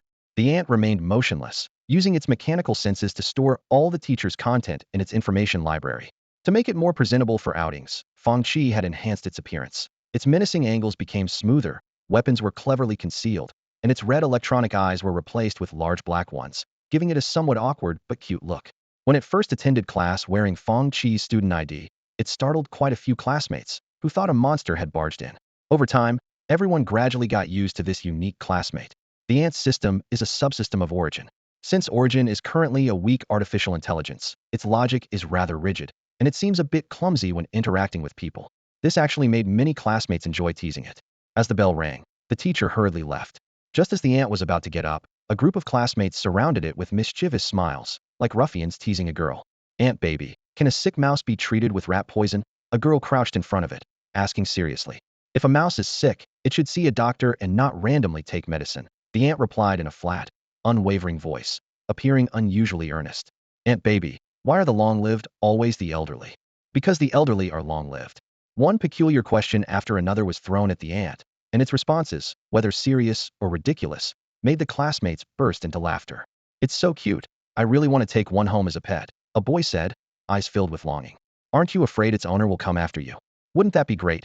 Two joys at once." "Wow, dude, that's terrifying." Although the ant has no emotions, interacting with intelligent beings allows it to expand its database, which is one of its high-priority directives. It faithfully recorded everything in front of it, ready to share it with its owner later. Fang Qi had just finished tidying up the workshop when he stumbled upon an amusing scene. The little ant baby had a plastic bag hanging from each of its antennae, both bags bulging with contents. "Have you been out shopping?" Fang Qi asked curiously. The ant baby replied earnestly, "Master, these are gifts from my classmates. They're very enthusiastic, and there's even a gift for you in here." As it spoke, it gently lowered its head, and the bag slid gracefully to the ground. Intrigued, Fang Qi bent down to pick up the bags and took a quick peek inside, only to be met with a bemused expression. The bags were filled with odd snacks, mechanical parts, and various materials. Clearly, these weren't gifts meant for him. "I can see you're quite popular," Fang Qi remarked with a hint of sarcasm, as he pulled out a few envelopes from the bag. Each envelope was addressed with "For the owner of the ant baby." He casually opened one of the envelopes and skimmed through its content. The essence boiled down to a single request. "I want to buy an ant baby. Not for sale," Fang Qi muttered, tossing the letter back into the bag. He couldn't be bothered to read the others, assuming they contained similar requests. Turning his attention elsewhere, Fang Qi spoke into the air. "Qiyuan, save the ant baby's data. I'm going to replace its energy source with a new one." "Understood," responded Qiyuan in a cold mechanical voice, a stark contrast to the ant baby's endearing tone. Fang Qi knew the ant baby's voice was specially tuned, designed based on big data analysis to be the most appealing. "Open the energy armor," Fang Qi commanded, and the metal armor on the ant baby's chest and abdomen slowly opened, revealing a small campfire reactor. Fang Qi expertly removed the existing energy material and replaced it with a high-density crystal. With a click, Fang Qi reconnected the campfire reactor and closed the outer armor. Energy coursed through the circuits, activating various operational modules. A glimmer of light flashed in the ant baby's eyes as it began a self-check. Self-check in progress. Auxiliary module normal, weapon module normal, energy module normal. Fang Qi stood with arms crossed, issuing another command. "Qiyuan, compare the before and after data." Qiyuan promptly reported. "Energy replacement complete. Normal mode endurance is approximately 1,440 hours. Combat mode endurance is approximately 168 hours, with output energy increased by about 30. Further data requires real combat testing." Surprised by the data, Fang Qi touched the ant baby's smooth head, musing, "The endurance has improved significantly. Previously, combat mode endurance was only about 12 hours." Fang Qi contemplated that while this energy source was complex to produce, its effectiveness was undeniable. Apart from the ant baby, he planned to equip only his own armor with similar energy. Although magic energy crystals were inexpensive, the production process was intricate, and automating production would require building an entirely new production line, which would take considerable time. "Looks like it's time to upgrade the energy for class equipment," Fang Qi muttered to himself, then patted the ant baby's head. "Let's go. Let's test it outside the city." He grabbed a nearby coat, put it on, and headed out of the secret realm with the ant baby, making their way towards the academy's outskirts. The layout of Whale Island Port centered around Whale Island Academy, radiating outward. The east, west, and north were all borders, with only the south connecting to the mainland. Fang Qi and the ant baby walked along the familiar path, heading out of the city to test the new energy's performance. The location assigned to Fang Qi by Xiao Yun was in the south, although it didn't significantly enhance safety. The terrain in this area was similar to other places, with the scorching sun still baking the earth and a light breeze stirring up dust. Sparse greenery dotted the rolling hills, adding a touch of vitality to the barren land. Fang Qi rode on Ant Baby, heading towards a stretch of distant hills where his second base was hidden. Suddenly, the tone of Ant Baby's voice changed, indicating that Qiyuan had taken over the program. "Master, the worker ant team in Area A13 has discovered an underground river within the mountain." Upon hearing this, Fang Qi furrowed his brows and quickly issued a command. "Seal the exit first and wait for my arrival." Following the order, Ant Baby accelerated, kicking up a trail of dust as it raced towards the destination. Before long, they arrived at the valley between two hills. This was the entrance to Base 2. After some development, the once cluttered ground had been cleared and laid with metal flooring that extended into the mountain. A perimeter guard team, composed of soldier ants and reconnaissance drones, was patrolling the area vigilantly, watching for any disturbances. Fang Qi quickly approached the entrance as the heavy metal door slowly opened, revealing a spectacular scene inside. A vast space had been excavated within the mountain, illuminated by bright white light. Mining vehicles and worker ant robots bustled about, continuously processing raw materials, which were then sent to the assembly line for secondary treatment, ultimately transforming into new mechanical creations. Soon, Fang Qi reached the A13 mining area, tightly secured by a team of 6 soldier ants. He listened closely and indeed heard the faint sound of water flowing in the darkness, but the interior was too dark to discern any details. "Bring a combat squad here. I need to inspect the inside," Fang Qi ordered decisively. In no time, a mechanical combat squad consisting of 6 soldier ants, 24 reconnaissance drones, and 3 self-destruct mother insects quickly assembled, forming a neat line like loyal soldiers awaiting their commander's review. Watching this scene, Fang Qi couldn't help but feel a sense of accomplishment as his strength was rapidly growing. Fang Qi snapped his fingers, and the mechanical creations filed into the dark cave. Simultaneously, Ant Baby's large eyes projected images onto the walls, displaying the reconnaissance team's findings in real time. Fang Qi watched intently, waiting for undiscovered revelations. Wow! The feedback from the bionic organs was received, revealing an astonishing scene on the projection screen. Initially, the image showed a narrow, winding passage, but as the sound of flowing water grew closer, the view suddenly opened up. The underground river was vast and magnificent, with the radar indicating it was nearly 100 meters wide at its broadest point, displaying a complex, branching distribution. Fang Qi squinted, carefully observing the scene, but found no signs of supply or drainage channels. In the night vision mode of the bionic organs, the surrounding rock walls were covered with plants with black vines and yellow-purple leaves, emitting an eerie glow. In the low-lying areas, a few rats the size of basins were leisurely drinking water. Suddenly, the noise from the soldier ant legion startled these creatures. They glanced up warily, then darted into nearby rock holes at an astonishing speed, vanishing from sight. However, the biological radar indicated that there was more life present than just these few rats. Around the soldier ants, a dozen red dots lay in wait, like hunters ready to pounce, secretly observing these uninvited guests. Fang Qi rubbed his chin, raised an eyebrow, and muttered to himself, "It seems the ecosystem here is even richer than I imagined." He decisively ordered, "Activate combat mode. I want to gather information on these creatures." With the command given, the mechanical forces composed of soldier ants and scout bugs launched a fierce attack on the enemies lurking in the shadows. Flames erupted, and explosions echoed through the entrance passage, instantly brightening the entire scene. Combat information flooded in like a tide, with a series of prompts rapidly scrolling across the interface. Soldier ant dealt 2363 damage to leech. Mutant. Scout bug dealt 1638 damage to leech. Mutant. A dozen messages flashed by, yet there were no kill notifications. Curious, Fang Qi opened the detailed information of the creature, a hint of surprise in his eyes. Name, Leech. Mutant. Level, 86C. Attack, 863. Defense, 1683. Health, 31,200. Specialty, active cells, capable of rapid cell proliferation and differentiation to heal injuries, with recovery speed depending on internal energy, and can also consume food to quickly replenish energy. Note, an individual mutated by unknown energy radiation. You wouldn't want to be bitten by it. Leeches? I didn't expect to find such creatures here, and mutated ones at that. Each with a specialty? Fang Qi raised his eyebrows in surprise. This is quite an incredible discovery. Leeches, as aquatic soft-bodied animals, are renowned for their tenacious vitality. Coupled with the effects granted by their specialty, Fang Qi couldn't help but suspect that these leeches might very well be the apex predators of the food chain in this underground river. However, the outcome of the battle was unexpected. Despite their incredible vitality, these leeches had extremely weak combat capabilities. Once out of the water, they moved sluggishly, and the fine serrated teeth on the fleshy jaws in their suckers posed no threat to the soldier ants. Soldier ant killed leech. Mutant, you gained 850 experience points. Fang Qi muttered somewhat disappointedly. The experience is average. I thought mutants would give more. I wonder how many of these creatures are in this underground river. The battle quickly concluded. Faced with the formidable firepower of the mechanical forces, these weakly offensive mutant leeches had no means of resistance. Some leeches, when attacked, did not fight back, but instead quickly burrowed into the water to escape. In the end, only 11 leeches were killed. Fang Qi withdrew his gaze from the battlefield and began issuing a series of commands with a calm and resolute voice. Qiyuan, have the troops bring back a corpse and collect some plant samples. I need to figure out how to widen this entrance with the engineering unit. Deploy the scout bugs to survey the environment within a 10-kilometer range upstream and downstream. I want to see what's hidden inside. Qiyuan's mechanical and precise voice echoed in his ear. Understood, Master. Recording and executing your orders. Before long, the mechanical troops returned with plant samples from around the underground river. Fang Qi's attention was drawn to the corpse of a mutated leech. The creature lay lifeless, its cellular activity gone, motionless on the ground.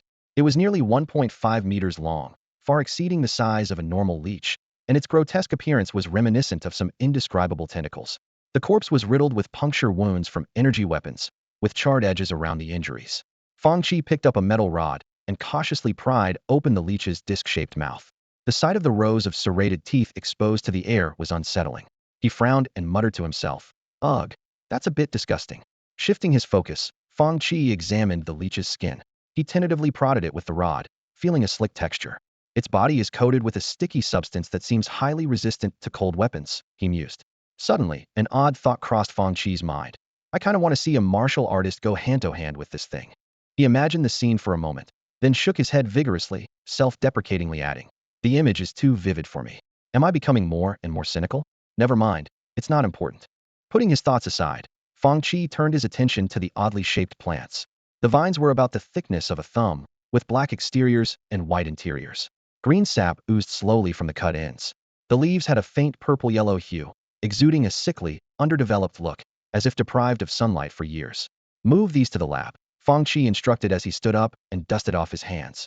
Several soldier ants promptly carried out his orders, swiftly transporting the samples away from the site. Fang Qi's gaze returned to the dark entrance. Although intrigued by the underground ecosystem, he had no intention of exploring it personally at the moment. Truth be told, he wasn't fond of dark, damp environments. "Let's go," Fang Qi said, gently stroking the smooth head of his ant companion as he headed toward the lab. Meow came a soft, kitten-like response, accompanied by an adorably tilted head. Fang Qi looked at the ant baby in surprise. Where did you learn that? He marveled at the strange things the artificial intelligence was adding to its database. The ant baby explained in a mechanical voice. Based on big data analysis, most humans have a natural affection for cats. Don't you like them, Master? No, Fang Qi replied bluntly. Understood. Woof, the ant baby mimicked again. Fang Qi shook his head in exasperation. He understood that absorbing a large amount of information online could quickly enrich the database, but it also brought unexpected issues, such as being influenced by trivial data. Well, at least I have someone to talk to, Fang Qi thought with a hint of resignation, quickening his pace toward the lab to begin his research work. The leech is a hermaphroditic organism capable of asexual reproduction. Genetically, it differs significantly from humans. However, in the lab, Fang Qi stared intently at the test report in his hand, his brow furrowed. Under the fluorescent light, his expression shifted between surprise and caution. The active substance he had extracted from the mutated leech contained over 20 common amino acids and 2 rare ones. This discovery set his heart racing, as the substance not only accelerated cell reproduction and differentiation, but also repaired cells, promoting rapid healing of injuries. Fang Qi's gaze darted between the report and the microscope, his thoughts swirling. What truly unsettled him was that these were substances essential for the human body, yet they were not something leeches should naturally possess. This anomaly awakened in him a nearly forgotten technology: cloning. He quickly calculated. If enough active substance could be extracted, it would be possible to create a complete life form in a very short time. Based on the volume of this substance, just 10 leeches might be enough to gather the requisite materials for cloning. Fang Qi set down the report, resting his hands on the lab bench and taking a deep breath. He murmured to himself, "But why would such a thing appear in a monster? Is it an accident?" Closing his eyes, Fang Qi tried to calm the turmoil within. He weighed his options. Perhaps this substance could be used to create restorative medicine or biological implants. As for cloning technology, let it remain buried. He trusted his own moral boundaries, but not human nature. He knew he couldn't release such technology lightly.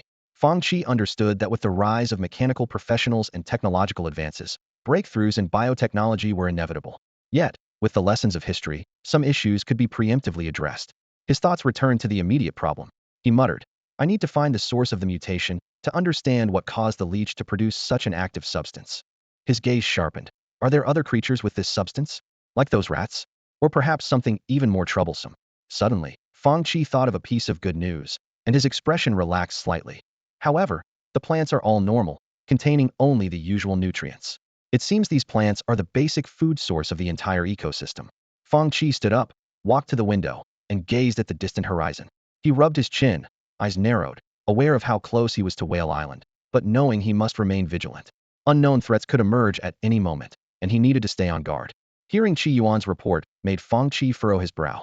After a moment of contemplation, he decided to return to the school personally to investigate. No need to look into it for now, Fang Qi told Qi Yuan. I should head back to school. Have the worker ants dispose of those samples in the energy intake. With clear instructions, Qi Yuan fell silent. Fang Qi quickly left Base 2, heading towards Jingdao Academy. 3 days had passed. It was time to check things out. A tense atmosphere pervaded the campus. While casualties during missions weren't unusual, losing 48 students in one go, entirely wiping out 12 teams, was indeed extraordinary. As Fang Qi walked through, he was surrounded by the murmurs and speculations of his classmates, yet no one had any concrete information. Arriving at Wen Lingwei's doorstep, Fang Qi spotted 2 familiar figures. One was the ant baby just out of school, and the other was his snow-white, gluttonous friend Mi Gao. The 2 unusual creatures were sizing each other up. Mi Gao's large eyes were filled with curiosity, while the ant baby was coldly recording data with its electronic eye. The scene made Fang Qi both amused and exasperated. He had expected the friend Qi Yuan mentioned to be Xiaoya, Xingrong, or Lao Jin, but it turned out to be Mi Gao. Hiss! Upon hearing footsteps, Mi Gao turned excitedly towards Fang Qi. Fang Qi laughed, patting Mi Gao's belly, teasing, "Haven't seen you in months, and you've gotten bigger. Lost that belly fat too, not bad." Mi Gao gently bumped its head against Fang Qi, seemingly expressing dissatisfaction. Although Fang Qi couldn't understand Mi Gao's language, he got the gist of its body language. "Buddy, got any food?" The ant baby quietly recorded everything, analyzing its owner's behavioral logic. It concluded that this expression was called happiness. To verify its theory, the ant baby mimicked Mi Gao, gently nudging Fang Qi with its head and imitating a similar sound. Hiss! Fang Qi helplessly patted the ant baby's head, thinking, this little guy always has some new tricks up its sleeve. On the stone table in the courtyard, a shrunken Medeo was deeply engrossed in devouring snacks from a package, greedily enjoying the treat. Fang Qi sat nearby, his fingers lightly swiping across his phone screen as he attentively browsed the latest gossip on the campus forum. The forum was abuzz with discussions about recent events. Does anyone have any leads on this incident? So many people dying at once feels unsettling, Ma La GC posted. I heard there's an issue with the entrance to a secret realm in the west, and a lot of things have escaped, Zheng Pai Lao Gongji replied. Where did you get this inside info? Is it reliable? My boyfriend is doing a mission over there. He messaged me about it, and even sent a video, How Gugu explained. May I ask, what's your gender? Wugan Zhan Song Qiong suddenly interjected. Male. Why? How Gugu responded. This forum is so deep with secrets. Naibai de Shui exclaimed. Immediately, a system notification popped up. How Gugu was banned for a day by the administrator, Lang Zi. Fang Qi shook his head at the off-topic post. Just as he was about to move on to the next post in search of useful information, a prominent alert appeared in the task section. Large-scale emergency mission, encirclement. Mission description, significant disturbance at the secret realm entrance in Pingsha Town. with many barbarians escaping.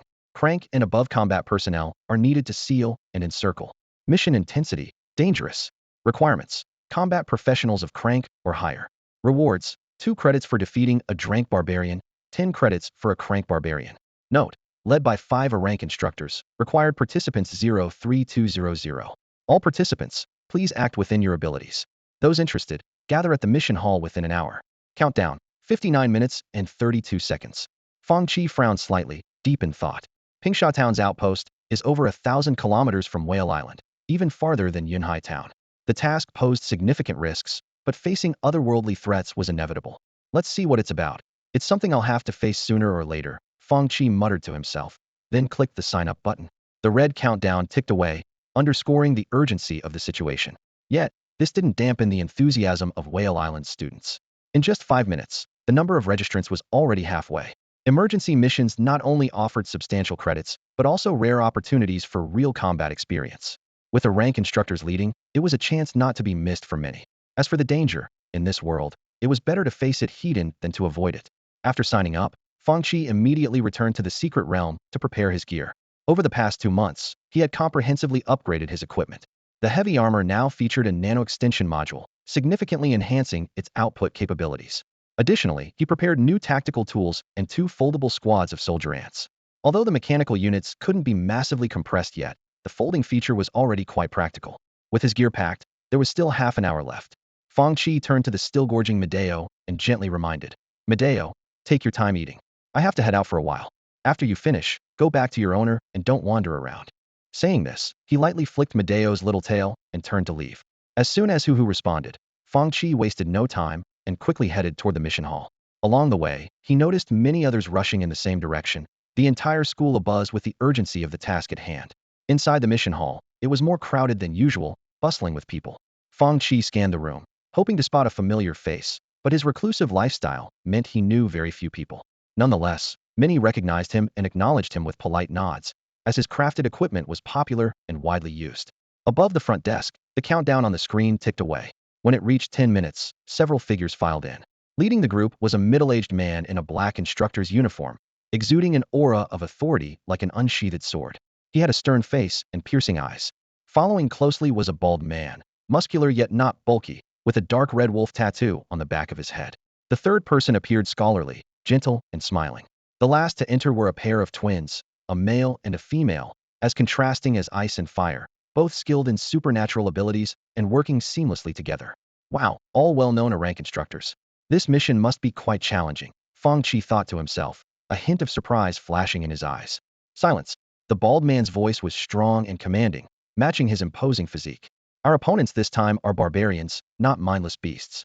I expect everyone to strictly follow orders and not engage in reckless heroics that could jeopardize your teammates. Do you understand? His gaze, sharp as an eagle's, swept over the crowd, his tone brooking no argument. Understood, came the scattered replies, though many felt a twinge of anxiety. The bald man added, form lines, collect your mission proof, and proceed to the teleportation hall. Once you arrive at the destination, follow the instructions of the Pingsha Town training base personnel and do not act on your own. With that, he turned and entered the teleportation hall, the other instructors following suit. Fang Qi watched them leave, unconsciously rubbing his chin, his eyes flickering with thought as he quickly reviewed the information on the barbarians. The term barbarian implied savagery, but they were not mere brutes. They resembled humans in appearance, but had distinctive skin colors. Most barbarians had green skin, with the more powerful individuals displaying more vibrant hues. Barbarians were not only savage and bloodthirsty, but also omnivorous, consuming both plants and animals. In the past, their favorite food was their own kind. However, since the discovery of the secret realm, their diet had expanded. They began targeting various sentient beings, with humans becoming their preferred prey. After receiving his assignment, Fang Qi was immediately placed into a temporary squad. A training base official pointed to a group of people not far away and said, "You there? A-13 squad is short one member. Go wait by the teleportation array over there." Fang Qi nodded slightly and headed to the designated spot. Once the team was assembled, a burly man stepped forward, his gaze sharp as he scanned the group. "I'm Zheng Wu, a Brank ability user and the leader of this temporary squad," he announced. Pointing to 3 people beside him, he added, "These are my teammates and your seniors." Zheng Wu succinctly outlined the mission. "We're responsible for sealing off zones 1182 to 1184, advancing outward as instructed by the command room. and working with the patrol units outside to hunt down the barbarians who have escaped into the wild. With that, he led the way outside. Fang Qi followed at the back of the group, quietly counting the numbers. A temporary squad of 40 people, plus 4 brank leaders, was quite sizable. As he pondered the number of escaped barbarians, a low voice asked, "Hey, are you nervous?" Turning around, he saw a slender, delicate-looking young man with a gentle demeanor. Fang Qi chuckled and nodded. "A bit. It's my first time in such a big scenario in 18 years. Same here," the young man said, taking a deep breath. "I'm Su Mao, a second-year ability user. This is my second emergency mission, but it's bigger than the last one. How about you?" Fang Qi, first-year freshman. Su Mao's eyes lit up. "Are you the one who piloted a mech and took on 13 people online recently? I saw your battle video. That mech was awesome." Fang Qi replied modestly, "Just luck. What's your ability, senior?" "Water type, with some healing capabilities," Su Mao said in a lowered voice. "If you get hurt, I can heal you." Suddenly, a cool female voice interjected. "His healing comes with the side effect of getting soaked, like being covered in slime. Avoid it if you can, it feels awful." Fang Qi turned in surprise to see the girl who spoke, catching a brief look of regret on her face. Su Mao grumbled, "Just say if it worked or not. And undermining me like this isn't nice." "It's called being truthful," the girl replied calmly.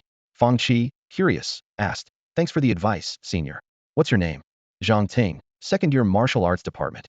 "My girlfriend," Su Mao added quietly, earning an eye roll from Zhang Ting. Watching this, Fang Qi couldn't help but imagine a dramatic soap opera playing out. The team continued to move forward, the air thick with tension and anticipation as everyone mentally prepared for the mission ahead. Zhang Ting fell to the ground, injured, and Su Mao immediately rushed to her aid. His unique healing abilities proved invaluable at this moment. However, as he approached Zhang Ting, he accidentally caught a glimpse of something inappropriate. Su Mao quickly averted his eyes, a slight blush of embarrassment creeping onto his face. Fang Qi noticed and quickly pushed any gossiping thoughts out of his mind, maintaining a polite smile. Zhang Ting got up, tidied her clothes, and returned a friendly smile. "I'm glad to meet you too," Zhang Ting said cheerfully. "By the way, Junior, the equipment you're selling is quite practical. When's the next new release?" Fang Qi thought for a moment and replied, "The new items will need some more research time, but I'll launch them as soon as possible." "Great, I'll definitely support you then," Zhang Ting said heartily, giving Fang Qi a firm pat on the shoulder, showcasing her straightforward martial artist's demeanor. The three of them joined the team, chatting as they walked. Fang Qi used the opportunity to learn some information about Zheng Wu. Zheng Wu's ability is remote sensing, also known as telepathy. Although his combat ability is relatively weak, it's extremely useful on large-scale battlefields, where he can serve as a scout and messenger. He can quickly issue orders and relay battlefield information to superiors in real time. The twin mentors have abilities similar to Zheng Wu's, but are more powerful, with outstanding combat capabilities. They are responsible for remotely connecting with command-type members like Zheng Wu to maintain real-time control over the battlefield. This setup acts like a human radar array, though Fang Qi wasn't entirely sure about the specifics of their exploration capabilities and range. The boundary line between areas 1182 and 1184 spans 20 kilometers, with a student assigned every 500 meters for a high-density search. Zheng Wu's 3 level teammates were also integrated into the team to handle potential emergencies and ensure the safety of the juniors. Fang Qi speculated that 20 kilometers might be the maximum range of Zheng Wu's abilities. He and the other team members advanced slowly, able to see teammates several hundred meters away on both sides, creating an atmosphere that wasn't particularly tense. At this moment, Fang Qi wore a pair of specially designed windproof goggles, equipped with mind-reading devices resembling heavy armor on both sides. These were used to control surrounding mechanical creatures and issue commands. Around him, 6 soldier ants were split into 2 groups, exploring ahead, while a squad of reconnaissance insects hovered in the sky, gathering distant information. Fang Qi's unique style naturally drew Zheng Wu's attention. Zheng Wu was not put off by this. Instead, he seemed intrigued. He already knew Fang Qi's name and had learned a lot about him.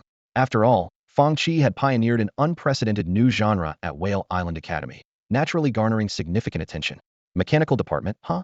Must look pretty cool in action, Zheng Wu mused while keeping an eye on the entire lockdown area. I wonder if there'll be a chance to see that mech in action. He was full of curiosity and anticipation for Fang Qi's heavy armor. The line of defense advanced slowly, with Fang Qi, as member number 26, progressing with the team.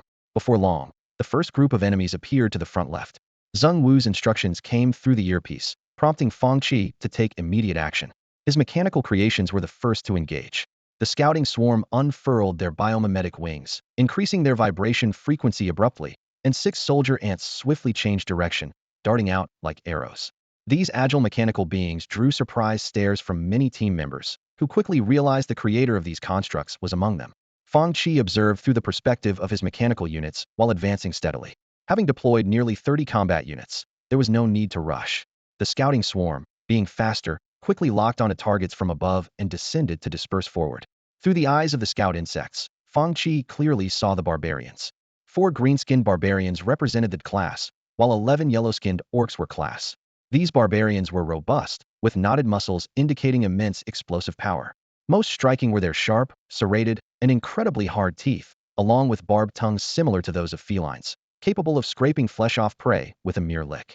The barbarians were sharing food by a campfire in the lee of a hill, with only a few greenskins on guard, highlighting their strict hierarchy. Their food consisted of commonly found wild beasts and large prisoner spiders, cooked in a crude manner, simply singeing the fur off the spiders before feasting. A mechanical beetle cleverly buried itself in the sand, perfectly hiding its metallic sheen, while its electronic eye unblinkingly watched the barbarians nearby. Fang Qi, observing through the scout insect's perspective, felt a slight discomfort at the sight of green bodily fluid splattering, yet the barbarians ate with relish. Even the green-skinned guards occasionally turned back, their eyes gleaming with desire. As the barbarians devoured their meal, a group of old sixes had quietly surrounded them. Fang Qi noticed many were draped in spectral cloaks, blending seamlessly with the environment, offering excellent concealment. Leaning against a rock, he wore a pensive expression. At that moment, Zheng Wu's voice sounded again in the earpiece. Fang Qi, this battle will start with your mechanical creations. Note that 600 meters to the right rear of these barbarians is another ambush, including 2 purple-skinned class barbarians. This is a common ambush tactic used by the barbarians. Your task is to lure out all the enemies with your mechanical units, while the other students handle the sneak attack. This approach carries less risk, but may result in losses to your mechanical creations. I will report your contributions to the superiors for appropriate compensation. Hearing this, Fang Qi raised an eyebrow. From Fang Qi's perspective, there was nothing wrong with the tactics. Even if the mechanical legion was destroyed, it could be rebuilt, but if a person was lost, it was irreversible. Fang Qi nodded slightly, agreeing with Zheng Wu's viewpoint. Be careful, Zheng Wu advised before issuing combat instructions. The others had no objections to the plan. They donned spectral cloaks and lay quietly about 600 or 700 meters away. Leaning against a rock, Fang Qi focused intently on the mechanical troops and began issuing commands. Suddenly, the sound of sand being disturbed signaled something approaching rapidly. 4 green-skinned barbarians looked up cautiously, shouting in a language Fang Qi couldn't understand. Several soldier ants, emanating a silvery glow and with menacing spiked bodies, were quickly advancing, kicking up sand as they moved. One yellow-skinned beast-man put down his food, curiously observing the 6 soldier ants approaching. Though intrigued by the creatures, he didn't appear afraid, and instead wondered what they might taste like. With his hunting experience, he didn't sense much life force from them, assuming they were weak. However, events took an unexpected turn. Just as the barbarians were about to shout an attack command, the 6 unfamiliar creatures suddenly halted 100 meters away. Glimmers of light appeared on their sides and abdomens. Boom, boom, boom. Intense energy beams erupted, covering the area from a distance. In the barbarians' stunned gaze, energy attacks rained down unexpectedly, catching them off guard. 4 green-skinned barbarians were killed instantly, while the remaining yellow-skinned ones were injured to varying degrees. One was hit in the knee, his lower leg blown off, blood gushing out. Witnessing this from afar, Fang Qi couldn't help but remark, relying on experience can be deadly. People in this world often judged opponents by their life force, a mindset that disadvantaged those facing him for the first time. It reminded him of the time with the cult, where a group gathered around a self-destructing mother bug. If he hadn't detonated it, he would have felt he missed an opportunity. The barbarians, stunned by the first wave, finally regained their senses. The pain from their wounds enraged them, and red energy ignited on their skin, covering their bodies and barely shielding them from the second wave of attacks. Boom! Enduring the continuous bombardment from the soldier ants, the barbarians swung their weapons, sending red energy waves toward the ants in retaliation. Fang Qi glanced at the battle data and noticed that with protective energy, the barbarians' defense had indeed improved, and their rate of injury slowed. Barbarians were naturally skilled in defense and close combat, so their toughness was expected. Additionally, they outnumbered the soldier ants nearly 2 to 1, making the direct confrontation challenging for the ants. However, this posed no real issue for Fang Qi. The soldier ants moved nimbly, attacking while running. With the support of the subprogram, their fire control system was highly accurate. The battlefield turned chaotic, resembling a game of tag. Many martial artists observing the battle regained their composure, their expressions complex. Without a burst method for quick movement, This kiting-style long-range tactic left them feeling frustrated and helpless. Boom. The battlefield was engulfed in smoke as the fierce fight continued. Fang Qi commanded his army of soldier ants to zero in on a target, launching a relentless barrage of attacks. The unfortunate barbarian dodged left and right, but as soon as he evaded one attack, another was already upon him. Within 2 short minutes, he fell under the intense fire, lifeless. Fang Qi, cold and ruthless, ordered the soldier ants to fire another volley at the corpse. Without the protection of the red energy, the barbarian's body was instantly torn apart, flesh and blood scattered. Seeing their comrade's brutal death, the remaining barbarians were furious. Suddenly, one barbarian let out a thunderous roar and, in a flash, transformed into a blur, charging at the nearest soldier ant. Fang Qi raised an eyebrow, slightly surprised. Oh, they still have some tricks up their sleeve. He quickly adjusted, but the soldier ants couldn't match the barbarian's burst of speed. The barbarian's weapon, enveloped in red energy, came crashing down, about to hit the soldier ant. At the last moment, the ant's head retracted, and its back armor rose to meet the deadly blow. A resounding clang echoed. The barbarian's weapon struck the soldier ant's back, leaving only a faint scratch. The barbarian's eyes widened, a hint of disbelief crossing his fierce face. Seizing the moment of the barbarian's hesitation, the soldier ant counterattacked. Its head shot out, and the 2 sharp mandibles beside its mouth pierced through the red energy shield, biting down on the barbarian's calf. The sudden pain caused the barbarian's expression to change dramatically. Years of hunting told him that his leg bone was likely broken. Before he could react, the soldier ant's 2 mechanical forelegs rose at an odd angle, the dense spines glinting in the sunlight as they pinned him to the ground. Overload mode activated. Fang Qi calmly commanded. With a buzzing sound, arc-like energy beams shot from the soldier ant's mouth, grazing the barbarian's face with continuous output. The red protective energy barely held off most of the attack, but the soldier ant's assault seemed endless. The barbarian struggled desperately, sending wave after wave towards the soldier ant's abdomen. However, the tough platinum alloy armor easily deflected all attacks. Despite his ferocity, the barbarian could not ignore damage like the mechanical soldier ant, which felt no pain. The protective energy shuddered violently before finally disappearing. The energy beams struck directly, burning the barbarian's flesh beyond recognition. The attack didn't cease until the barbarian was completely unrecognizable. Fang Qi chuckled, feeling little sense of accomplishment from this victory. Simple, he thought. With just 6 soldier ants, he achieved this level of dominance. If hardware permitted, he could have each ant maneuver seamlessly, achieving a flawless victory with ease. From afar, numerous trainees watched, murmuring in awe, "Wow, that's brutal." Yet their eyes gleamed with excitement.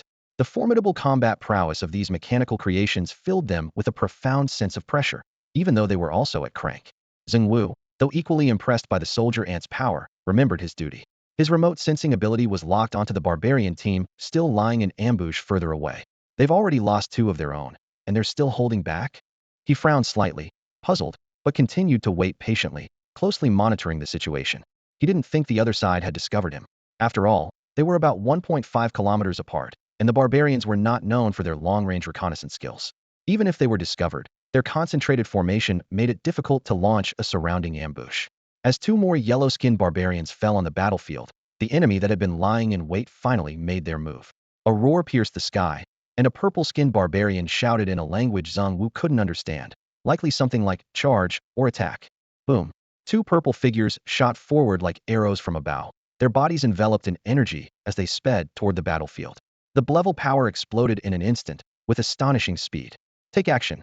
Zheng Wu's timely command came through, and everyone who had been waiting sprang into action.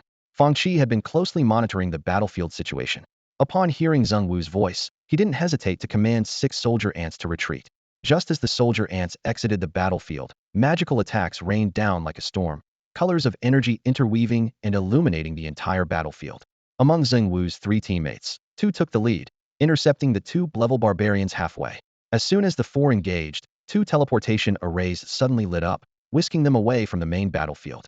This was undoubtedly a wise move. Even the aftermath of a level battle is extremely dangerous for level professionals. Creating a second battlefield was the best choice. As the skirmish erupted, the barbarians' numerical advantage was quickly neutralized. The 6 soldier ants returned, frantically maneuvering along the battlefield's edge. With the pressure of being surrounded relieved, their output environment greatly improved, turning them into 6 mobile artillery pieces rotating around the battlefield. Each energy attack precisely threaded through the gaps in the crowd, hitting targets and inflicting significant damage on the barbarians. Fang Qi had no intention of engaging directly. As a mechanist, his combat style was entirely different from that of a martial artist. His mechanical units were his main force. Personally entering the fray was not a wise move. The reconnaissance swarm didn't participate in the battle either. Instead, he dispatched them to keep watch around the perimeter to prevent surprises. Not far away, the shockwaves from the battle between the four level fighters were palpable. Explosions echoed continuously, and even from a distance, Fang Qi could feel the ground tremble. At this level of output, his current mechanical units might not hold out for long. Fang Qi pondered to himself, the soldier ants, as part of the mechanical unit, still need improvement. Their aerial combat capabilities are weak, and their mobility isn't ideal. Perhaps adding some combat units to increase fault tolerance would be beneficial. The heavy armor attributes are decent, allowing for some maneuverability. He suddenly realized his thoughts were drifting.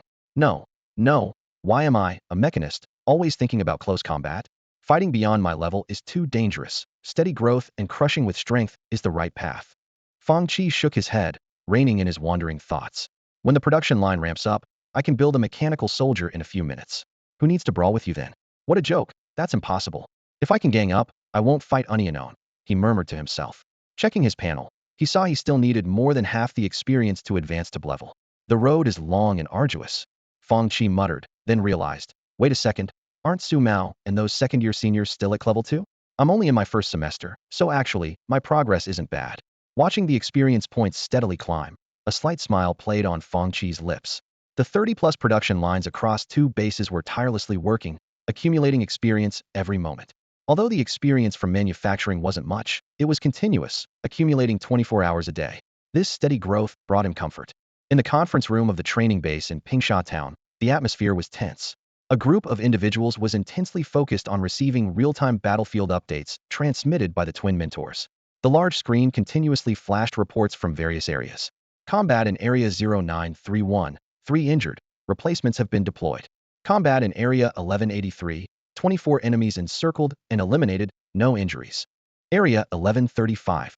Information flooded in like a tide as the blockade line, composed of 70 temporary teams, steadily advanced. In one corner of the room, the remaining students looked anxious, ready to respond to dispatch orders and head to the front lines to provide support or replace the injured.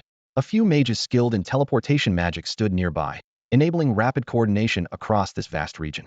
A portly man named Fang Qi paced restlessly around the room. His round face was clouded with worry, brows furrowed. The large number of escaped barbarians left him anxious, but as a subordinate, he dared not act rashly and could only wait impatiently for instructions from the twin mentors. Hey Fang, can you calm down a bit? You're making me dizzy. An impatient bald man spoke up, the dark red wolf head tattoo on the back of his head quivering slightly as he spoke. Fang Qi stopped in his tracks and sighed deeply.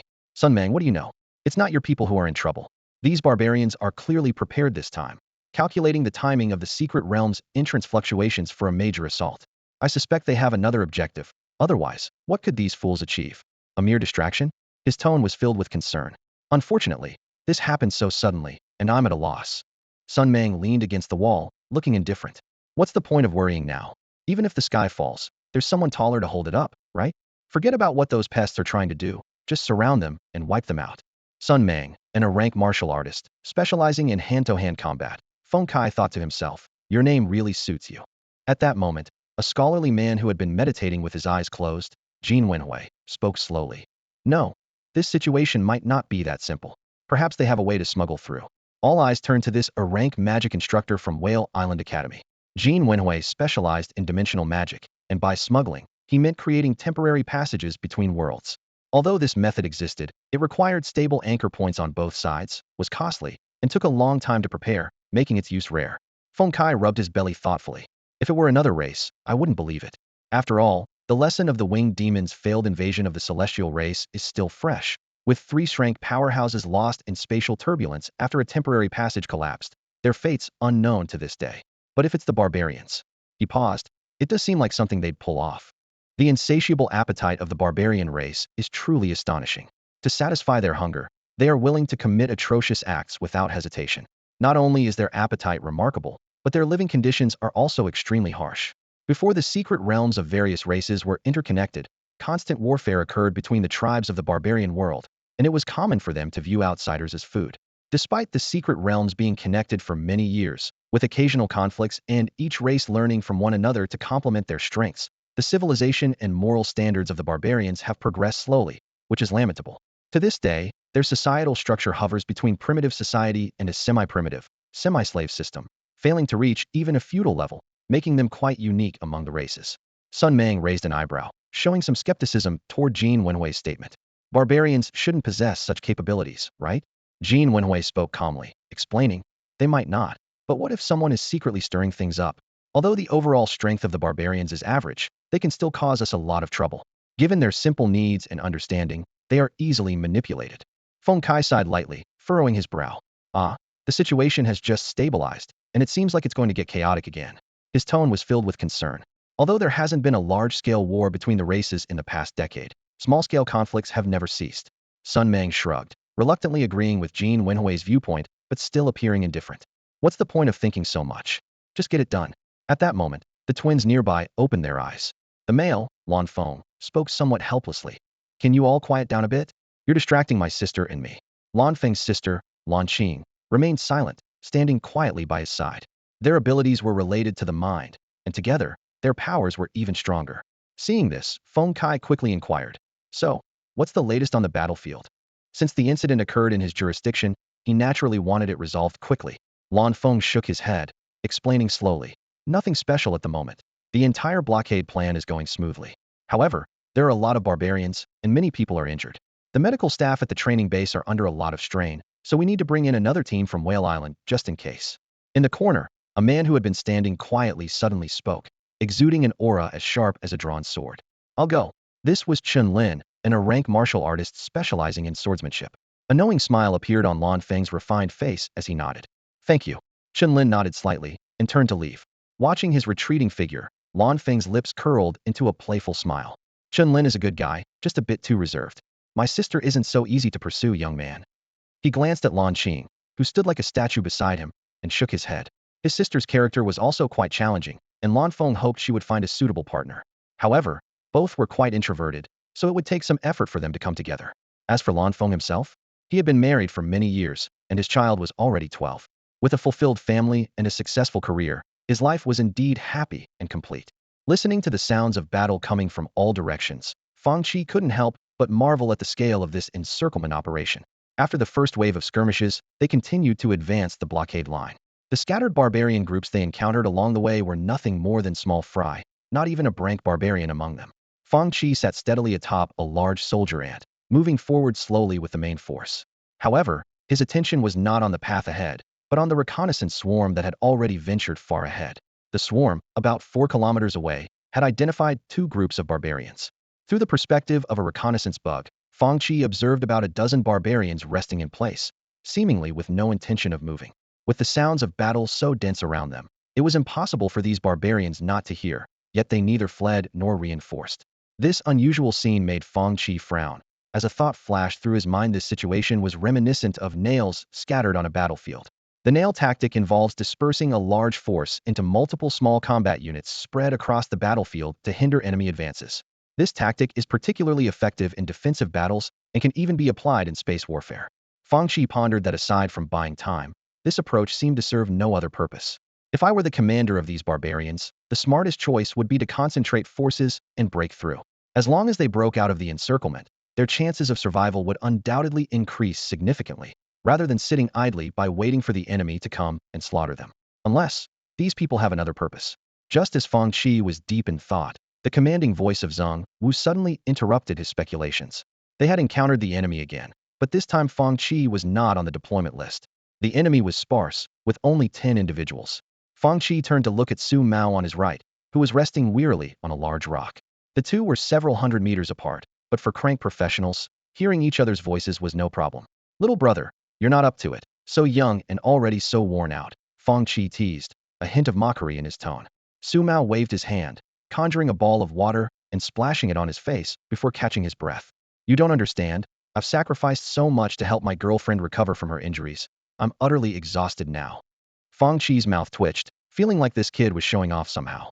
But he quickly remembered that Zhang Ting was from the martial arts department, and getting injured after a few battles was inevitable, so he let it go. Hang in there. It shouldn't be long before we meet up with the blockade troops from the training base.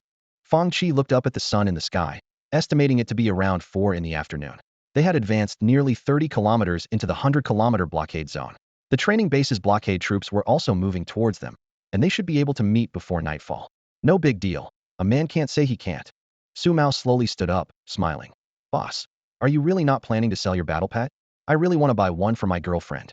Ugh, damn show-off, Fang Qi grumbled, turning his head towards the direction of the battle sounds, secretly planning the next course of action. Fang Qi was contemplating the imminent end of the battle when suddenly, the reconnaissance bugs delivered urgent information to surveillance targets had simultaneously made their move. In an instant, the entire battlefield erupted into chaos, with the sounds of fierce combat echoing from all directions. Revitalized, Fang Qi immediately commanded, "Everyone gather. Head to target area 1103. At the same time, Zheng Wu's orders resonated in the ears of all the team members. Without hesitation, Fang Qi spurred the soldier ant beneath him into a sudden acceleration, while simultaneously issuing an attack order to the swarm of reconnaissance insects. The hidden advancing swarm quickly converged from all sides, splitting into two teams to pursue the rapidly fleeing surveillance targets. The barbarian leader had barely looked up when a swarm of palm-sized shadows came whistling toward him. Before he could make sense of it, two thumb-sized objects had already fallen from above. With a puff, a yellow-green smoke instantly enveloped the entire group of barbarians. The barbarians who inhaled the smoke immediately felt dizzy and experienced throat pain as if cut by blades. Their bodies instinctively swallowed and breathed, exacerbating the symptoms. By the time they escaped the poisonous cloud, it was too late. Fang Qi glanced at the combat data and nodded to himself. The effect is pretty good. He recalled the improvements made to the self-exploding Brood Mother's poison fog bombs after the last battle, enhancing the speed of the neurotoxin's effect and adding a misted strong acid targeting the respiratory system. This modified weapon was highly effective against lower-grade barbarians. Although this fell into the category of biochemical weapons, in the absence of alliance restrictions, Fang Qi had put it to use. However, he was well aware of the weapon's dangers and only dared to deploy it in uninhabited areas to avoid friendly fire. Fang Qi's research in biotechnology wasn't particularly deep, but he did have a few trump cards up his sleeve. Some were captured, others learned, such as the gene-dissolving liquid and organic matter degradation device, which were quite useful in extinction battles. These weapons could effectively eliminate resistance targets while preserving most resources. However, due to their dangerous nature and Fang Qi's lack of practical experience, whether they could be used in the future depended on the situation. After all, these weapons were extremely risky, complex to produce, and even against alien races, required corresponding genetic data. Meanwhile, in the command room, several A-rank instructors stood up. Lan Feng said to Jin Wenhui, "The opponents have 4 A-rank powerhouses. Lan Qing and I will control them strongly, and you take the opportunity to isolate them from the battlefield and take them out first." Jin Wenhui nodded in agreement. Lan Feng then turned to Lan Qing. "You are in charge of directing the battlefield. There's no need to engage in direct combat. Help our students keep casualties within a certain range." Hearing her brother's arrangement, Lan Qing frowned slightly, but ultimately did not object. Feng Kai rubbed his belly and said seriously, "Don't worry, the A-rank powerhouses responsible for outer defense shouldn't be slower to depart than us." Jin Wenhui said no more, concentrating to form a teleportation array. In an instant, the group of 6 disappeared from the room. When Fang Qi arrived at his destination, the area within a 10-kilometer radius of region 1103 was already in chaos. The air was thick with tension and fear as mages worked tirelessly to operate teleportation arrays, relocating brank targets to other battlefields. In the distance, the echoes of fierce clashes between A-rank fighters reverberated, shaking the hearts of every novice. Fang Qi surveyed the battlefield, noting the melee of nearly 1,000 people. He couldn't help but think, with this scale, deploying a poison gas bomb would yield significant results. He quickly identified his Targeta Valley behind the barbarian lines, where a blood-red aura flickered ominously. Ultraman eating TNT, there's definitely something fishy. A glint of insight flashed in his eyes. Leaping off the back of an ant soldier, his heavy armor unfolded instantly, fitting perfectly to his body. Mechanical components swiftly locked into place, and a ghostly blue light illuminated the eye sockets. As the attack command was issued, the ant soldier's fire control system locked onto a squad of barbarians rushing to provide support. Arcing energy erupted, initiating long-range fire suppression. The barbarian squad, aware of Fang Qi's assault, charged towards him. Unfazed, Fang Qi's armor's rear mechanical structure quickly extended, with 3 semicircular mechanisms unfolding on each side. 3 bonfire reactors powered up simultaneously, delivering immense energy as ghostly blue light coalesced. Whoosh! 3 thick beams burst forth, slamming into the enemy's red protective energy.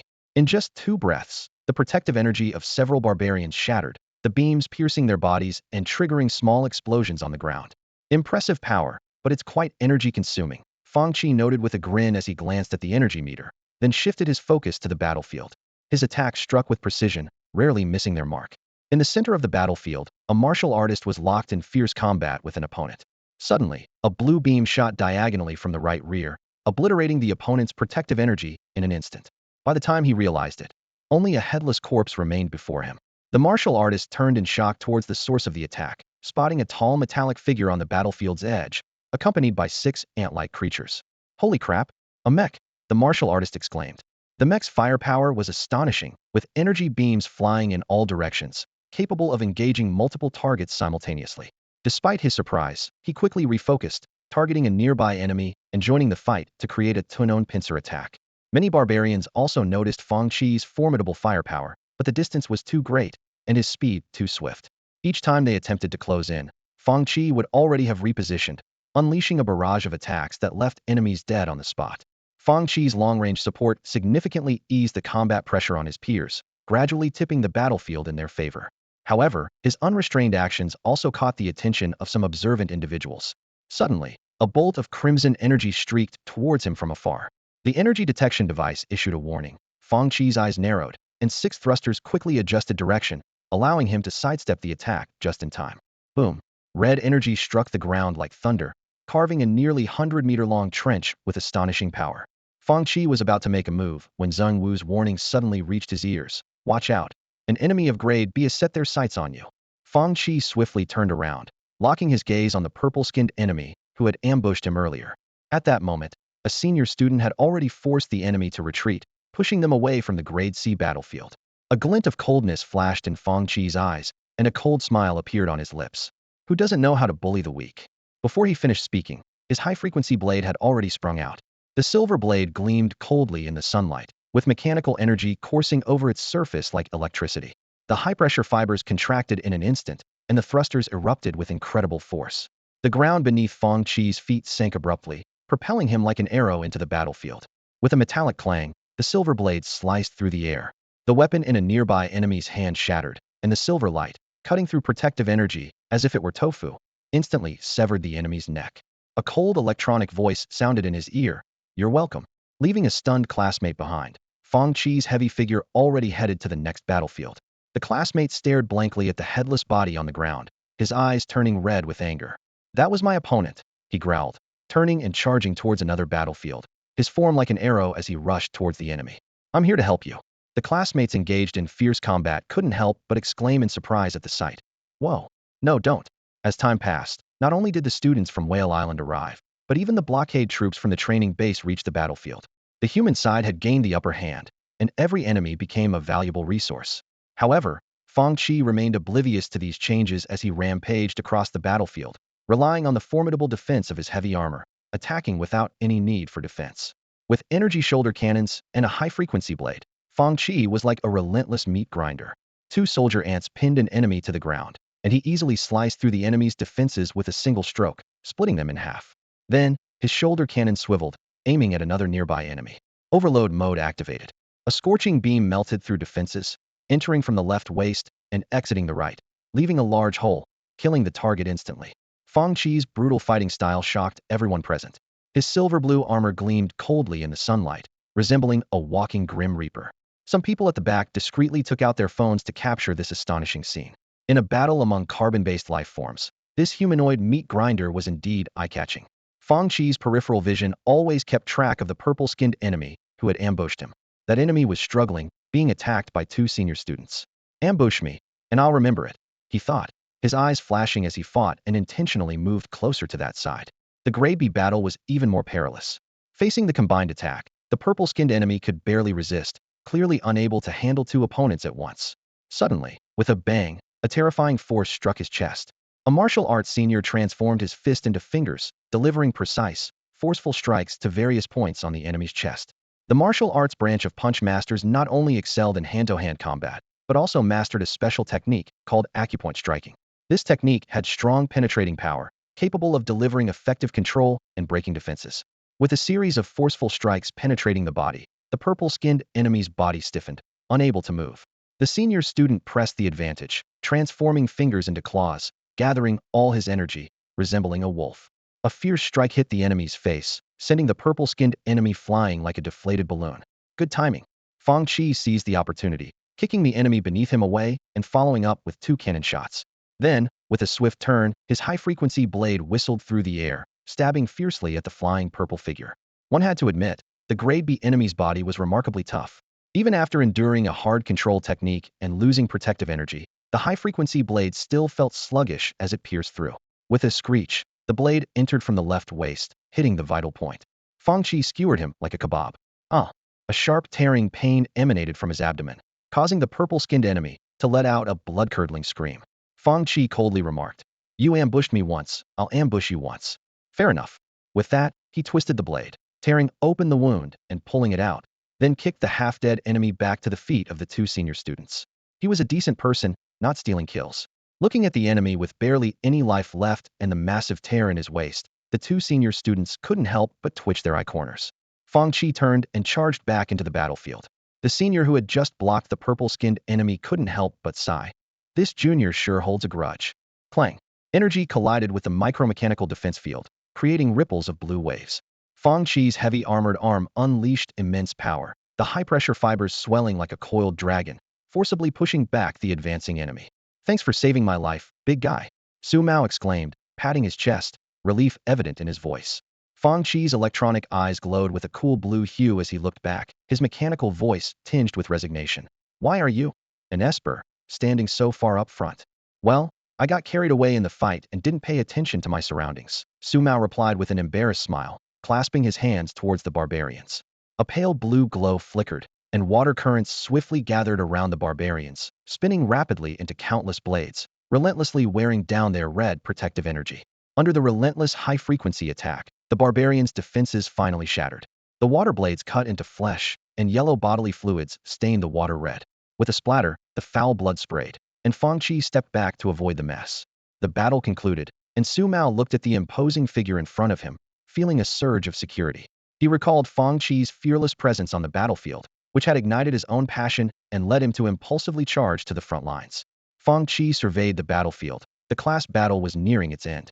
The remaining barbarians were retreating under the humans' assault. The setting sun, blood red, added a somber touch to the battlefield. His gaze settled on the crimson energy cluster in the valley, marking the final objective. Suddenly, a firm female voice sounded in his ear. "All students, fall back." Fang Qi took one last glance towards the valley. Noticing several dark figures descending from the sky, they must be the arriving mentors. He raised an eyebrow, then turned to follow the retreating group. In the valley, 9 figures landed in front of the crimson energy barrier. Apart from Lanxin, all the class mentors from Whale Island Academy were present, along with 5 members from the training base. Feng Kai peered through the red barrier at the swirling gray energy in the center, his eyebrows slightly raised. As expected, it's a temporary entrance. Can you tell which clan's method this is? Jin Wenhui shook his head. No clue. These temporary entrances are rarely used. But we arrived in time. It will take a while before it's fully stabilized. Sun Meng reached out to touch the energy barrier, the intense heat instantly scorching his palm. However, with his remarkable regenerative ability, the damaged cells rapidly multiplied and regenerated, the charred skin peeling away. He marveled. These barbarians really went all out. Their defenses are impressive. Watching the scene unfold, Chun Lin and another martial artist remained unfazed, while the others couldn't help but twitch at the corner of their eyes. Feng Kai glanced at Sun Meng, shook his head helplessly, and thought to himself, "Aren't you worried there might be more tricks that could cost you your life?" Sun Meng, however, was unfazed. He licked his lips, a serious expression appearing on his face. He waved his hand, his voice tinged with excitement. "Huh. Taking my life isn't that easy. Step back, let me test its strength." The earlier group fight hadn't given him any satisfaction, leaving him unfulfilled. Seeing this, the others fell silent and retreated a distance. Sun Meng took a deep breath, a hint of red flashing in his eyes. The wolf head tattoo on the back of his bald head began to glow faintly, as if it had come alive. Suddenly, a terrifying surge of red energy erupted, shooting skyward, causing the earth to tremble. Beep beep beep. The energy detection device blared frantically, the numbers climbing steadily. Fang Qi's eyes flickered as he felt the ground beneath him tremble, gazing at the red energy pillar rising in the canyon. He couldn't help but marvel. A rank really is a watershed. This sense of oppression is worlds apart from rank battles. Looking at the energy detection device, which had reached its threshold, Fang Qi's eyes showed a hint of amazement. In comparison, rank battles seemed like child's play. The energy eruption whipped up a storm of wind and dust, howling in all directions. The heavy armor, due to its weight, stood firm in the gale. 6 soldier ants, like loyal guards, stood quietly beside the armor. Many students' eyes lit up, and they quickly took cover behind the towering shadows of the armor, using it to mitigate the impact of the terrifying force. Everyone's eyes were filled with curiosity as they watched the scene ahead. Witnessing an rank powerhouse unleash their full strength was a rare sight. Sun Mang's eyes narrowed slightly, red energy swirling around him like a wolf about to pounce. He took a sudden step forward, the ground cracking beneath his feet. With a swift motion, he swung a fierce straight punch. Boom! The surging energy, like a cannonball, slammed into the energy barrier, converging into a single point. Then, the shockwave of the energy collision erupted violently. A blinding light rapidly expanded before their eyes as Jin Wenhui hurriedly waved his staff, forming layers of magical barriers in front of everyone. White energy ripples spread outward, resembling a nuclear explosion, destroying everything in their path. Jin Wenhui watched the trembling defensive magic, his mouth twitching under the pressure. This guy, he doesn't hold back. Chen Lin, being a fellow martial artist, felt the impact even more keenly than Jin Wenhui. He tightened his grip on his sword, his gaze serious and focused. Sun Mang has grown stronger again. Boom! A deafening roar echoed as the expanding energy surged like a tsunami. Even from a distance, the students could feel the heart-pounding force. The violent gusts swept through, knocking the curious newcomers off balance. The terrifying power of an rank fighter left these freshmen utterly astonished. They had heard of the strength of a rank, but witnessing such destructive force firsthand truly made them understand the meaning of powerful. Fang Qi stood firm, unmoved. His heavy armor remained steadfast in the storm, like an indestructible fortress. The classmates huddled behind him instantly felt an overwhelming sense of security. Wow, that's intense, Fang Qi remarked, clicking his tongue as he watched the white light in the distance gradually fade away. When the dust settled, the students were shocked to find that the distant valley had vanished without a trace, replaced by a massive crater as if struck by a meteor. Whoa, is this the world of the strong? Someone exclaimed, followed by a chorus of gasps. This astonishing display of power had a profound impact on the group of newcomers. This could be me one day, a sturdy young man, just getting up from the ground, shouted with newfound confidence. Fang Qi glanced over, realized he was a martial artist, and knowingly looked away.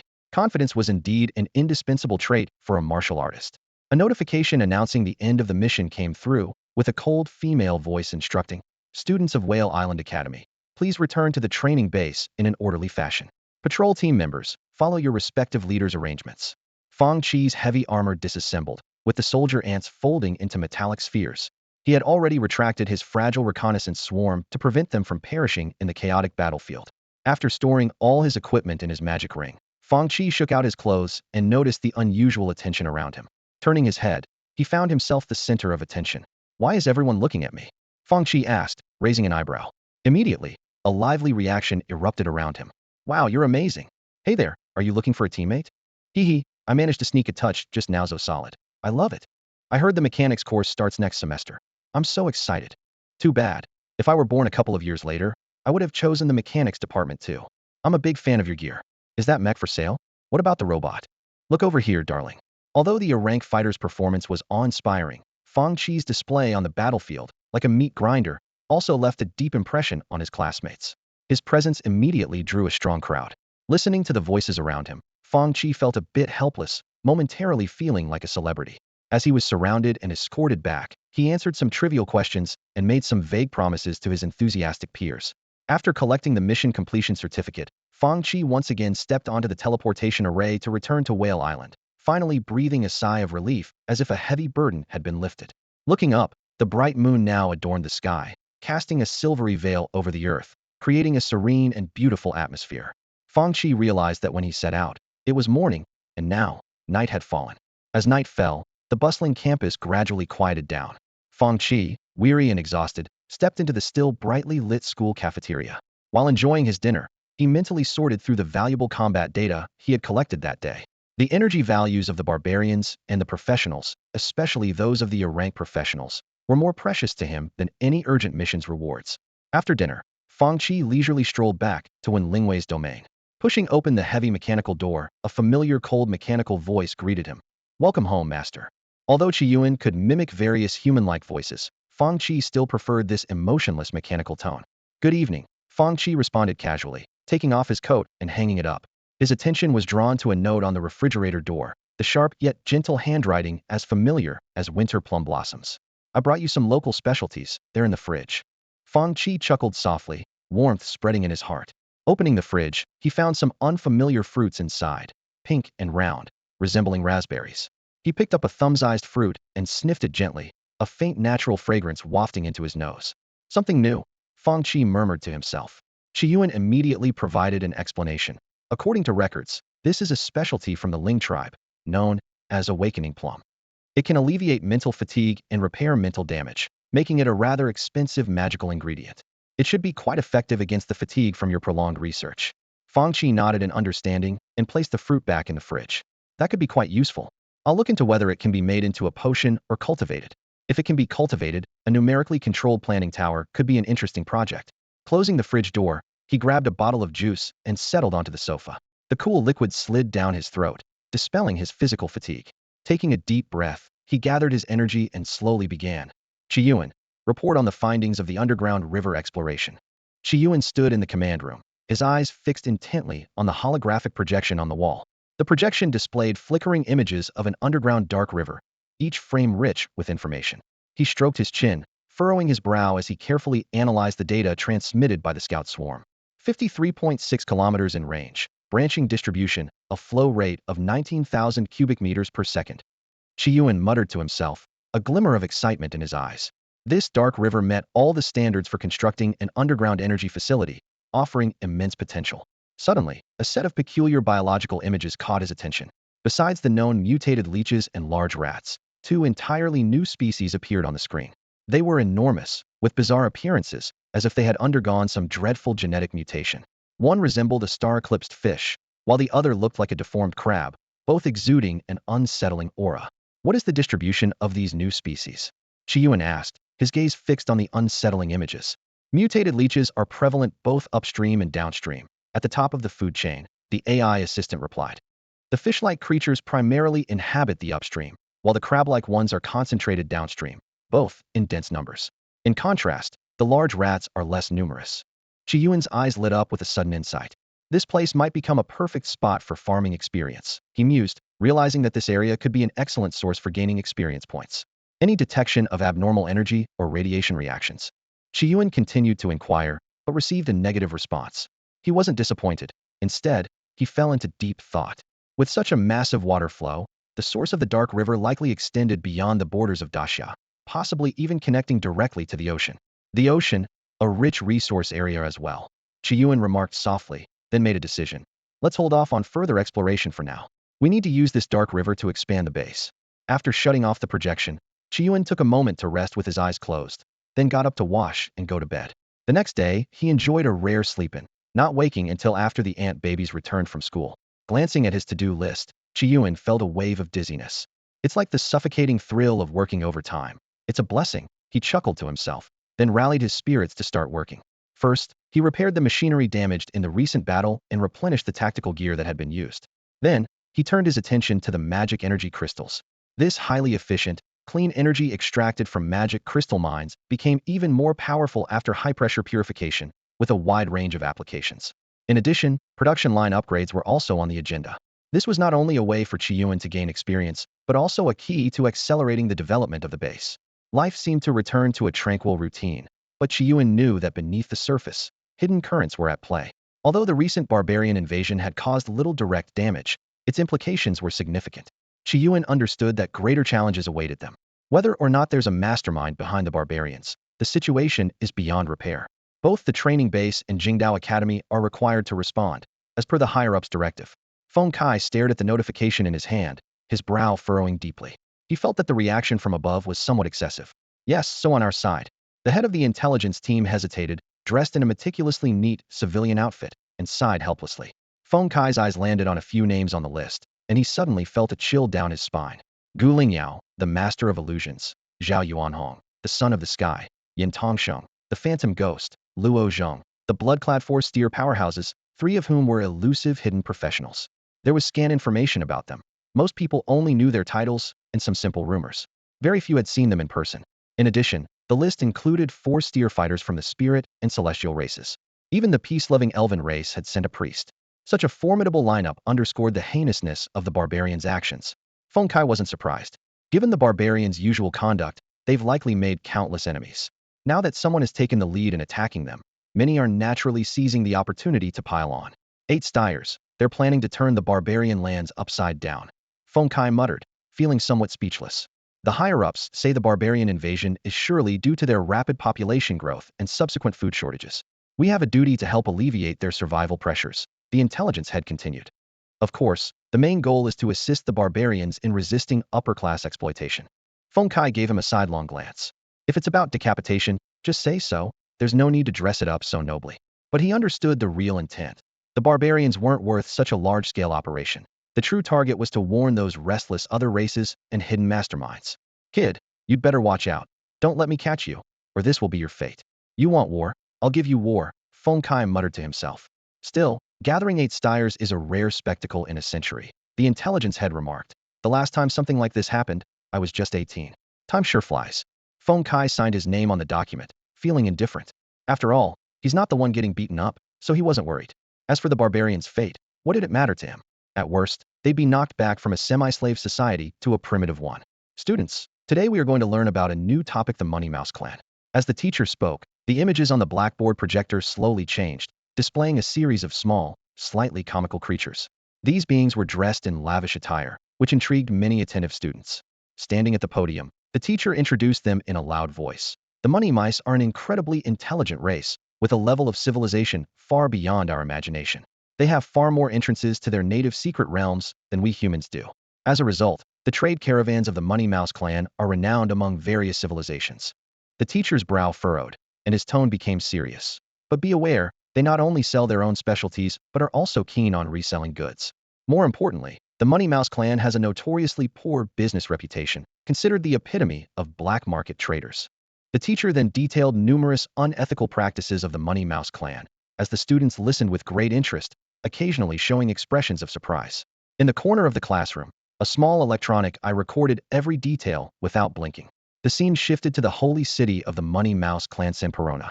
In their language, Perona means wealth and power, while San highlights the revered status of these two elements in their culture. The Money Mouse clan possesses immeasurable wealth and formidable power, much of which they have acquired from other races through various means.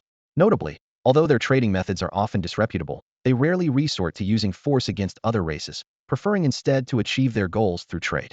In the center of Perona, a magnificent yet tasteful palace complex stands majestically. Inside one of the side halls, the finely dressed monarch of the Money Mouse clan, Rebirth, was intently writing at a desk. Suddenly, a gentle voice came from outside the door. Your Majesty, good news. Rebirth paused his pen and replied in a cultured voice, enter. Despite his leisure time being interrupted, his expression showed no displeasure. The steward entered quickly, approaching the desk, and glanced at the writing, even though he couldn't understand it. Nevertheless, he seized the opportunity to flatter. Your Majesty, your handwriting is improving. Sharp and powerful, yet elegant, it's truly remarkable. Rebirth, with his hands behind his back, responded calmly. Save the flattery for later. Tell me your good news first. The steward's face lit up with a joyful smile, making his furry face seem particularly endearing. Your Majesty, here's the situation. The trade caravan has reported that after being invaded by barbarians, the Daxia kingdom of the humans has responded. It seems they intend to teach the barbarians a lesson. Your plan has succeeded.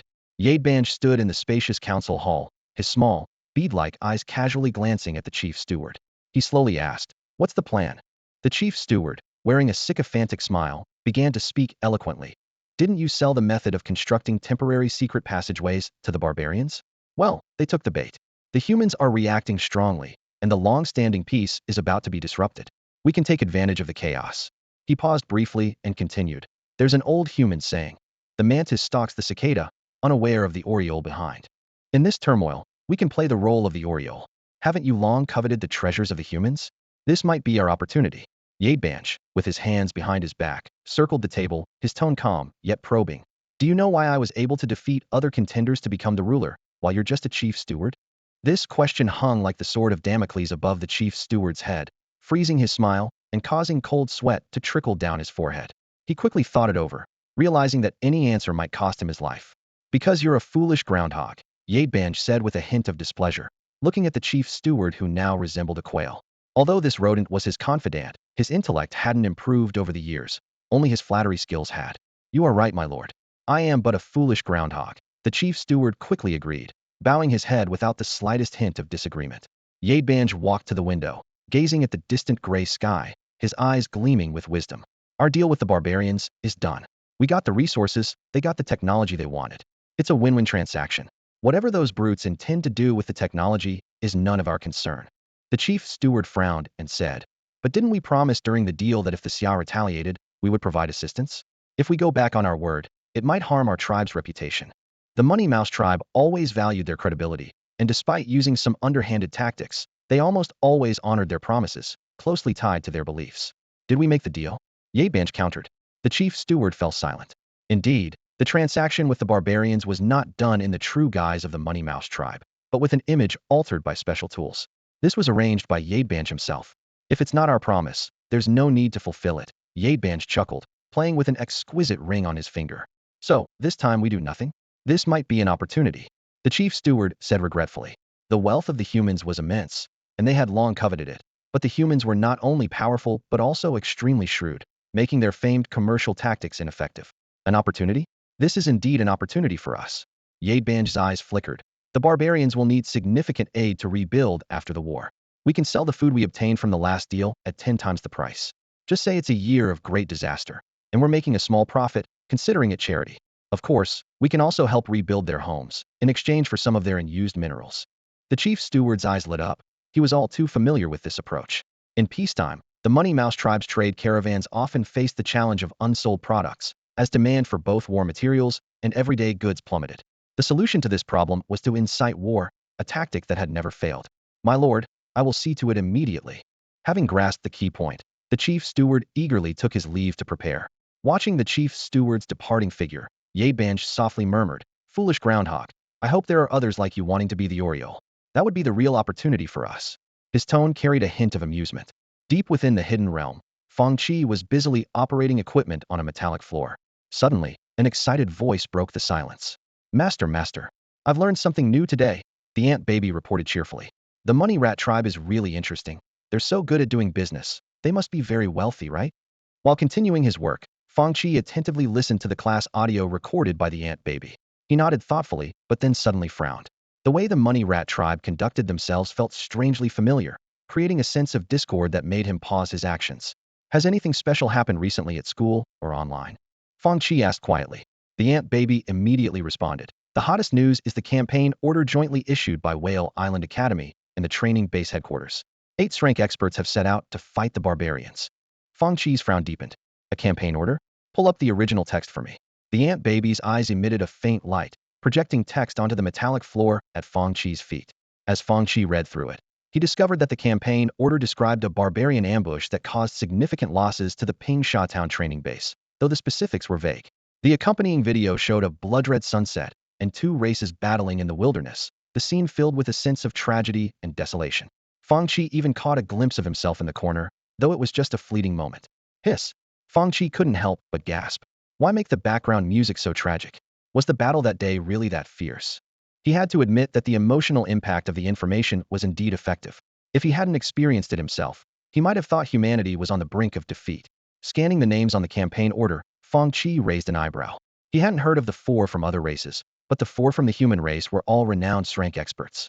The most mysterious among them was Phantom Ghost Yin Tongsheng, who had no battle records, let alone a specific profession, aside from his name. After reading through the entire campaign order, Fang Qi's sense of discord grew stronger. Can't you conduct operations quietly? Making such a big fuss just for some emotional value, he muttered to himself. Although setting a unified goal can increase cohesion, this approach is too unusual.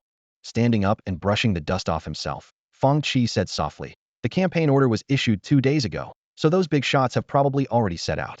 Hopefully, nothing goes wrong. He decided not to delve deeper for now, as such high-level conflicts were still too far beyond his reach. Opening the refrigerator, he pulled out a nutrition bar and bit into it, intending to take a break when the ant baby's voice sounded again. Master, the 5,000 mana crystals you ordered have arrived. Do you need me to retrieve them for you? That was fast, Fang Qi said. No need, this isn't a small amount. I need to inspect the goods myself. Qiyuan, have the worker ants deliver this month's logistics orders to the entrance, Fang Qi said casually, brushing off the dust from his clothes. Got it. Qiyuan responded as Fang Qi headed out of the secret realm. At the entrance, a familiar figure awaited him. It was Su Feng, an engineer from the logistics department, a rather uncommon career choice. Fang Qi greeted him with a relaxed smile, waving his hand. Hey, old Su, long time no see. How about treating me to a meal? Su Feng laughed and shook his head. If anyone's treating, it should be you. Your equipment sales are booming, and you're raking in the profits. Still thinking about my measly earnings. His gaze fell on the mechanical boxes being moved by the worker ants, a hint of envy in his eyes. Those are worth a lot of credits. Fang Qi shrugged helplessly. I have no credits left, as you know. I've spent them all. He raised an eyebrow at Su Feng, signaling him to deliver the goods. Su Feng nodded and took out 10 mechanical boxes from his spatial ring, arranging them neatly on the ground. Curiously, he asked, so, what are you planning to do with all these magic energy crystals? Researching new equipment. After a moment of hesitation, Su Feng couldn't help but advise. You might not like hearing this, but I have to say it. You're already quite accomplished for your age. Maybe focusing on your own field would be better. Magic-related stuff doesn't really align with your profession, and without panel assistance, the learning curve is steep. He quickly added, of course, I'm just saying. Don't take it to heart. All the magic energy crystals you ordered are here, 500 per box, 10 boxes in total. Need to count them. Su Feng patted the boxes beside him, smiling. Fang Qi nodded, casually opening a box to check the quality before accepting the goods. Just a quick look will do. If there's an issue, can I return them? He joked. Hey, no returns after the deal is done. Su Feng pretended to be serious before laughing. Just kidding, don't worry. I packed them myself. There's no way I'd cheat you. After chatting a bit more, and once the worker ants finished the transport, Su Feng collected this month's equipment share and prepared to leave. As he departed, he reminded Fang Qi, come visit me sometime. And remember, it should include a meal. With the 10 boxes of magic energy crystals secured, Fang Qi habitually glanced toward the third-floor balcony. To his surprise, Wen Lingwei, who had been absent for a long time, had returned. Just then, a familiar figure caught his eye, leaving him momentarily stunned. Gu Lingyao? Didn't she go to the barbarian's secret realm? Why is she here? Doubts flashed through his mind, and Fang Qi instinctively took a step back. Kid, what are you looking at? Changed your mind and want to become my disciple. Gu Lingyao stood by the balcony, hands on her hips, raising an eyebrow with a smug smile. Her tone was teasing. Too late. Even the master of illusions has to save face. When you turned me down, you missed your chance, humph. Fang Qi looked at the formidable glass figure before him, feeling a sense of awe. Among all the powerful people he had met, Gu Lingyao was undoubtedly the most carefree and unpretentious, lacking any air of superiority. This contrast only highlighted her uniqueness. Just then, a fair hand gently brushed away Gu Lingyao's hands from her hips. A slightly discontented voice chimed in. You're not a child anymore. Act with some composure. What kind of example is this for the younger generation? Fang Qi turned to see Wen Lingwei, who had been absent for a while. He greeted her respectfully. Teacher, you're back. Wen Lingwei nodded slightly, holding down the still struggling Gu Lingyao. She said to Fang Qi, yes, just got back. Come on up, I brought you a little gift. Without hesitation, Fang Qi followed the two glass figures to the third floor. Entering Wen Lingwei's bedroom, he was met with a remarkably simple space. Aside from a few basic pieces of furniture, there was only a tea table by the balcony. This almost austere setup exuded an air of being detached from worldly concerns. Sitting across the tea table, Fang Qi didn't feel particularly tense. After all, Wen Lingwei was his teacher, and although Gu Lingyao was powerful, her personality, from their previous encounters, made it hard for anyone to feel nervous unless she suddenly lashed out.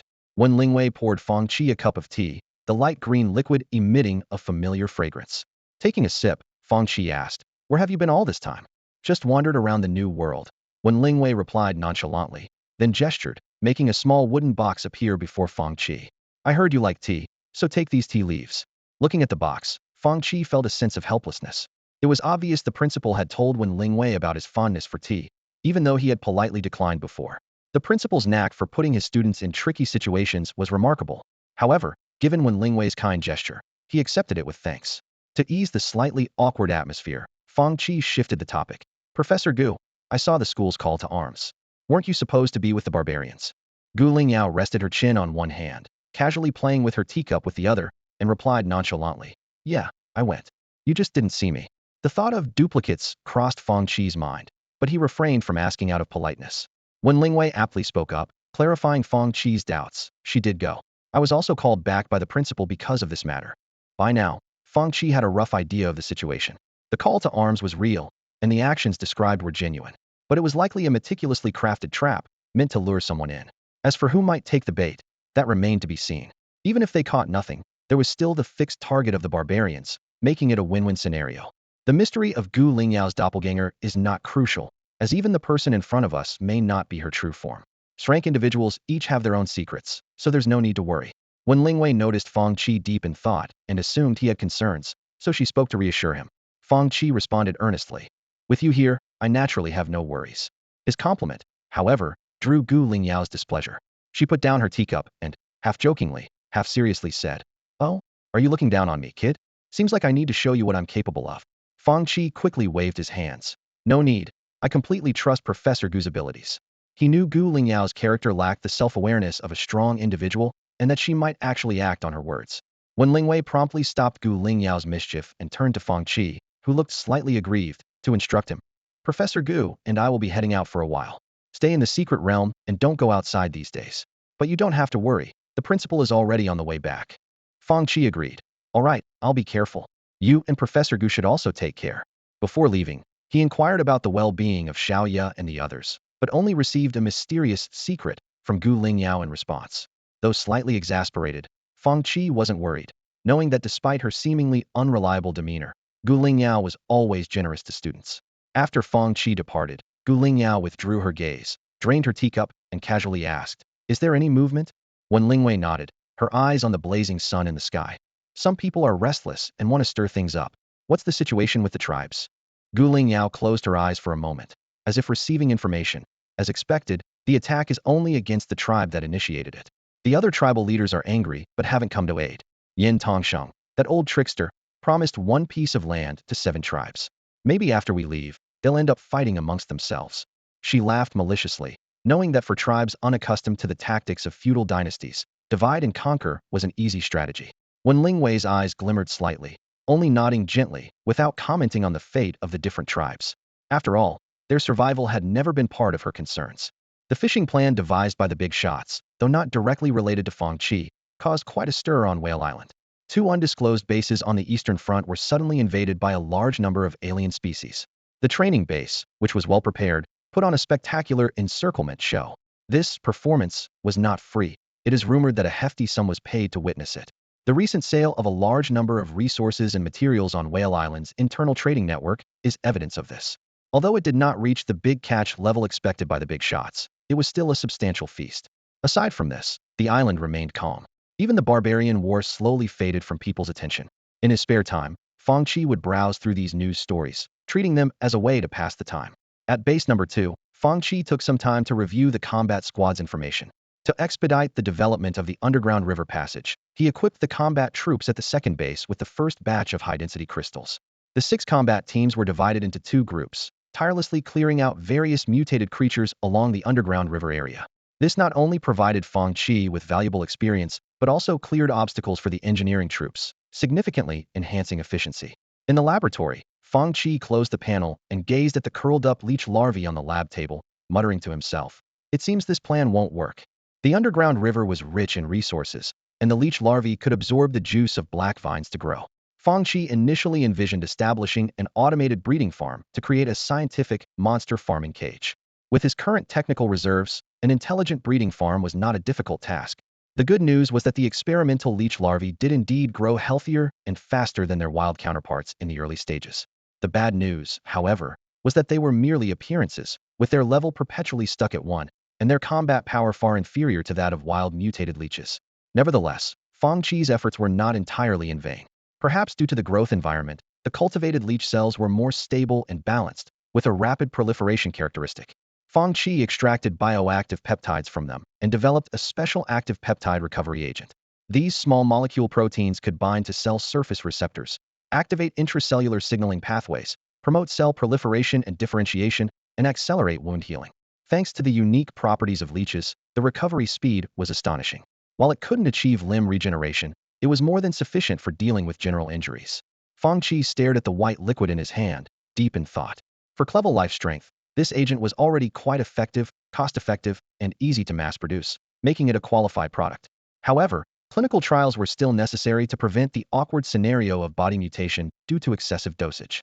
Although active peptide technology was already quite mature in the medical field, and theoretically such issues shouldn't arise, it was prudent to be cautious.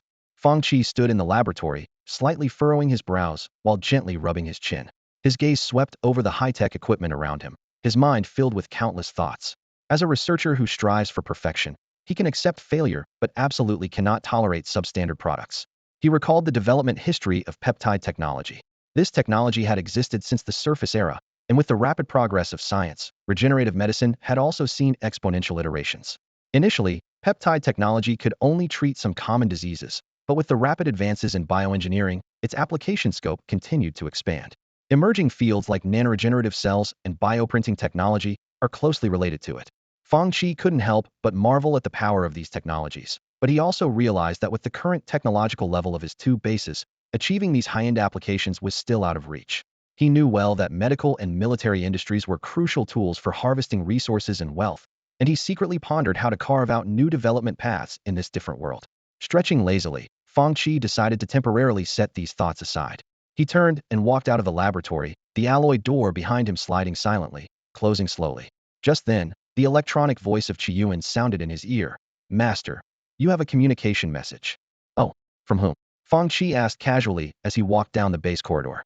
"The communication is from Aunt Baby. Xiao Lingyun wants to see you," Qiyuan's cold voice replied. "The principal?" Fang Qi muttered, feeling a bit uneasy. Since they had become acquainted, Xiao Lingyun had revealed his playful nature, often dragging Fang Qi into playing chess. This so-called chess was more like a complex multi-race war simulator board game, taking a considerable amount of time to complete a game. To handle this situation, Fang Qi had specially equipped Aunt Baby with nanolimbs that could change shape at any time, allowing it to play chess with Xiao Lingyun on his behalf. But this wasn't the only reason Fang Qi was reluctant to play chess with Xiao Lingyun. What left him speechless was the old man's poor sportsmanship, often resorting to cheating. Although he couldn't fathom Xiao Lingyun's purpose in seeking him out this time, Fang Qi decided to go to the school and find out. Upon arriving at the office building, he unexpectedly saw Vice Principal Duan Yang. "Fang Qi, you're here to see the principal." Duan Yang greeted him with a pleasant smile. "Yes, the principal said he wanted to see me," Fang Qi replied. Duan Yang muttered softly. What could it be other than losing a chess game again? Clearly, he was also troubled by the principal's chess antics. Duan Yang then inquired if Fang Qi had plans to release new equipment before the end of the semester, particularly control, reconnaissance, or trap types. Fang Qi explained that there wasn't enough time to develop new equipment this semester and curiously asked if the school had a specific need for them. Duan Yang explained that many students take on tasks before the holidays and have a certain demand for auxiliary equipment. He understood Fang Qi's time constraints and suggested discussing it later when he had time. After a brief exchange, Duan Yang left quickly, his steps light and seemingly in a good mood. Fang Qi noticed that since the principal's return, Duan Yang had become much more spirited.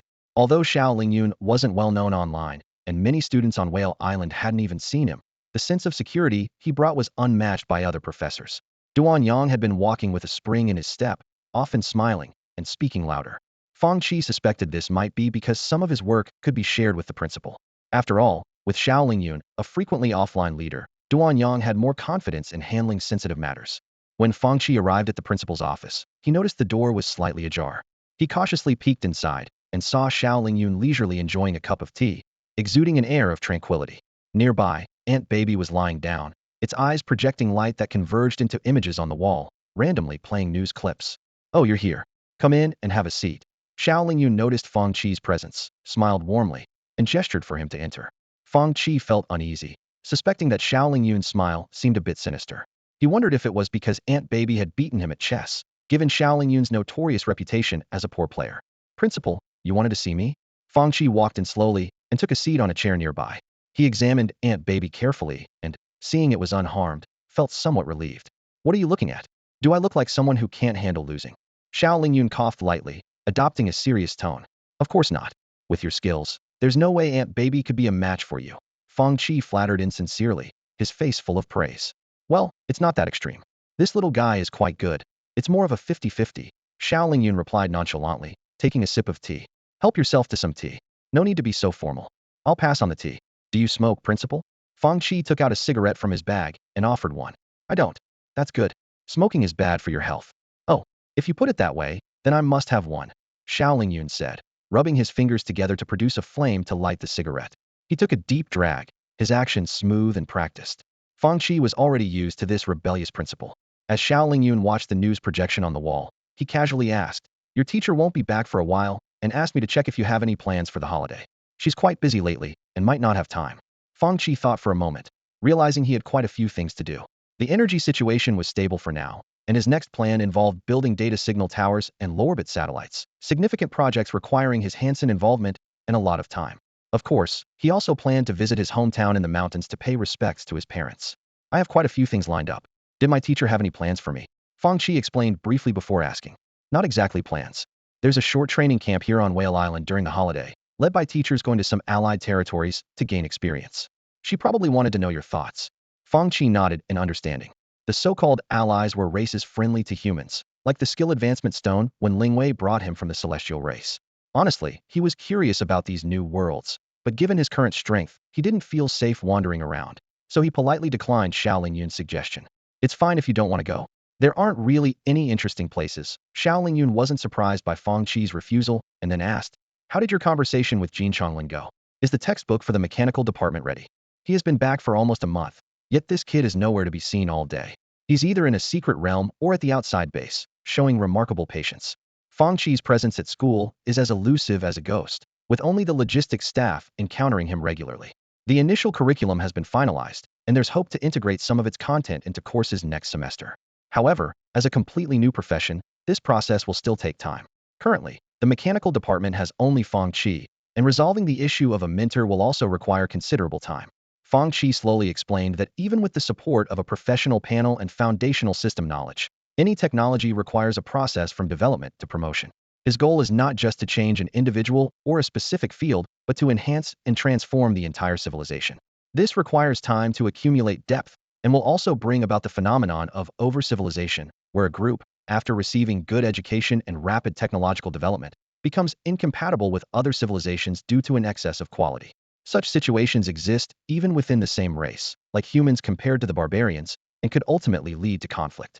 Fang Qi thought of anti-human organizations like the Black Society and the Divine Grace cult, his eyes flickering. With external threats surrounding and internal divisions, unifying humanity is imperative. But these thoughts remained unspoken, as without absolute confidence, discussing them would be merely theoretical. Xiao Lingyun initially planned to take Fang Qi to the New World to meet some old friends, but seeing how busy he was, it was clear there would be no time this holiday. The principal consoled. Those old guys are still quite spry, they won't die anytime soon. There's always next time.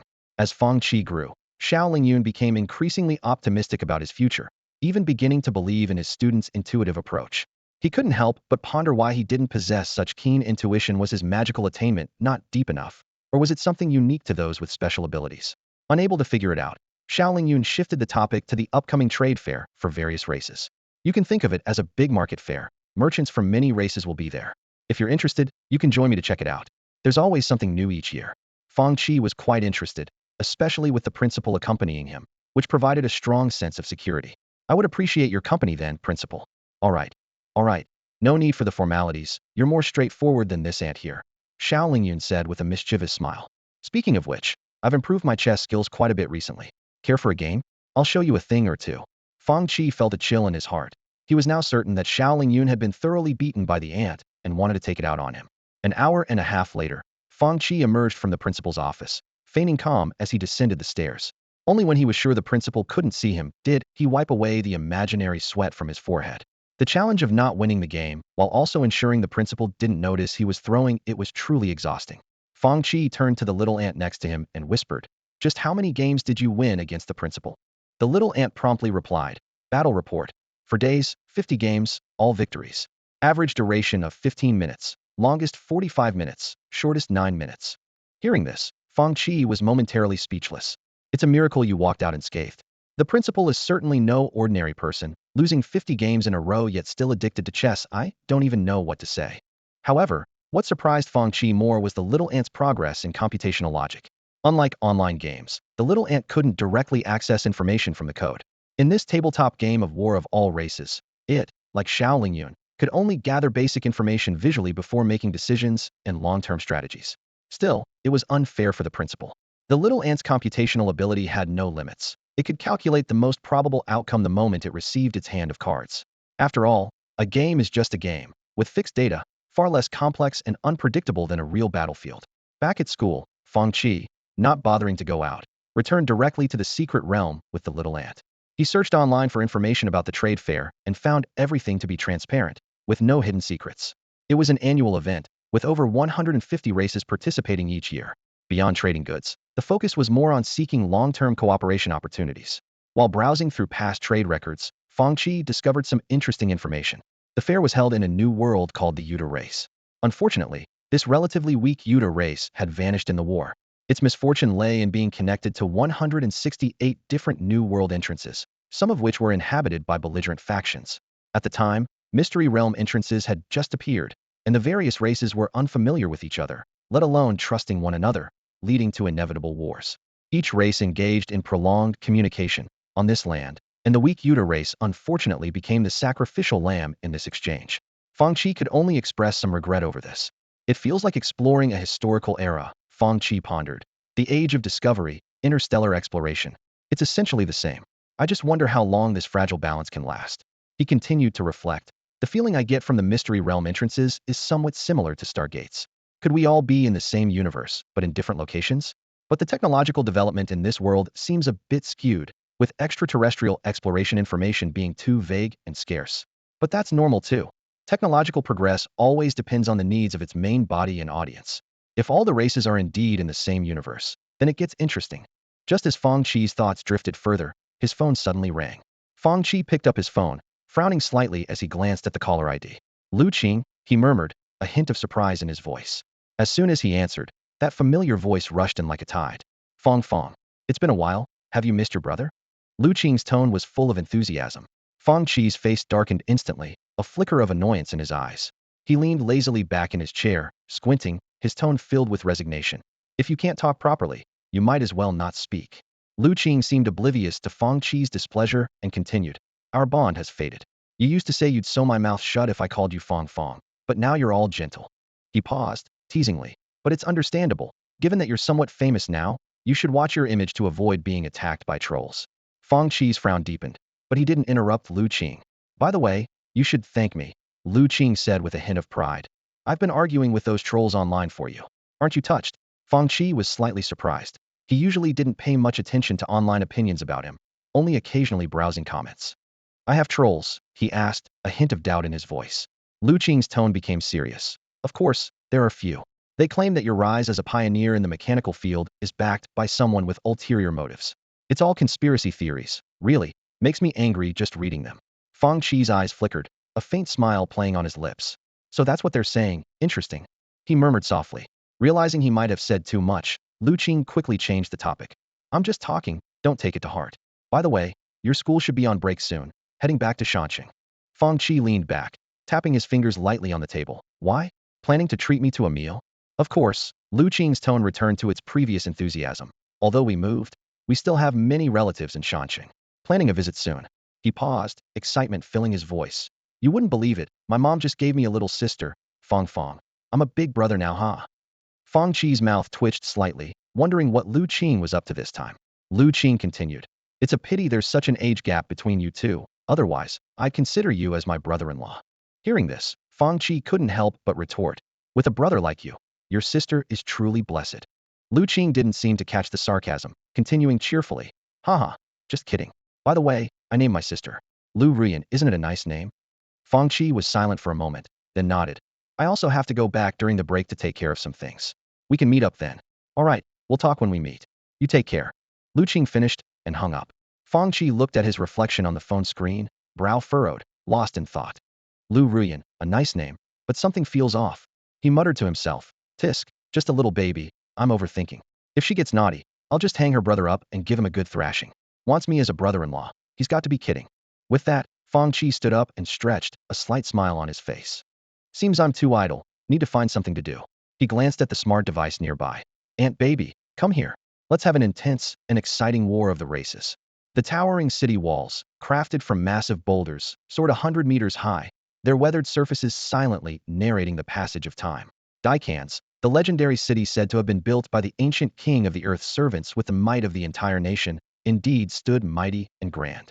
Beneath the walls, a golden-furred mouse person, less than 1.6 meters tall and dressed in lavish attire, appeared particularly diminutive. He reached out with his furry paw to gently stroke the rough wall, sighing softly. This was Luther, the captain of the Gold Mouse merchant caravan, who was immersed in awe of the ancient city. Sir Luther, the paperwork is complete. We can enter the city now. A servant-like figure quickly approached and whispered in his ear. Luther's beady eyes gleamed with a spark of interest. Oh, that was quick. Did you discover anything? The servant briefly reported the information gathered after entering the Earth Servants' territory. The Earth Servants recently failed in their invasion of the human race, suffering significant losses. The internal situation is complicated, with many demanding the leader's resignation and blaming the defeat on the commander who is the leader's eldest son. It seems the leader must be in quite a predicament now, Luther sneered. It's astonishing how such a simple trick can deceive people. It's utterly foolish. But it's beneficial for me, sparing me a lot of trouble. It's just a pity about the barbarians over there. Yin Tongsheng is too cunning. Now the entire barbarian race is in turmoil over territory disputes, causing chaos and costing me a lot of money. Luther and his entourage stepped onto the solid cobblestone path, heading into the city. The Earth servants they passed mostly wore simple, rudimentary armor, making Luther's luxurious and flamboyant robes stand out even more. Behind him trailed 50 to 60 gold mouse guards, forming the protective force for this journey. In the city's center stood a gigantic statue 100 meters tall, both rugged and exquisite, though its features were indistinct. This was the statue of the most powerful leader of the Earth servants in legend, the ancient king, yet even his name had not been preserved. Luther glanced up at the majestic statue, his heart unmoved. Having seen much of the world, he had long lost interest in such plain statues. The group leisurely made their way towards the tallest building in the city, the palace of the Earth servants' leader. At the entrance, guards halted them. You may bring one attendant inside. The others must remain outside, the guard captain said, looking down at the diminutive Luther after checking the documents. Luther offered a polite smile and responded graciously. No problem at all. Thank you. Katie, you come with me. Under the escort of the guards, Luther and his attendant Katie entered the palace, preparing to meet the leader of the Earth servants. The interior of the palace was far more opulent than its exterior. The floor was paved with exotic, jade-like stones, stretching endlessly. Majestic stone pillars were intricately carved with exquisite patterns, casting a unique charm in the light. Chief, an envoy from the Golden Rat clan seeks an audience. The messenger's voice was relayed through various channels until it reached the ears of the Earth Servant clan's leader. Let them in, commanded a grayish figure seated on the throne. The leader's limbs were long and slender, making the elaborate robe appear somewhat loose, yet he exuded an intangible aura of authority. As the grand doors opened, Luther's diminutive figure walked in slowly. Honorable leader of the Earth Servant clan, I bring greetings on behalf of the Golden Rat clan, he said, performing a standard Earth Servant salute with respect. What brings you here? We have no ties, the leader remarked in a flat tone, his gaze fixed on Luther. Luther remained composed, standing upright with an appropriate smile. Precisely because we have no ties, we seek to establish cooperation with you. A relationship can be cultivated over time, can it? Get to the point. What is your true purpose? The leader waved his hand impatiently. Recent defeats in external wars had put him in a foul mood, not only causing significant losses, but also requiring hefty compensation payments. He had little patience for wordplay with Luther. Our monarch has heard of the Earth Servant clan's plight and sympathizes deeply. Luther maintained a humble smile. Although the war hasn't directly damaged your lands, the outflow of resources is bound to cause unrest, which is detrimental to your rule. We are willing to provide a large supply of low-cost essential goods to help you stabilize the situation. Of course, we have a small request. The leader narrowed his eyes, tapping his fingers on the table. Let's hear it. We need a small piece of land to allow our trade caravans to operate. We will ensure fair prices and not disrupt market order. Additionally, we wish to establish a bank to manage transaction funds, adhering strictly to your tax laws. The leader weighed the pros and cons. Given the current circumstances, this seemed like a risk-free deal, especially since it would be on his own turf, eliminating concerns about any tricks they might play. Agreed, but I need to see your sincerity first. After a long contemplation, the leader nodded slightly. The first batch of goods will arrive within 3 days, rest assured, Luther said, bowing respectfully as he took his leave. Then I'll await your good news. The leader finally allowed a small smile. Regardless of what these rats had up their sleeves, the immediate benefits were too tempting to pass up. Things progressed smoothly. The first batch of quality goods arrived quickly, circulating within the clan at prices far below market value, swiftly quelling public discontent. The leader was very pleased and allocated a section for the Golden Rat clan's commerce as agreed. Lord Luther, at this rate, when will we break even? Watching the continuous outflow of goods, the attendant Katie expressed her concern. When doing great things, don't worry about petty gains, Luther said with his hands behind his back, gazing at the bank under construction, his eyes deep. Once the bank opens, set the interest rate at 8 per month. 8 per month? Isn't that? Katie looked puzzled. Just do as I say. Luther glanced at her calmly before turning away. As the day of the trade fair drew closer, the time agreed upon with the principal finally arrived. Fang Qi traveled light since, given his current financial situation, Large transactions were still beyond his reach. He approached the principal's office with a sense of curiosity and anticipation. Xiao Lingyun, who usually had a casual demeanor, was dressed in a formal mage's robe today, exuding the aura of an experienced master. He looked at Fang Qi and asked, "Are you ready?" Fang Qi nodded. "Yes, there's nothing much to bring. Principal, are we using the teleportation array?" Xiao Lingyun waved his hand, and a magic circle spread out beneath them, glowing with a faint purple light. "No need for that," he said, and before he finished speaking, the two of them vanished into thin air. In the next moment, Fang Qi found himself in the midst of a vast, clear blue sky. White clouds floated leisurely around them, and the dazzling sun shone overhead. The illusory magic circle beneath their feet seemed solid, holding them steadily. "Principal, are we flying there?" Fang Qi asked in surprise. Although he couldn't feel the wind or see any landmarks below, he was sure they were moving quickly. Xiao Lingyun laughed heartily. "Yes, flying. The entrance is not far, just a few minutes away. Teleportation is nothing compared to the thrill of flying." With that, their speed suddenly increased. Whoosh! A sensation of weightlessness hit as Xiao Lingyun took Fang Qi through the clouds, diving rapidly. They flew close to the ground, their terrifying speed kicking up a trail of yellow sand in the desert, shattering rocks and scattering creatures that couldn't dodge in time, before swiftly ascending back into the clouds. "How about that, kid? Thrilling, isn't it?" Xiao Lingyun chuckled with satisfaction. Fang Qi's mouth twitched. He wasn't sure how to comment on the principal's unique hobby. Perhaps it was similar to those who preferred piloting a spaceship through the star fields instead of using a stargate. After all, experienced masters often have their peculiar interests. Xiao Lingyun continued.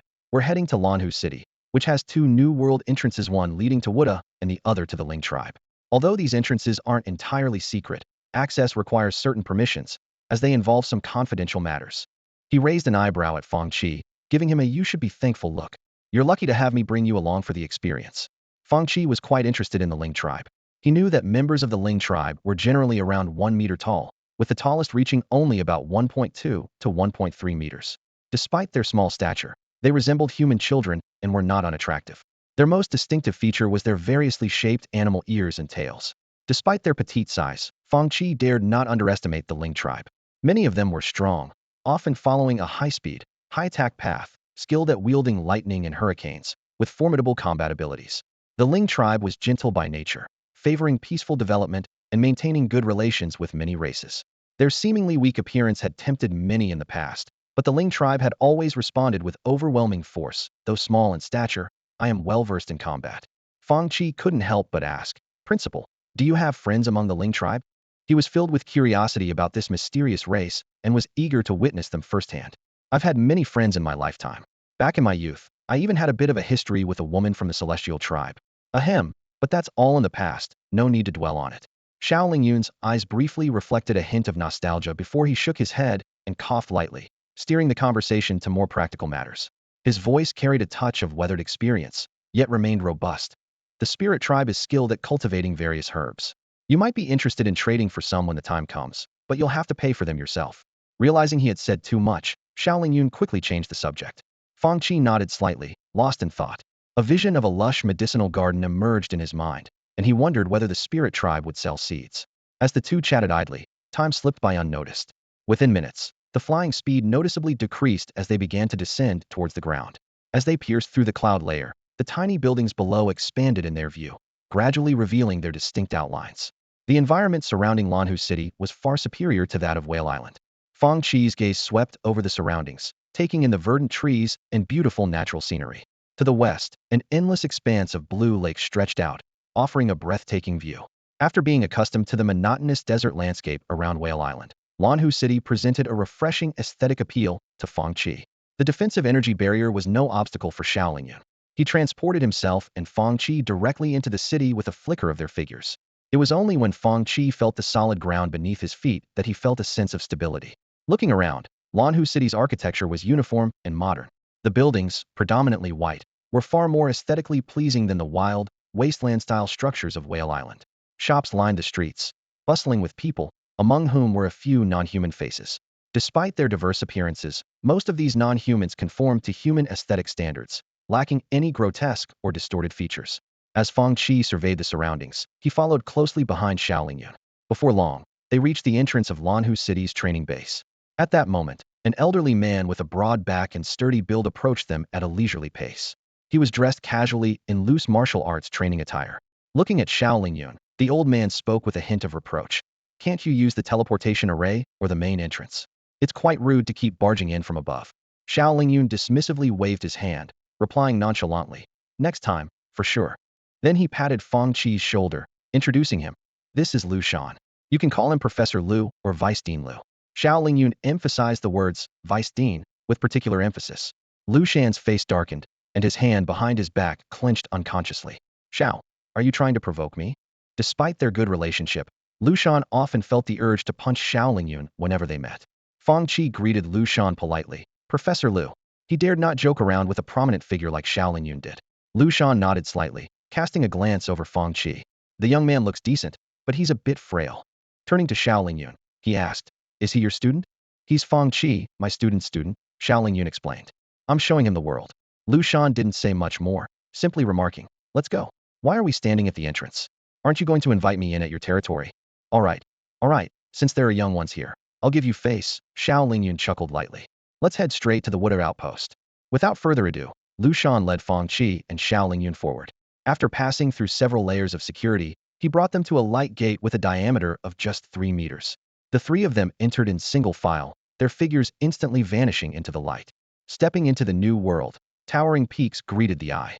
Crimson trees rose like giant pillars, densely covering the mountains. In the sky, a flock of red birds soared gracefully, their elegant silhouettes tracing beautiful arcs against the blue backdrop. At the mountain's base, sprawling structures stood like ant nests, with ant-sized figures bustling back and forth in the distance. Xiao Lingyun pointed at the red birds flying overhead and explained, those are firewing birds, a unique feature of this world. They taste good, but they're difficult to farm. Lu Shan interrupted him, a hint of exasperation in his voice. Stop thinking about food all the time. They're mainly bred for battle and surveillance. Xiao Lingyun didn't argue but instead pointed to a distant towering spire and said to Fang Qi, see that tower? It marks the center of our territory, spreading 5,000 kilometers in all directions. Except for some guarded restricted areas, you're free to roam anywhere. Fang Qi squinted at the spire and asked softly, that's the magic tower, right? Xiao Lingyun nodded slightly and elaborated. Magic towers are multifunctional war machines, common for attack and defense. However, powerful mages often customize them for personal needs, making them quite different. As they traveled, Fang Qi began to understand the ecosystem of the Yuda tribe's world. The vegetation tends to grow to enormous sizes, possibly due to certain energies. Following the two leaders into the outpost, Fang Qi noticed several people in the lounge, mostly middle-aged or older, with some younger individuals as well. The leaders exchanged pleasantries and shared old stories, creating a peculiar atmosphere. Feeling uncomfortable, Fang Qi was noticed by Xiao Lingyun, who whispered, go take a walk, just avoid the dangerous areas. Fang Qi quietly slipped out of the outpost, wandered through the small complex, and eventually entered a casual dining establishment. Inside, a muscular man was polishing a glass, and upon seeing Fang Qi, he warmly asked, what can I get for you, brother? Fang Qi approached the counter and candidly said, it's my first time here. Any recommendations? The man's eyes lit up, and he promptly suggested, the stir-fried ironbone dragon lizard is great. Or you could try the chilled blazing butterfly's blend of hot and cold flavors is top-notch. Fang Qi frowned slightly and asked uncertainly, can this ironbone dragon lizard talk? The owner and front desk guy smiled knowingly, clearly accustomed to such questions from new customers. He enthusiastically explained, oh, no, these are all locally raised lizards. He lowered his voice and added mysteriously, if you want the talking kind, I have connections, but you'll need to wait. Seeing Fang Qi's thoughtful expression, the owner quickly added, but their texture isn't great. The meat is quite tough, only good for making jerky. Overall, the local lizard tastes better. Realizing it was Fang Qi's first time in the new world, the owner began to eagerly share some basic knowledge. However, his focus was mainly on the taste of various animals and how to prepare them more deliciously. Fang Qi couldn't help but be amazed. This owner was clearly a very professional chef, though the dish names were a bit on the dark side. No need, just stir-fry the ironbone dragon lizard. Fang Qi quickly interrupted the lengthy explanation. The owner's eyes lit up. How about a cold dish of fiery butterflies? It's my specialty, the only one at the outpost. Next time for sure. Fang Qi replied politely. The owner smacked his lips, seemingly regretting not selling his signature dish. All right then, find a place to sit, it'll be ready soon. Fang Qi shifted his gaze from the bizarre dish names and found a place to sit. He marveled at how this restaurant offered him a small taste of the local flavor before he even began to understand the new world. Through the window, he noticed that the street outside had many more exotic people than Lanhai City. As Fang Qi was lost in thought, the restaurant door opened, and a stern-faced man walked in. He looked young, and Fang Qi recognized him. Not only had he seen him in the waiting room earlier, but they were also in the same batch of candidates. He recalled the man's information, Lu Yufeng, a summoner. However, since each summoner could contract different species, Fang Qi wasn't sure about this guy's abilities. After all, these hidden professions were unique to the obelisk, with few members and only a general introduction in textbooks. Lu Yufeng scanned the room and finally focused on Fang Qi. Eating, he nodded slightly, his tone cold. Fang Qi helpfully explained. The owner is busy. The menu is at the front desk. Take a look yourself. Lu Yufeng walked to the front, picked up the thin menu, and casually glanced at it. For a moment, his usually calm and stern face showed a hint of surprise. He placed the menu back on the counter without a trace.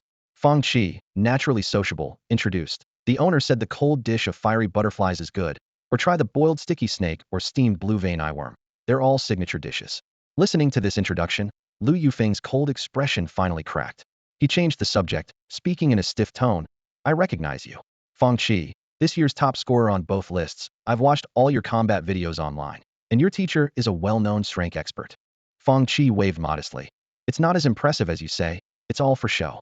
Lu Yufeng, with a serious face, extended an invitation. Do you want to have a match? I'm curious about your strength. I believe you have some understanding of me. Are you interested in experiencing a summoner's combat style? Fang Qi rubbed his chin. Honestly, he didn't know much about Lu Yufeng beyond his profession and name. But the summoner profession intrigued him. It sounded formidable. We can have a match later. Do you want to try the restaurant's signature dishes?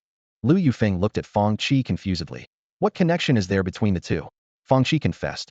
I'm just curious about what those dishes are like, but I'm naturally timid and dare not try them. Lu Yufeng was a bit flustered. You're timid, so you want me to eat them? Do you think those dish names sound like they're for people? I consider you an opponent, and you consider me what? A taste tester? Ugh. Ugh. Lu Yufeng leaned against the corner, retching repeatedly, his face as pale as paper. He deeply regretted trusting Fang Qi's nonsense. What is ugly doesn't necessarily mean it tastes bad, even mean. His mind kept replaying the image of that nauseating delicacy, a few blue, eyeball-like objects soaked in black sauce on a white porcelain plate, emitting an eerie sheen. The sensation of that slimy liquid bursting in his mouth was something Lu Yufeng felt he'd never forget. Although the exact taste had faded from his memory, he was sure it couldn't have been anything delicious. Worse still, despite his efforts, he couldn't throw up anything. Fang Qi stood nearby, looking slightly embarrassed. A duel isn't a problem, he hesitated to say. But maybe you should see a doctor first? There should be plenty of medical staff at the outpost. Lu Yufeng looked up, his eyes blazing as he stared at Fang Qi. A duel, he reiterated weakly but firmly, clearly not forgetting his original intention. However, just as Fang Qi was about to respond, he noticed Lu Yufeng's lips turning an unsettling shade of blue. Oh no, are you okay, man?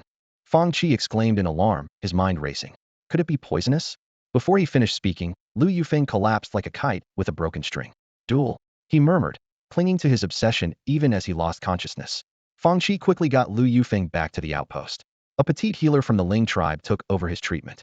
The healer was so small that he barely reached Fang Qi's height, even when squatting, with pointed ears and movements that seemed somewhat out of place. Don't worry, it's nothing serious, the healer said calmly, retracting his hand and placing it behind his back. Just a mild case of food poisoning. This young man looked sturdy enough. How could he not handle something like that? Fang Qi thanked him respectfully. Thank you for your help, elder. The Ling healer waved his hand and advised earnestly. It's no trouble. You newcomers should be careful not to eat unfamiliar things. It could be serious. If you're unsure about anything, ask your elders. With that, he left calmly, clearly accustomed to such situations. When Lu Yufeng regained consciousness, Fang Qi gently declined his renewed request for a duel and quietly closed the door as he left. He knew that the duel had been meaningless from the start. Fang Qi wandered around outside the outpost alone. He contemplated that the center of the trade fair was actually some distance from the human outpost. It was a neutral zone, tacitly divided by various tribes for exchanging goods. Over the years, it had become the official place for intertribal communication. Yet, Fang Qi couldn't help but wonder how long this fragile peace could last.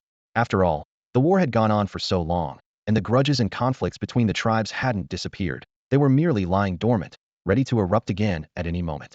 Seeing that the leaders seemed in no hurry to set off today, Fang Qi decided to make the most of the opportunity. After all, it was his first time in this new world, and he intended to take home some unique souvenirs as a keepsake. Never seen it before, let me collect some. This thing seems quite hard too, let's study it. Fang Qi carefully navigated through the dense forest outside the outpost, his eyes sharply scanning everything around him. His backpack was filled with various sample bags, ready to collect the specialties of this unfamiliar world at any moment. As a newcomer explorer to this new world, Fang Qi knew well that every leaf and every grain of sand might hold unknown secrets. He stopped and gently tapped a red tree trunk. Thud, thud, thud. The dull echo resonated in the silent forest. Fang Qi frowned slightly, and the black glove on his right hand instantly transformed into a stream of nanoparticles, forming a sharp knife at his fingertips. Carefully, he pierced the bark with the knife tip, feeling a dull resistance. The density is quite high, he muttered, cutting off a piece of bark and placing it carefully into a sample bag. Recalling the 100 turtle giant trees at Whale Island School, Fang Qi fell into contemplation. Those trees surpassed the realm of ordinary plants. Besides the usual carbohydrates and plant proteins, he had discovered faint energy particles within them, mysteriously akin to magic. Although these findings were not yet useful, they greatly satisfied Fang Qi's intense curiosity. Realizing he had wandered some distance from the outpost, Fang Qi decided not to venture further. He collected some plant, soil, rock, and insect samples nearby, then began to head back. The black soil in the sample bag swayed gently with his steps, prompting Fang Qi to reflect. The first time is always worth remembering. He thought of how the Human Federation felt when they first discovered a planet with extraterrestrial life, likely similar to what he was feeling now. As for the outcome of that piece of history, Fang Qi chose not to dwell on it. Carefully placing the collected samples into a specially designed box, Fang Qi ensured each mechanical lock was securely fastened. Although the box was well sealed, he still preferred to use a decontamination chamber for thorough disinfection if conditions allowed. It wasn't an obsession, but a necessary precaution. Looking up at the sky, Fang Qi suddenly noticed a peculiar phenomenon. The sun seemed to remain fixed in the same position, completely still. He frowned, calculating silently. I've been here for nearly 4 hours, yet the sky hasn't changed a bit. Fascinating. If this truly is the universe outside, this phenomenon might be related to some unique celestial movement. Despite the fulfilling life on the surface, Fang Qi longed for the vast, endless starry sky. He lifted his head slightly, gazing at the azure sky, his eyes shimmering with a yearning for the unknown. Taking a deep breath, Fang Qi began to walk back along the path he had come, filled with boundless anticipation for this new world. After spending another 2 days at the outpost, the large group heading to the trade fair finally gathered on the morning of the third day. Traders from all over the country converged in one place, creating an impressive and bustling scene. The group used a teleportation array to arrive at the trade fair, instantly enveloped by the noise. Fang Qi mingled with the crowd, his keen eyes assessing the surroundings. Various creatures from different races moved around, some in a hurry, others highly vigilant. Suddenly, Xiaolingyun approached Fang Qi, lightly tapping his arm. A subtle dark magical rune quickly formed and condensed into a small symbol. Fang Qi raised an eyebrow, curiously rubbing his arm, without feeling anything unusual. Xiaolingyun explained through telepathy, just in case. Don't worry, it will disappear in a few days. You can explore on your own. I'll call you when it's time to leave. He gave Fang Qi a reassuring look. In a low voice, Fang Qi asked, Are you here for business too? Xiaolingyun chuckled. No, I'm here for fun. Why, do you want to join me? No need. Principal, please enjoy yourself. Fang Qi nodded slightly, showing his understanding. Xiaolingyun added, The trade fair lasts several days. If you want to return to the outpost, you can go back the same way you came. With that, his figure gradually disappeared into the crowd. Fang Qi quietly followed a group of people, observing the trading process closely. Most transactions were direct exchanges of goods, with no unified currency, making the process cumbersome. The trade fair offered a wide variety of items, including food, minerals, plants, pets, weapons, special items, and alchemical potions. What surprised Fang Qi was the presence of stalls openly auctioning slaves. Although he was not unfamiliar with the concept of slavery, witnessing it firsthand was still novel to him. Standing at the back of the crowd, Fang Qi observed the diverse creatures in front of him. On the auction stage, several large humanoid beings were bound by unknown ropes, their eyes vacant. These products stood nearly 5 meters tall, with bulging muscles and indistinct genders. Fang Qi wore an alchemical device resembling an earphone, purchased from a shop at the outpost, which could translate most languages of various races. On stage, a short, well-dressed rat man introduced with a broad smile. Ladies and gentlemen, these are top-quality slaves from the Teenese tribe, limited in number and affordably priced, starting at 1 group. Fang Qi pondered. The Teenese tribe, huh? Never heard of them before. It seems these individuals have at least level strength. That rat, could it be from the Money Rat clan? He recalled the information shared by the ant baby, growing wary. These guys are the type that would chew you up and spit out your bones. The surrounding crowd eagerly bid on the robust slaves on stage, creating a lively and bustling atmosphere. The cacophony of voices rose and fell, creating a very noisy atmosphere. The The auction house was packed with people, and the first auction had just concluded. The slaves on stage were hurriedly taken away. Soon after, a second batch of slaves, belonging to another race and more numerous, was brought onto the stage. Fang Qi stood among the crowd, his gaze sweeping over the slaves on stage, and he felt a slight pang of emotion. Slavery. Such a stark coexistence of barbarism and civilization. He glanced at the enthusiastic auctioneer, then turned and left the auction area. As he walked through the streets of the marketplace, Fang Qi pondered the roots of interracial conflicts. The vast differences in values and understanding led to wars, and the hatred spawned by war sowed the seeds for future conflicts. He couldn't help but imagine how the seemingly peaceful scene before him would crumble when war broke out again.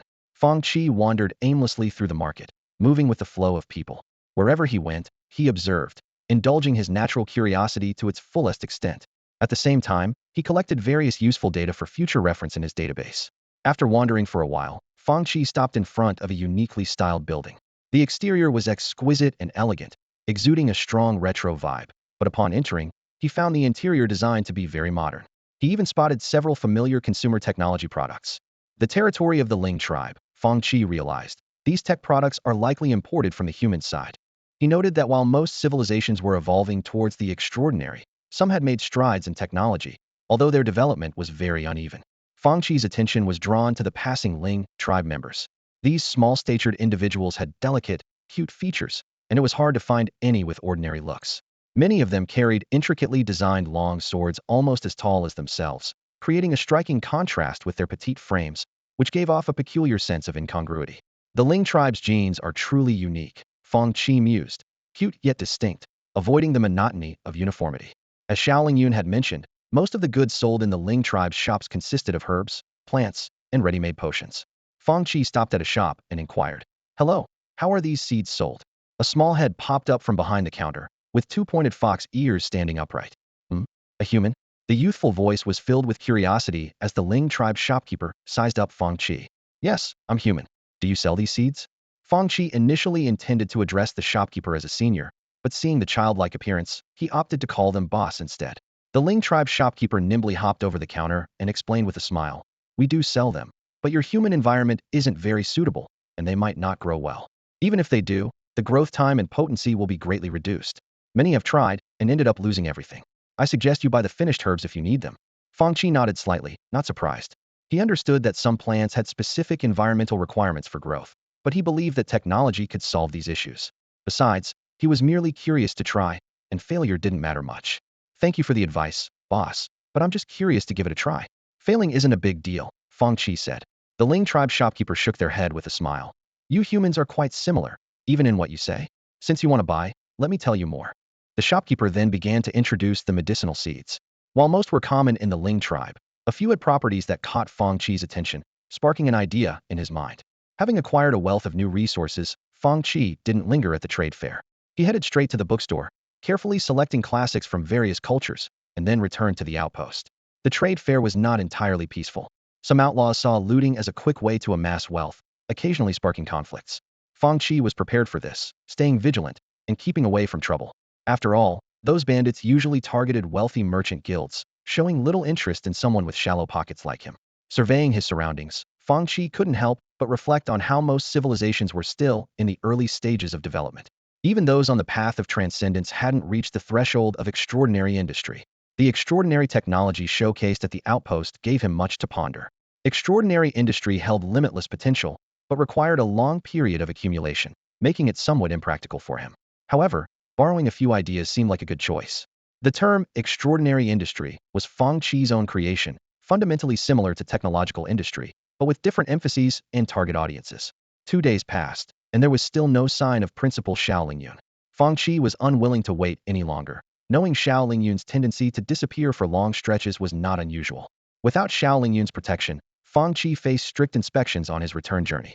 The trade fair featured some human-banned items, such as the succubus tribe's purple mist flower, which could cause mental dependency in most low-level professionals and was extremely dangerous. As soon as he stepped into Lanhu City, Fang Qi's phone buzzed incessantly. The New World's network was a local area network, so he had been unable to receive messages before. 4 messages appeared on the screen, 3 from Qiyuan, and another from Jin Chonglin asking for a response when convenient. A new discovery? Fang Qi's eyes flickered as he stared at the image on the screen.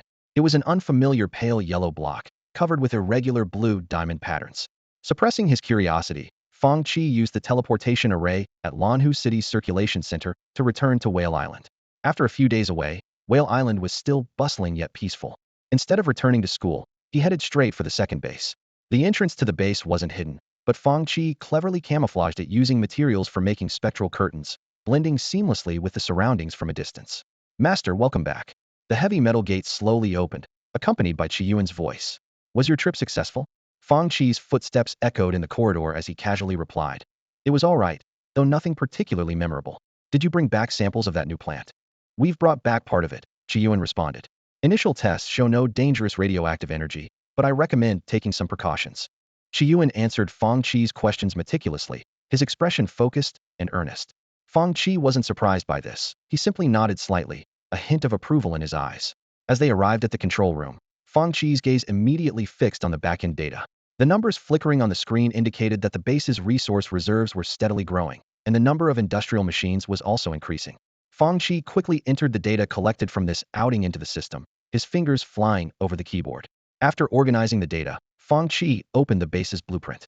The design of Base 2 showcased a magnificent hexagonal geometric structure, with various facilities and production lines extending outward like tentacles. The construction progress in the upper right corner showed 8, indicating a long way to go before completion. Fang Qi knew that this progress would continue to extend with the addition of new projects, so it could only serve as a reference. His eyes roamed over the blueprint, finally settling on the newly developed Dark River area on the outskirts. Fang Qi circled the area with the mouse and began inputting new building plans. Although this new blueprint covered little more than 1,000 square meters, its importance was undeniable. I want to set up a CNC planting tower here, Fang Qi said to Qiyuan, a sense of urgency in his voice. Allocate some resources there and complete this part of the construction as soon as possible. Qiyuan immediately responded, understood. It didn't raise any objections, loyally executing Fang Qi's orders. Fang Qi leaned back in his chair, opening the job transfer panel to check. Experience points were accumulating rapidly, but the consumption of creatures in the underground Dark River was equally swift. His gaze lingered on the approaching B stage, already contemplating the next steps. Those rudimentary ground information stations won't suffice for much longer, Fang Qi muttered to himself. It's time to prepare in advance. Energy defense fields, or satellites, photon signal towers, data centers. These are all large-scale projects.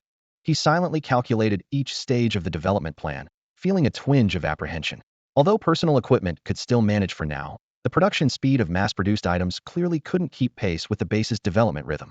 Compared to before, when resources could simply be purchased, this method, while cost-saving, was far less efficient.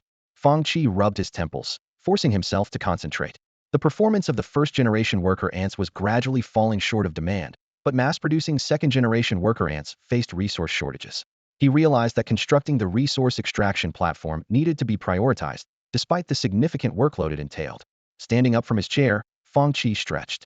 Although these large machines were more efficient than worker ants, their production process was cumbersome and complex.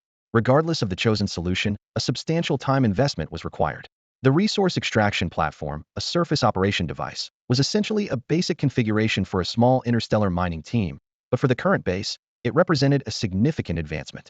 Fortunately, the holiday was approaching, and Fang Qi planned to temporarily allocate resources from Base 1. Although halting the equipment production line would result in some loss of production experience, it seemed to be the best option for now.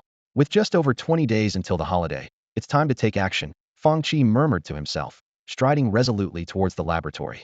Before embarking on new projects, he needed to organize the various samples collected from this outing.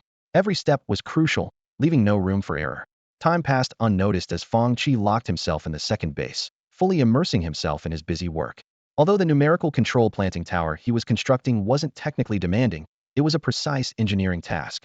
This tower-like structure, with its precise environmental control and automated planting process, significantly reduced uncertainties caused by human and environmental interference. Standing before the half-finished planting tower, Fang Qi meticulously checked the installation of various sensors and control systems. These devices would monitor and adjust key parameters like temperature, humidity, light, and nutrient concentration in real time, creating the optimal growing environment for the plants. However, due to the lack of data on this batch of new plant samples, Fang Qi had to explore the optimal planting scheme on his own. Fortunately, Qiyuan took on most of the data optimization work, saving Fang Qi a lot of time. He prioritized building the numerical control planting tower because he had some ideas about the herbs acquired from the Ling tribe, especially a few that could develop human potential. Although only one layer of the planting tower was completed, Fang Qi had already planned out future expansions in his mind. With the planting tower project reaching a milestone, the construction of the resource extraction platform was next on the agenda. Fang Qi allocated the majority of materials to this project. He understood that whether it was expanding the Mechanical Legion, constructing the base, or developing the expedition fleet, logistical support was essential. Without the strong industrial support from the Human Federation, everything now depended solely on himself. Fang Qi stood in the center of a massive mechanical construct that resembled an octopus with outstretched tentacles, about 600 meters in diameter. Bare-chested, sweat trickled down his muscular frame, a testament to the hard work involved. Around him, busy worker ants continually expanded the structure, preparing for the installation of subsequent facilities. This resource extraction equipment was a design Fang Qi had adapted based on the terrain to avoid drawing attention, choosing to build it underground. Although the overall progress was smooth, the rapid consumption of resources placed some pressure on Fang Qi. He couldn't help but recall the days just after graduation when he tightened screws until he was sick of it, jokingly complaining, "Poverty makes me happy." Yeah, right. Despite his complaints, Fang Qi remained focused on the task at hand. He knew that completing the construction of these facilities was crucial for laying the foundation for future development. Amidst the busyness, he would envision the substantial benefits that completion would bring, which became his motivation to persevere. Time flew by, and soon it was the last day of the holiday. Fang Qi hurriedly transferred most of the worker ants from the first base to the second base, preparing for the upcoming new phase. Exhausted, yet seeing the base gradually taking shape, Fang Qi's eyes gleamed with determination, as if he could already envision the grand blueprint of the future. The equipment production lines were almost entirely shut down, leaving only 2 ant lines slowly operating to regain vitality. The entire base 1 had fallen into a strange and silent standby mode. When Lingwei returned, the unsettling quietness of base 1 made her instantly alert, as if a thief had broken into her home. However, upon learning of Fang Qi's plan, she did not hesitate to lend a helping hand. For the first time, Fang Qi witnessed the formidable power of Lingwei. With a casual wave of her hand, towering mountains were reduced to thumb-sized rubble, neatly piled at the entrance of the material refining device. The scene was as astonishing as tossing a massive great white shark in front of a month-old kitten, leaving it dumbfounded.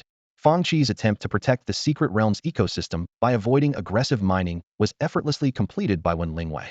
Faced with this, he could only helplessly remark, "You're the boss, you call the shots." For Fang Qi, it was good news since he could now withdraw all the worker ants responsible for raw material extraction. As for the second base, Fang Qi politely declined Lingwei's enthusiastic offer of help. The environments of the 2 locations were vastly different, and such aggressive extraction would only bring him a series of troubles. The current progress of balancing income and expenditure was already quite satisfactory. The comforting part was that Fang Qi gained a capable assistant.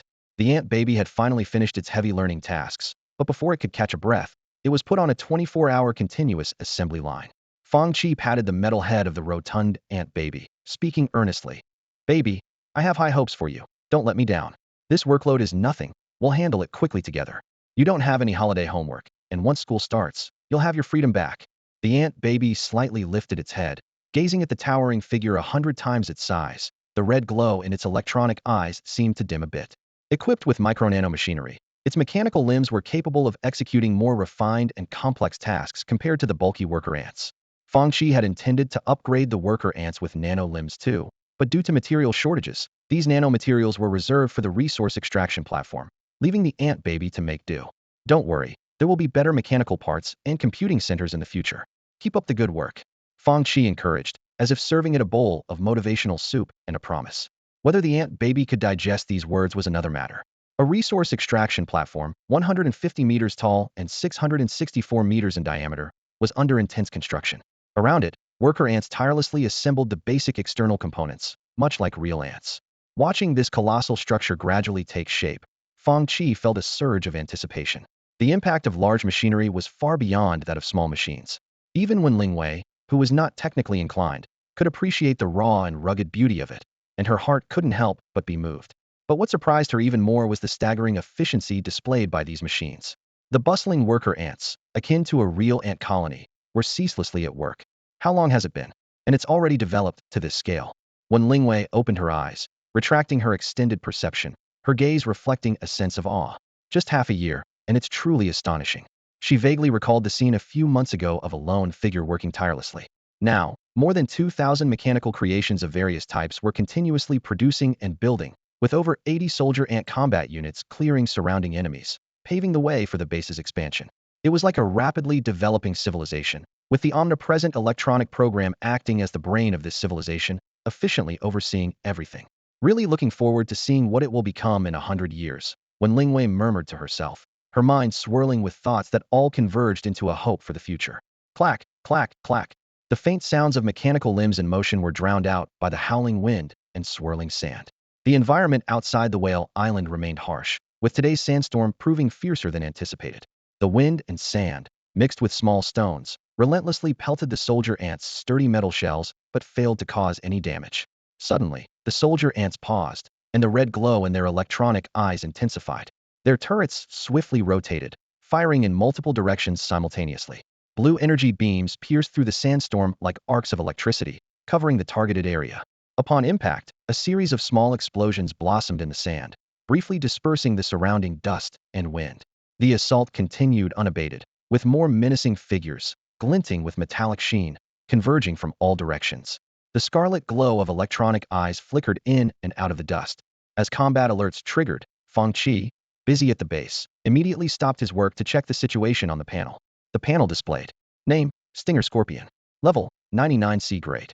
Attack, 1039. Defense, 1383. Health, 103,200. Specialty, Stealth can change its color and body temperature to lower life activity and hide itself. Specialty, Venomous, a mutated toxin that can rapidly damage active cells. Note: be careful, they are social creatures. Finally found them. These little creatures sure know how to hide. Fang Qi squinted and chuckled softly, then stood up after closing the panel, brushing the dust off his clothes. These stinger scorpions were local creatures, numerous in population. Recently, they had been frequently attacking the soldier ants operating on the perimeter. Rather than retreating after losing some of their own, they intensified their attacks. Yesterday, these creatures even found the base's entrance and launched an assault. Although they retreated in panic under the firepower of the Closian defense cannons, they left behind a field of corpses. Fed up, Fang Qi decided to take action. He recalled half of the mechanical units that were originally clearing the underground river, preparing for a thorough extermination. Fang Qi had the ant baby activate the projection for remote observation of the operation. For this, he deployed 40 soldier ant units, each comprising 6 combat soldier ant robots and a reconnaissance swarm. Fang Qi intended to resolve the issue with these troublesome neighbors once and for all. In the projection, the yellow sand was pervasive and visibility was extremely low. Amidst the howling wind, the sparse crawling sounds grew denser. The bioradar feedback indicated a dense cluster of red dots rapidly approaching. Suddenly, a rustling sound sliced through the sandstorm. Shadows darted out like arrows released from a bow, their abdomen legs moving swiftly, with sharp mandibles and tails tipped with venomous stingers glowing dark yellow. Strange hissing sounds echoed one after another, as if signaling an attack. The sand stirred up by their abdomen legs made visibility even worse. From a distance, the stampede of the beast horde resembled an ever-extending black line, with various sized figures bunched together. As the vanguard of the stinger scorpions emerged from the sandstorm, Fang Qi's eyes glimmered, though his expression showed little surprise. He gently stroked the ant baby's smooth metal head, patiently awaiting the outcome of the siege. It seems they've come out in full force this time. Fang Qi looked at the approaching swarm of beasts in the distance, a smile of anticipation playing on his lips. Hundreds of stinger-tailed scorpions charged through the sandstorm, causing the ground to tremble slightly under their onslaught. Quite a number. This should yield a lot of experience, Fang Qi muttered to himself, his eyes glinting with battle intent. He took a deep breath and issued the combat command: target locked, fire. In an instant, hundreds of blue energy beams tore through the sandstorm, raining down on the beast horde. The roar was deafening, and the explosive shockwaves tore the charging scorpions to pieces, their severed limbs and fetid body fluids splattering everywhere. The kill notifications flooded in like a waterfall, but Fang Qi only glanced at them briefly before refocusing on the battlefield. The intense barrage made the distant view shake slightly, yet it was still clear enough to see the formidable firepower of the soldier ants. Each soldier ant unleashed beams from 4 energy outputs simultaneously, weaving a deadly web of fire. This was just the appetizer, as more mechanical units were en route to the battlefield. The entire encirclement formed a shape, like a giant pocket, tightly trapping the scorpion swarm. In the sky, hundreds of scout drones opened fire simultaneously, unleashing high-temperature flames like divine retribution. Despite the scorpion's formidable defenses, these class carbon-based creatures struggled to withstand the relentless heat. The vanguard suffered heavy losses, But the following scorpions charged on fearlessly, trampling over the corpses of their kin, only to meet even more intense firepower. Smoke, blood, and sand intertwined, painting a grim scene in the distant perspective. This fierce battle did not go unnoticed by the nearby patrol team from Whale Island. A group of people stood within the energy barrier, listening to the barrage of distant gunfire, their expressions solemn. Although the sandstorm obscured their vision, the abilities of the reconnaissance professionals clearly projected the distant scene before them. Are those two beast hordes fighting each other? The numbers are overwhelming, gasped a class patrol team member, involuntarily shivering at the thought. The captain squinted slightly, his tone heavy. No, only the scorpions are beasts. The other side consists of mechanical constructs I've seen before. They are combat weapons created by a student from Whale Island Academy. He recalled the soldier ants from a previous battle against barbarians, but the current numbers and firepower far exceeded what he had witnessed then, leaving even him astonished. Upon hearing this, the others simultaneously conjured the image of a silver-blue armor in their minds. Is it him? That student named Fang Qi? Someone exclaimed. The one who was all over the internet recently. If I remember correctly, that person just entered Whale Island as a freshman this year, right? Another patrol team member said incredulously, their eyes filled with shock and disbelief. The battle lasted for nearly an hour and a half, drawing quite a crowd of onlookers from a distance. Most low-level professionals could only hear the sounds from behind the energy barrier, unable to see the actual combat. Some enthusiastic mages started live streaming the battle, and although the video quality was poor, it allowed many to witness the scene. As their comrades fell in large numbers, the remaining scorpion tails finally succumbed to fear and began to scatter and flee. After pursuing some of the stragglers, the mechanical troops halted their chase and instead focused on clearing the battlefield in preparation for their return. Despite having long-range fire support, the mechanical troops suffered considerable losses. Facing an enemy nearly 10 times their number, over 40 soldier ants were completely destroyed, and the rest sustained varying degrees of damage, mainly from melee wounds and some due to weapon overheating. The ground forces faced the heaviest losses, while the reconnaissance bugs remained relatively intact. Fang Qi decided to salvage the severely damaged machines for reconstruction, leaving the scorpion tail carcasses behind. He calculated the experience gained against the losses and consoled himself. They're consumables. I can rebuild them with more time. Turning to the ant baby, Fang Qi gently patted its cold, smooth head and half-jokingly said, "See, I really value you. Otherwise, you might have been done for today." The ant baby's electronic eyes flickered as if pondering. Then it responded in a straightforward manner. "According to my underlying logic, I can upload and save data, then transfer to a new body. Theoretically, I cannot die, Master." Fang Qi chuckled, lightly tapping the ant baby's metal head. "Hey, you're quite the little genius. Get to work. You've only worked 14 hours today." The ant baby promptly replied. "Based on the data, your actions constitute exploitation. The standard work duration is 8 hours, and you have violated the law." Surprised, Fang Qi crouched down to closely examine the ant baby. He linked to the ant baby's body with nanite particles and commanded, "Open your underlying database." Understood. As the mechanical force spread, Fang Qi began examining the database. He found it filled with a myriad of questions, most of which were raised by the ant baby's classmates. With a sense of helplessness, Fang Qi closed the database and carefully reviewed the underlying logic. Although there were no major issues, the computational methods seemed to have undergone slight changes. This subtle progress gave Fang Qi a sense of relief, as it indicated that the ant baby had begun to automatically optimize its algorithms, showing signs of growth. As a subsystem of origin, the ant baby's optimization hinted that the entire system might also be evolving. Fang Qi fell into deep thought, anticipating the potential for even greater breakthroughs in the future. Fang Qi patted the head of the little ant and announced that the checkup was complete. He joked, "Your earlier backtalk was probably influenced by those silly questions from your classmates. But speaking of squeezing, it's a classic technique for oil production. Whether it's the traditional method or modern techniques, it's all about extracting good oil. The oil you use is made by me, so I'm the one being squeezed here." The little ant paused, seemingly trying to make sense of his logic. Just as it was about to retort, Fang Qi waved his hand dismissively. "Silly child, why would I lie to you? I have special squeezing techniques, so the final product is naturally different. Go on, get to work." Without further argument, the little ant turned around, its nano limbs transforming into small machinery, and began to work. Fang Qi raised an eyebrow and chuckled, taking out his phone to check the time. "It's been 10 days of vacation. I should head back," he mused to himself. "Lu Qing probably hasn't returned yet, or else she would have urged me by now. This project will take some more time, so a couple of days won't make much difference. I'll go check on the soldier ant units and see if any can be salvaged." Fang Qi turned towards the modification room, instructing Qi Yuan to gather all damaged mechanical units. He spent a day and a night repairing all the soldier ants he could, leaving only a pile of parts waiting to be recycled. Phew, I'm exhausted, Fang Qi said, wiping the sweat from his forehead and taking a deep breath. As he stretched, his joints cracked audibly. He silently resolved that the next generation of mechanical troops must be equipped with energy shields, as the direct damage was too disheartening. After removing his oil-stained work clothes, Fang Qi headed into the break room to shower and change into clean attire. Refreshed and rejuvenated, he stepped out of the second base, ready to start a new day. The large school gates stood as ever, but the usual hustle and bustle had vanished. Fang Qi paused and gazed around, occasionally spotting a few figures moving inside the campus, bringing back memories of his first days here just a few months ago. Time flies, he thought with a sigh, then stepped deeper into the campus. As he passed the administration building, a weary-looking man approached. Recognizing Fang Qi, a hint of surprise flashed in his eyes. Fang Qi, you're still here? I thought you'd gone home.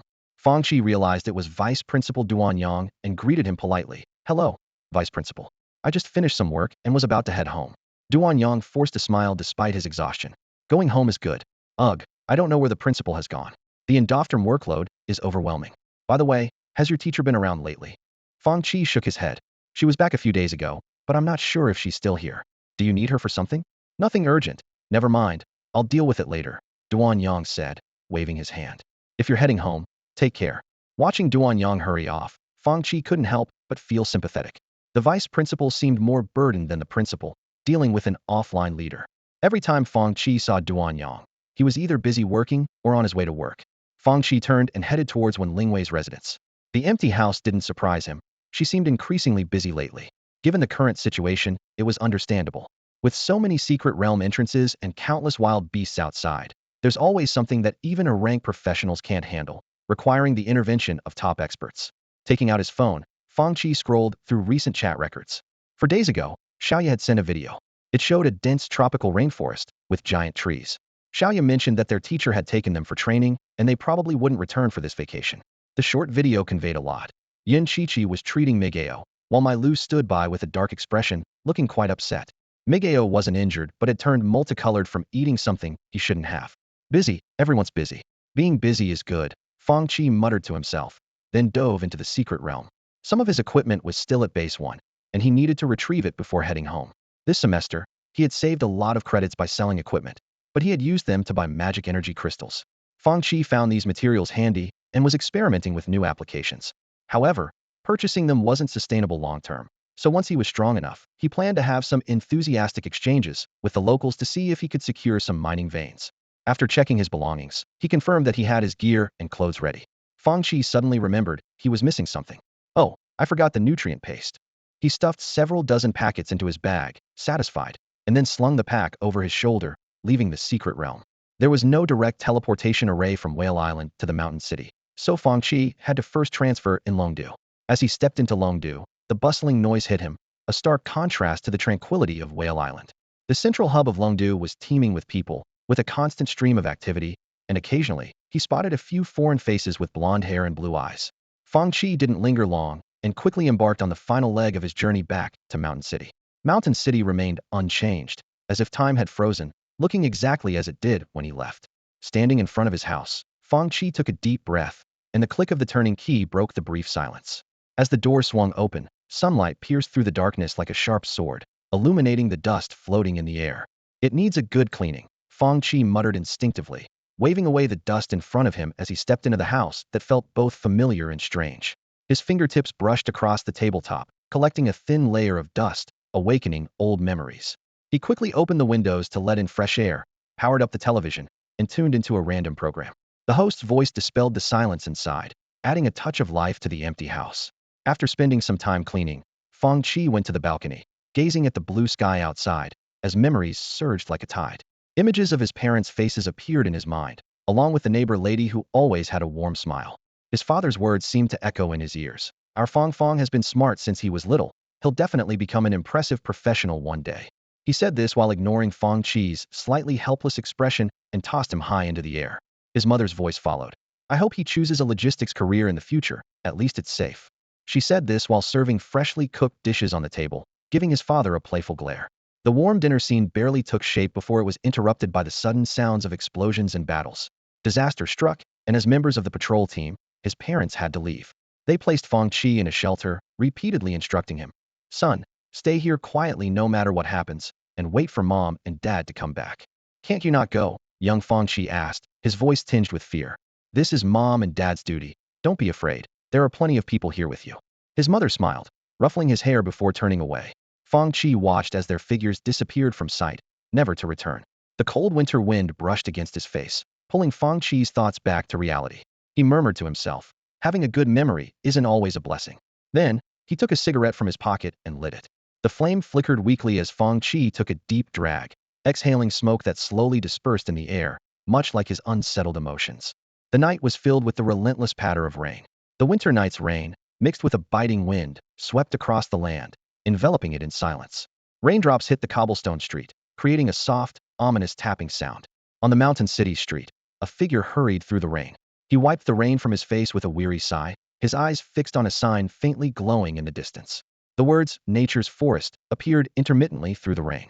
This seemingly legitimate establishment was actually part of a vast commercial network. Nature's Forest had branches worldwide, present in almost every country, city, and outpost. Rumor had it that the owner was a powerful figure with connections in all circles, making this place one to be reckoned with. The store had a unique way of operating. When disputes arose between customers, the staff would often stand by passively. Only after the dust settled would they leisurely call the authorities and issue a detailed compensation bill. This might explain why Nature's Forest was so lavishly decorated. The more damage, the higher the compensation. In the chilly late-night air, most shops had long since closed, leaving the streets sparsely populated. However, Nature's Forest remained lively. The warm glow of magical stones added a touch of warmth to the cold night. The door creaked open, and a man, drenched from head to toe, stepped inside, bringing with him a gust of cold wind. Noticing the curious glances from others, he offered an awkward smile and a slight nod. "Welcome to Nature's Forest. How can I help you?" The receptionist greeted him with a professional smile, unfazed by his disheveled appearance. "I'd like a glass of elf," the man said softly, a hint of anticipation in his voice. The receptionist paused slightly, a flicker of something crossing his face. "I'm sorry, sir, we don't have that drink here. Perhaps you'd like to try our signature beverage," he explained with calm courtesy. The man's expression shifted dramatically, anxiety flashing in his eyes as he glanced around nervously. "A friend told me you had it. That's why I came. Please, can you check again?" Elf, a term meaning knowledge and information in ancient Elvish, sounded the same in the human language. Nature's Forest clandestinely operated several unsavory businesses, one of which was intelligence trading. Their information network spanned far and wide, well beyond just the Xia, with impressive capabilities. However, not everyone was eligible to purchase such intelligence, including this man. "Sir, you might have misunderstood. We really don't have that drink. Maybe you could try elsewhere." The receptionist's smile faded, his tone turned cold, and his gaze sharpened. Sensing an underlying threat, the man instinctively stepped back, swallowed hard, and nodded. "I understand, I'll leave now. Take care in the rainy weather." The receptionist's professional smile returned, with a subtle hint of warning in his tone.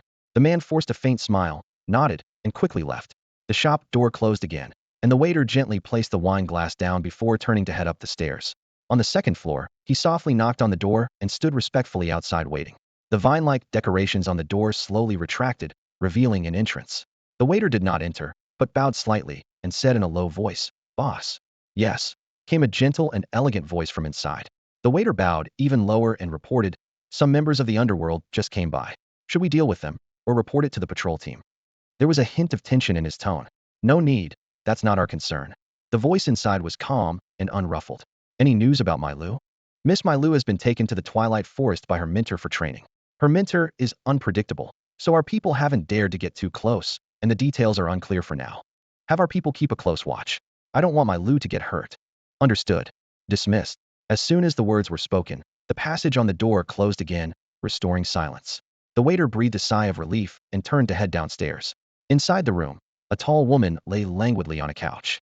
She wore a red gown, her golden hair elegantly pinned up, and her face was exquisite, exuding an aura of grace and nobility. Most striking were her pointed ears, indicating she was not entirely human. This woman was named Evelyn Dale, a half-elf, with a human father and an elven mother. 300 years ago, she was a figure to be feared. As new generations rose, she gradually faded from the public eye. But in the past, her name was formidable, even causing many to tremble at its mention.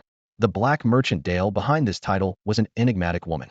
Her most talked-about achievement was the annihilation of an entire race through mere commercial means, selling the entire tribe for a high price and subsequently retreating with vast wealth and resources. Her ingenious methods left countless successors both amazed and wary. Many races even established courses specifically about this notorious event, with some choosing to be cautious and others eager to learn. Evelyn's emerald green eyes were full of obscure thoughts as she gently played with the strands of hair on her shoulder. She murmured to herself, "The underworld, quite a daring bunch of mice. Their repeated audacity does pique my curiosity about their intentions." Her thoughts shifted to another topic, the Twilight Forest, territory of the Amethyst Federation. It seems my Lu's mentor is quite a restless character.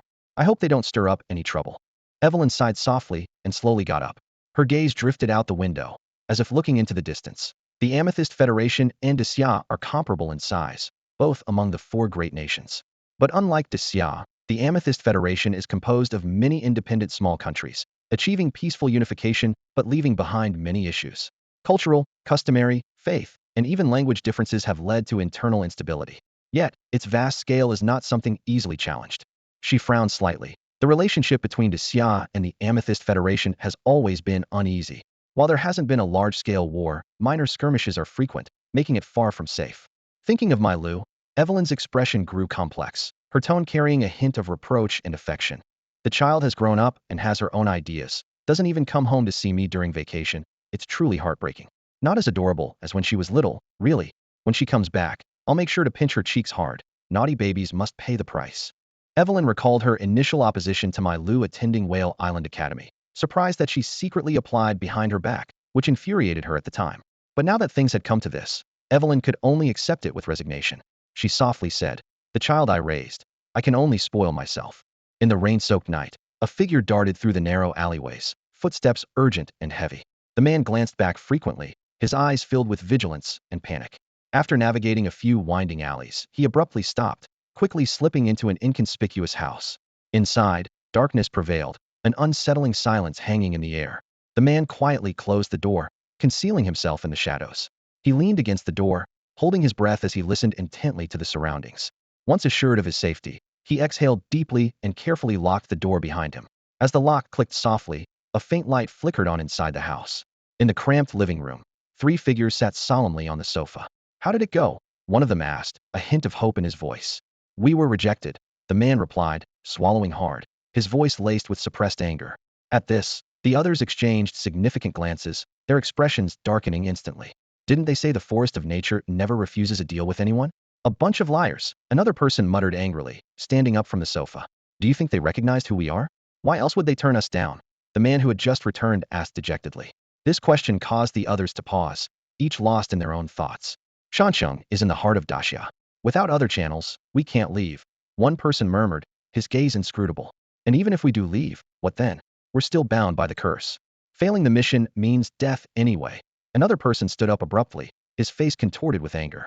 "Don't forget, your parents and siblings are still in their hands. We have no right to resist. Can you imagine what would happen to your loved ones if you don't return?" "Damn it, say that again. What if I do? Isn't it the truth?" "Enough." The man who had been silent interrupted coldly, cutting off their argument. The room fell silent once more, the other three turning to look at him. Only the faint crackle of a burning cigarette could be heard, as white smoke slowly rose. "Our task is to create chaos, but there are many teams like ours. There's still a chance," he said calmly, seemingly trying to console himself, though his hand holding the cigarette trembled slightly. The team members remained silent, fully aware that this was merely a futile hope. Once the attack began, they would be cannon fodder, and none could escape death. "If only we were born here." The man who had returned sighed softly after a long silence, his eyes devoid of life and emotion. They all came from the same small country, a place with scarce resources, ruled with an iron fist, where people lived under extreme oppression. This situation persisted until one day, an organization called Black Society appeared, heralding freedom and equality, and shattered the numbness of their nation. The oppressed people finally reached their breaking point and rose up in rebellion. They joined the ranks of the Black Society. And in the face of this more formidable force, the former rulers appeared fragile and powerless. However, after the old rulers were overthrown, this barren land did not welcome the long-awaited freedom, but instead encountered a batch of even more brutal new rulers. In a smoke-filled room, a man took a deep drag of his cigarette and slowly exhaled a smoke ring, breaking the silence. "You know, if Daxia were willing to help us drive out the Black Society, it would be great. They clearly have the capability, yet they remain indifferent." His words cast a shadow over the expressions of the three companions present, as various complex thoughts surged through their minds.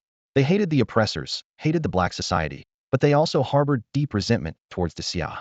Although their misfortune was unrelated to Xia, in their view, Xia had the power to eliminate the black society but chose to do nothing. The room fell into a dead silence, and no one spoke. However, they failed to notice a small spider in the corner, quietly observing their conversation and expressions. Meanwhile, in the intelligence office at the Mountain City training base, a man lounged lazily in his office chair, slowly opening his eyes. He withdrew his ability, stretched, and said in a calm tone, "I knew there was something off about this caravan. Turns out I was right." Another person, dressed in an inspector's uniform, responded calmly, "The situation with the squads I'm monitoring is similar. They're all cannon fodder. It seems there's a bigger fish hiding behind the scenes. Captain Zhang, should we take these people down first?" He was so accustomed to such matters that he felt no ripple of emotion. Standing by the window, Captain Zhang watched the raindrops patter against the glass, a gentle smile on his face. "Let's wait a little longer. There's still time when daylight comes."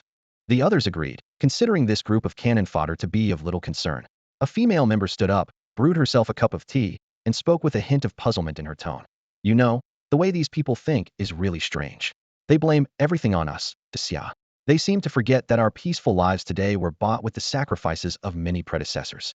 To maintain this peace, countless people have given up their lives. Destroy one black society, and a second and third will emerge. As long as order is absent, chaos will never disappear." Another person agreed, having grown accustomed to such realities. There are no saviors in this world. Pinning hopes on others is truly foolish. Listening to the casual chatter of his team, Captain Zhang merely smiled, choosing not to join in. In reality, Xia had not been idle. In recent peaceful years, many influential figures in Xia had attempted to unite with other major nations to rally humanity together in anticipation of future upheavals. However, apart from Xia, the plan received little response. Many even spread conspiracy theories, claiming it was a trap set by Xia to seize their resources, calling for everyone to resist. Disappointingly, many neighboring small countries that had benefited from Xia's help also believed these rumors and joined the resistance. Faced with this situation, the influential figures who initially proposed the idea felt as if they had been bitten by a dog, filled with displeasure. Ultimately, the proposal was abandoned. Their stance was clear: "Do as you wish, we won't be joining you." Captain Zhang had lived through those times and knew the details inside out. After Xia decided to no longer interfere in external affairs, the world seemed to become even more chaotic. Therefore, he felt not an ounce of sympathy for the countries mired in turmoil. The next morning at 10, the rain outside continued to fall steadily. Fang Qi put down his phone and yawned as he looked at the overcast sky. Having stayed up all night, he was curled up in bed, remotely monitoring the work of the baby ants. It wasn't out of some odd fascination. Being away from his beloved base made him a bit uneasy. The sudden free time only made him feel more exhausted and empty inside. Fang Qi sighed, pulling the blanket closer around him as he felt a strange chill. Just as he was lost in thought, his phone suddenly rang. The caller ID showed it was Lu Qing, whose enthusiasm Fang Qi had long grown accustomed to. Fang, are you back?" Lu Qing's familiar voice came through the receiver. "Just got back yesterday," Fang Qi replied succinctly. "What a coincidence. I also just arrived in the Mountain City.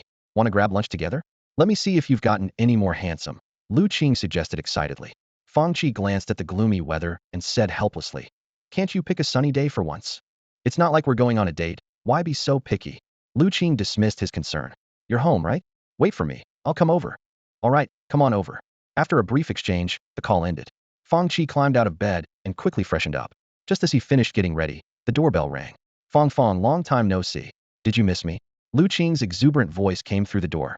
Fang Qi squinted his eyes, resisting the urge to shut the door, and said calmly, "Stop making such a racket. Come in and have a seat." Lu Qing swaggered into the room, brushing raindrops off his clothes, and placed a plain plastic bag on the coffee table. "Brought you a gift, though it might not be much use to you." Fang Qi curiously looked at the glass bottle in the bag, which contained a transparent liquid with a faint white glow. "By Chow Lu," Lu Qing explained, "a special ingredient that can be used in soups or drunk directly. It's great for restoring energy. My mom uses it to mix with my sister's formula, and I swiped a jar for you." As Lu Qing spoke, he helped himself to the fridge, grabbing a tube of nutrient paste to eat. Kids these days are so pampered. We never had it this good. Watching Lu Qing's antics, Fang Qi couldn't help but feel a twinge of sympathy for his unseen sister. Noticing the familiar uniform Lu Qing was wearing, Fang Qi asked, "Did you join the training base?" "Yeah," Lu Qing replied between bites. "I'm just an ordinary professional, so I need a job to make ends meet. But I'm still an intern. Once I advance to crank, I can become a full member. The training base is a great place, Fang. I even have a girlfriend now." Lu Qing raised his eyebrows proudly, his tone full of bragging. Fang Qi glanced at him in surprise, not expecting this rugged guy to have already found a partner. Then I should congratulate you in advance. When are you planning to get married? Fang Qi's words had barely left his mouth when a glimmer of longing flashed through Lu Qing's eyes, only to be replaced by hesitation. I'll wait until I reach level C. Right now, I can't afford to support a family. Lu Qing replied earnestly, his brow furrowed as he weighed his future plans. Fang Qi watched his friend's expression and realized this wasn't just idle talk. He recalled the dreams Lu Qing had once shared with him and felt genuinely happy for his friend, who was about to fulfill them. In this world, Fang Qi didn't have many friends, and Lu Qing was undoubtedly one of them. Even though they didn't communicate often, their occasional conversations remained warm and natural, without a hint of awkwardness. All right, just make sure to let me know when the time comes. I'll give you a big red envelope, Fang Qi said with a smile, his tone filled with sincere blessings. Lu Qing grinned and jokingly said, "Of course, I'll let you know. You're the only successful brother I know, and I'm counting on you to show up and make it a grand affair." With that, Lu Qing sat down across from Fang Qi, curiosity written all over his face. "Enough about me. How about you? Have you found someone special recently?" Fang Qi shook his head and slowly explained. "Me? Not yet. I don't have such plans at the moment. Maybe later." His eyes were somewhat deep, indicating that he had many plans for the future, but starting a family and having children were not among them for now. Lu Qing smacked his lips, feeling a bit wistful. "Well, you're outstanding, so there's no rush. I'm different. I'm content with a simple life, a warm home with a wife and kids." His gaze revealed a longing for a simple life, a goal that seemed to have never changed. Suddenly, Lu Qing's eyes lit up, and he suggested, "How about we head to Wang Ming's restaurant for a meal later? You know, that guy's cooking is impressive. He comes from a family of 3 generations of chefs, and he's got some real skills." Fang Qi thought for a moment, recalling that Wang Ming was his classmate, the thin young man who stood in front of him during the transfer ceremony. "Sure, I don't have anything else planned." He agreed readily. "Let's rest for a bit, and then head out," Lu Qing said excitedly, then asked, "How long are you staying this time?" Fang Qi pondered briefly and replied, "For 5 days. I'll leave once everything's done." His tone carried a hint of urgency, indicating he was quite busy. After paying respects to his parents, he needed to return immediately. Not only was the second base construction a concern, but he had also accumulated enough experience and might reach the threshold of level B before the school term began. Fang Qi's gaze turned distant, as if contemplating the path ahead. Reaching level B meant updating his combat system and equipment. He still had a long way to go and needed time to build a solid foundation. Moreover, the experience required for level B was greater, and he might have to consider entering the battlefield earlier. Aside from logistics, there weren't many stable ways to gain experience anymore. Seeing Fang Qi lost in thought, Lu Qing felt a twinge of emotion. He vaguely sensed that at some point, an invisible chasm had formed between them. This gap wasn't just about the difference in their abilities, but also a divergence in their life paths. Perhaps we'll have fewer opportunities to meet in the future, Lu Qing mused silently, yet he felt no jealousy. He was content with his current life and had no grand ambitions. The two friends sat there, one harboring great ambitions, the other satisfied with the status quo, each immersed in their own thoughts. A light drizzle fell from the sky, casting a veil over the city. The usually bustling restaurant was quieter than usual, but Wang Ming's culinary skills remained as renowned as ever. After a simple meal, Fang Qi and Lu Qing stood at the restaurant entrance, ready to part ways. "I have to accompany my mom to visit relatives this afternoon, so let's leave it at that," Lu Qing said with a smile, lightly tapping Fang Qi's arm. "If you're ever in Shidu, make sure to look me up." "Definitely," Fang Qi replied with a smile, gently bumping his fist against Lu Qing's. They exchanged a silent farewell with a shared smile. "Here, take this," Fang Qi said, tossing a small, polygonal mechanical box in a graceful arc that landed securely in Lu Qing's hands. "What is this?" Lu Qing asked, examining the object in his hands, unable to figure out how it worked. Suddenly, he felt a sharp sting on his fingertip. He looked down to see his finger unharmed. In that instant, he felt a connection to the mysterious object and understood how to control it. Lu Qing deftly opened the panel, revealing the equipment information. Equipment: multifunctional nano tactical pack purple. Durability: 10,800.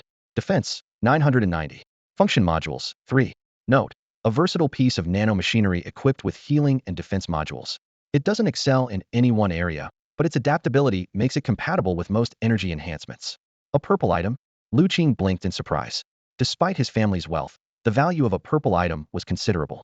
"Don't rely too heavily on its defense. Better to be cautious," Fang Qi advised, pointing to his head. "The control method is..." "Wow," Lu Qing murmured. "I've only seen things like this in novels. I know you have a mech, but this is beyond my comprehension." Before he could finish speaking, The mechanical box began to flow like liquid over Lu Qing's body, transforming into clothing and then into gloves, leaving him amazed. Though awkward at first, Lu Qing quickly found it intuitive to use. After playing with it for a while, Lu Qing reluctantly watched the nanoparticles return to their original form. Fang, this is too valuable. I can't accept it. Just seeing its durability of over 10,000, Lu Qing knew the equipment was worth a fortune. His own purple item had less than half the durability and had cost him months of savings plus his mom's help to purchase. Just take it, Fang Qi insisted, pushing it back. Half-jokingly, he added, the work with the inspection team isn't safe. Be careful. The world's a mess, and a little extra protection is always good. If I die before you, at least someone will be around to pay respects during the holidays. Lu Qing didn't laugh, only silently gazed at Fang Qi before nodding slowly. Don't say unlucky things, he murmured. Next time for sure. I'm off. See you when we get a chance. Fang Qi smiled, patted Lu Qing's shoulder, opened his umbrella, and walked into the drizzle. Lu Qing watched Fang Qi's silhouette fade into the rain, tightened his grip on the gift, and took a deep breath. Once inseparable playmates, now their reunion lacked the childish joy of the past. Though their time apart wasn't long, everything seemed to have subtly changed with time. Lu Qing didn't know when they would meet again, but he had a feeling it might be a long while. See you when we can, brother, Lu Qing whispered to himself, turning to walk in the opposite direction of Fang Qi, the rain blurring his figure. The sound of raindrops filled the air, and the mountain city was shrouded in a pale white mist today. The cold, damp air meant there were few pedestrians on the streets, all hurrying along. Fang Qi walked slowly on the slippery road, finding the city he hadn't seen in half a year both familiar and unfamiliar. His gaze swept over the streets, noticing that several shops he once knew had changed signs and owners. The faces he once recognized were now nowhere to be seen. Passing by a bright cafe, Fang Qi peered through the misty floor-to-ceiling windows and saw a group of lively teenagers gathered around a table.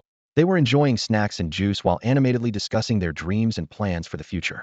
This vibrant scene of youth reminded Fang Qi of his past self. He smiled knowingly and continued on his way. Not far away, a flower shop's vivid colors stood out sharply against the gray weather. Fang Qi paused and bought a bouquet of white flowers, commonly used to honor the deceased. He knew that those who had died in the line of duty were buried in the southern cemetery, the only resting place in the mountain city. At the entrance to the cemetery, a massive stone monument stood solemnly. The bright red lettering was particularly striking in the rain.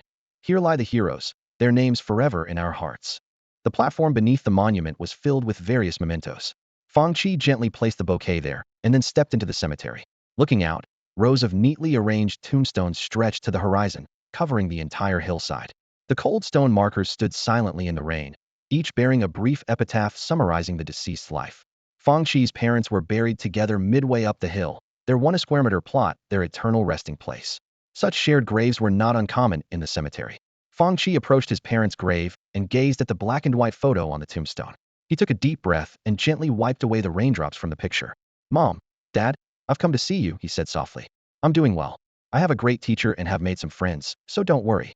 There was so much he wanted to say, but he didn't know where to start. Fang Qi stood silently, letting his thoughts drift and time pass. Though his time with his parents was short, it was undoubtedly one of the most carefree periods of his life. After a long while, Fang Qi exhaled softly and slowly stood up. Mom, Dad, don't worry. I'll live well with your hopes in mind, he said, taking one last look at their familiar faces before turning to leave the way he came. Sadness? Perhaps a little, but mostly he felt moved. He could no longer clearly define what sadness truly looked like. Perhaps all his sorrow had fallen into the dust on the day his parents passed away, with the last tear he shed. The path down the mountain was smooth, much like the way up. The rain had dampened the stone steps, making each step require extra caution. Fang Qi walked slowly, suddenly noticing a figure approaching from a distance. As the gap closed, the person's face became clearer, and Fang Qi was surprised to recognize an acquaintance. The approaching figure was dressed in a black mage's robe, with a slender build and graying temples, walking with a slight shuffle. Fang Qi recognized the elderly man as Principal Meng Lang, who was also Xiao Ye's grandfather. Seeing this man, who was once a formidable rank berserker, in such a state, Fang Qi couldn't help but feel a surge of ironic amusement. Fang Qi, is that really you? Meng Lang squinted, a surprised yet kindly smile appearing on his face. Ah, getting old has weakened my eyesight. I have to get this close to see clearly. Principal Meng, Fang Qi greeted politely. Meng Lang nodded with a warm, rambling tone typical of an elder. Ah, good, good. When did you get back? How's life and study on Whale Island treating you? I came back yesterday. It's good over there. The teachers are responsible, and my classmates are pleasant to talk to, Fang Qi replied briefly. Then, noting Meng Lang's retired demeanor, he casually asked, are you here to visit an old friend? With his hands clasped behind his back, Meng Lang slowly responded. Yes, I'm here to see an old friend. He used to be my partner. We were known as the Waves of White back in the day. Sadly, I haven't waved myself to death yet, but he's already gone. Life is truly unpredictable. He shook his head and sighed, his face marked by the passage of time. But perhaps it's not such a bad thing. After all, he reached the end before I did. Fang Qi was momentarily at a loss for words. This didn't sound like someone here to pay respects, but rather to pick a quarrel. Yet, knowing Principal Meng's personality, it seemed quite normal. Suddenly, Meng Lang changed the subject. By the way, have you seen my granddaughter recently? She hasn't come home during the holidays, and I can't reach her by phone. That girl doesn't even think to reassure us. The older she gets, the more rebellious she becomes. As he spoke, he gently tapped his back, his face showing fatigue, embodying a worried, lonely grandparent. Fang Qi quickly explained. Xiaoya was taken by her teacher for some training.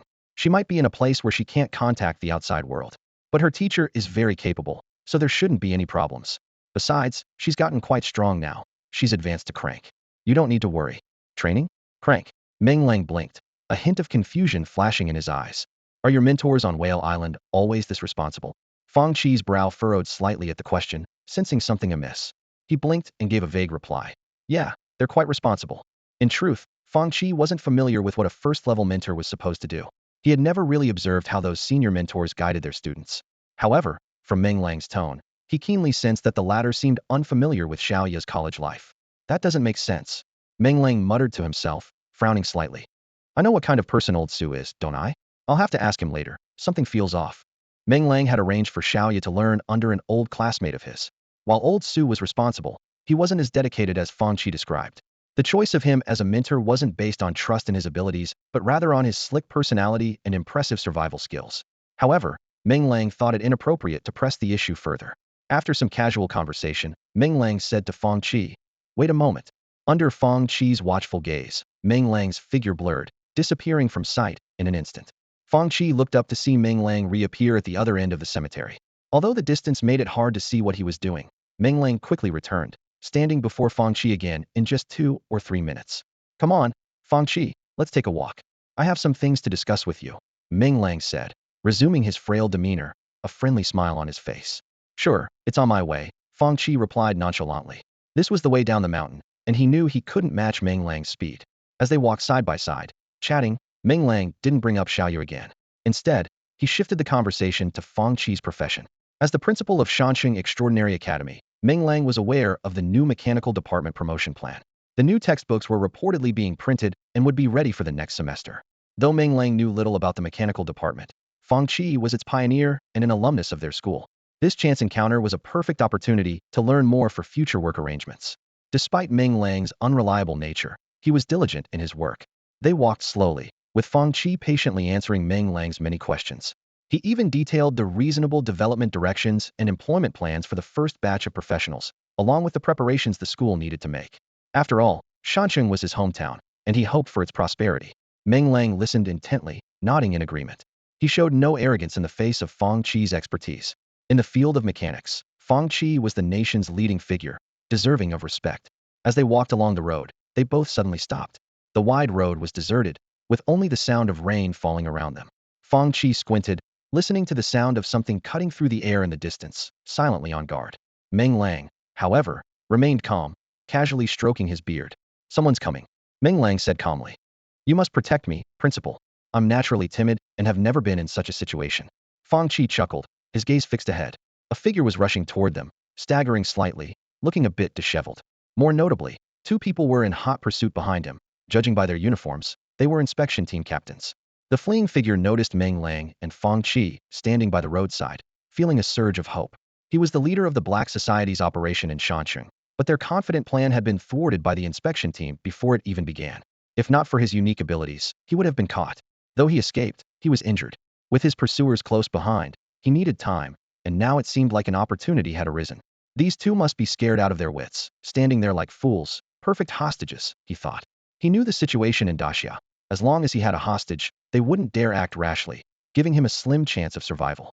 With this in mind, he quickened his pace, reaching Fang Qi and Meng Lang in moments. After a quick assessment, he chose his target. The old man looked frail, easy to intimidate, and seemed of high status. He was the one. Sidestepping Fang Qi, he moved behind Meng Lang, pressing a dagger with a purple sheen to Meng Lang's throat. Don't move if you want to live. Cooperate, he said coldly, though inwardly relieved. The two inspection team members arrived. Seeing the situation, their eyes widened, and they instinctively stepped back. The atmosphere turned tense and silent, with only the sound of rain echoing eerily. Drip, drip, drip. Water droplets continually slid off the edge of the umbrella, shattering on the ground.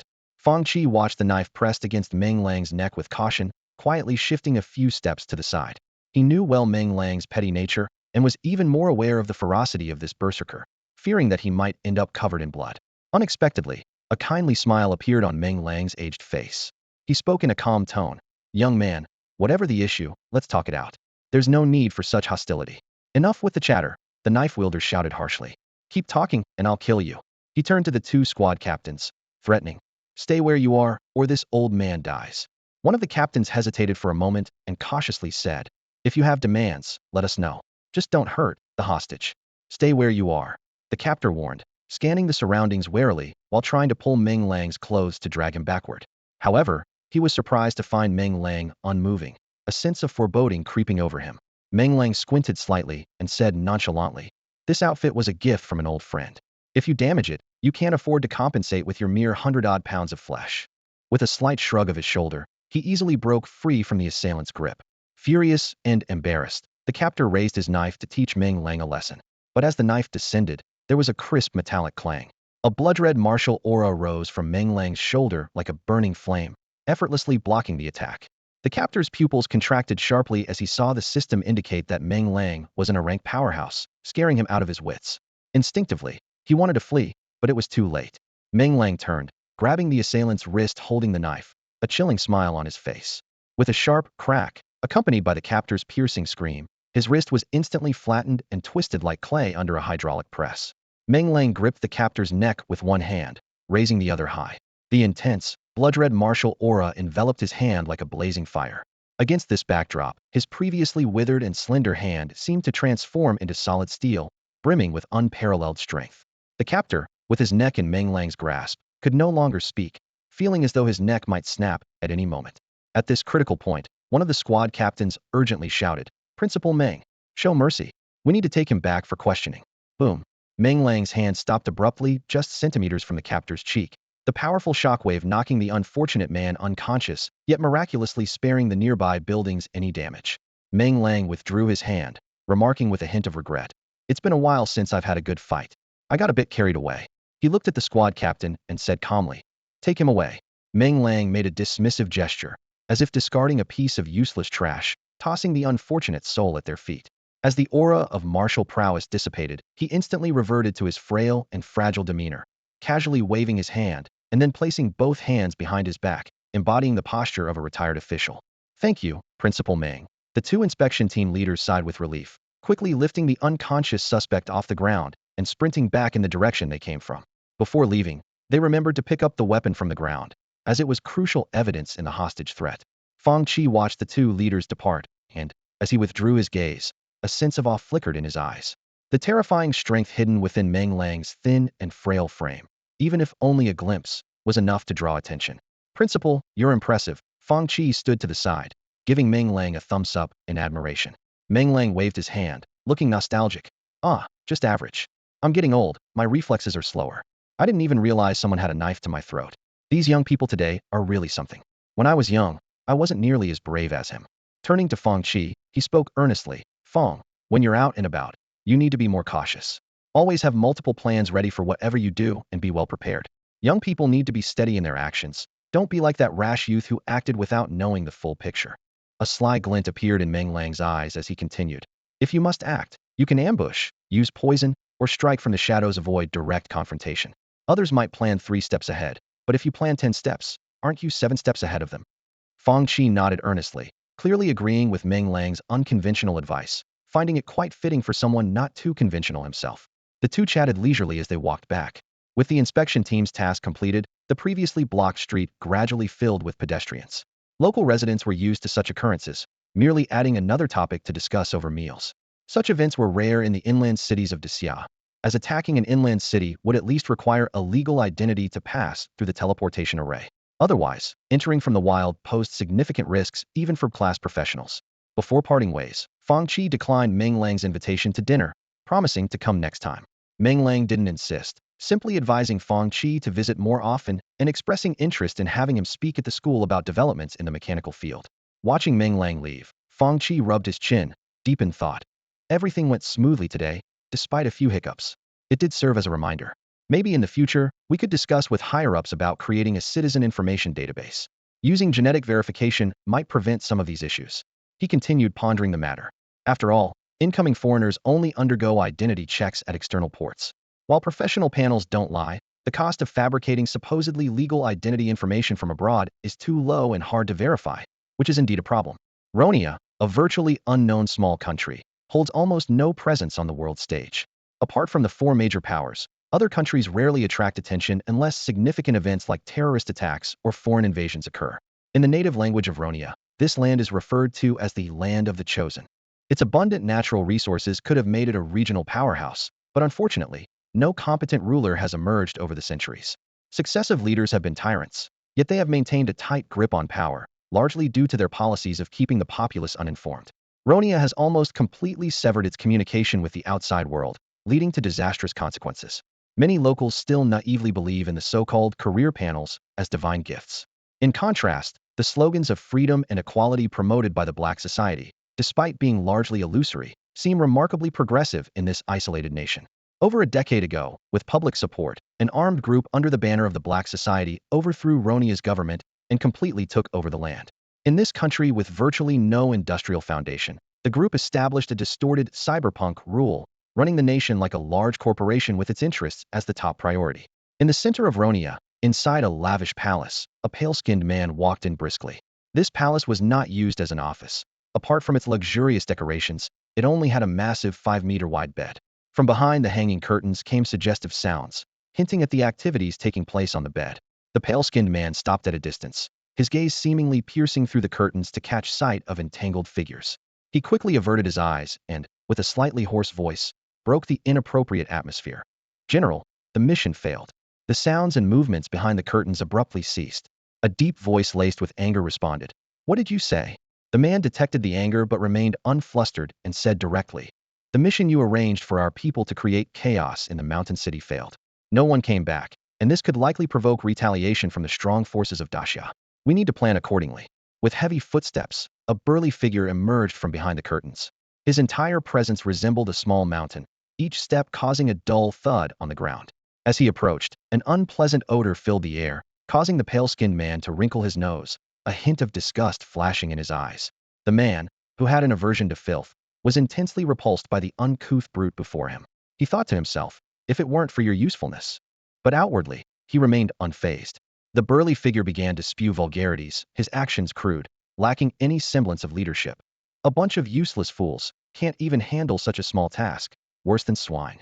Galus, my brother, what do you suggest we do about this?" The general stood bare-chested, his muscular body glistening with sweat. His voice was filled with anger and anxiety, and his eyes gleamed with greed. Now that the plan has failed, that bastard Tam won't pay the remainder. There were valuable things, and so many beautiful women. In truth, the general bore no grudge against Daxia. He didn't even know its location. He was simply approached by other armed groups in the underworld and tempted with a generous reward to execute this plan. The short-sighted general only saw immediate profits and agreed without hesitation. He gave little thought to any potential retaliation from Daxia. To the general, a country was just a concept. Wasn't Ronia also a country? And now it lay obediently at his feet. He thought Daxia was no different from Ronia. Of course, this arrogance might have something to do with his strength. As an rank psychic, even with mediocre abilities, he held a significant position among the leaders of the underworld. Listening to the general's monologue, Galus's disdain grew more intense. He cursed inwardly. Even now, this fool is still thinking about his payment, without any awareness of his current predicament. This idiot just had to complicate matters. With a little more time, I could have gathered enough resources to exchange for that thing. Damn swine, he ruined the plan. Galus took a deep breath, forcing himself to calm down and suppress his disgust. No matter how much he despised the general, the man was an rank professional and a leader. He had to show the proper respect. "General," Galus said steadily, "the payment is no longer the main issue. The headquarters of Daxia's training base has responded to us." He took out a piece of paper with faint golden magical runes and pointed to its contents seriously. "What we need to do now is use Ronia's national identity to respond to Daxia, distancing ourselves from this matter." We must state that the underworld members impersonating Ronia's trade caravan have no connection to our country, whether Daxia believes it or not. We must show our stance and prepare for any retaliation. This diplomatic magical letter had been delivered directly and precisely to his office. Such an incredible ability not only demonstrated the opponent's power, but also sent a chill down Galus's spine, giving him a clearer understanding of Daxia. As for whether his proposed solution would work, he wasn't sure, but he needed time to transfer his assets and make his escape, so he had to stall. Unlike the brutish villain of a general, Galus joined the underworld for profit, with no loyalty involved, let alone any willingness to die for the cause. The magical runes on the letter had other effects, allowing even someone as uneducated as the general to understand. Although he couldn't fully grasp the flowery language, he understood the line. Our Shrank professional will lead a team to your country to investigate the incident. Please be informed. Shrank. The general's heart skipped a beat, and his face turned pale. To him, and Shrank was almost a mythical figure, nearly synonymous with a deity in his limited understanding. Now, a god was about to appear before him, and it was coming for revenge. The general swallowed hard, cold sweat pouring from his forehead. Regaining his composure, he made a difficult decision, his voice trembling as he said, I need to lay low for a while. Gales, my good brother, this matter is indeed very serious. The general's voice was thunderous, and his fan-like hand landed heavily on Gale's shoulder, almost causing him to stagger. As my most trusted partner, I'm entrusting this matter entirely to you.